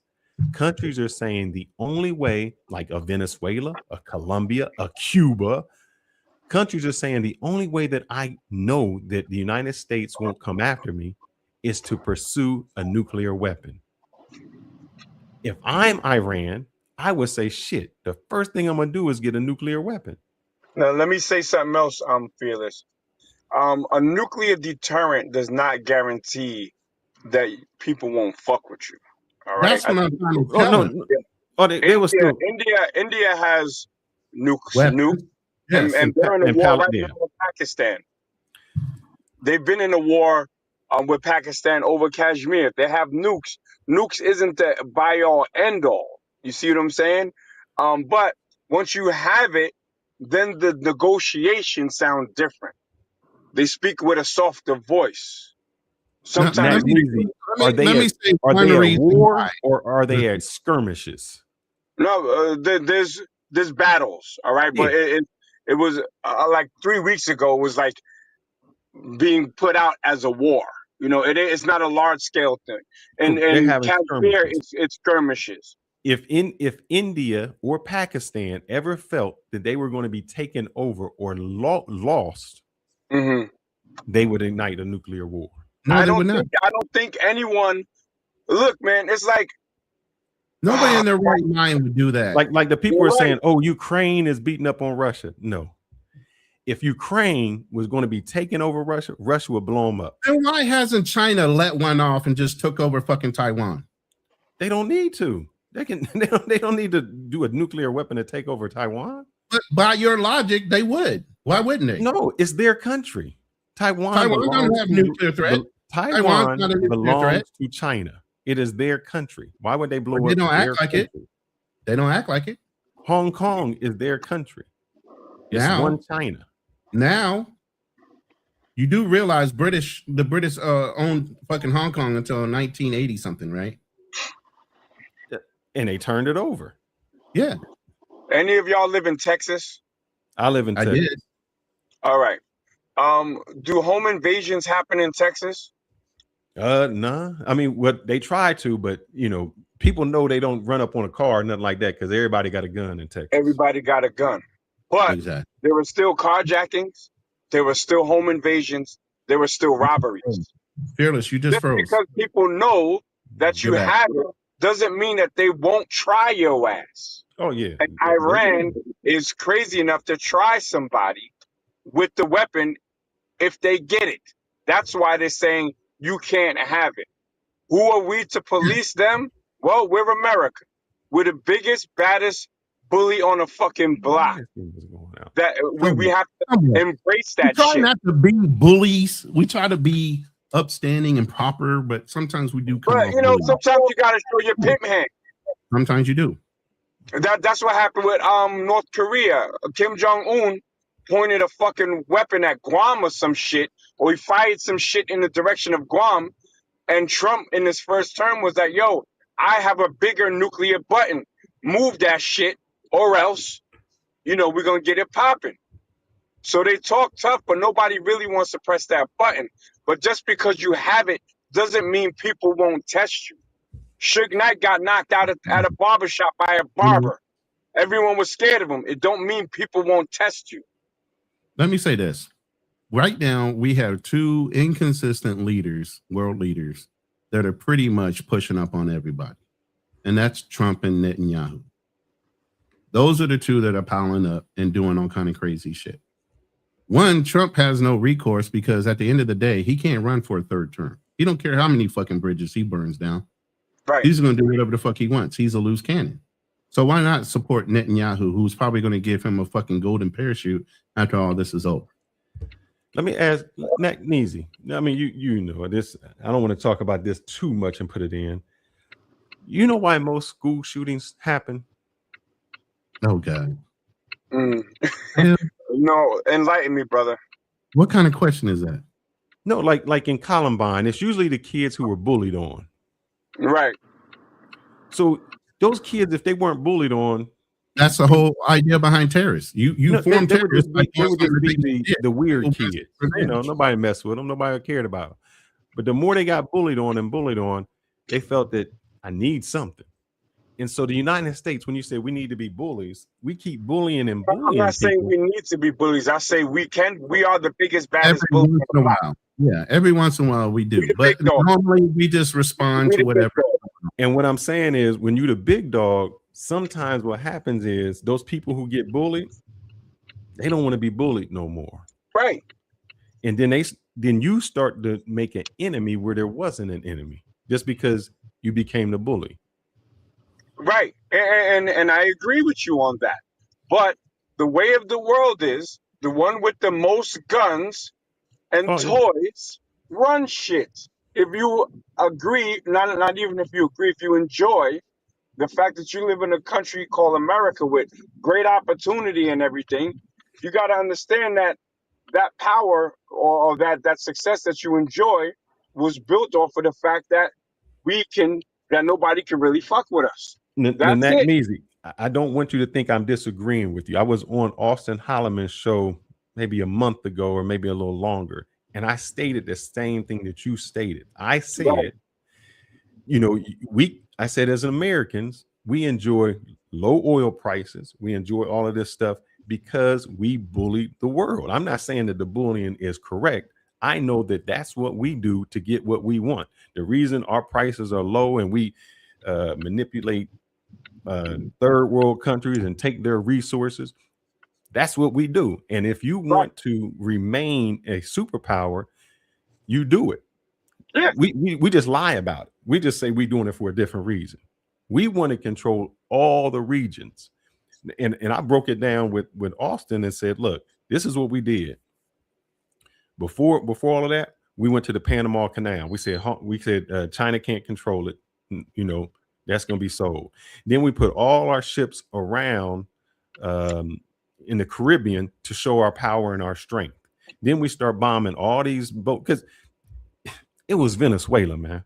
We didn't need carriers and all that for Venezuela, but we wanted to show our strength. We wanted to show at any time we can do anything we want, and we take the oil because we can do it. That's what we do.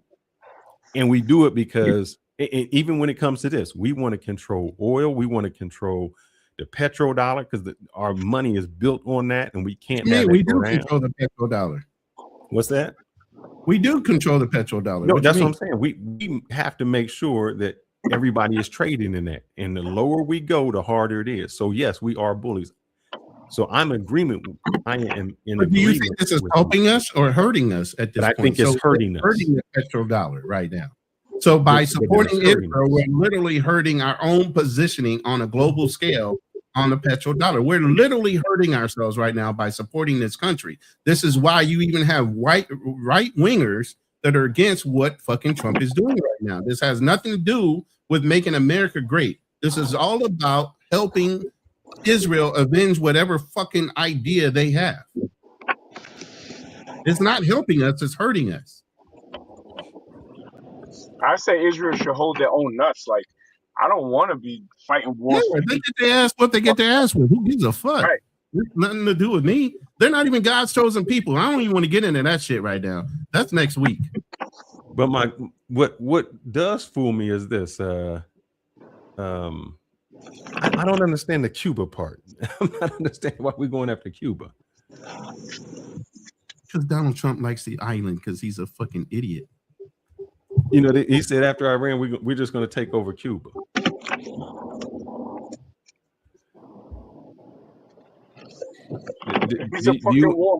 You said Israel don't need nobody's help. You got to be out your mind, bruh.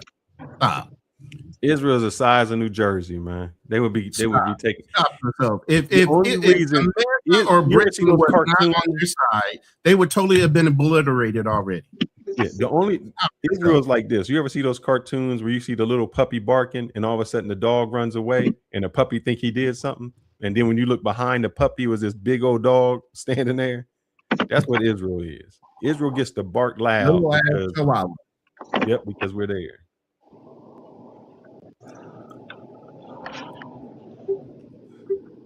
So I don't understand the Cuba aspect of this, man. Hey, let me tell y'all how blessed y'all are where you are. We purchase gas here at per liter. Gas right now where I am is $2.50 because they raise it every weekend. They raise the price in the weekends.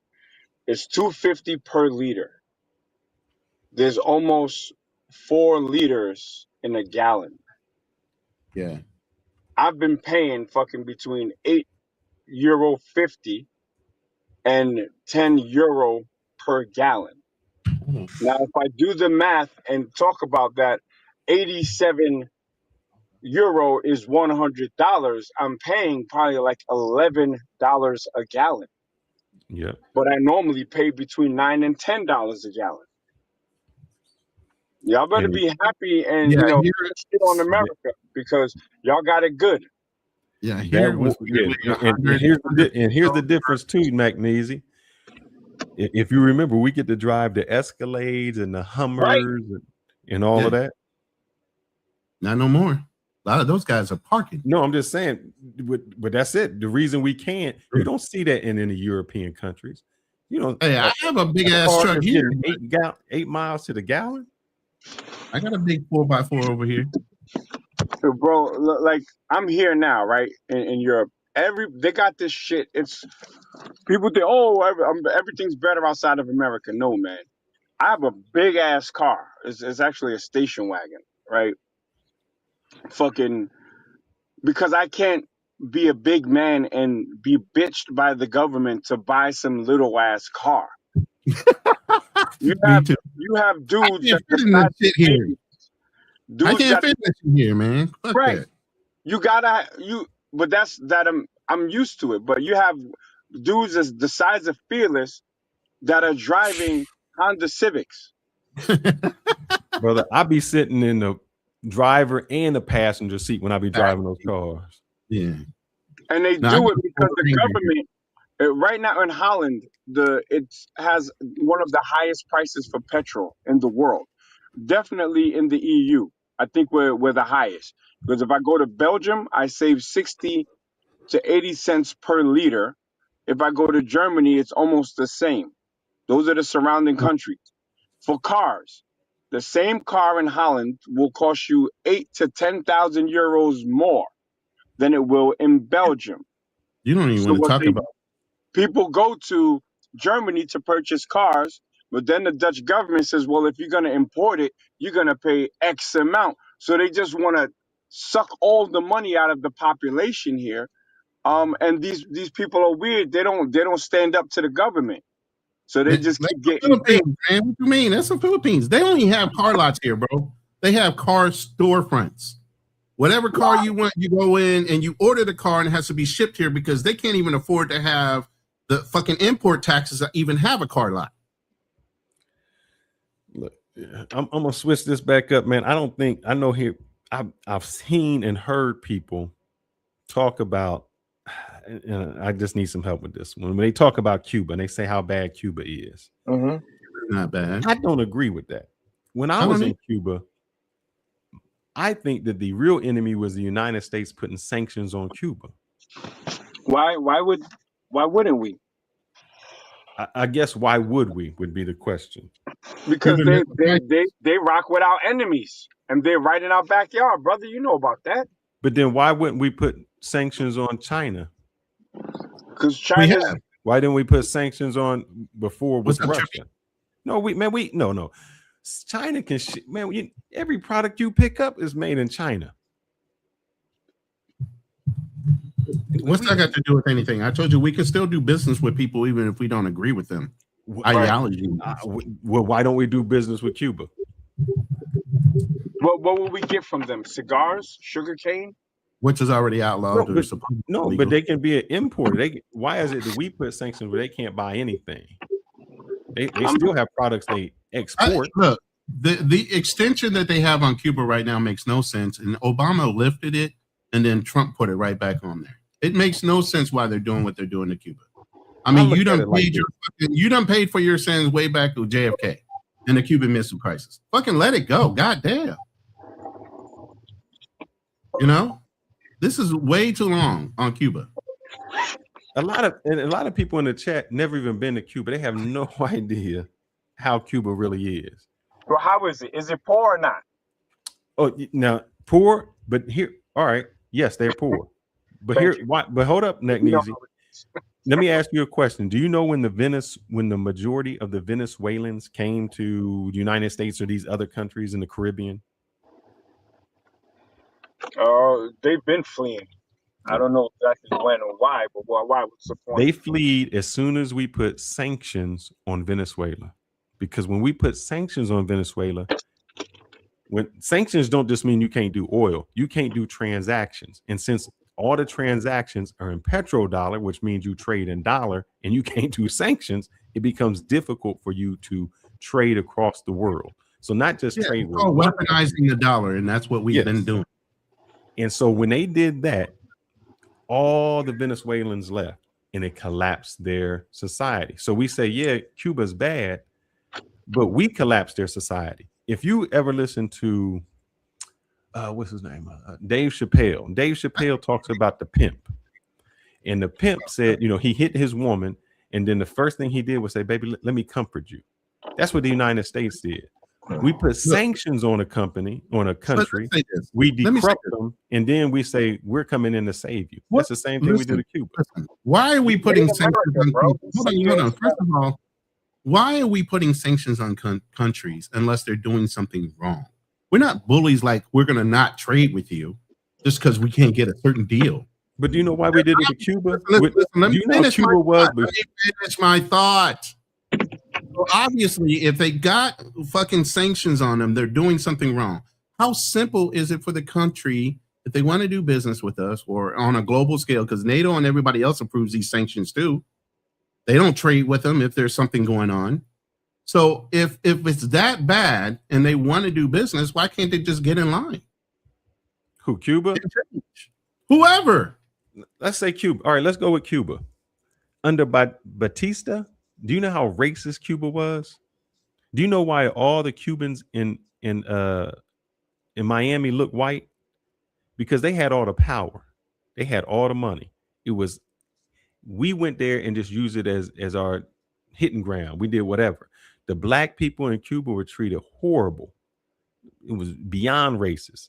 When Fidel Castro, I'm not saying now, I'm not giving anything to Fidel, but when he did come in, he said there's no such thing as a black Cuban or a white Cuban. We just Cubans.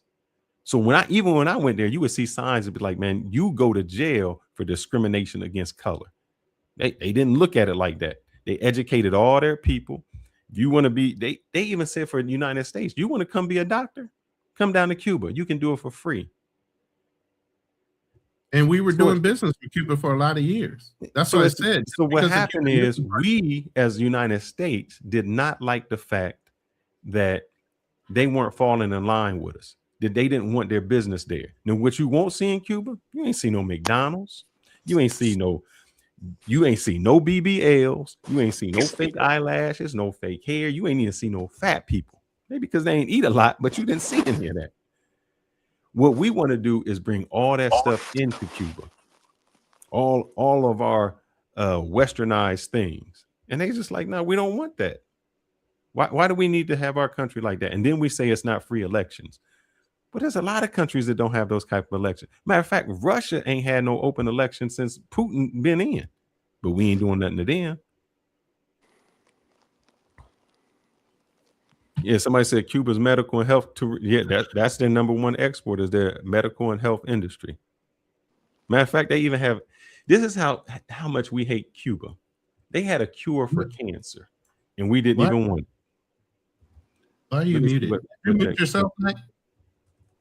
Yeah, I muted myself. I'm gonna have to jump off, brothers. I'll link back up with y'all on the next one. All right, peace, y'all. Peace. Yo, what's up, G? You back? Man, I can't believe y'all boys still going, man. I don't know how we did it. I mean, we just switched topics a little bit, man. Man. What's the topic now? We're in the fucking whole Iran thing going on. Man. I'm scared about that one, man. I hope the guys don't have to go over there and get. They're going, man. That's the problem. They're going. They're already on their way. Help me clear this up, Drew. Now, me and Ronan got a bet. Oh Lord, Jesus, got a bet now. So we got to wait a few weeks. It's sad that we got to bet on war, which is crazy. Ronan, you better get those future betting apps. I know.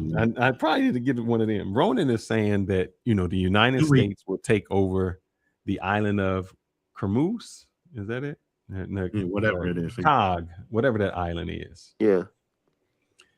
And I'm saying, okay, if they take it over, he's saying they would take it over so that the straits would be secured, and they can allow the ship to come through safely. Correct. I'm saying Iran just has missiles. They would just fire missiles at any ship that's coming through. That was the first thing. The second thing I said is Iran, from what I understand, would blow up that island in lieu of giving it to the United States. And he's saying no, they wouldn't. So what's your question? Do you think that just because we take over that island, that opens up the Strait of Hormuz? And do you think that Iran would say, you know what, y'all got that island, y'all taking it over, y'all controlling our oil, y'all can just have it? Or would they say, if you can't have it, we can't have it either? If we can't have it, you can't have it. Ain't nobody bragging like that. They're not going to blow up the I think the answer to my answer to the first question is, does it open the Strait of Hormuz? I don't think so. The strait is like, man, there's a lot of coastline that's up and down Iran. So I just don't think it's going to open it up like everybody thinks it is. Though. That's the biggest bottleneck. So the minute they take that island where their rigid boats are, or whatever they're using to kind of like wreck and loiter the fucking tankers and harass them, the minute they take that island, they'll be able to knock those guys out. And that missile. I don't know. You got a missile. But I think, like I said, I think the drones are the biggest threat, in my opinion, dude. Because they can be launched from anywhere. Correct. Listen, y'all, I'm listening. If they wanted to use drones to bomb the fucking tankers, they would do that right now while they're fucking stopped. Not while they're moving. Want to. They're telling them. They're not gonna fucking do that shit, bro. Hey, Ronan, hold up, Ronan. If they aren't gonna do it, then why aren't they just going through? Well, It's the Ronan, threat and the money that's being spilled. one of the agreements was that the ships would have to be able to trade in won. Right, So and maybe won. they're waiting for the won. Ain't nobody gonna trade in wine, bro. Why not? The Ain't nobody gonna Saudis trade. did. The Saudis just did it They, last year or 2 years and, ago. and they did it to make money, and that's it. They're So you fucking. don't think? They don't have no loyalty to anybody, really. Think about it. They're Saudis. But I'm just saying the won is getting good. So The wine is not good. They only doing that to support China because China's supporting them. Oh yeah, because And like I brought up earlier, why didn't they just use the BRICS? Because the BRICS isn't real. They printed out one note just to show you what it could potentially look like, but it's not backed by anything. If they wanted to do something and kind of spin everybody off the fucking petrodollar, which is the US dollar, why not push them onto the BRICS? They did China specifically because what? China is helping them. But nobody's going to go along with that bag, bro. Nobody's going to continue to support whatever Iran dictates just to get fucking oil through. They're waiting and biding their time until the American Marines and everybody else gets actually up into the straits and fucking secures the area. You can't secure. How do you secure That's it? my thought. I mean, let me go ahead and answer the second question, but that's my thought is that they're gonna still be able to launch an attack because the strait it's a curve, but it's still a lot of coastline for them to get attacked. We'll find out in 2 weeks. Yeah, But all they have to do, terrorism is this. You can hold off 100 people with a gun with one bullet. All they got to do is hit one tanker coming through, and that shuts it down. Nobody else is coming. That's not true. It's the threat. It's the threat of having your tanker disabled. Right. Those things aren't But pushing through. When you have almost 15 ships up in there that are Marines and naval escort ships running up and down the straits, escorting tankers through, it's not going to be that uneasy for a tanker to want to run through when the ships have the fucking missile interceptions and all the fucking equipment and armament they have on those ships escorting the tanker. Hey, brother Ronan, let's go back a few years. Let's go back a few years to the Let's USS go back to the Cole. Gulf War when we were doing let's go back to USS Cole. Mm-hmm. Yeah, the USS Cole got a hole in the side of it, the biggest of the house, from a small boat. It wasn't a large boat that hit them. That was a small boat. Well, I remember. If anything hits one of our ships, it's gonna be like just straight panic. Now, I'm not saying they're gonna sink it, but it will send a message to those other vessels that are out there, especially the tankers, the cargo ships, that we're not moving forward. Correct. If they can do that to a U.S. ship, and it can be done with a small boat. That was a very small boat that blew a hole in that ship. I understand. That's the whole point of us going up into the island, is to get those small boats out of there. Yeah, but I'm just saying, brother, I just think that, I'm positive that they can do the job. I just hate to see guys on the ground because I do feel like that the Coral Island, if I were the Iranians, I would lace that coast with Constantina Weiner mines, and I would wait till they got to certain spots and I just start launching drones on them. Yep. That's the exact thing that we had to deal with in Kuwait when we went to Falaka Island and pulled their fucking people off that island. They fucking wired themselves in and mined themselves in, and after we blew up all their ships, they were fucking trapped and starving. Yeah. We literally went up onto an island, and the minute we hit the island and cleared out all the bombs and the mines, they had their hands up and happy to fucking see us. Yeah, but the drone is a different battle now, brother. And I think that, like I said, there's some stuff. There's some stuff that hasn't been seen yet. It's just like with our stuff. I already said that. Yeah, there's a whole bunch of stuff that ain't never been seen yet.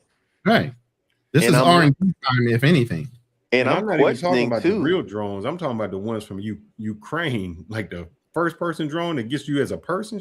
That scared the shit out of me, man. I ain't gonna lie. You know what? Something has changed in the air war, and when they hit that F-35, that's a plane that's not supposed to ever get hit. Mm-hmm. And then they almost hit a F-16, not an F-16, but what is it, Hornet? They almost hit a Hornet the other day. So something's changed. I don't know what it is, but like I said, that F-35, like I it's can say supposed to this. see things coming from like miles away. Right, but I think what's going on is it's tight airspace.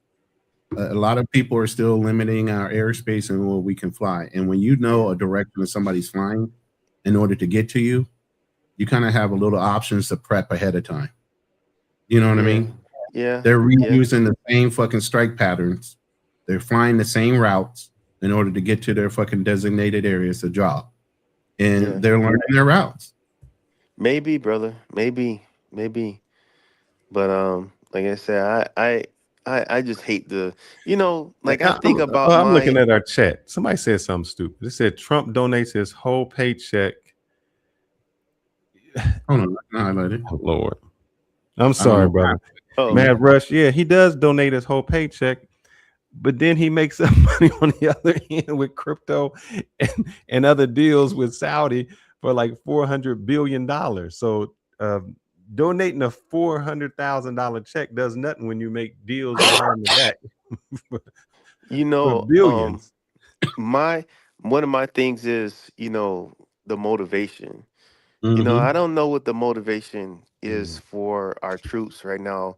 I remember when I came in. Drew, I don't want to interrupt you, but I am going to interrupt you. I just asked, man, where was you at? Because I just was on asking Ronan about this. I need you to answer this too, honestly and truthfully. I need you to answer this. So knowing what you know now. I'm gonna play this again because Okay. this is kind of what started it when I was asking Ronan this. I already answered, so I'm curious to hear what you're going to say anyway. So let me play this guy. This is what this young man says. Let me see. I know I just had him. Where did he go? Let me go back. Man, that one woman is crazy. If you could send one message to Americans 50 years in the future, what would it be? Don't send your sons to finish where politicians start. That's what a guy in Vietnam said. So my question to Ronan was, knowing right now why this war was started, because it's easy. You're active duty, by the way. You're active duty. Now, in World War II, we was attacked. You're like, oh man. Even during 9/11, you felt kind of patriotic, and then you find out, man, it wasn't what it was. Right now, I feel that we are the aggressor. The Iran really didn't mess with us. We're kind of messing with them. You are active duty, and you called up to go fight these Iranian people who did nothing to you. They don't even care about you. Matter of fact, their Ayatollah let some black people go because they felt that we was oppressed. What do you do? Oh, and not only what do you go? And when you give an order to shoot somebody, what do? You're saying, what do I do about going? I go. Number two, you gave me an order to shoot somebody. I'm going to shoot them because more than likely you're trying to shoot me. So so if somebody came in your house, you're equating two different things. Somebody came in your house. They don't really know you. They because their girlfriend told them to go in your house. Would you shoot them? You're talking about somebody bust through my door? Yeah. Yeah. Somebody bust through your door. Yeah, I would. So who is right? Who is right? You or the person who busted through your door? Doesn't matter. Now, who's the right person to shoot? Like, should the Iranians shoot back at us? If yeah, the they person should. who bust through your door shoots you, are they justified for shooting you? No, they're not justified. The Iranians. So if we're going into Iran, should they shoot at us? Yeah, they're going to shoot at us. They're going to shoot back at us. And I'm putting this. I know this is a home, so it's a little different. You have to understand that if you bust through somebody's door, that they want to shoot you for coming through their door. Yeah, but that's the thing. We expect them to somebody's country. We expect them to shoot back. We're not afraid that they're going to shoot back. We already know they're going to shoot back. I understand, but I'm saying what we're saying is the person who busted through the door is the victim. He might be. No, we never said that. He might be at the end of the night. And what is the difference between your general, sergeant, commanding officer telling you to shoot and you following orders, and Germany doing the same thing? Germany or Iran? No, in Germany, I'm sorry, let me give you some preference. In Germany, the German soldier said, I was only following orders. Uh-huh. How can you arrest me, or how can you say it's a war crime when I was only following orders? So here, if you following orders, what makes you different than a German soldier? If you're following orders as a German soldier, I don't know. Like, because I thought the Nuremberg trials were all officers. I didn't think they were like enlisted. No, they were all the people, because on there they were saying I was only following orders. Nah, but I think those are higher up guys that went down. Those are like officers during that trial, right? They went in The Hague and they got hung. I think they were. I don't know. But I mean, if you're following the officers, I mean, it's illegal. If it's a legal order, you're gonna follow it. So, and also too, like, man, it's kill or be killed once you get boots on the ground. I'm trying to tell him, I don't know why he thinks we're gonna have a fucking conscience when people are shooting at us too. Yeah. We shooting. I understand that. I guess my thing would just be like, you know what? I might have to be a conscious objector. Yeah. Man, like you mentioned something earlier, and that's where I was about to go, was that when I came in 2001, my motivation was patriotic. Payback. Yeah, Right, it was correct. super patriotic. It was like, man, we wanted to fuck somebody up. Yeah. So, I mean, that's just what it was. And like I said, I think as the years went on, it's kind of like, damn, what are we doing there? And then, like I said, you find out that they really didn't have any weapons of mass destruction, and it just really turned out to be nothing. And I think back to that time, it's just like, wow, we did all of that, and so many people died, got killed, and the one thing that happens to us a lot, especially with everything that's going on, you have a lot of mishaps. Just like, the planes that went down. If you think about it, they weren't shot down. These guys crashed. They crashed over Iraq. But, everybody looks at it as like they're falling, because they died. But, in Iraq, there were guys that were driving tanks into the rivers, drowning. I mean, all types of stuff happening. People falling on Yeah, I had a helicopters. cousin. He said they was drinking antifreeze. I don't know, like they would, like they would not on like, that. yeah, like oh, this could make you drunk or something like that. Oh, let's drink this antifreeze. Okay. I remember at the beginning of the war, there was an army soldier that fragged his unit. We were just talking about fragging. Yep. In Vietnam, we were talking about that. Yep. Yeah, but this happened in Iraq. He threw 2 frags in the tent. It was a Muslim dude. I forget his name, but that was like at the beginning of the war, 2003. And he fragged his unit. So he was a conscientious objector. he was Muslim. So he was like, I'm not going. And I say that because I was listening to this guy. He was in Vietnam. And he said that his commanding officer said that woman has a bomb. She was walking away from him and the shooter. And he said he shot.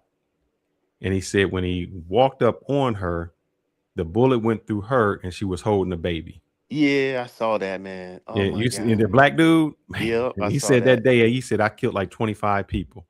Yeah. And then the story switched to, he said his son was outside playing. Somebody got mad and shot his son.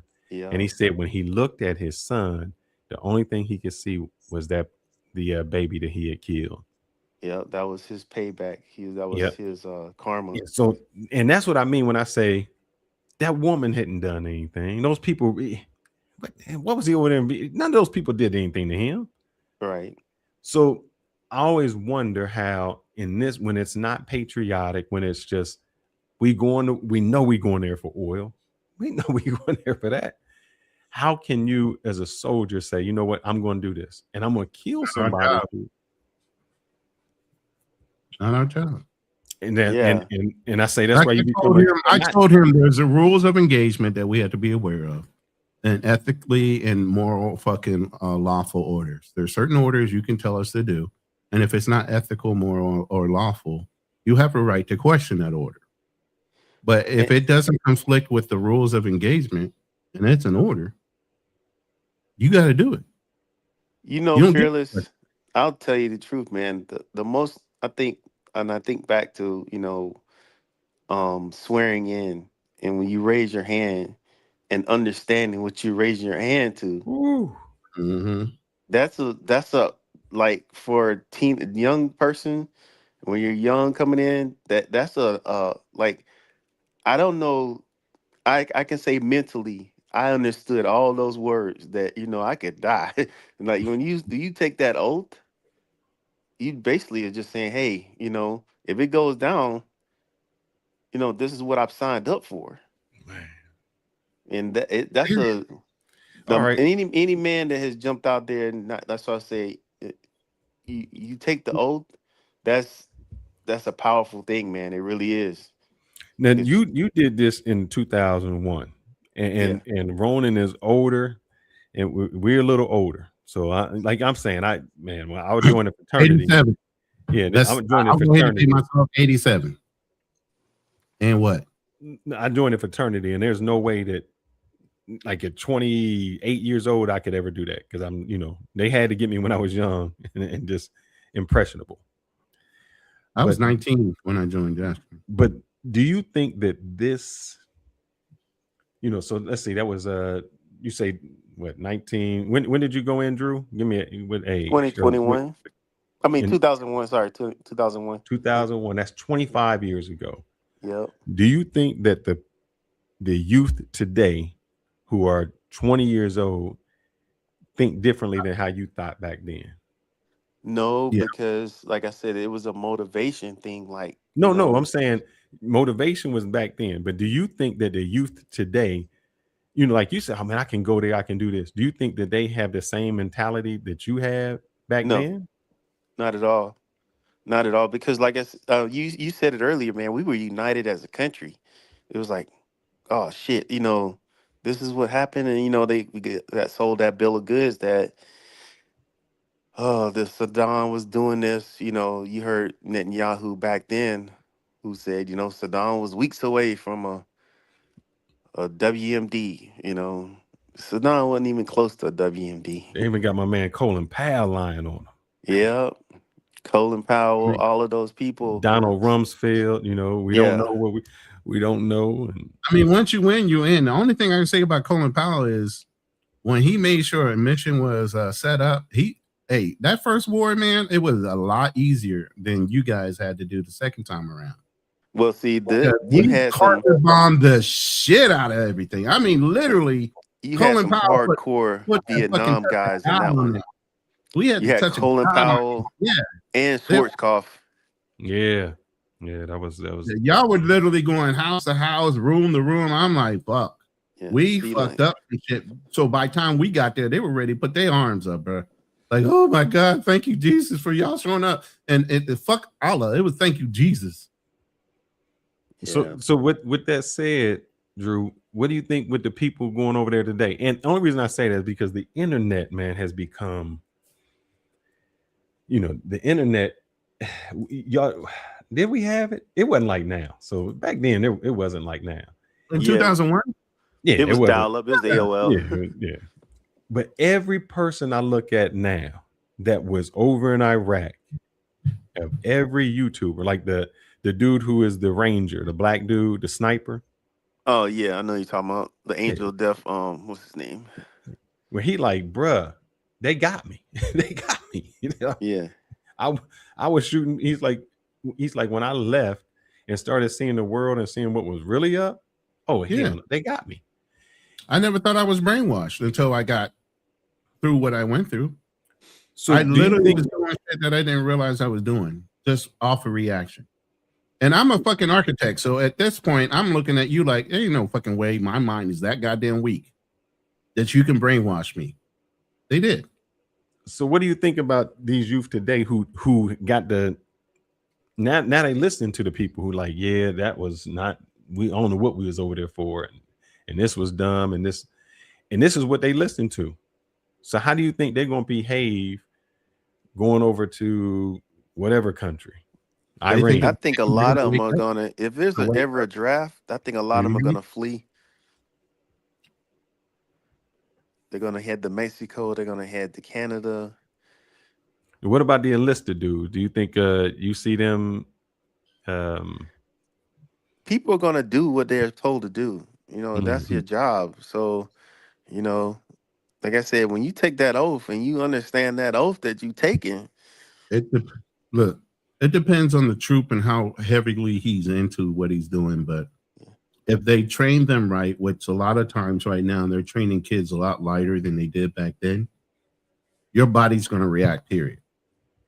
and you know You what? don't think it Fearless, is, but your body is going to react.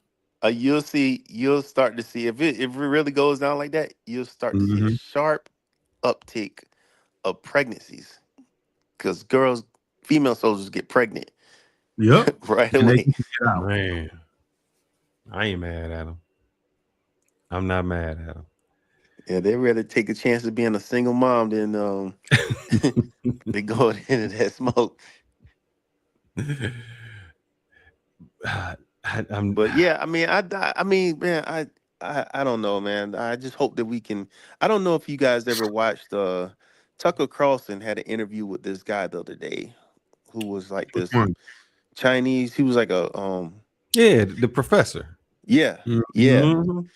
And the scenarios, because he's, you know, a lot of his stuff is built on war games and scenarios. Game theory. It's on Yeah. game theory. Yeah.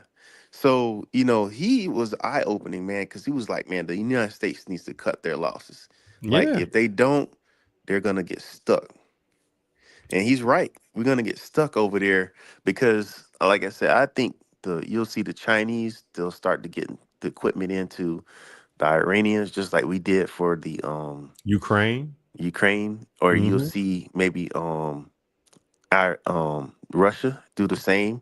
Like we're gonna put some equipment or some we got some new because you know Fearless made a great point, Ronan, about there would be missiles, and don't think that the Russians might not give Iran some of those hypersonic missiles because they got them.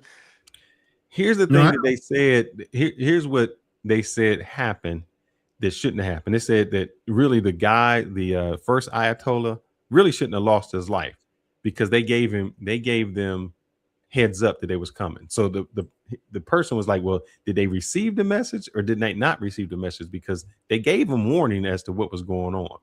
And then we find out that later on, he basically had cancer and he was about 3 months away from dying anyway. So I guess he just said, you know, I'm gonna chalk it up to a loss. But one thing I want to say is I think this war, it did two things. It was good for America and it exposed us. We spent $1 trillion. No, it exposed Israel for fucking. No, it exposed us, man. It has nothing to do with us. Yeah, because I agree. It exposed Israel. You know, and it exposed us. You know why? Because what happened is we spend $1 trillion a year on stuff, these big ships, these big planes, these big things, and then you find out, damn, a $10,000 drone can can be produced where you fly a drone and it takes 3 Tomahawk missiles or whatever ballistic missiles to knock it out at $1 million a pop. We spent $3 million to take a $20,000 something out the sky. I think like I said, I think it's exposing Israel, man, to be honest with you, because this is the first time I've ever seen in my lifetime that a lot of people are looking at them differently. Like, okay, man, you guys went into Palestine, West Bank, or Gaza, and you destroyed every home. You know, and they cry. Look, man, I heard them cry. Like these guys are using what is the bombs that go off in cluster bombs? Mm-hmm. They're using cluster bombs, and that's illegal. It was like illegal. Yeah, so now they went and did that, okay, and now it's like, all right, we destroyed Gaza Strip. All right, now we're gonna attack Iran. All right, we attacked Iran now, and we killed their Ayatollah. All right, now we're gonna take South Lebanon. It's like I've never seen any. I've seen so many youth, YouTubers or whoever who are looking at Israel like this. They got to be stopped. Right. Drew, let me see, brother. Let me get a date on here. All I said earlier, Drew, is the midterms in America should be crazy because a lot of the right wingers are going to be voting Democrat. They're going to try to uproot every fucking Republican they can to get this stopped. Pray that we don't have no homegrown terrorists. Yeah. Pray that we don't have no home, because I was looking and I was like, man, this is the perfect time for somebody to strike with TSA being down. And then they, Republicans say, well, see, there you go. We got the Democrats held us up from signing this bill and getting them paid, and us having the full force of people at the airports. I'm just thinking about this, man. Some of the rumors are is nothing more productive to the economy than war. No. That's how it used to be. I think that's how it used to be. And the reason it was productive before was we were manufacturing so much stuff. We don't manufacture like that. I didn't say it was productive for Americans. It's productive for companies. Oh yeah, no, that is true. Yeah, Raycom, all them gonna get it. Yeah. But Drew, back to what you were saying, man. It's 2026. Just think about this. 4 years ago, Kyrie Irving in 2022 was suspended for just saying something about Hebrews to Negroes, wake up America. Suspended. He had to apologize, donate $500,000 to an anti-hate cause, meet with the Jewish community leaders. Do you think if he said that today, that would happen? No. Man, I don't. 4 years, boy. You can't even call him if you called him anti-Semitic, people would laugh. But 4 years ago, just for him doing a tweet, everything he had to go through, that lets me know how much stuff changed. Because in 4 years, you can have if you're in the room, hit the like button at least. Jesus Christ, hit the like button. Hit the like button. One thing I can't tell you off the top of my head, but I looked up the definition of Semitic. What is have you guys ever looked at the definition of that? It's the Semites. Well, when you say somebody, it's just whether Christians they can belong. It's whether they should exist or not. I think is the Semitic one. Look up. We're looking at anti-Semitic, but look up the word Semitic, and what is it defined as? And Christians, we can be defined as Semitic, because I believe it's based upon the three Abrahamic languages. Believers. Yeah, believers. It includes Arabic, Hebrew, and Aramaic people. Semitic refers to a branch of languages within the Afro-Asiatic language family. And see, when I hear that word anti-Semitic, it's thrown around a lot. It's almost getting to be equivalent to the N-word. Like, oh yeah, even that white lady, she said it in that video with Tyler Oliveira. It's like, you say anything, and now you're automatically all anti-Semitic. It's like Arabic, Hebrew, Aramaic, or so that means you're against these languages, not the people, just the languages. Well, you're supposed to come from Shem. Is it Shem or who is it? Shem. Yeah, those are the Shem. people. Those are the descendants. The descendants of Shem, or a sect of the. And it says Semitic. So Semitics include Arabs, Jews, and Ethiopians. All of them are supposedly from Semitic. But see, that Jew word is very loosely used. They could be very defining on what Jew you're talking about. Because you do know there's two types of Jews. You're born blood-wise, or you accept the religion. And this is where the Ashkenazis and the Khazarians and all these other ones come in, is based on them accepting the religion after the fact. By the way, Greg, I see you in the background. I need you to cam up. I don't know you, and you've never been on the show before. So here it says the Semitic people include Saudi Arabia, Yemen, Oman, Qatar, all those are Semitic people. So, and we forgot the name of the one lady who said go back to Poland. If you remember, she said she was Semitic. She was a writer for the Washington Post. Older lady, older white lady. Yeah, let me I get forget her. who she is. Greg, can you cam up for a second in the back room so I can see that you're a real person?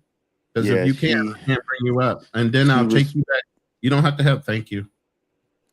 Yeah, she was ostracized for that because I think everybody knows they are Europeans. A lot of the people that are in charge now, well, that's the one thing I can think with the creation of Israel was that, they did go around and try to bring people that were of Jewish faith into the country, and in certain cases they said that the I think I can't think what they're called, the Mossad actually did certain terrorist plots in these countries and said, okay, hey, look, they're after you, they're trying to kill you.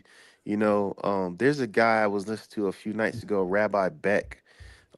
He does a great, man, he's a great interview to watch if you guys get a chance. I can't think of his first name, but Rabbi Beck was saying the most dangerous place for a Jew is Israel. Correct. And I think if you're talking about it where the Mossad was going to another country trying to tell them to go to Israel, and they said, no, we want to stay here. And then they started doing all little bombs and things like that, blaming it and saying they didn't want you to be there. Yep. And they have, a lot of these Jewish communities, there's a Jewish community in Iraq, there's Jewish communities all over the place. Mm-hmm. A lot of Arab countries, that's what that rabbi was saying. He says, we're actually safer in Arab countries. He said there's Jewish community in Iran. Oh, yeah. Tucker Carlson, he had an interview with a man. Let me see if I can find it. And I'll find out who it was. Some of this stuff we're talking about is going to be on next week's live. It's okay. Let's see if I can go to Tucker and get this guy he had on. What we're doing, Joe, is trying to build the framework behind this whole thing. And we're kind of jumping ahead, but okay. Because you got to understand the basis of why we're involved in certain things and why we're doing certain things. So we kind of build it that way before we got directly into the war. Plus, it gives me an opportunity to prove I'm right in 2 weeks. Yeah, I want to see what happens in these 2 weeks. I'm thinking it goes the other way. Okay. Man, Tucker Carlson. I don't want to bet against the Americans, but, I get it. Yeah, I would say if you get a chance to run and watch the interview with Rabbi Beck.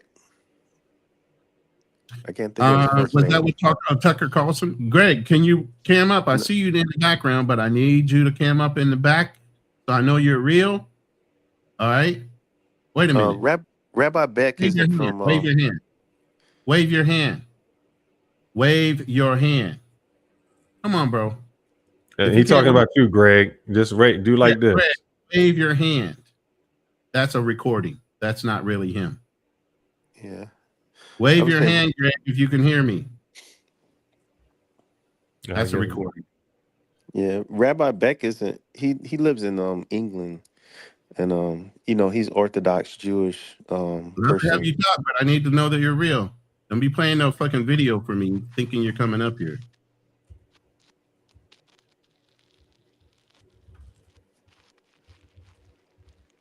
Man, I want to get this guy, and if I can find him, and I can't find him. Oh, here he is. Here he is. Man, what is this dude's name? Let me see if I can find his name. Doug Wilson.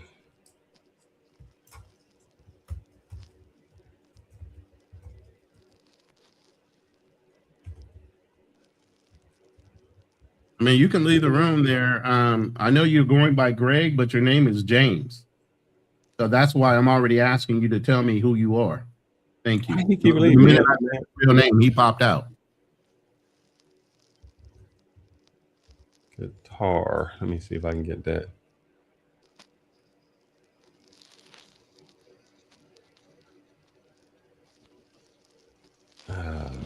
I'm not gonna find this short. Basically, the guy was saying, Tucker Carlson was saying how no, there's more Christians in a Muslim country, which was Qatar, than in like Israel. And the guy was like, no. And when I looked it up, there was more Christians in Qatar than in Israel. And he's like, yeah, that's so we have this thing, or like Jewish people, or it was more Jews in Qatar.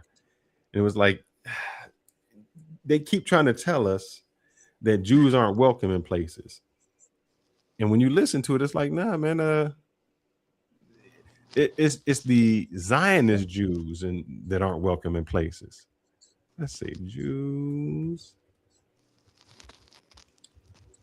Right today. I'm curious. I dropped that interview with Rabbi Beck in the back chat. If you guys Yeah. want to watch that later, it's pretty cool. Right. I mean, I learned a lot about just the difference between the two sects and stuff like that. Like, you know. Oh, they moved the private chat on me. Oh, here we go. Let's see. Oh man, let's see. I don't know what this dude is saying, so I have no idea. So this is just going to be I'm just going by what the headline says. Oh, that's him. Oh, is this your man? Yeah, Ephraim Beck. Iran, the greatest enemy of Israel. Still, they're leaving 35,000 Jews. They don't know what anti-Semitism. Oh, don't keep stopping on me. Why is this thing doing this today? It's your slow ass PC. Is. I never experienced it. I myself, I never been in Iran, but my colleagues, a few rabbis, they visited Iran many times, and they told me that they find their beautiful Jewish life. They find their Jewish synagogues, schools, high schools, Jewish businesses.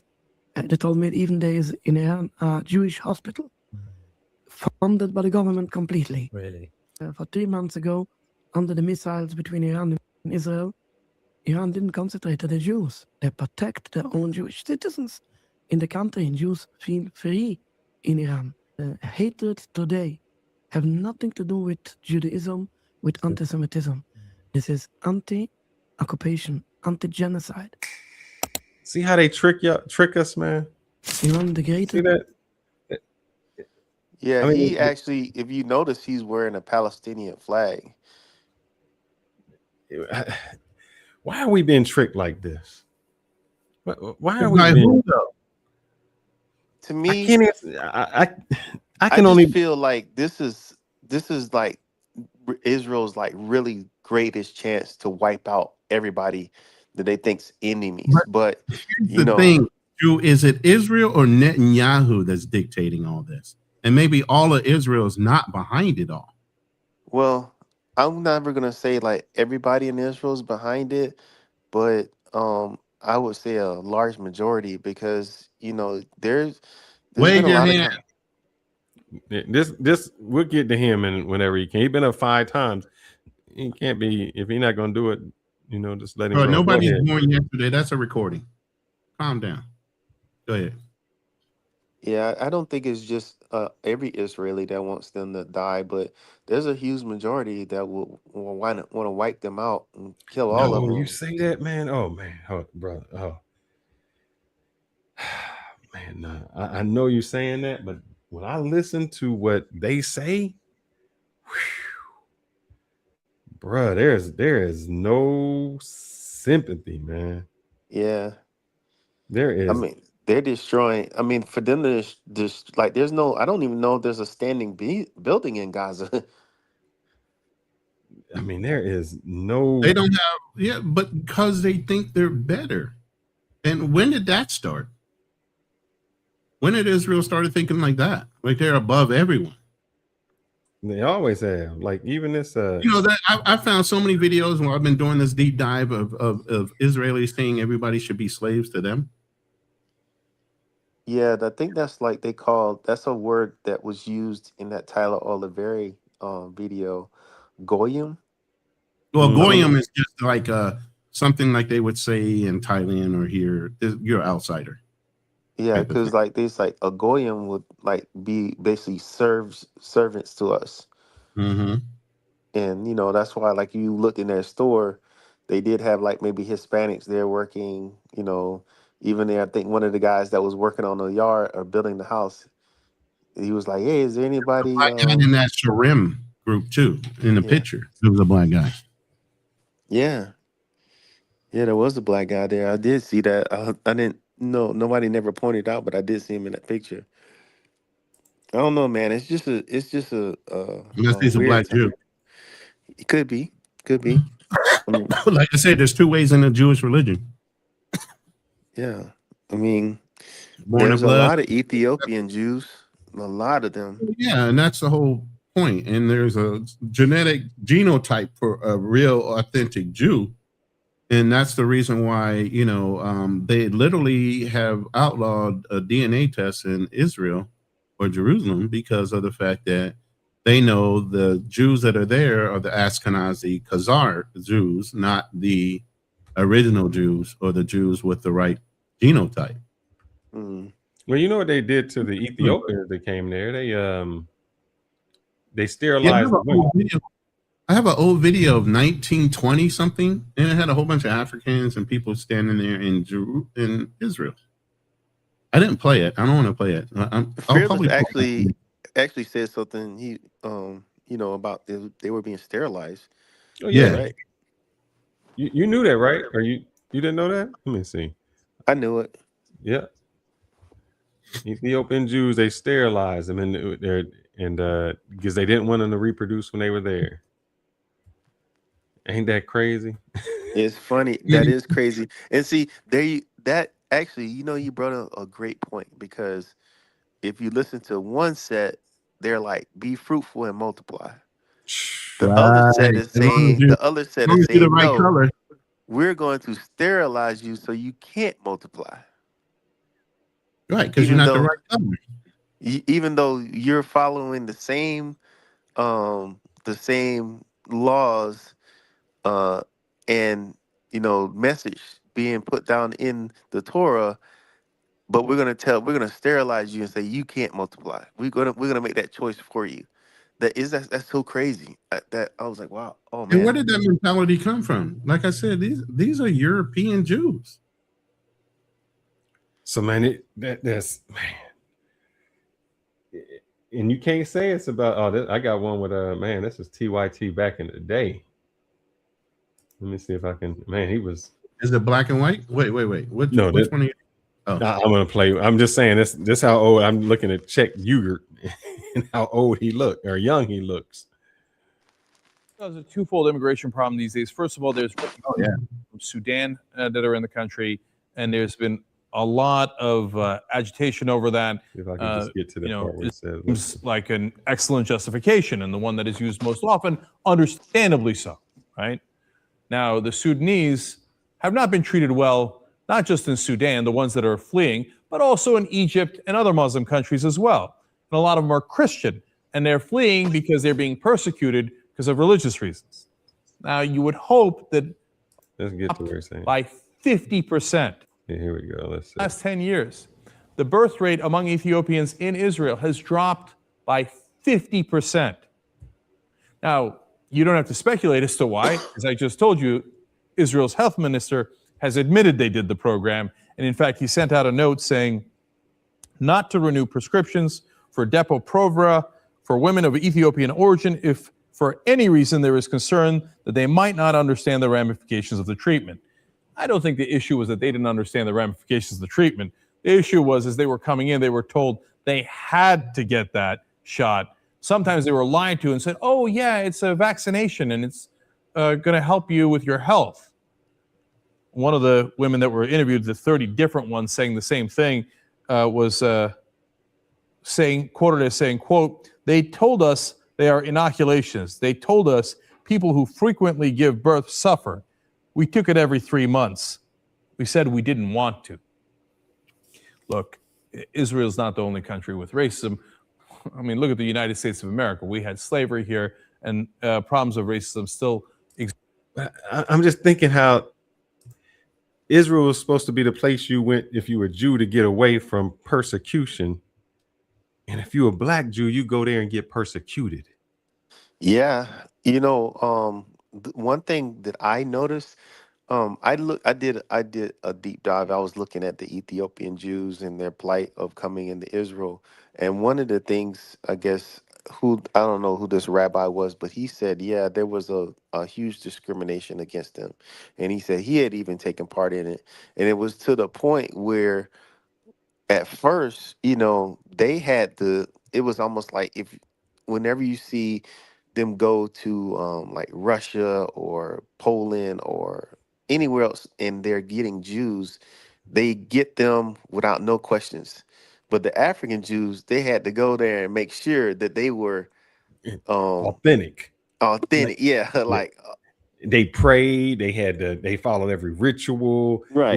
Where the white Jews could just say, I'm Jewish. Right. The black Jews couldn't say that. They had to really be authenticate tested. them. Yep. Yeah, it's just crazy, man. I mean, I don't understand it. I don't understand how this. I don't know how we got into this situation, man. But I said, and when Magnesium was on, I said, I think this makes United States less safe. We less safe. And if I was a country, the first thing I would do, if I was Colombia, if I was Venezuela, if I was any country, I'd try to get me a nuclear weapon. Oh, man. And not only would I try to get one, as soon as I got it, I'd let everybody know I got one. Look at my uranium. Well, I think that was the strategy that guy said in the Tucker Carlson interview was that you need if you're going to get a nuclear weapon, you need to have more than one. Because one, you need to test it. And the first test that you do is the discourager. It's like, okay, oh my God, they do have one. And then you're like, hey, yeah, and we have more too. That was just a test. And then you do a second test. You said, it exploded. Oh my God, they really do have they've got to have more than one. They've done 2 tests. So the North Koreans, man, they really understood what could happen to them. And they really they basically really solidified that, nothing's going to happen to them regime wise. There won't ever be a regime change. I'm seeing something going on in the chat. I'm just curious. The dude Jim Bolina, he said Iran's regime was bad. Why? I wonder why. Let me play this video real quick. Then I want to question why they were bad. It was a massive, powerful kingdom that once stretched from the Black Sea to the Caspian Sea. But here's the crazy part. In the 8th century, this entire Turkic empire, from the king down to the commoners, supposedly converted to Judaism. Imagine that. A whole nation of warriors and traders with no prior connection to Abraham or Moses, deciding to adopt the Jewish faith. The story goes that their king, Bulan, invited representatives from Christianity, Islam, and Judaism to debate which religion was the truest. The rabbi, with his clever arguments, won the king over. And just like that, a Jewish kingdom was born in the heart of Eastern Europe. But here's the twist that has historians and scholars arguing for centuries. Some believe that after their empire fell, these Khazars didn't just disappear. They migrated west into Poland, Hungary, and Germany, and became the ancestors of most of the world's Ashkenazi Jews today. This Khazar hypothesis suggests that European Jews aren't descended from the ancient Israelites, but from these Turkic converts. So is it a forgotten chapter of history or just a fascinating...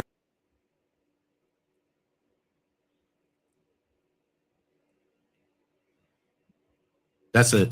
I just wanted y'all to see that. That's a preview. But we're going to find out where they really came from. And it's not what you think. Not the ones that are there right now. But they're claiming God gave them all the lands of Canaan. And the United States is standing behind that. And they don't care. And this is right out of Huckabee's mouth. They don't care if they go all the way up to the Egyptian border or wherever. They're going to support them. Yeah. Whew, man. It's just, you think back and you look at it's such a tiny place that has And that's why I think I said last week, or I think to you guys, was that I believe, I believe in God, and I believe the reason why there hasn't been any peace in that area is because the people that are there aren't supposed to really be there. Right. And the people the people who have exiled themselves, that's why they having peace outside of the country. I have a whole rabbi that argues with people on TikTok. I have a couple of his arguments with Jewish people on the Bible, and that they're no longer God's chosen people. So I'm gonna play that one next week. I'm gonna hold that one off. Okay. Man, I'm about to go to sleep. I'll talk to you guys later. Peace. All right, bro. Peace. Appreciate you. Y'all ain't gonna stay on long. You said that, and that was about. Yeah, I'm just looking in our chat when it's like some people saying Iran is. Out that chat, man. Stay out the chat. You know what that is. Don't go in the chat. And I'm looking right here where it says Iranian women are highly educated, making up 60% of all universities, with over 70% in engineering. The female literacy rate is 98%. Iranians are very intelligent. Well, I don't know where. I remember back in the 80s and 90s, I've seen Iranians that were working in America, and they were working in nuclear physics and all kind of things. So that's why I'm blown away. That's the propaganda that people believe, the same way that they believe that Africa is. They're actually very smart people, very respectful people. I've never met one that's out of hand, not controlled. So hell. It's all perception. But I guess if you don't understand, somebody starts pushing you, you're going to push back. Correct. I don't care how fucking docile you might be to everybody else. Don't mean you don't know how to What is fight. the woman's representation in the Iranian government? I'm gonna find out. Let's find out. Let's see. Didn't they have female prime ministers before or something like that? Or representatives, international representatives in the UN? What is the woman's representation in Iran government? What is the women's representation in the United States government?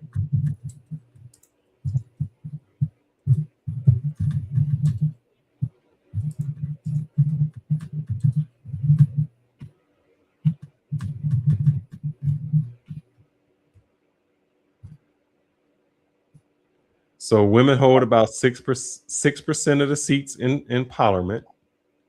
And in the United States, I mean, we're at 20%. So I don't know what that means. Yeah. For an Islamic country, I would think that's kind of within par. The United States has never had a woman prime minister, a woman president. Other countries have had prime ministers as women. So what does that mean? Civilians are not in their government. I don't know what that means. No, their government wasn't cooked. I think a lot of people just state stuff that they never done. I wish I had my man. It's too late to call him up. He's actually Iranian. Speaks Farsi, but he doesn't call himself Iranian. He calls himself Persian. There you go. He's not conforming to society's standard that they set and change their real people's land, and that's cool. That means he doesn't go along with the fucking toe the line. If I was in Africa right now because your colonizers changed your fucking land or your continent's name, I would have changed it back. If you got Donald Trump wanting to call it the Gulf of America, why hasn't Africa re-changed their name back to what it used to be? Why are you going along with what your colonizers did so many hundreds of years ago? It's crazy. So, the one thing I think that, we putting ourselves in situations, man. I'm gonna let y'all know. I know I'm messed up. and I had to roll some. I had to do a Roth and convert. Well, it kind of helped out a little bit. I had to do a Roth and conversion because my stock lost $100,000, bro. My 401k lost $100,000. I told you get that shit up out of there unless it's just matching. Don't overmatch. Well, the thing was when it left, I said, well, I was going to owe about $80,000 in taxes. You didn't have no write-offs this year that you could compensate. No. This is for the future. What happened was I forgot. Well, no, I'm sorry. When I first put money in my 401k, the after taxes, it was gaining interest, and I just forgot to switch it over, and that went on for like 2 years. Oh shit! You forgot for 2 years? Yeah. So when it was when it increased. So when I called in, they said, yeah, if you take all of it right now, if you take this 100,000, you're going to have a taxable. It was like a taxable of 40 or something like that. And I was like, well, shit, I can't do nothing now. Hold up. It's taxable of 40 on your net gains, right? Okay, fine. Correct. So my gains, that's what I was going to be doing. Overall, what your annual income is, that can help offset that too. So you can keep more of your annual. The problem was my after taxes, what I had not paid taxes on it gained a lot, and I forgot to switch it over. So then you got to double pay. So, but here's the thing. I lost money in a sense, because the market went down. I ain't take nothing out yet. But now that it went down, I was like, oh, switch that money over because the gains is not as much. If I had made $60,000 in profit, I just lost some profit. Right. So I was like, I'm going to switch it over now because this is the best time. You got to bite the bullet no matter what. Yeah. So I was like, let me do it now and I'll roll. Move something tax-free, Roth, whatever. Yeah, I moved it to a Roth IRA. I hope you looked into the IUL thing I told you about. I did not. I ain't had no time to do nothing. At least do one for your daughter. I'm telling you, you're gonna thank me when she gets about 16, 17. I want these people. I'm sorry. I'm just got to look in the Do chat. not do the last 10 minutes. Man, get out the chat, bro. I'm looking at it. It says Iranian millions of dollars. Yo, you need to drop a super chat. I want to help them out. No, don't drop. I just want to look at it and go against some of it. The Iranian regime spent millions of dollars funding terror groups to attack Middle Eastern countries. The United States spent millions of dollars funding terror groups over decades. We funded the Mahdi. We funded the Taliban. We did Iran-Contra, in which we gave Iran weapons in order to go against the Nicaraguan. And that's funny. We gave Iran weapons, and then we turned around and supported Saddam in his war. We gave him weapons. So we have always supported when the person Jasper, United States has supported terrorist groups to attack other countries. What are you talking about? We done that all the time. We are the biggest supporters of terrorists. We always support terrorists. But again, on our side, we're not terrorists. On their side, we are. And that's why we have other terror groups coming after us, because they're pissed off at we're terrorists to them as well. Now, if somebody came over here and bombed a school with 100 school children, we'll say how bad they were. We bomb a school and we say, well, that's collateral damage. That's what we always do. And like Nick Neezy said, I understand this is just what happens.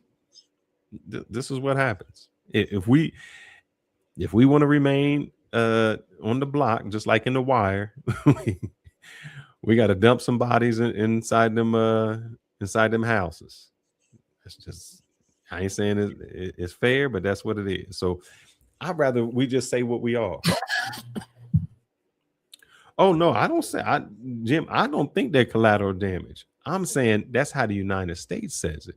Because if the United States, if a country you know what? Let me see this did to the United States what we do to them, we would say how horrible they are. I'm gonna say this, and I'm gonna leave it alone. And this is because of feminism and everything else. What makes a little girl any more valuable than a little boy? Correct. The fact that you use females over males as if that's more heart pounding or less of a fucking or more of a fucking strike on somebody. Oh man, did you We're see all what they supposed to be did? equal, right? Did you see So what you know all this shit about it's women and children or what? A life is a life. One life doesn't have more value than the other. Returns baby cigarette.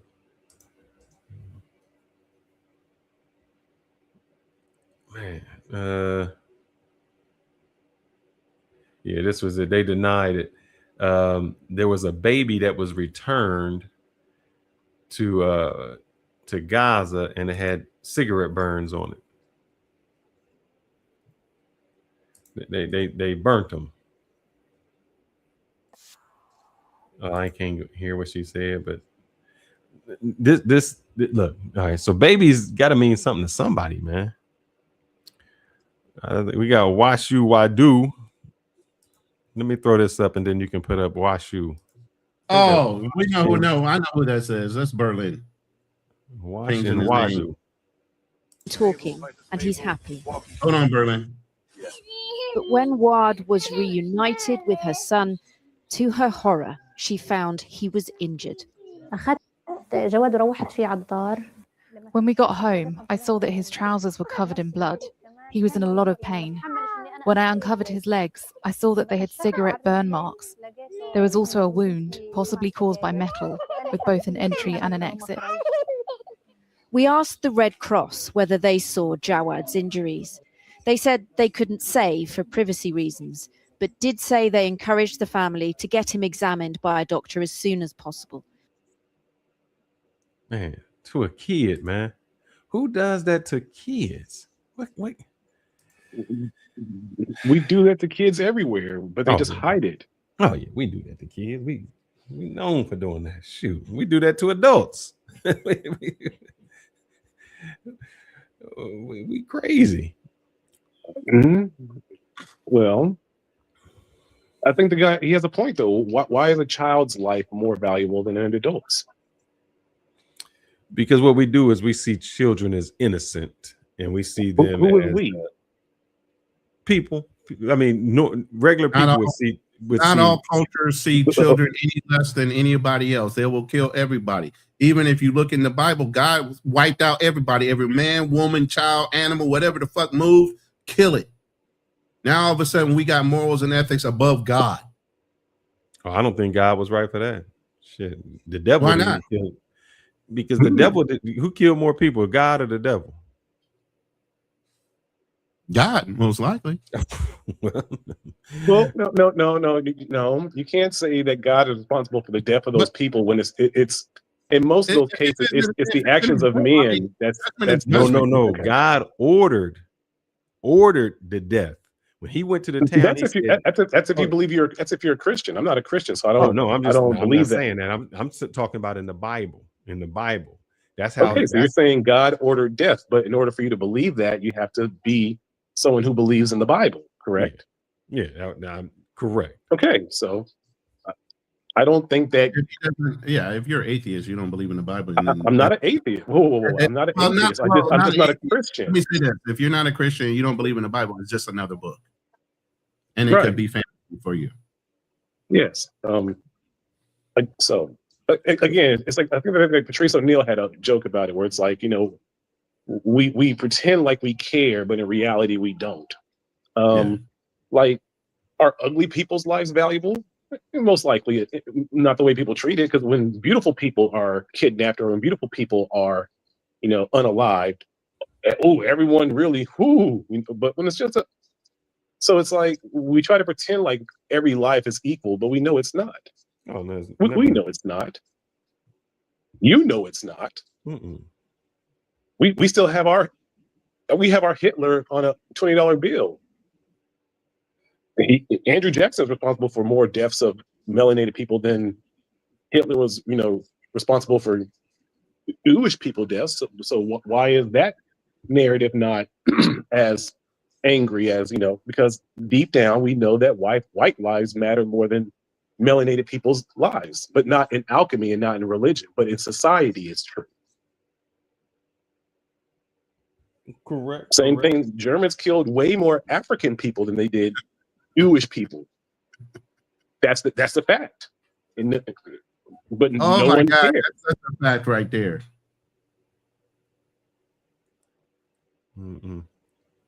See, but that's if you believe that. I don't believe. What I'm saying is that's the fact right there that says who killed more. Come on, man, stop. You wipe out a whole fucking planet for a bloodline. Yeah. If that's what you believe. If you are a Christian, then you have to have the substantial logic of saying that God killed more people than Satan. If you believe the Bible 100% fact, like a lot of Christians do, then logically you have to say, well, God killed more people than Satan did. But he has a right to. He created us. If you believe that, that's what I'm saying. So, in the same respect, if he made you, he can take you. There's some Christians that believe that that God and Satan created us. Yeah, some people that believe that. There's Because multiple. they will say that Satan is actually an androgynous woman. There are multiple creators. I don't say Hitler. But all in all, again, it's a fake farce that we care about these things when in reality, even how a lot of people are trying to we care about children. No, because we would burn down the world almost with all the stuff that's come down, with all the things that happen to children. But we've already moved on from it. I mean, when you really read what happened to those children, for God knows how many years, 40 years easy, 50 years. And now it's kind of being brought to light, and everyone's still kind of like, no, you need to go take a nap. So again, it's just people pretending like they care. They don't. You know you're a dad when you can casually look at your kid and say, nah, you need to go take a nap, and just continue on with your conversation. Listen, I don't judge my fatherhood with new fathers. I judge my fatherhood on 80s dads. I remember not having a dad in the 80s, and I remember what dads were like in the 80s. Shit, I can as long as I am not that bad, I'm a good father.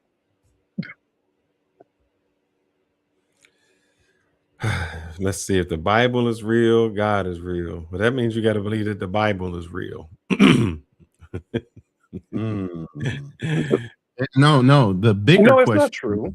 Wait. Okay. The bigger question is which Bible? Which God? No, the bigger question is which God?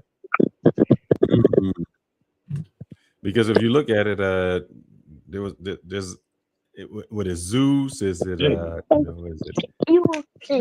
what God are we talking about? Right. I think religion has killed more. Recent religion has killed more people than anything. The Crusades. Look at the Crusades. Jesus. They wreaked havoc all over the world trying to beat everybody about their head and back about the Bible. Shoot, and believe right today. We still do it in the name of we fight names of war. Okay. I like kids and all, but let me know when he's done. I muted you, Berlin, just in case you didn't know. So, I don't know, man. You don't think that? Well, yeah, I don't know. What? I think we just have more. It's like puppies. Ethiopian Bible is the only one. We got puppies. You know, we feel for the puppies.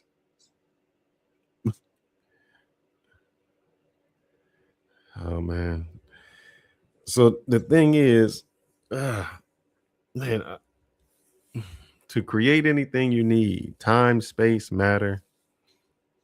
In the beginning, time, God created the heavens and the earth. What is time actually relevant to? Think about that.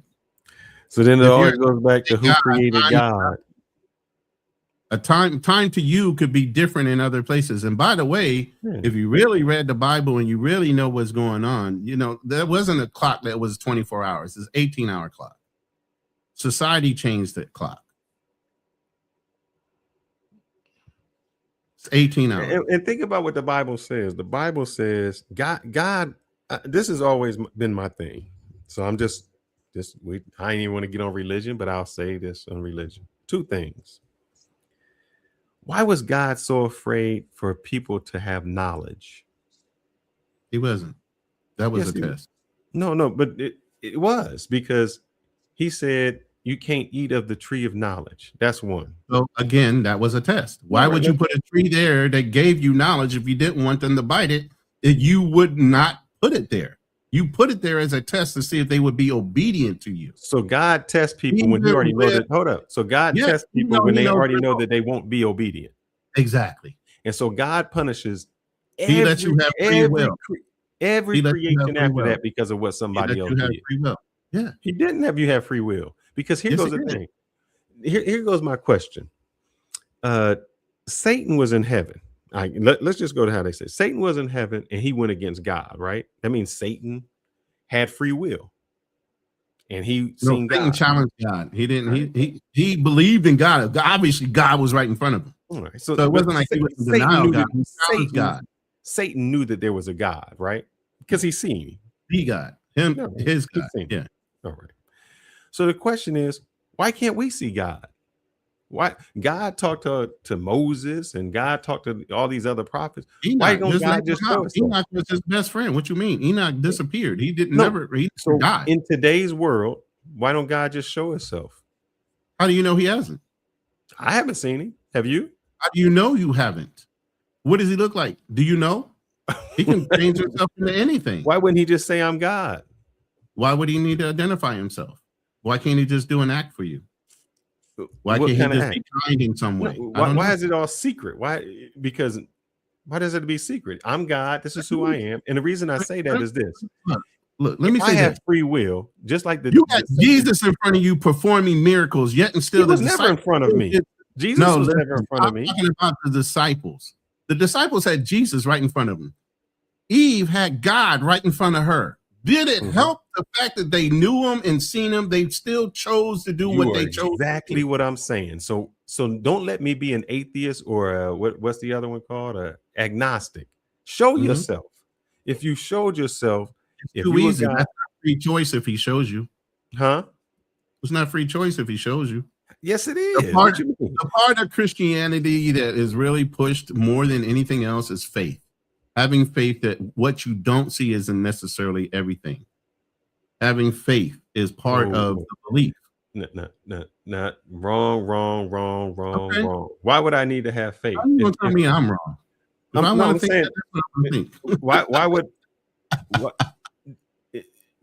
But you believe in UFOs, so I mean, I don't know what to go with you. Like I said, read the book of Enoch, and you will too. You dimensional portals and everything else. Yeah. My thing is, time. You don't have to hide yourself. Put yourself out there, and then I had the free will to say, "Oh, yes, I can. Yes, I can't." Why be secretive, or why? That is the challenge. Remember you had the conversation about Satan.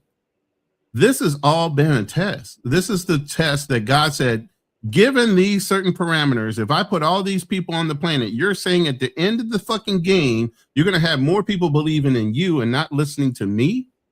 God said, bet. That's this whole fucking argument. So hold up. They put it in the Bible where Satan would know what the game plan was? Satan is present. No, but I'm saying, imagine writing a book. Okay, so this is exactly what I'm going to do. Here's the way I used to explain it. If God was the only God and there's no other gods, I told you I think spatially. What if an alien creature, what we call God, walks into this room, makes this interspatial fucking spatial area, makes a little planet, all these fucking galaxies, and say, here's a scientific experiment, and runs the room? What does it matter? Let's see. Let's see. How is the universe? Knowledge is gained by being taught. So you're saying there's a being that was never taught, it just knew everything. Or there are multiple beings that teach each other, shared knowledge, shared whatever, and they created us off of that. How did he know that a female needed to have reproductive organs versus a male? Why couldn't he make them asexual? Why did he choose to do that? This when I look at stuff like this is when I say, yeah, we made something up because we just don't understand stuff. That's a dwarf planet. Let's get to Earth. Right. Let's get to, man, please, why is this thing doing this? It just makes me want to play. You need to update your RAM, man. How much RAM you got in your PC? I don't think I got nothing playing. No, your RAM. How much RAM do you see? Upgraded.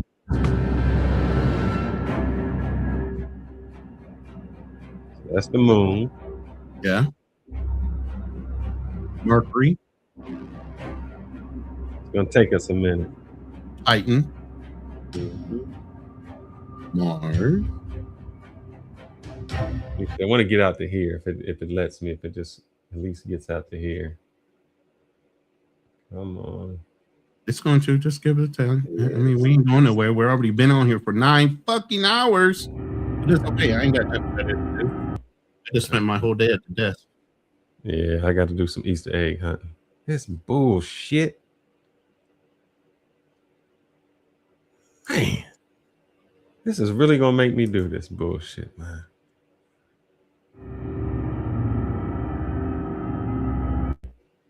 I don't know, man. This is just crazy. What have I got playing? I'm like a damn rabbit.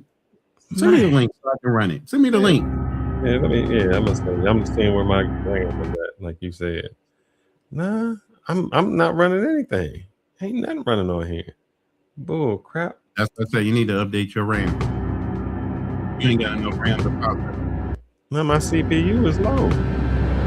And GPU.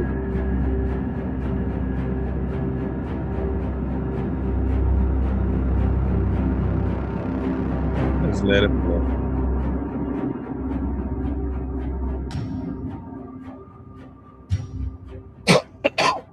God wants to save me.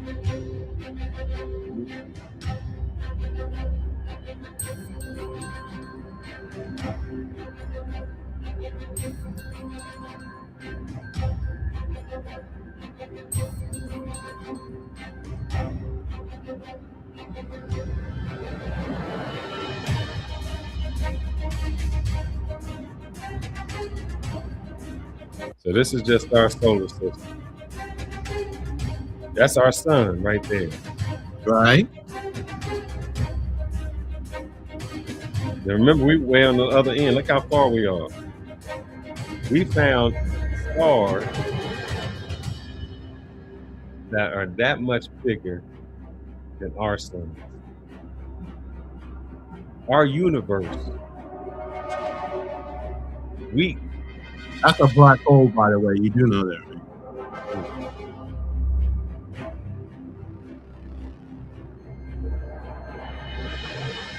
So you telling me there are stars out there that big?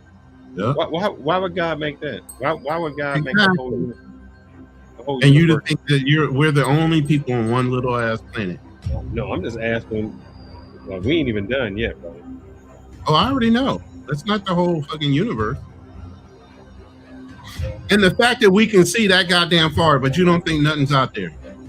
How do we know all this? Nothing can come to us. There's a telescope that's that big? Nothing can come to us.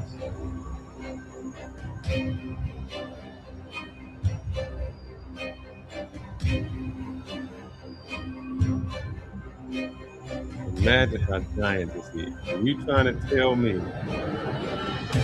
that God created these little people on this little tiny planet to do what? That's just a black hole, man. You real bored. That's why I said that's limited thinking. I don't think like that. Once I started gaining knowledge, I don't think like that. You ain't gonna trap me to one fucking book.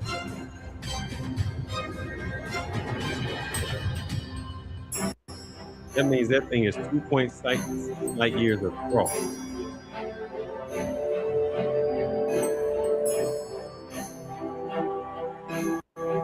That's all wasted space if you believe this in the Bible. What for? Why would you waste your time in all that space? Look at it. Look where we at, man. How small we are.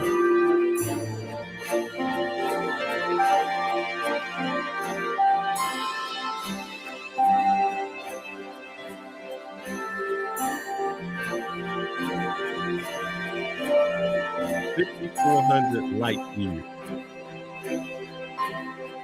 And now we just got to our galaxy.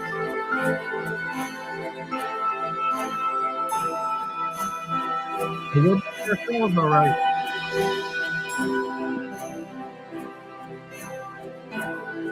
The math ain't mathing. Let's just put it that way.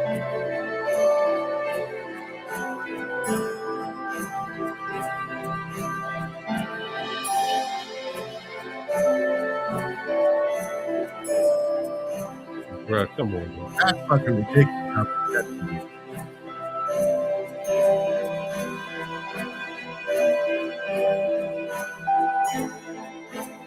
The observable universe. So when y'all say this, bruh, you're a limited thinker. You're a limited thinker if you believe that book is the only thing. We are like one grain on the beach. Even One if you grain of believe in sand the on the beach. Ethiopian Bible, you go through the book of Enoch where Enoch walked from one portal to another portal and he described multiple different throne rooms. But yet and still you think we're just trapped to this one plane. The only thing that holds you to this plane is your body, your energy. What happens after you become energy is a whole nother fucking thing. You know what the crazy the only one. When I was listening to my man, what's his name? What's that scientist, the black scientist? Oh, Neil deGrasse Tyson. Tyson, yeah. They had the microscope, the telescope.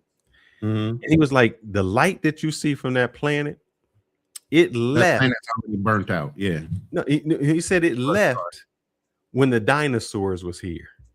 Meaning the light that you seeing that finally got here left when the dinosaurs was here. Come on, man. Come on, bro. We a peon. We are one grain on a beach. But that's the part of our problem as humanity. We are so self-centered in thinking that it's all about us. And what we had to do, in my opinion, what we had to do, what we always do, we create something because we can't explain it. We've always done it. There used Make to be rhyme or reason why there's a fucking universe, but yet and still there's only people on one of the planets in a whole fucking universe or galaxy. And here's the thing. I was looking at one where it just says basically, if there is aliens out there, we'll never meet them.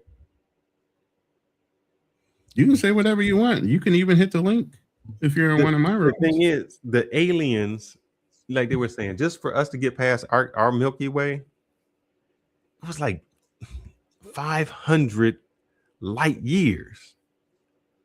500,000 light years. Something crazy like that, man.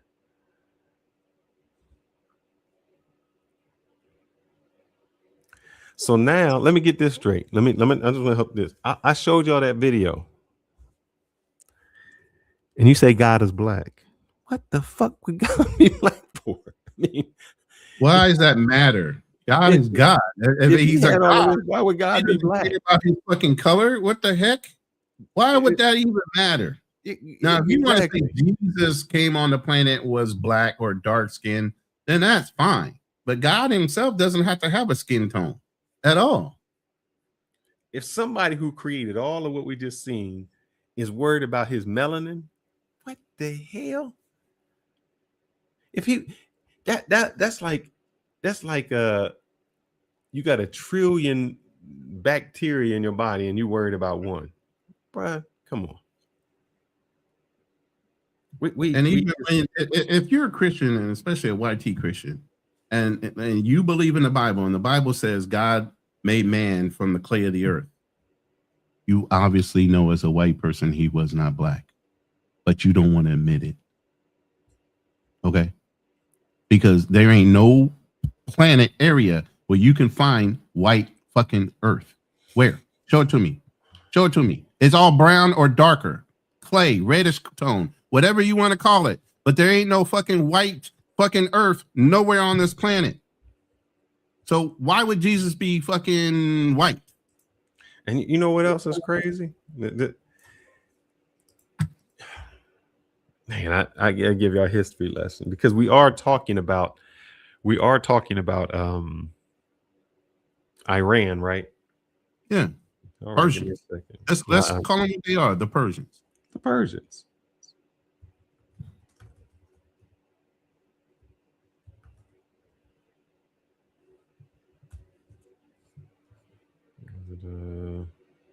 Zayastra. Let's see. Astro. I know I messed that name up.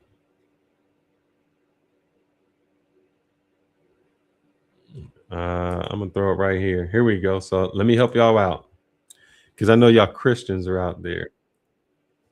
So I'm not saying I'm Christian. See, sometimes I'm just above out of the box thinker as a Christian. So I'm not saying there's not a God. I'm just saying, hey, the God that functioned or formed me is bigger than what we limit him to be. A prophet. His name was Zarathustra, and what he brought back with him wasn't a religion; it was a map. Hold on, let's precise go to what he said in the beginning. surgical map. Let me show you. Quasi here. 3,500 years ago, somewhere in the ancient Persian desert, a man climbed a mountain. In the ancient what? Persian desert. Oh, yep. So Iran. And it says the oldest religion. So let's see what he did. What did he do? And came back down a prophet. His name was Zarathustra. And what he brought back with him wasn't a religion, it was a map, a precise surgical map of the human mind, and exactly how it creates the reality that you're living in right now. Before there was Christianity, way before that, there was Zoroastrianism from the Persians. My other question would be this. I'm just going to ask you, Ronan, how old do you think written language became? Like when people start writing? When do you think that happened? What, the Mesopotamian? No, you don't even have to be right. Just guess, like 1,000 years ago, 10,000 years ago, like 10,000 years ago. I'd say about 18. I played with a Ouija board. Here's the thing. I'm gonna tell you something. Let me tell you something. I used to work at a funeral home, and you know what the funeral I did. I used to work at a funeral. I used to do. I played with a Ouija board too, and I've seen that Ouija board. I worked at a funeral home, and here I'm gonna tell you the exact thing that the funeral director told me. I already know. What did he say? Like I said, if there's good energy, there's bad energy. Oh no, he said you ain't got. He said the dead people ain't who you got to worry about. They dead. Yeah, the dead ain't gonna do nothing to you. The dead people are not gonna do nothing to you. So, and for you Christians, if you believe in God, you believe that God threw out 1/4 of heaven's angels. They became demons. They command and they are all part He said play with a Ouija board on live. I've looked in the mirror and said Candyman. If you're a Taoist, you believe in yin and yang. For every good spirit, there's evil. I mean, come on, y'all got to stop with these in the box thought processes. Play with a Ouija. What am I conjuring up? A spirit? Who is the? You know who? What's his name? Houdini. Houdini said when he died, he said, if there's another place, I'll come back. I ain't seen Houdini come back. I've never seen. Well, here's the point. Even though he said that, if there was another place, what would make you think they would want to come back? Mm-hmm. Now, I'm going to tell you this. My brother Somebody died. says it's one of the oldest monolithic religions. So before there was a monolithic religion, what religion was it?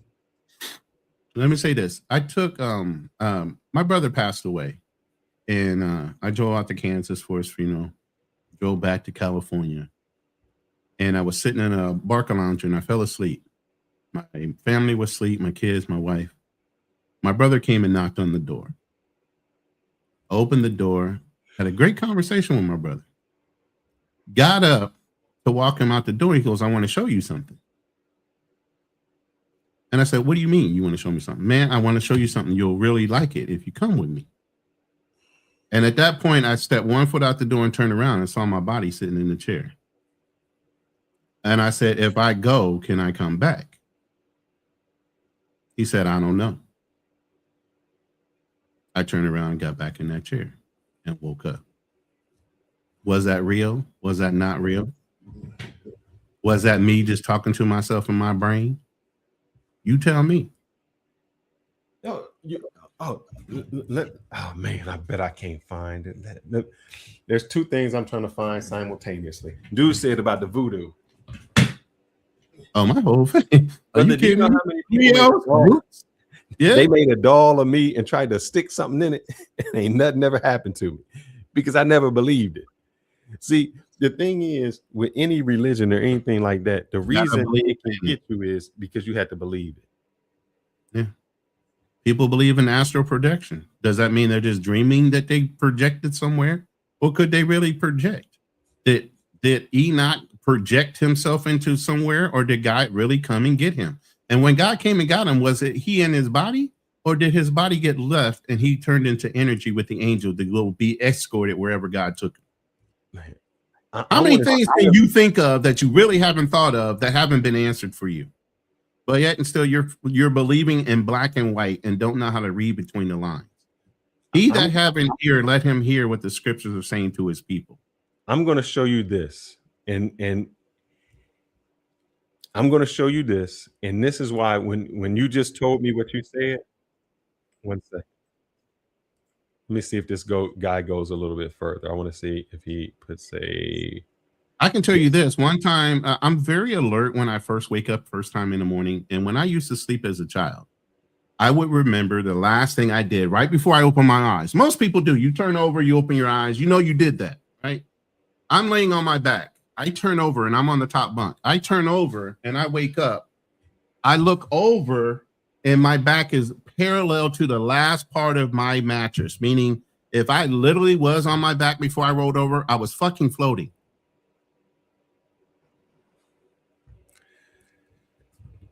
What's that mean? Am I lying to myself? I don't know. Yeah, there's so many different things that are going on in your brain. You don't know. Yeah. So, and I'm not saying you are lying to yourself, right? But you're lying to yourself. Mm-hmm. Watch this. Oh, please don't fuck up, man. Come on, don't do this to me. Why you want to mess with me all night?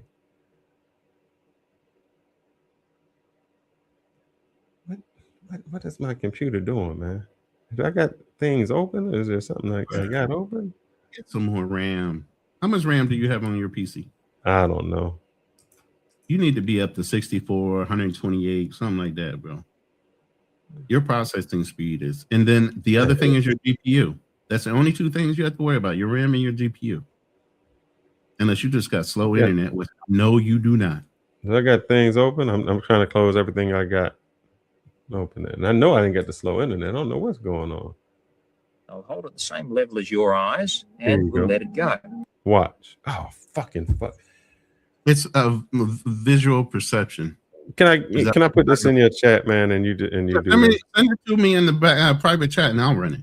Yeah, man. This thing. Drop the link in the private chat. Now you know that it's turning around in circles. In fact, if you look at it. Play that for me. All right.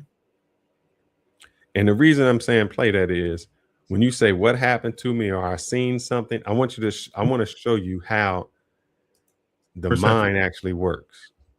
All right, hold on. God used men to speak from the beginning of time. When was the beginning of time? That's what I want to know. When was so if religion only started 10,000 years ago and and people have been on this earth as humanoids for 100,000, 200,000 years. Who are they speaking to? What religion were they at? What happened to all the people then? I'm just curious. Hold on. I'm gonna blow this up, and then I'm gonna go ahead and play it. You ready? Mm-hmm. You see it? Yep. Same level of your eyes, and we'll let it go. Now you know that it's turning around in circles. In fact, if you look at it from above, you can see that it's turning around in a circle. But now your brain is doing something strange. It's telling you that it's not going around in a circle, but it's oscillating. In other words, it's turning part way, stopping, and then going back the other way. Now that's a strange effect, isn't it? But if you think that's strange, wait till I add something through the middle. What am I going to add? Well, I'm going to add a ballpoint pen. And to do that, I've placed a little piece of double-sided sticky tape on the ballpoint pen. You can use ordinary sticky tape if you like. I'll place it right through the center of the window and press it in place like that. Now this time, by fixing on the pen, you'll be able to see that the pen is going around in a circle and not going backwards and forwards. But what's your brain going to tell you about the window? Will your brain allow you to see the window going around in a circle with the pen? Or are you going to see something really strange? Well, have a look at that. It's unbelievable, isn't it? You can see the pen going around in a circle, but your brain is telling you that the window is going part way around and turning and going the other way. And yet in order to do that, the two things have to pass through one another, the pen and the window. You know it's not possible. You know it can't happen. And yet as you look at it, you see them going through one another every time they go around. Yeah, your eyes at the same level as your eyes. So what happens is your brain, and you know that it's turning around in circles. In fact, if you look at it, stop it. Yeah, So when your people brain kind of has a limited way of processing things. Correct. Your brain, because it can't process that, it just fills in the blank with whatever it can. Right. Example, you can see your nose at the tip, but your brain blocks it out. So that's why when you look, you don't always see your nose. You have to concentrate to see it. Your brain will always do an optical illusion on you. So when people say they see something, you see it, but is it really what you're seeing? Like if you see that pen and you know when you look at it, you're like, I know what's happening because I know what he just did. But your brain isn't picking up on it. Your brain is like, no, it's going through. It looked like it's going here. Your brain is tricking you. That's what it's doing. And that's what happens a lot of time in life. Our brain tricks us. Yeah, you're absolutely right. You are absolutely right. Your brain and your eyes cannot process everything it sees.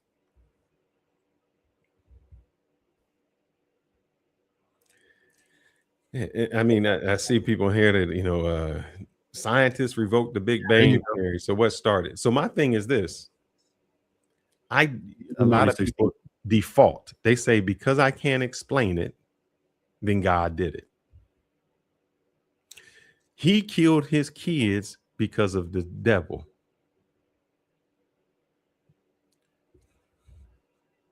This is what we do. Men have done this since the beginning of time. When we can't explain something, we put it on something else. I don't. I have read the Bible back and forward. And so do y'all believe in the talking donkey? Because that's in the Bible. So there's some talking donkeys out there. There's there's some people who get turned to salt.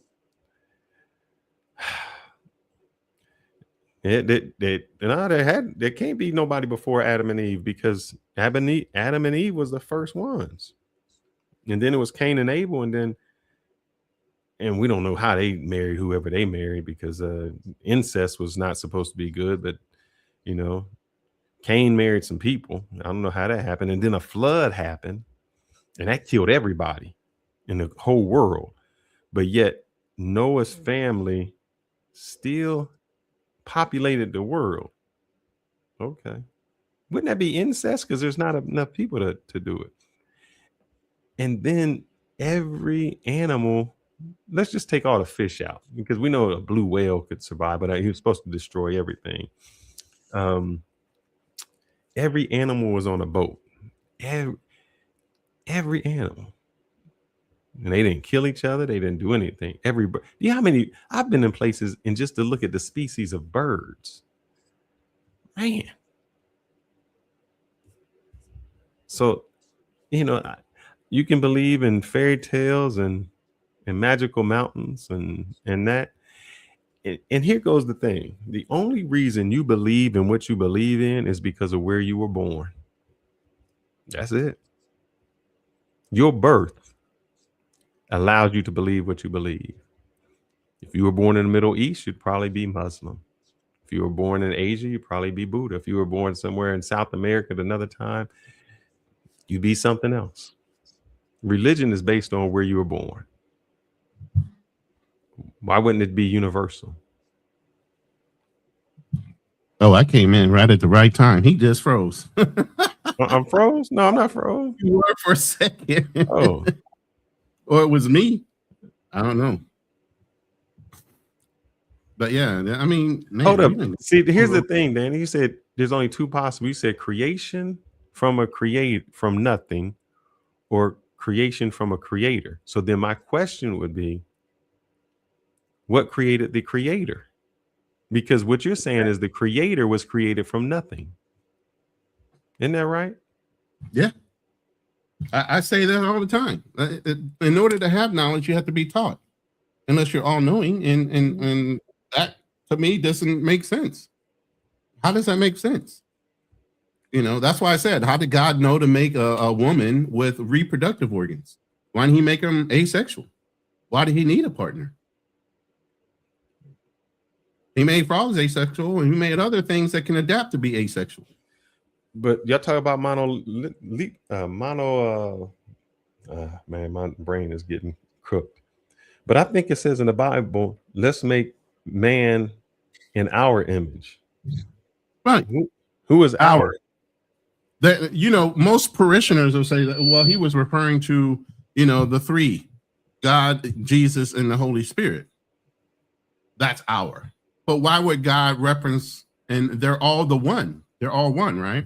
Why would he say our? But why would God also say, have no other gods before me, make me gods before me? He said plural, no other gods. Not that there aren't any, but he needs to be first one. But yeah, there was Baal. They didn't like Baal in the Bible. Baal. Baal was a god they fought against. Do you know when the flood happened, there was one creature he couldn't destroy called the Leviathan? That's supposed to be the creature that comes back in Revelations, right? The dragon. At the end of the world. In Revelations, at least. The Father, Son, Holy Spirit. Isn't that three people? Yeah, that's three. Supposed to be one. Hour. Yeah. Well, the three are one. Man, I never. One the other, that's weird. Three are one, and one is three, and I don't. Jesus didn't say it was God, and then he says the way and the life, and then what y'all believe ain't even in the, let me tell y'all something, man, because I know the Bible back and forth. What y'all believe ain't even Christianity, man. It's Paulism. It's Paul. Saul, Paul. That's what y'all listen to. Because you don't quote what Jesus said, you really quote what Paul said when the letters to the Romans and all of him changing, and you can be a Gentile. That's what you listen to, Paul. You don't listen to Jesus. Come on. But I have a feeling that some of those letters weren't really written, especially in the King James Version. I think some things were added and omitted. Obviously, they had the conical tales or trials, which left out books out of the Ethiopian Bible where the Catholics stole it from. God wanted children. What the hell did God want children for? A narrated version of the Bible. That's where what your does version is. Where does it say in the Bible that God wanted children? But hold up, doesn't the Bible say if you touch the Bible and change a word, you are damned? But you had a whole religion take the Ethiopian Bible and change it. Just to fit what their parameters are. But that's okay.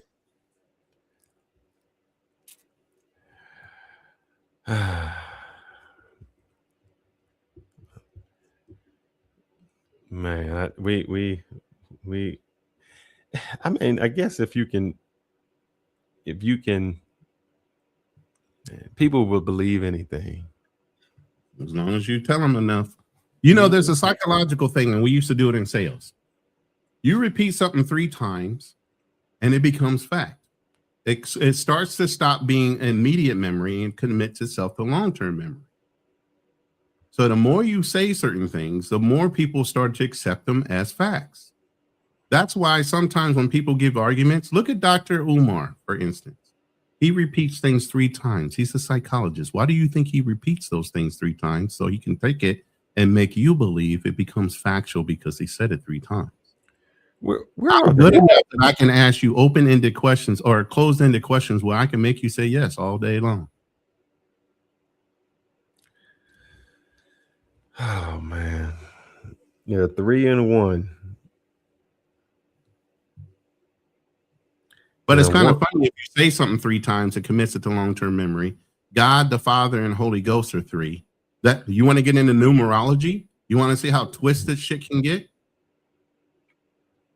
I just want to know, look, all I know is if my baby come up pregnant, she 14, she better tell me that God done gave she was a virgin. Somebody's dying. Right. She better be a virgin. You know, yeah, Paul wrote 2/3 of the New Testament, but it's supposed to be, oh man, come on, fellas, man. Y'all, we don't, and this is what I'm talking about. Sometimes if I said anything but what we believe sounds crazy to us. Anything. And what I mean by that, if I tell you something about Hinduism, and I say the Hindus believe in the monkey god, and you'll be like, man, you sound crazy. If I tell you in this one thing that Julius Caesar, he didn't have a mom. Like, I think it was the Romans, Romulus. How was Rome discovered? It was like 2 twins was raised by a wolf. Romulus and Remus? Are you talking about? Yeah, that's what I mean. We would say, huh? That's crazy. But if I tell you a dude was born and his mom didn't have sex and he died and came back, you'd be like, yep, that's true. That makes sense. And we don't question it. Not at all. Because it came out of a book that was modified to control people in societies. What were we talking about earlier? In order to make our community believe in something, we have to have something that's faith-based, something that people can get behind. Mm-hmm. They're trying to give you a hint. Even in certain movies, you realize they try to give you hints in movies about society. The whole book of Eli was about trying to control society, people's minds. Even with the slaves, they had to give them something so they wouldn't rise up. So they gave you a slave Bible and said that you need to be obedient to your taskmasters and your slave masters and let God take care of them so that you would be more subservient. All the while, they're your slave masters. They're treating you all kind of fucking bad. But because they didn't want all the slaves to rise up because you outnumbered them and kill them all. But we're so easily wanting to believe in a book with just black and white letters in it and not understand how come if that's the way we're supposed to act, the same people that are holding us are treating us so much worse. And they're supposed to be going to heaven too? How does that work? No, what you do is the way you convince people is this. Don't worry about it now. Afterlife. Mm-hmm. We get you an afterlife. You get your comeuppance when you die. Yeah. Mm-hmm. And so if I can get you subservient now, because you're going to get everything in the afterlife. And half of y'all don't even know the Bible, man. You know, how many people said this? He died and went to heaven. Mm-mm. Nobody in the Bible has died and gone to heaven. Well, unless you say Jesus, I guess you could say. But because if you read the Bible, it's, the people don't even. The people don't He even. died, and 3 days later he was risen, and he went to he didn't hell. die and go to heaven. But that's so he could recover his body. If you die instantly, think about this, and your body is energy. The only thing that holds you to this plane is this physical being. The minute you die, your energy is released, and it stops being time. The only thing that holds you to time and place is this body right here. The minute you're done, you're limitless, you're infinity, you're whatever, you're energy. That's why they say when you die, judgment has already happened. If you're fixed to time, judgment has already happened. You stop being wherever you are in time and go right to the end of the fucking book. Now, did I blow your mind? No, man, they're not. You blew their mind.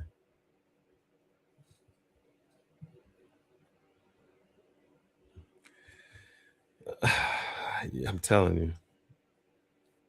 So, you know, y'all, as my dad would say, I want you to pray in one, wish in one hand, and then shit in the other, and then see which one comes first.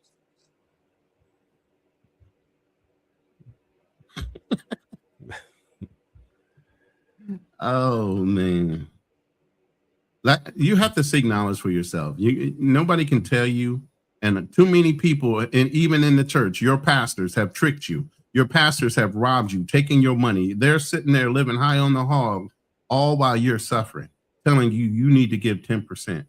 There's nowhere in the Bible where the Bible says you have to give 10% to the church. You have to give 10% to something, not specifically to the church. You need 10% of your time. You can give food that you've gotten, 10% of that. You can give whatever. It doesn't say you have to give it to the church. But let the pastors tell you, it needs to come to the storehouse. They're the storehouse.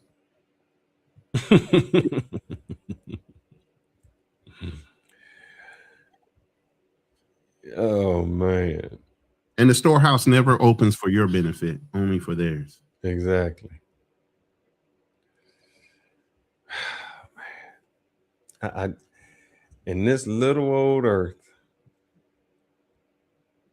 and how long they've been saying it don't matter. All I know is wait a minute. I have a great grandmother, my grandmother, and I was alive for when they were white. I don't know. Every time there was some major catastrophe, every time there was something, there have been signs of wars and rumors of wars. This is the end days. You know, I've been a small You've been child. in end days a long time. Yeah, I've been a small child in certain fucking churches, and they've always been saying, "Oh, you can see the end days are coming because of this and this." And God says, "No man knows the time or the place yet." And still, you got pastors behind the table. Every time there's an opportunity to say you need to be fearful, they use that. What the fuck? We don't care about the church. They care about God's wisdom. Who's God's wisdom? I'm wondering today if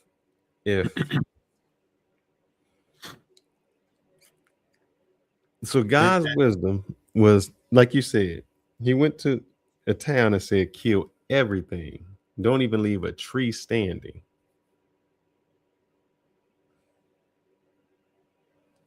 I mean, we couldn't even get away with that today, man. And so let me ask you a question. Since God was black, it says slavery in the Bible. God went with slavery. He told them how to treat slaves. So what kind of God would justify or condone slavery? Matter of fact, so do Jews. That's going to come up next week too. Jews literally condone and say that you should be their slaves. Yeah. You are there to service them. You're a Gentile. Well, if you passed a teenager and you still believe in a Ouija board, you got way more problems than me. Do you know how a Ouija board works? Let me see if I can even look this up, just so you know. Remember we talked about how does that say? Ouija board work in real life.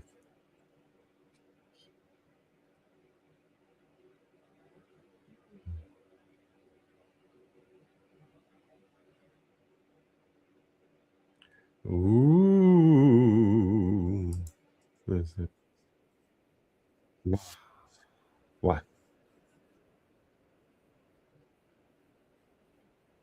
What? Are you trying to put something else on the screen again and can't? No, I'm just listening. There's spirits.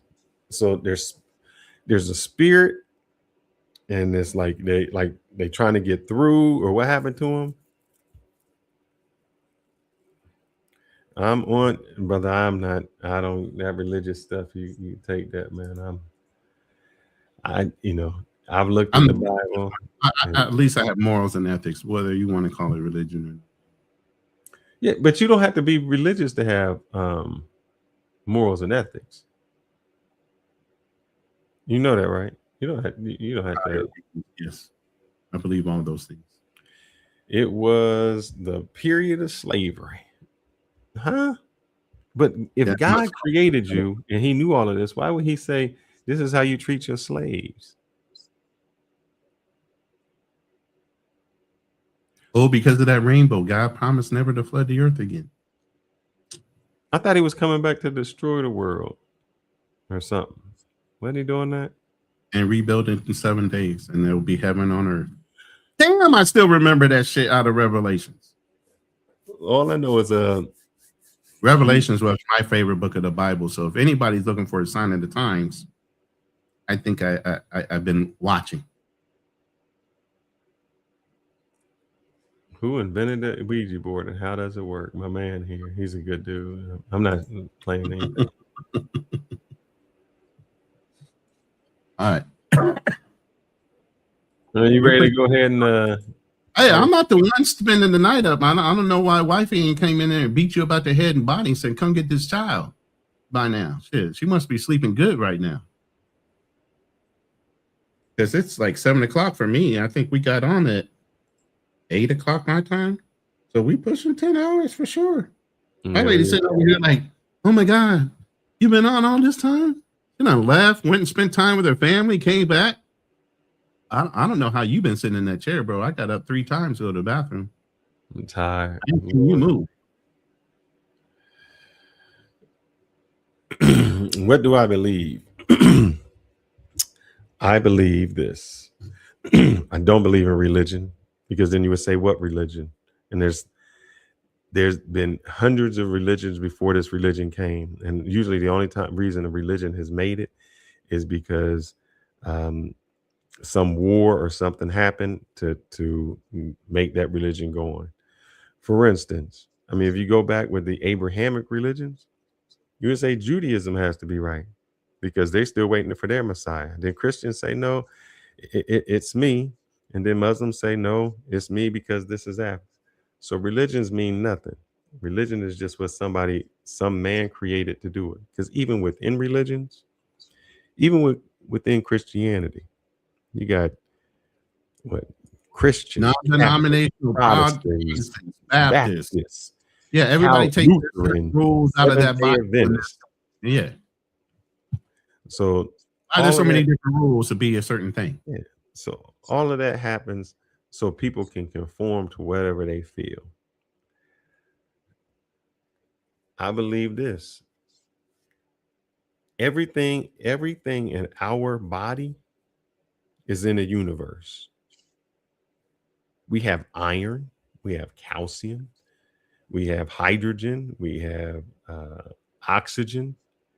Every star that comes down has the same thing that's in our body. Every mineral, we do it. If you take calcium, it's a hard rock. Magnesium, all of those things are what we have, and that's what made us up. There she is, right on time. Woke up, boy. Yeah. So I don't lean into a belief. I believe that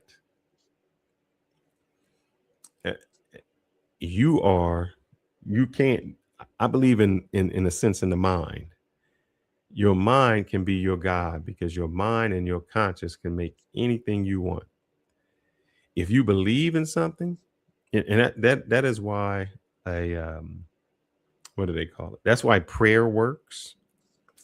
That's why a sugar pill works, because you can convince yourself that someone, something can heal you. And if you believe that, whether it's whether you call it a God, whether you call it a faith, whether you call it yourself, if you believe it, it'll come true. So that's what I believe in. What even the Bible says, if you have the faith of a mustard seed, you can move mountains. Mm-hmm. But has anybody demonstrated that? He said he didn't condone it. That's why he freed them from Egypt. Hi, little one. So if he freed them from Egypt, why did he lock us up over here in America? If he didn't condone slavery, he locked us up over here in America. But why did he do that?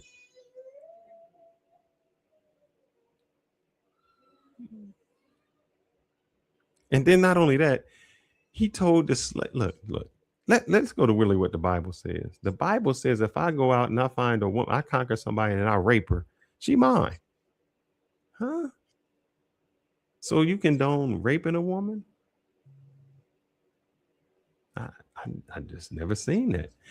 And do y'all even follow the Bible? Because y'all change it. You know, if you with your woman and she has her menstrual cycle, she can't be in your house because she's unclean. Yeah. Remember, we talked about earlier on the show, they even said they're building bathhouses for women when they have periods so they can be clean. Literally. So are y'all following that, or y'all just, or what y'all do is y'all say, man, I believe in almost manifestation. I believe that you can be whomever you want to be. And throughout history, we have shown that. See, what I don't believe is some alien, some man in the sky, some place we call heaven. Now we call it heaven because we looked up and we didn't know what was up there. Now we have satellites that can look up and show us that it's just space.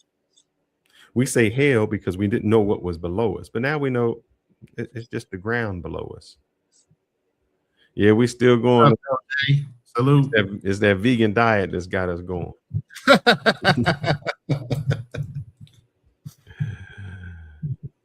It's the vegan diet. Oh my goodness, we done jumped all kind of topics today. Jesus. Oh, Jesus, don't bring him up. Don't bring him up. Don't bring up Jesus. There's talking animals. Do y'all believe in talking animals? In Bahlam, the talking donkey. Do y'all believe in that? I'm just curious because I want to know. I mean, here's the thing. If you even look at the descriptions of certain angels in heaven, you guys ever look at the descriptions of the angels in heaven? If you actually believe in Christianity and you looked at the heavens, angels, the cherubim that has multiple eyes all throughout its body with 10 wings and all that, what would you consider that if you literally saw that today? You wouldn't think that was an angel. You'd call that an alien. I just want to know who lives in the belly of a whale. I just need to know who can live there for 3 days.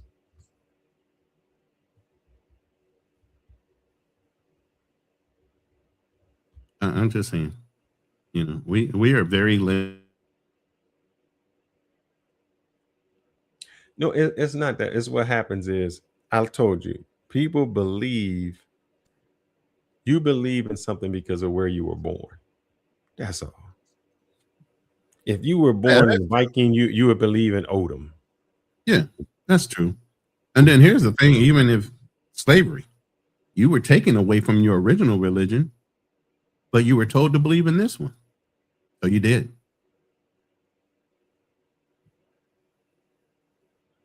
It's okay. You gotta believe in something. Got to. How else are they going to control you? God forbid you're a free thinker. Damn, did I just say God forbid? Because God wants you to be a free thinker. You know what I'm saying? No, not at all. Not at all. My thing is, why did God need to rest on the seventh day? Yeah, he didn't. He's God. But in the Bible, it says he did.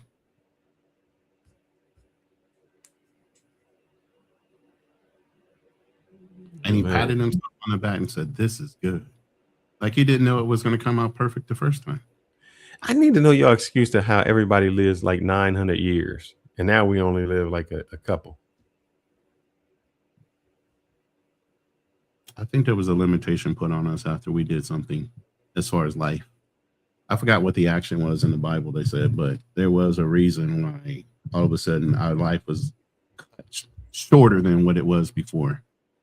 I want y'all to think about this. God killed everything to make the world less violent.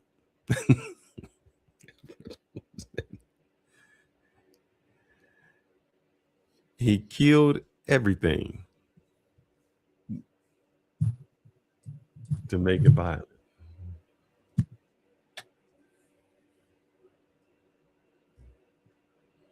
Man. He rested to create the Sabbath. What? Is that your best answer? But didn't God create evil? Wouldn't God know that the Satan would be evil? So again, why do the round robin thing when you already know what's going to happen? So God forbidden fruit in the Garden of Eden if you already knew she was going to bite the apple or the forbidden fruit by being tested by Satan and telling her that God was lying to her and she believed him. Why did God give her such a trusting mind that she would believe Satan over him? And he created her from nothing beside a rib, quote unquote, the Bible.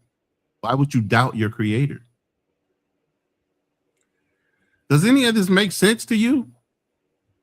You literally looking at the man that created you from goddamn nothing, and you don't believe a word that comes out of his mouth, but yet and still somebody puts a book in front of you, you read it, and all of a sudden you're supposed to believe every fucking word that's in it?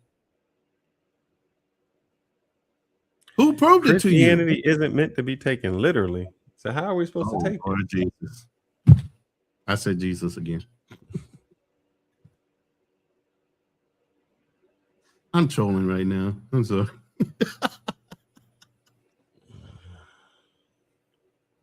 Christianity isn't meant to. Well, that's what I said. It's about choice. And you got to have faith. I said that earlier. And why be so mysterious? If you want somebody to do something, why don't you tell them straight up? Exactly. Why does it always have to be clouded in choice and mystery? And who invented that? And why? No. Yeah, if you want somebody to know something, you just tell them this is what you tell them plain. This is what I need you to do. What do we always say? Good communication, right? So people don't have to second guess what you mean. You mean to tell me he didn't have that? Of course he did. What's this man's name? John Cohen. Let me see if I can find how he puts this. You got it right. It's a simile to describe how to live properly and live a righteous life and be a good human being.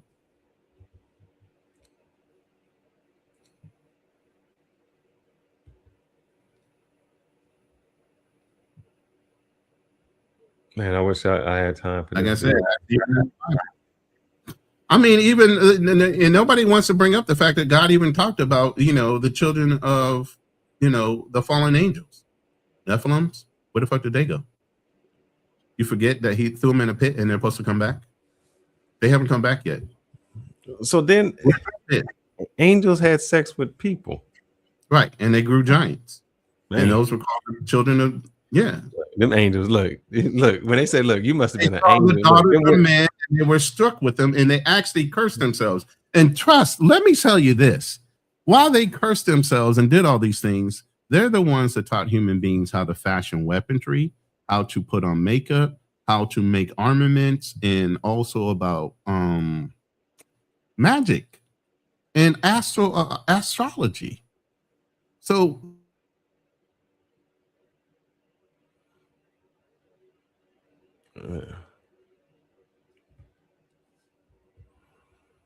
you that were froze given to you by God's angels. Witchcraft or curses. They cursed themselves not to tell on each other when they slept with the daughters of men. Magic, astrology, weaponry, gunpowder, things like that. They taught all human beings those things. We didn't know about that. We didn't have that knowledge. So they cheated and advanced us how many years for telling us these things? And they already fucked up the plan anyway. And you know what? Our sin was death. Huh? So God didn't know that? God didn't know they were going to do that? God put something in there that he knew would tempt us to show them that. So God created us to be flawless, to say we can make a choice, and gave us something to choose that he knew that we wouldn't pass.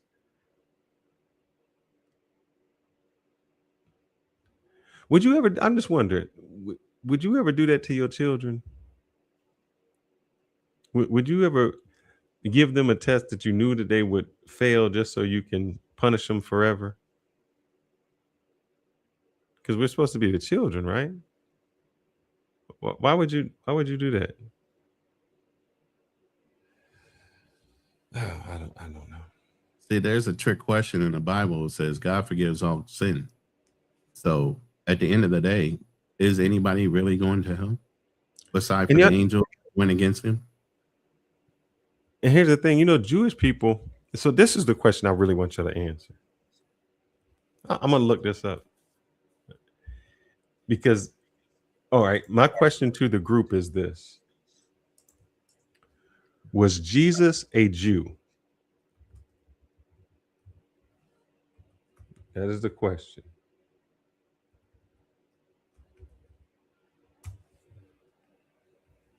Are you asking, was he a Jew by birth? Are you asking? Correct. Was he a Jew? He was born of immaculate conception. He was a Jew. Jesus was a Jew. So my question is, the second question is there a hell?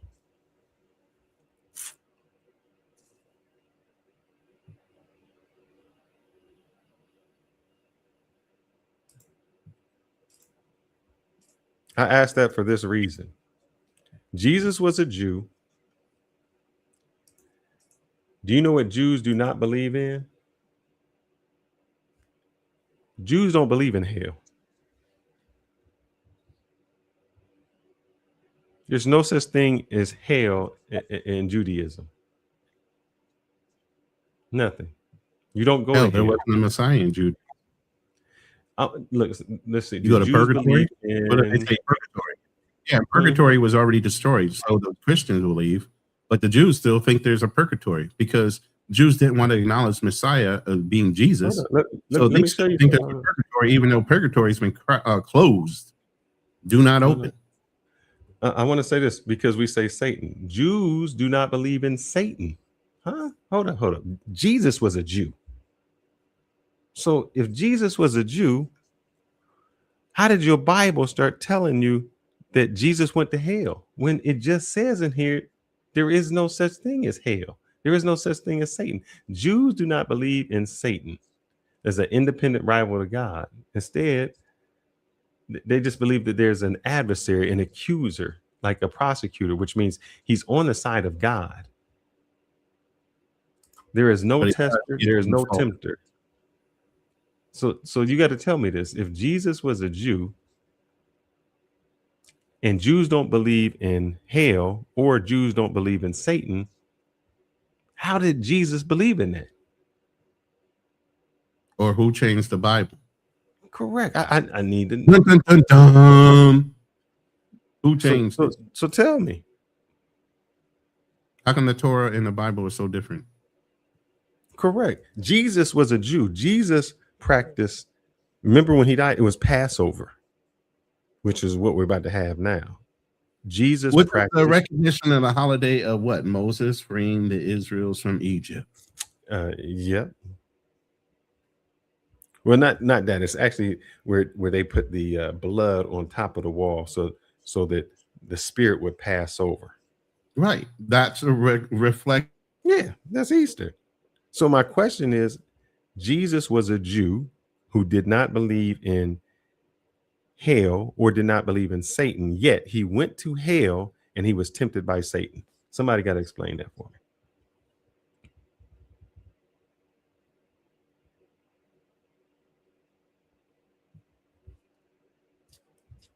I don't know.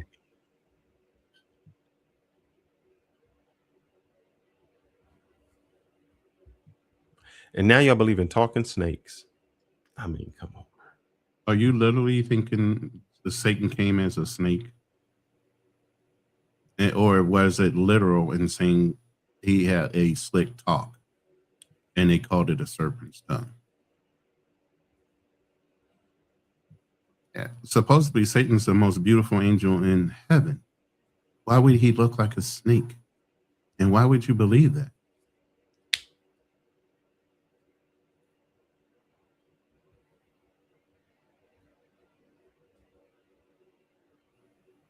Yeah, So he could be more doctor believable. biblical text to perpetuate an agenda. That's what we are. That's how you control people. Yeah, that's how you control a population. We talked about that earlier. How did we get black people on task again? You got to have something for them to believe in all at the same time. Doesn't religion make you do that? Didn't God create snakes? So I mean, what? So snake is what bad?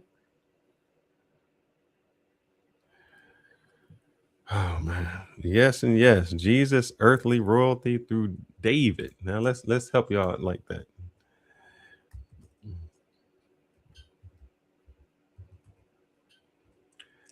That is incorrect. You know why? LG, I need you to explain that. You said it's through David. Who is Jesus's dad? He doesn't have a dad on this planet.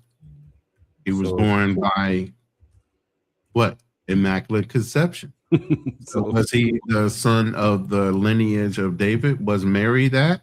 Or was Joseph that? Because in the old days, you only counted the father. You didn't count where the mother came from, did you? Correct. Exactly. So he was an adopted son of Joseph, which he called him father, but his true father was who? God.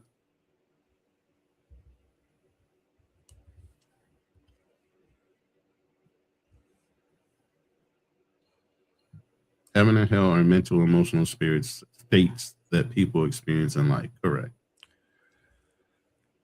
Hell on earth. But Heaven not on earth. according to the Bible. What am I checking? John. I mean, technically, they do say in Revelations that God will clear the earth, rebuild it in 7 days, and it will be heaven on earth.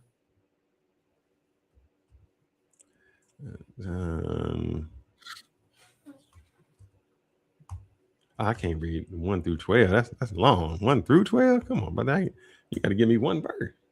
Mary is of the bloodline of David. Okay. But you still go I through don't your know. daddy. Was Mary mother of Jesus? So is Jesus the way, the truth, and the life? Who else was the way and the truth and the life?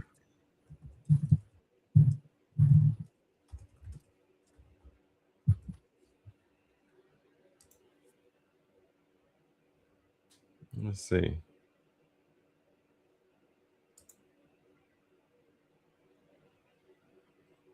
So basically, it says, yes, traditionally Mary is understood to be from the line of King David, but the evidence depends on how the gospel genealogists are interpreted.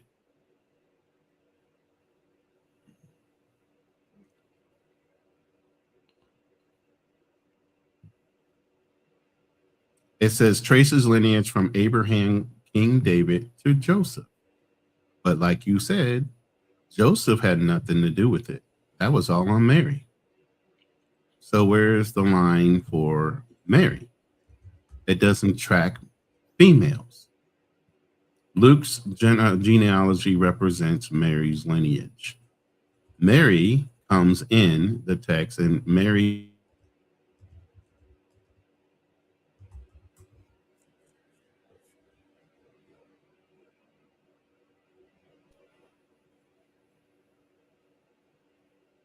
see, they have to argue certain things because certain things are not so apparent in order to make that work.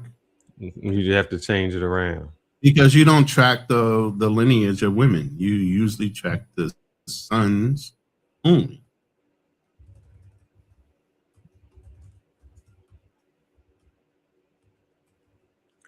All right.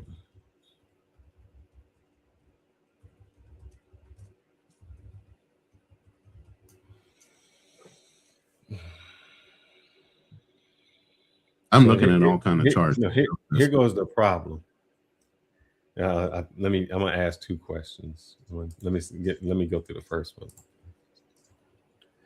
Let me put this on mute real quick.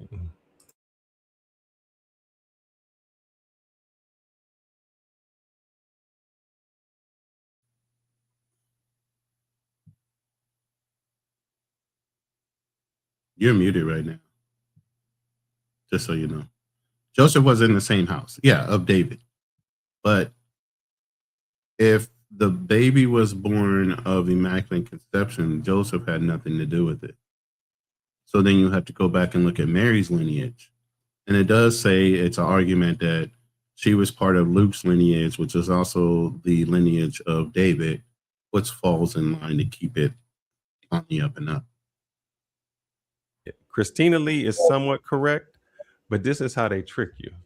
So this is what I asked. Oh man, come on. So in the Bible, they track lineage through the men. That's how you get through the tribes. Then they made a switch. And this is in 300 BC. The Hebrew Bible often describes paternal lineage through scholarship, then note a shift towards maternal principle during late antiquity. So they changed it. So you was traced through men. And then to justify Jesus, you had to trace it through women. Right, because there was no way to track it until after that happened. That is correct. God damn. Now we got to go back and check to make sure Jesus is part of that line. So then they had to change up. She says in Islam, you do track through the man. And see, this is how Orthodox, they track through the women. Reform, they track through the men. Kayak Jews, they track through the father. So it's whatever you do to make it right for you. That's what we do. It's whatever you do to make it fit to your needs. That's how we do it. All I know is Jesus went to hell to redeem who was already there. Right. That's part of purgatory. That's the purgatory part. No, but we just said there was no hell. What Jews actually believe. Jews believe in purgatory, but like I was saying while you were reading that, purgatory has been closed. When Jesus died, he went to purgatory and brought Abraham and everybody up out of there. So there is no purgatory. Where Judaism is still thinking there is a purgatory, there isn't one. It's been closed. Let's see.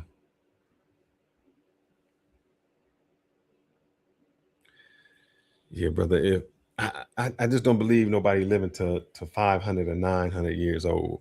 What changed?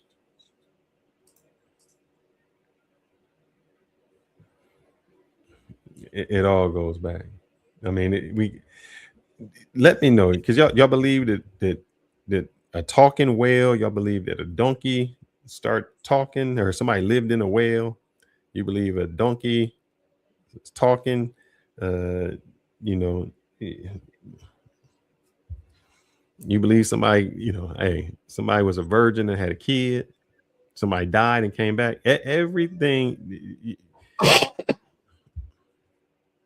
Let's see what happened when I don't know what happened. Yeah, she was trying to please God, and God wasn't too happy, and that's where the break.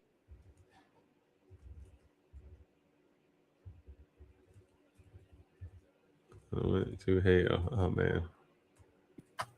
As a selfish thing, Abraham laid down so that he could have a son and an heir.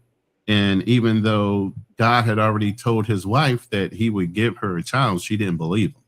Again, another doubtful woman. And I'm not trying to make that sound like it's a bad, it is kind of bad, but I'm just saying, I don't mean it that way, but for some reason, we're very simpish. Some of y'all, very simpish. Y'all do whatever.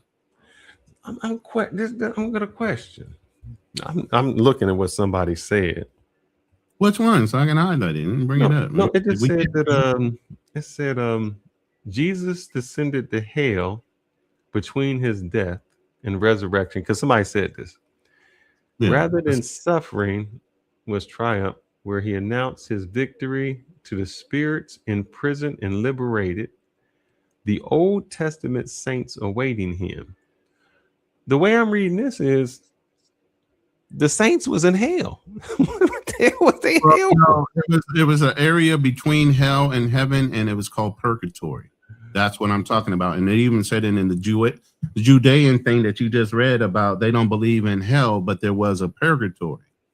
No, that's he went to bring the souls of the righteous people who died before his crucifixion to heaven. So he went to hell. So why did those people go to hell? They didn't go to hell. They went to purgatory. I'm trying to tell you, they did not get punished like that because they were still good, but they couldn't go to heaven. Oh man. So he had to go and pick them up and take them. Man, we got some stories for you, boy. I mean, anything to make it make sense. You get what I'm saying? And you got you had to fix that story to make it make sense. Man. Okay. Yeah, I know. And I have to say this. Yeah, there's a lot of things, even as a Christian religion, you shouldn't be celebrating Christmas. Christmas is a pagan holiday. We went through that. Remember? We had a whole thing about holidays and whether they were really based on real life fact or some kind of pagan ritual. Halloween, Christmas, all those things are all timed around pagan holidays. There's zero sun worship in Christianity. I tell you what, we're about to have Easter. Go to any church and see what they do on sunrise service. Sunrise service. I already know this up. Let's see. Service. I know because I go by all. Let's see if they got the images of people standing outside.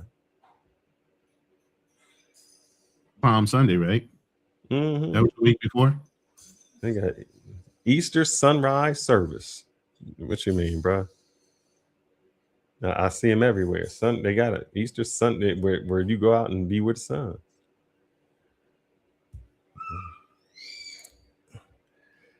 Oh, man. It's we believe in anything. If it's in black and white, a lot of people have a problem with reading between the fucking lines. That's why I say I really pay attention to words for a reason. It ain't all that obvious.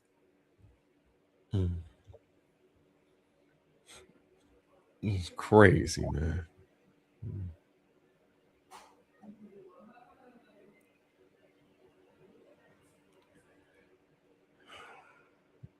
And wait, was he there 3 days? I got to count. Wait, where 3 days? He died on Friday. Yeah, he was risen on a third day. So Friday to Saturday. There's another third day. Saturday to Sunday. Sunday to Monday. Let me see.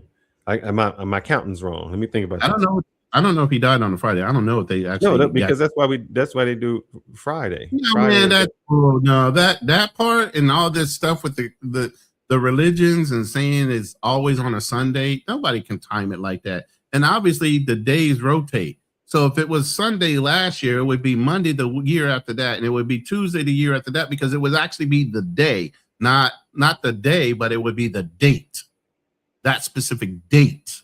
They're not doing that. They're just saying Sunday.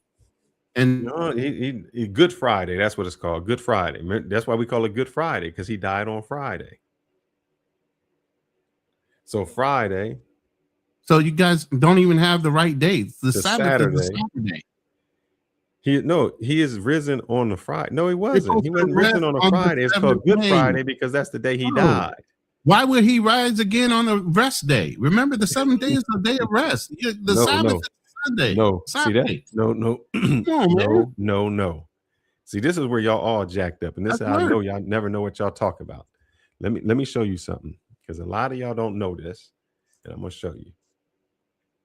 Oh man, this one doesn't. Let me do it on here. Exactly.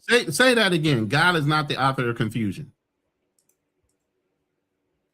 I'm gonna do any one on here. Let's see if I can just ping this one. All right. Incorrect.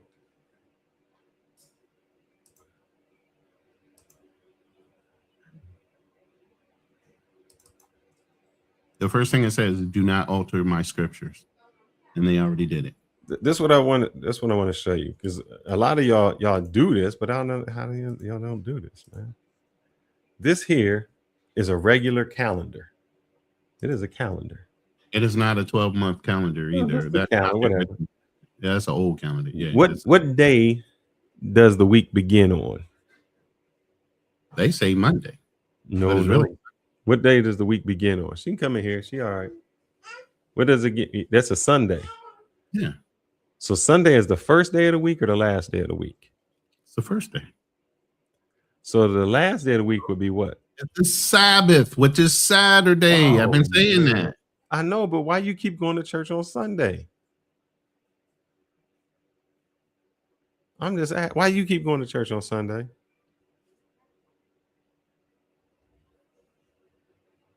Rest, and it's not. I don't know. Man. You keep going to church on Sunday, but it's Saturday. Isn't that crazy? How y'all do that? And then y'all say the days don't matter. See how y'all, it's always convenient. The days don't matter no more. Yo, they got diabolical when they changed that Bible, bro. I'm trying to tell you. When the Pope and them had that Bible, they said, let's get this straight so we can go ahead and conquer the world. Who was bowing down to him? Solomon was a voodoo worshiper, right? Y'all know that, right? Well, look at the rituals. There's no such thing as a ritual in the Bible until the Catholics got a hold of it. Why are they wearing these certain type of robes? Do spells. Is it spells? Spells. That would be all messed up.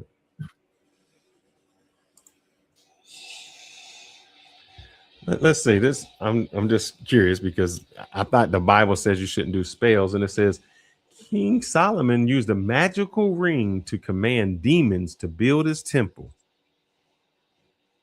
Wow, that. King Solomon had a magical ring. Didn't I just tell you when the angels fell, they taught us incantations and curses and spells? Didn't I say that came from heaven? We didn't know that shit before they got here. Exactly. The Pope was a AKA Roman emperor. And he did it in a diabolical way, using religion to conquer. Saturday is the Sabbath day. Hold on, man. This is crazy. Saturday is the Sabbath day, which is the day to rest. So Sunday people go to church. No. Sabbath. God damn, man. Sabbath is the day you're supposed to rest. That's why he built the world in 6 days and rested on the 7th day, because you were supposed to rest and worship on the Sabbath. So the argument is Monday the first day or Sunday? I don't know, man. Miss Divine saying you go to church on Sunday because I don't know why you go to church on Sunday. But let's just look it up. What day? Thank you. Welcome to the live, by the way. We do have the link pinned in the chat if you'd like to come up and join the panel. Miss Day. Let's see. Saturday. Oh man. Why is it that Jewish people? My question would be this then: why is it that Jewish people on sundown on Friday to sun up on whatever day, they don't do anything because they celebrate the Sabbath? Jewish people they don't have no phone, they don't use no car, they use no kind of electronics. Observe from Friday sunset to Saturday nightfall. That is the Sabbath. And that's what Jesus practiced. Jesus practiced on that day. And now you telling me you doing it on Sunday? What the hell?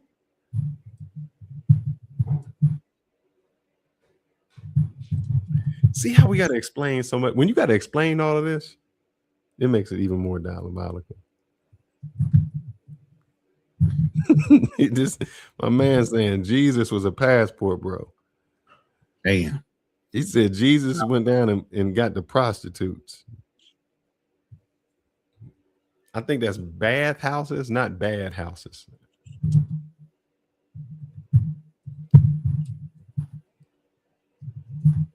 Yeah, let's see. I mean, truly, Jesus was a rebel. Yeah, without a cause. Well, he had a cause. Oh.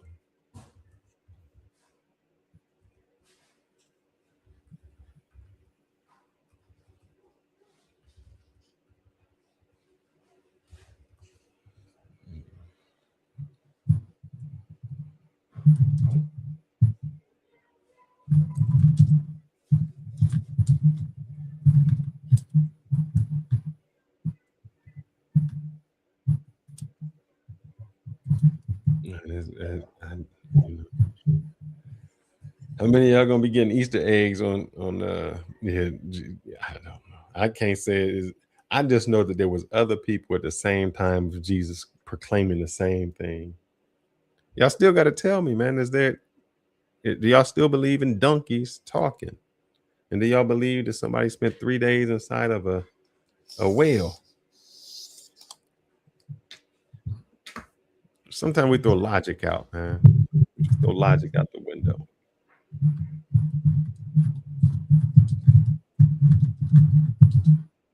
Tons of Easter eggs. That's right. That's the pagan in us.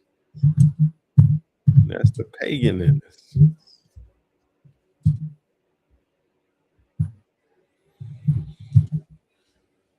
Never claim to be God. All I know is this: all these wars that we starting are in the name of some type of religion. So whether you're, we got LJ. LJ, you up this early? Come on, LJ, bring it to us. Come on in, brother. You might get us tonight. Today, you might win this argument, man, because we've been going for 11 hours, and I'm kind of. You said you might get him at a moment of weakness.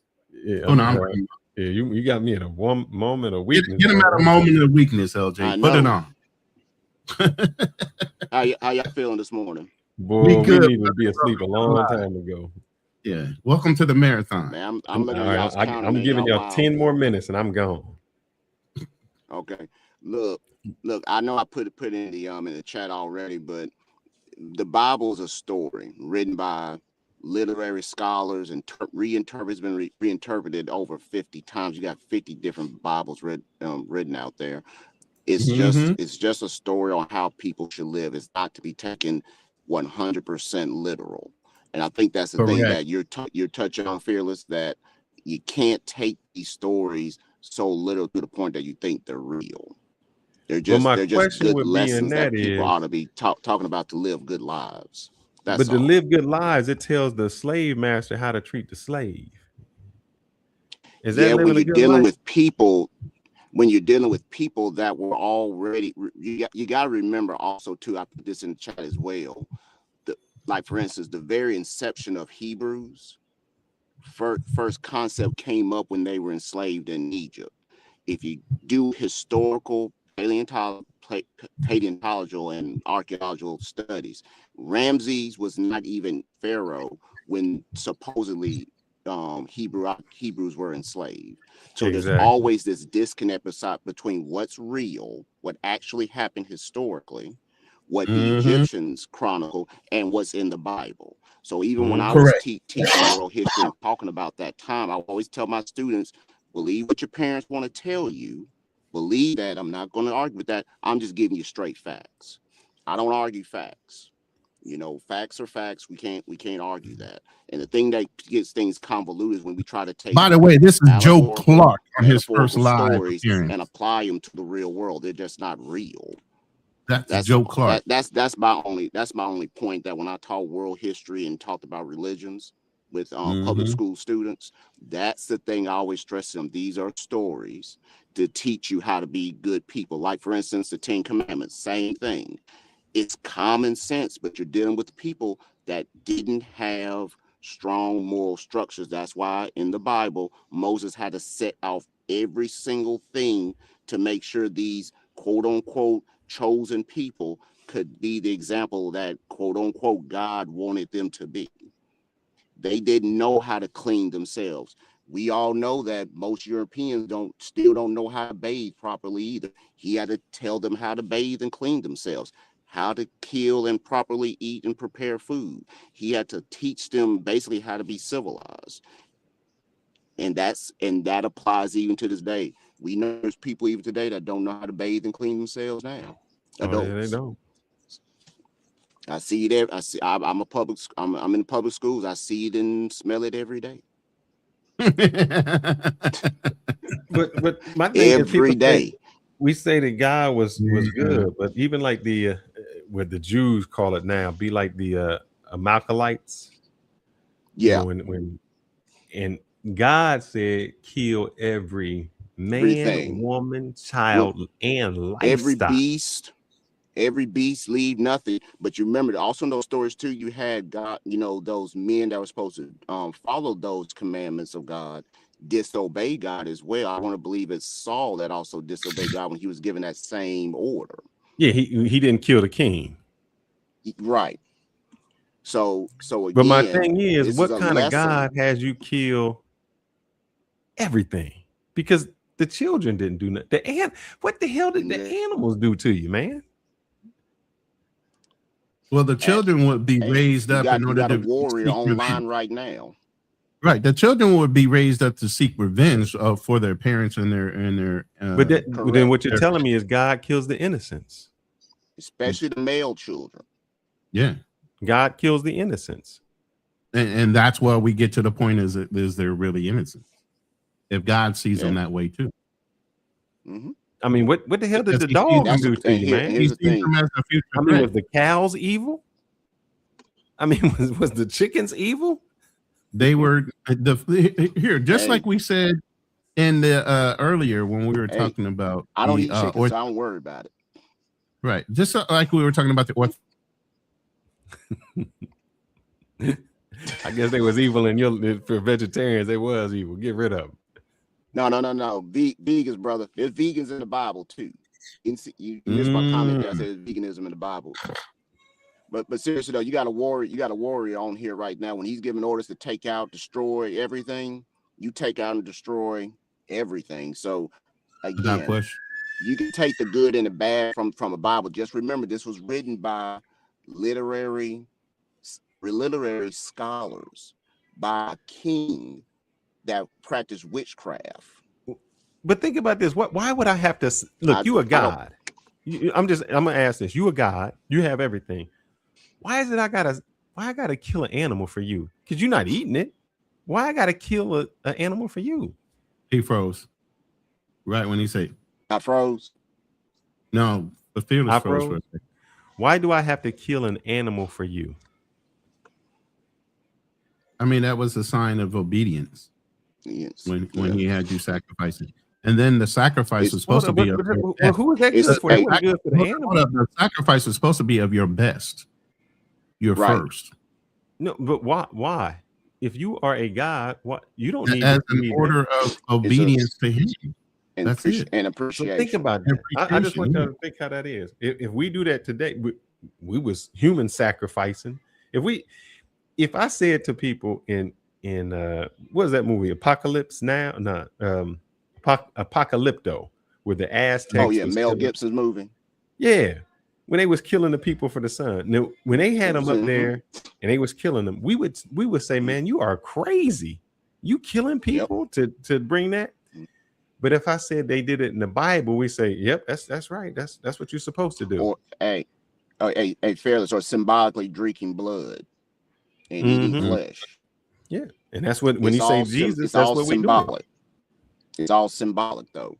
It's again, this is what I mentioned in one of the comments too. We're taking these quote unquote rituals, such as the ones we just talked about for Hebrew, Israelite, Judaism. I'm not going to get into the labels of it. That's a deeper conversation. But we take these practices, I'll call them that, and take them to the extreme and literal, without remembering what they symbolize and represent.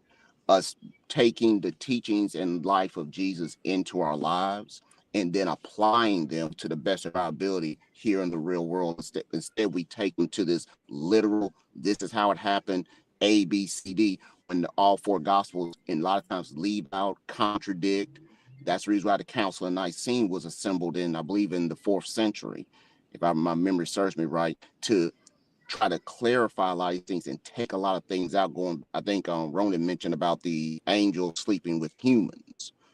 That book of the Bible's been removed, and those stories and those things have been taken out as well. So I tell, whether it's my own family, when you read the Bible, read it from the lens of, okay, what can I take from this? What can I learn from these men and women and what they did and apply it to my life? Where did you get a talking donkey from? I'm lost on that.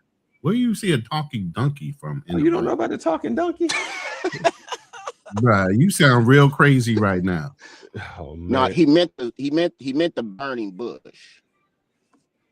No, he's literally saying donkey. He ain't saying bush. Do y'all not read your Bible? Y'all don't read the Bible. I don't remember that story ever in my life. Oh, wait a minute, there is one.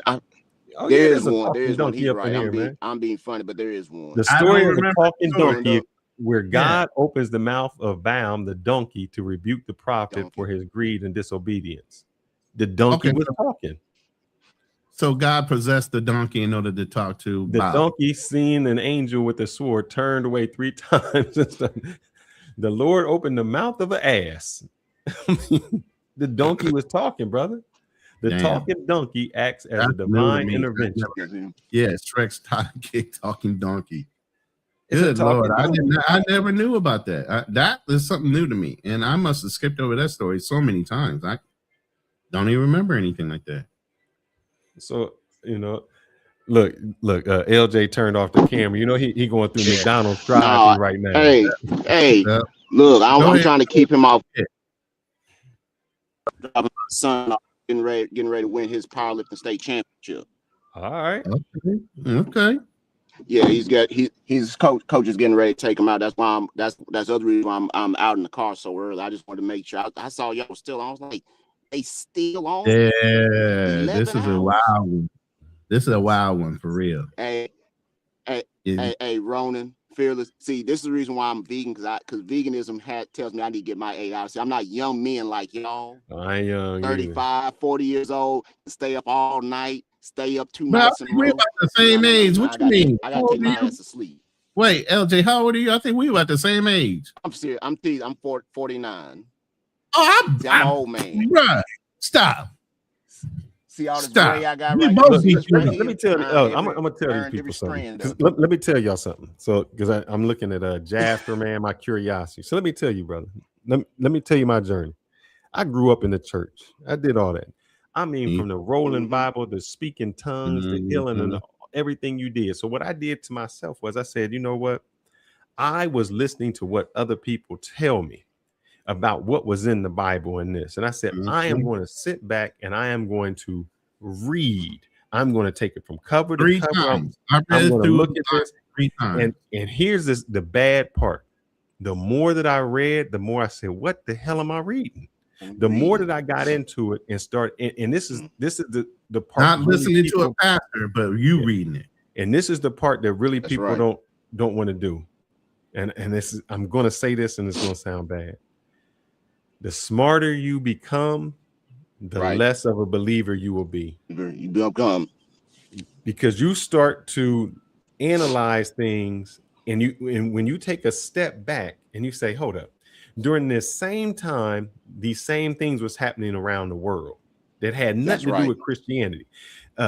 China was building this wall. Incas was building something down here that had nothing to do with Christianity, and we formed it. And then you sit back more and you say, well, What causes somebody to be a Christian? And you look and say, well, it's really your mother was a Christian or your father was a Christian. And if you tried to tell my grandmother that Jesus was not a Christian, she'd be like, huh? And you can't even work with her. Say, baby, you know, he was a Jew. And they was listen to somebody else say something for so long that that's just what they believe.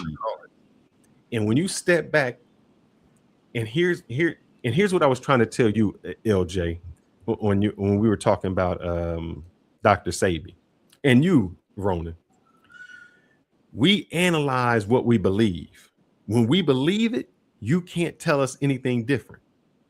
Meaning, if I tell you Jesus died and rose on the cross, you're like, yes, he did.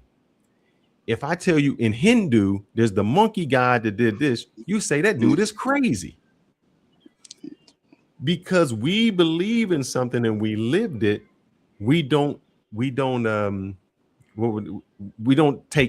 it's just fact.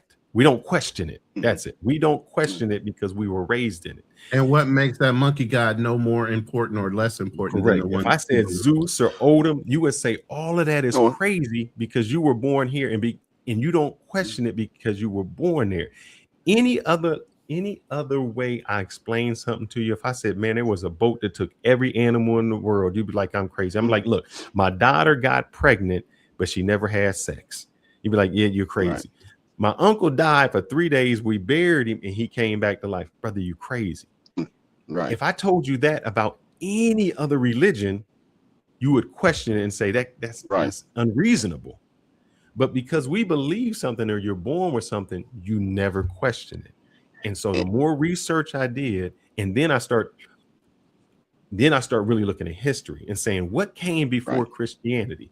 If our word and the people were only here for 6,000 years and people were here for 150,000 years, what were they believing in before there was ever a book?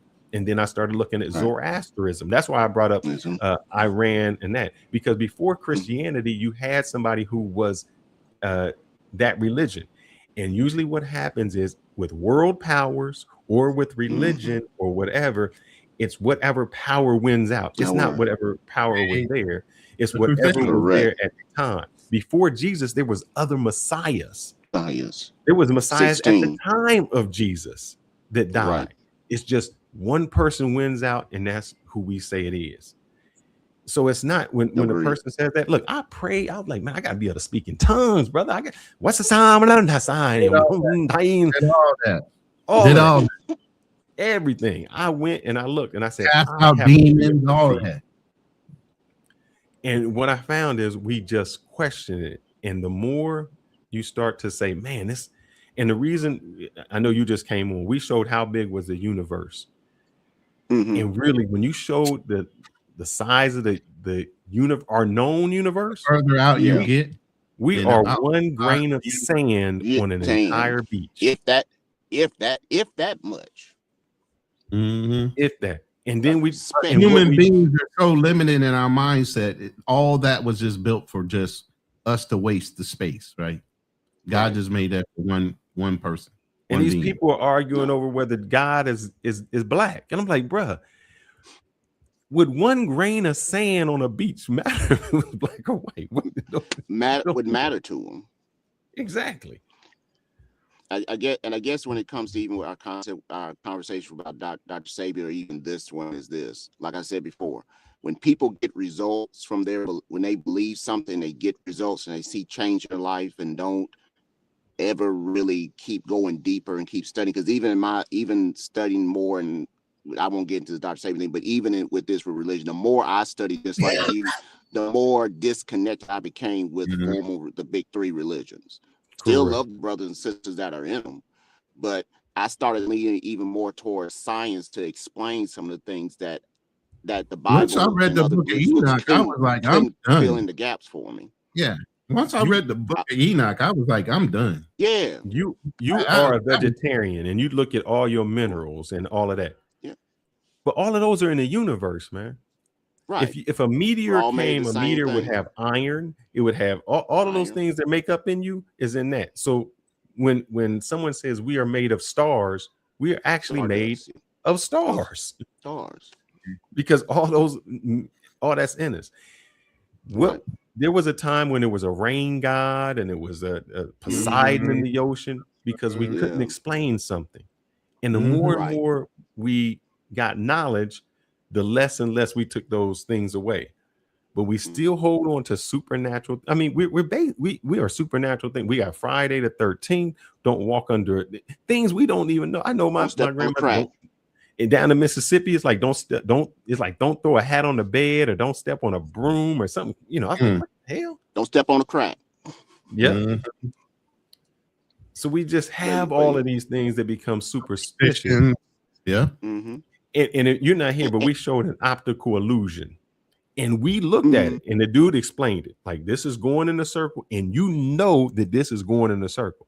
Matter of fact, I'm going to put a pin on here so you can see exactly where it's going. And then it would... I'll go ahead and play it for you so everybody else can see it. So we can show you. Okay. Amen. Because we were talking about spirits and things like that. Yeah, there's a lot of spirits running around here. Hold on, I'm going to pull it up real quick.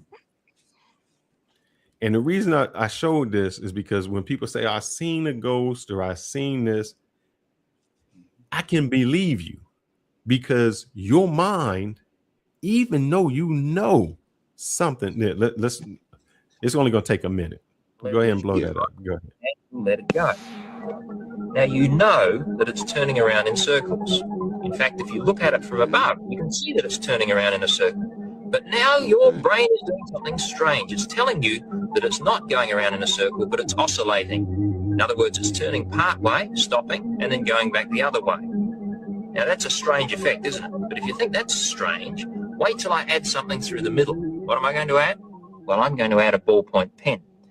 And to do that, I've placed a little piece of double-sided sticky tape on the ballpoint pen. You can use ordinary sticky tape if you like. I'll place it right through the center of the window and press it in place like that. Now this time, by fixing on the pen, you will be able to see that the pen is going around in a circle and not going backwards and forwards. But what's your brain going to tell you about the window? Will your brain allow you to see the window going around in a circle with the pen? Or are you going to see something really strange? Well, have a look at that. It's unbelievable, isn't it? You know, you can see the pen going around in a circle. What's happening. You but your know brain is telling you that the not window going is through that. going halfway around and turning and going the other way. But your and yet, brain in order is to just do that, the two things have to to pass think through one that it's another, going the pen through and the window. You know it's not possible. You know it can't happen. And yet, as you look at it, your you see brain them going through fills in the one another. gaps. When you can't, what happens is your brain, because your brain can't do it, your brain fills in that space, and so we believe it. That's what happens in a lot of life. When we can't explain something, our brain fills it in. And we're just like, well, that's what happened. It must be going through it or something. So if somebody says, I seen a ghost or I seen this, it's probably true. What they think they seen something. Because your brain is that powerful to say this happened. Or you say, or you talk to a burning bush. Exactly. Or talk to a snake. Hit the like button. Hit the like button, please. Please, please, please. Hit the like button at the least. As long as we've been going and entertaining you guys, even with random conversations, please hit the like button. Thank you. Yeah, hit that like button. Let me put mine in here. Yeah, I got mine. So that's what happens. And I think, and it wasn't, and here's the thing, when we're talking about Dr. Sabi, and not to bring him up. Oh my God, we're going there. I got off of it. No, I'm bringing it up to say this. Just like in faith, if somebody prayed and it healed them, they believe it.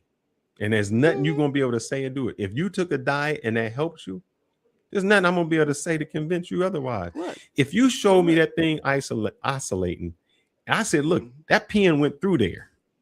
There's nothing you can tell me that it didn't because I just seen it with my own eyes. But see, that's the thing. When people say I seen it with my own eyes, your eyes play tricks on you. I got blood work to prove it works. I got blood pressure and other things measurements say it works. Okay, y'all going off on that tangent, even though you said okay. I'm off. I know how to get about the pain. Fearless likes to pull people in. No. What I'm saying is, don't do it. Don't let them pull any you of that in. stuff is like religion. If we believe it to be true, it's true, and there's nothing I can do to convince you. No. I can give you all the evidence in the world and you can say, look, this diet helped me. Just like with somebody with prayer, I can tell them, look, no, that didn't happen. That didn't happen. And they say, look, I prayed it away. How can I tell you you didn't pray it away? You prayed, you felt better. So your prayer made you feel better. I can't take that away from you. There's nothing I can say to do that. That's just how it is. So that's even with religion. People do something, they feel a certain way. God did it. Now, if they felt better without praying, they never give credit to whatever. It just happened.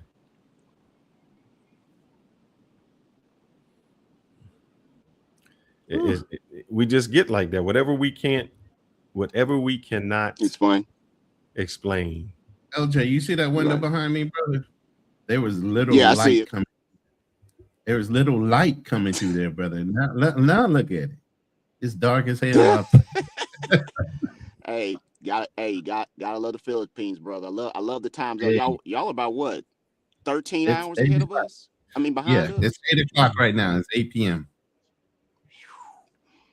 Man. And I got on here at 8:30. 8:30. Beautiful. They calling you Cat Williams. They calling you Cat Williams. Believe me, it was warm today. It was warm today. I'm sitting here feeling the heat. Believe me. Hey, I've been it's beautiful hydrating there all from day. everything I've seen. Oh yeah, it is beautiful. I ain't gonna doubt that. It ain't. Believe me, I'm not upset being here. Here's my other thing. And not to get on the Bible. People say they're Christians, but most of the New Testament is Paul. Yep. And and don't forget a lot of Peter. You know, Peter has a good portion in there as well. Yeah. So you're not listening to what you know when Jesus said, I didn't come here to change the laws. He said that. Right. But he came in order to make it for everyone, we have to do certain things. But Fearless, keep in mind to remember the Roman Emperor Constantine assembled religious leaders 300 years after he supposedly died. Yep. And reorganized and rewrote and reinterpreted the Bible. Yeah, that's what I'm talking about. And people always wonder, like, why we have this is how I always used to remember days or months. You would say every knuckle was 31 days, like January, February, March, April, May, June, July, August. You have to hit that twice. The reason why July has 31 days and August has 31 days and October has 31 days has nothing to do with the days. It was Augustus Caesar, Octavius Caesar, and Julius Caesar. I'm explaining how the days go. Oh, hey, gentlemen. Hey, look, Fearless, before you jump into that, I got log off. I've been given breakfast order to pick up, and nothing I can eat except some coffee. That's all I eat. You gotta smell all that. Look, this is how I started off my night, man. Hey, it's there torturing you with all that vile food over there. It was a drinking? jalapeno martini. Look. I want to try one of those. Look, when I get to the Dallas Metro, I want you to take. I want to try one. LJ, that's a little girl drink.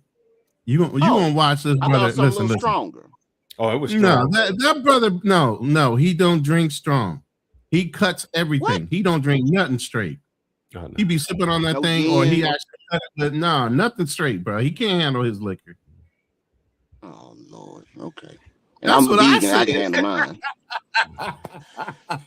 See, no more tease me about my veganism, no more. Especially being here in the deep. Can't even handle his own liquor. He over there cutting everything up. Got Coke sitting right next to his drink. But anyway, but hey, I'm gonna definitely go back and rewatch the portions I missed and leave some comments in there for y'all. All right, brother. Appreciate it. Hey, no problem. Hey, look, love y'all. Hey, look, Phil. I don't know if you noticed this green. This is a good green. Let me unbuckle because I'm over sitting in this parking lot. Oh, there we go. Look at that. Look at that shirt, baby. Look at that shirt. Oh, look at that shirt on. Hey, I can see one of mine now. Hey, send it to me in the WhatsApp because I want to order one for you too. Look, I told my son when he wins, I'm gonna have to buy him one just like this. Exactly, man. Exactly. I'm gonna get him one. All right, brother. Yeah, appreciate it. All right, appreciate look, your support. Y'all be blessed, Jim. I'll appreciate catch y'all on brother. replay. Yeah. And that's dedication. You replay this whole goddamn episode, you really dedicated. Yeah. Well, you ready to call it a night, man? I know we got the views, but I'm so tired. I've been up. I ain't been to sleep yet. I'm cool with it. I'm still going. We getting off of here, brother. You know what kept us on, really and truly? What's that? You got to get your eyes out that chat, bro. They know how to push your buttons. You let the trolls get to you. Nah, they crazy. We went from 3 hours to 11 hours and 31 minutes. I'm trying to educate them a little bit. And here's my only thing to the people. I just say this, man. And then we're gonna get off of here. Like I told the story once before, and I'll make it quick. My best professor when I was in college, I said Alexander the Great, and he said, Alexander the Great, why would you call him great? You don't know what he's great for. And he said, before you do anything, you need to question why something is. And so that's what I started doing. I just didn't started taking things as is. Mm-hmm. And the reason we were talking about Dr. Sebi, because we had a discussion the previous week where Dr. Sebi, they said he was this person. I said he's a fraud. And people were so mad at me because I called Dr. Sebi a fraud.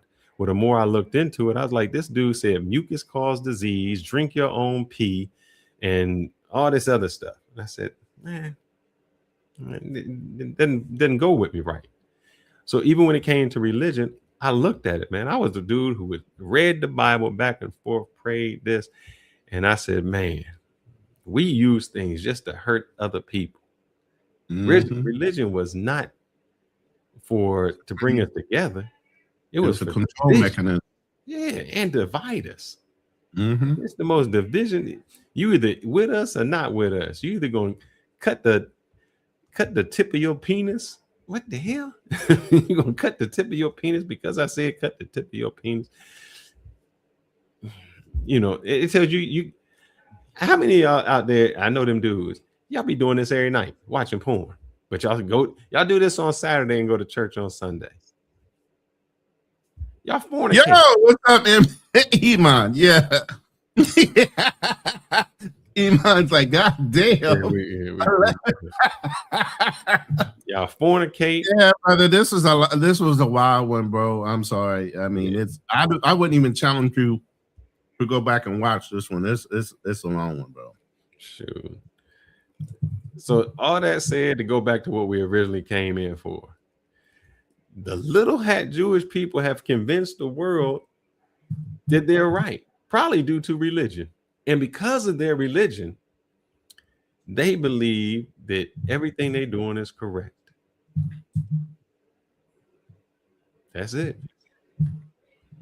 I'm not a sinner. I'm a saint.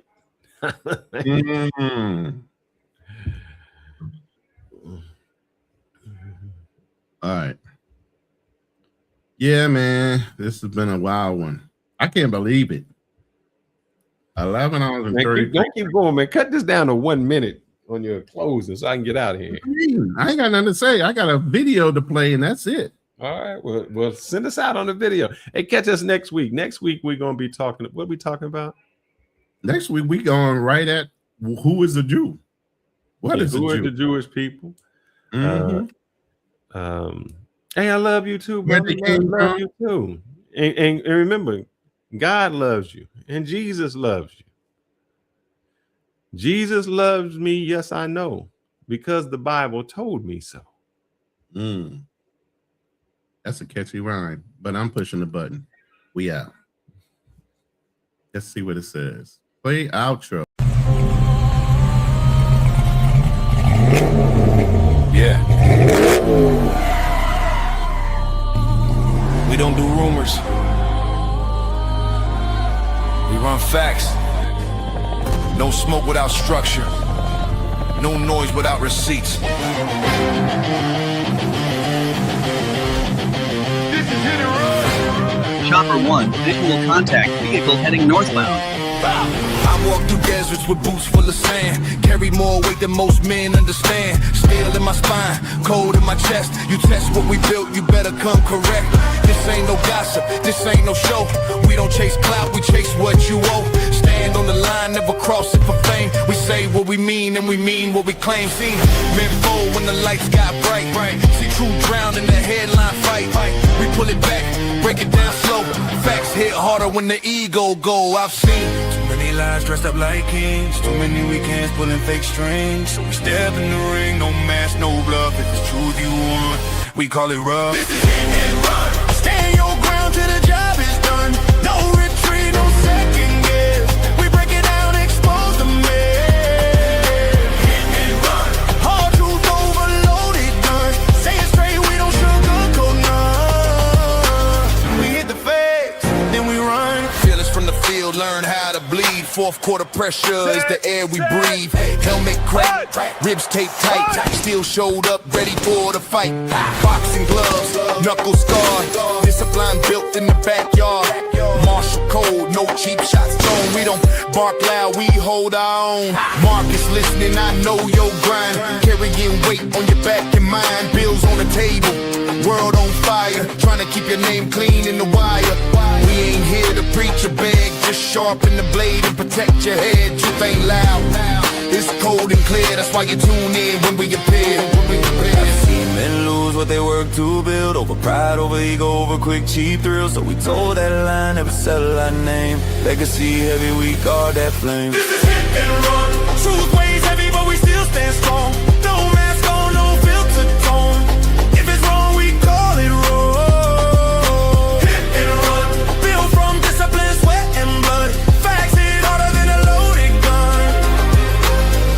Truth, then we run. Unit 1 airborne, scanning the downtown grid. No emotion, just evidence.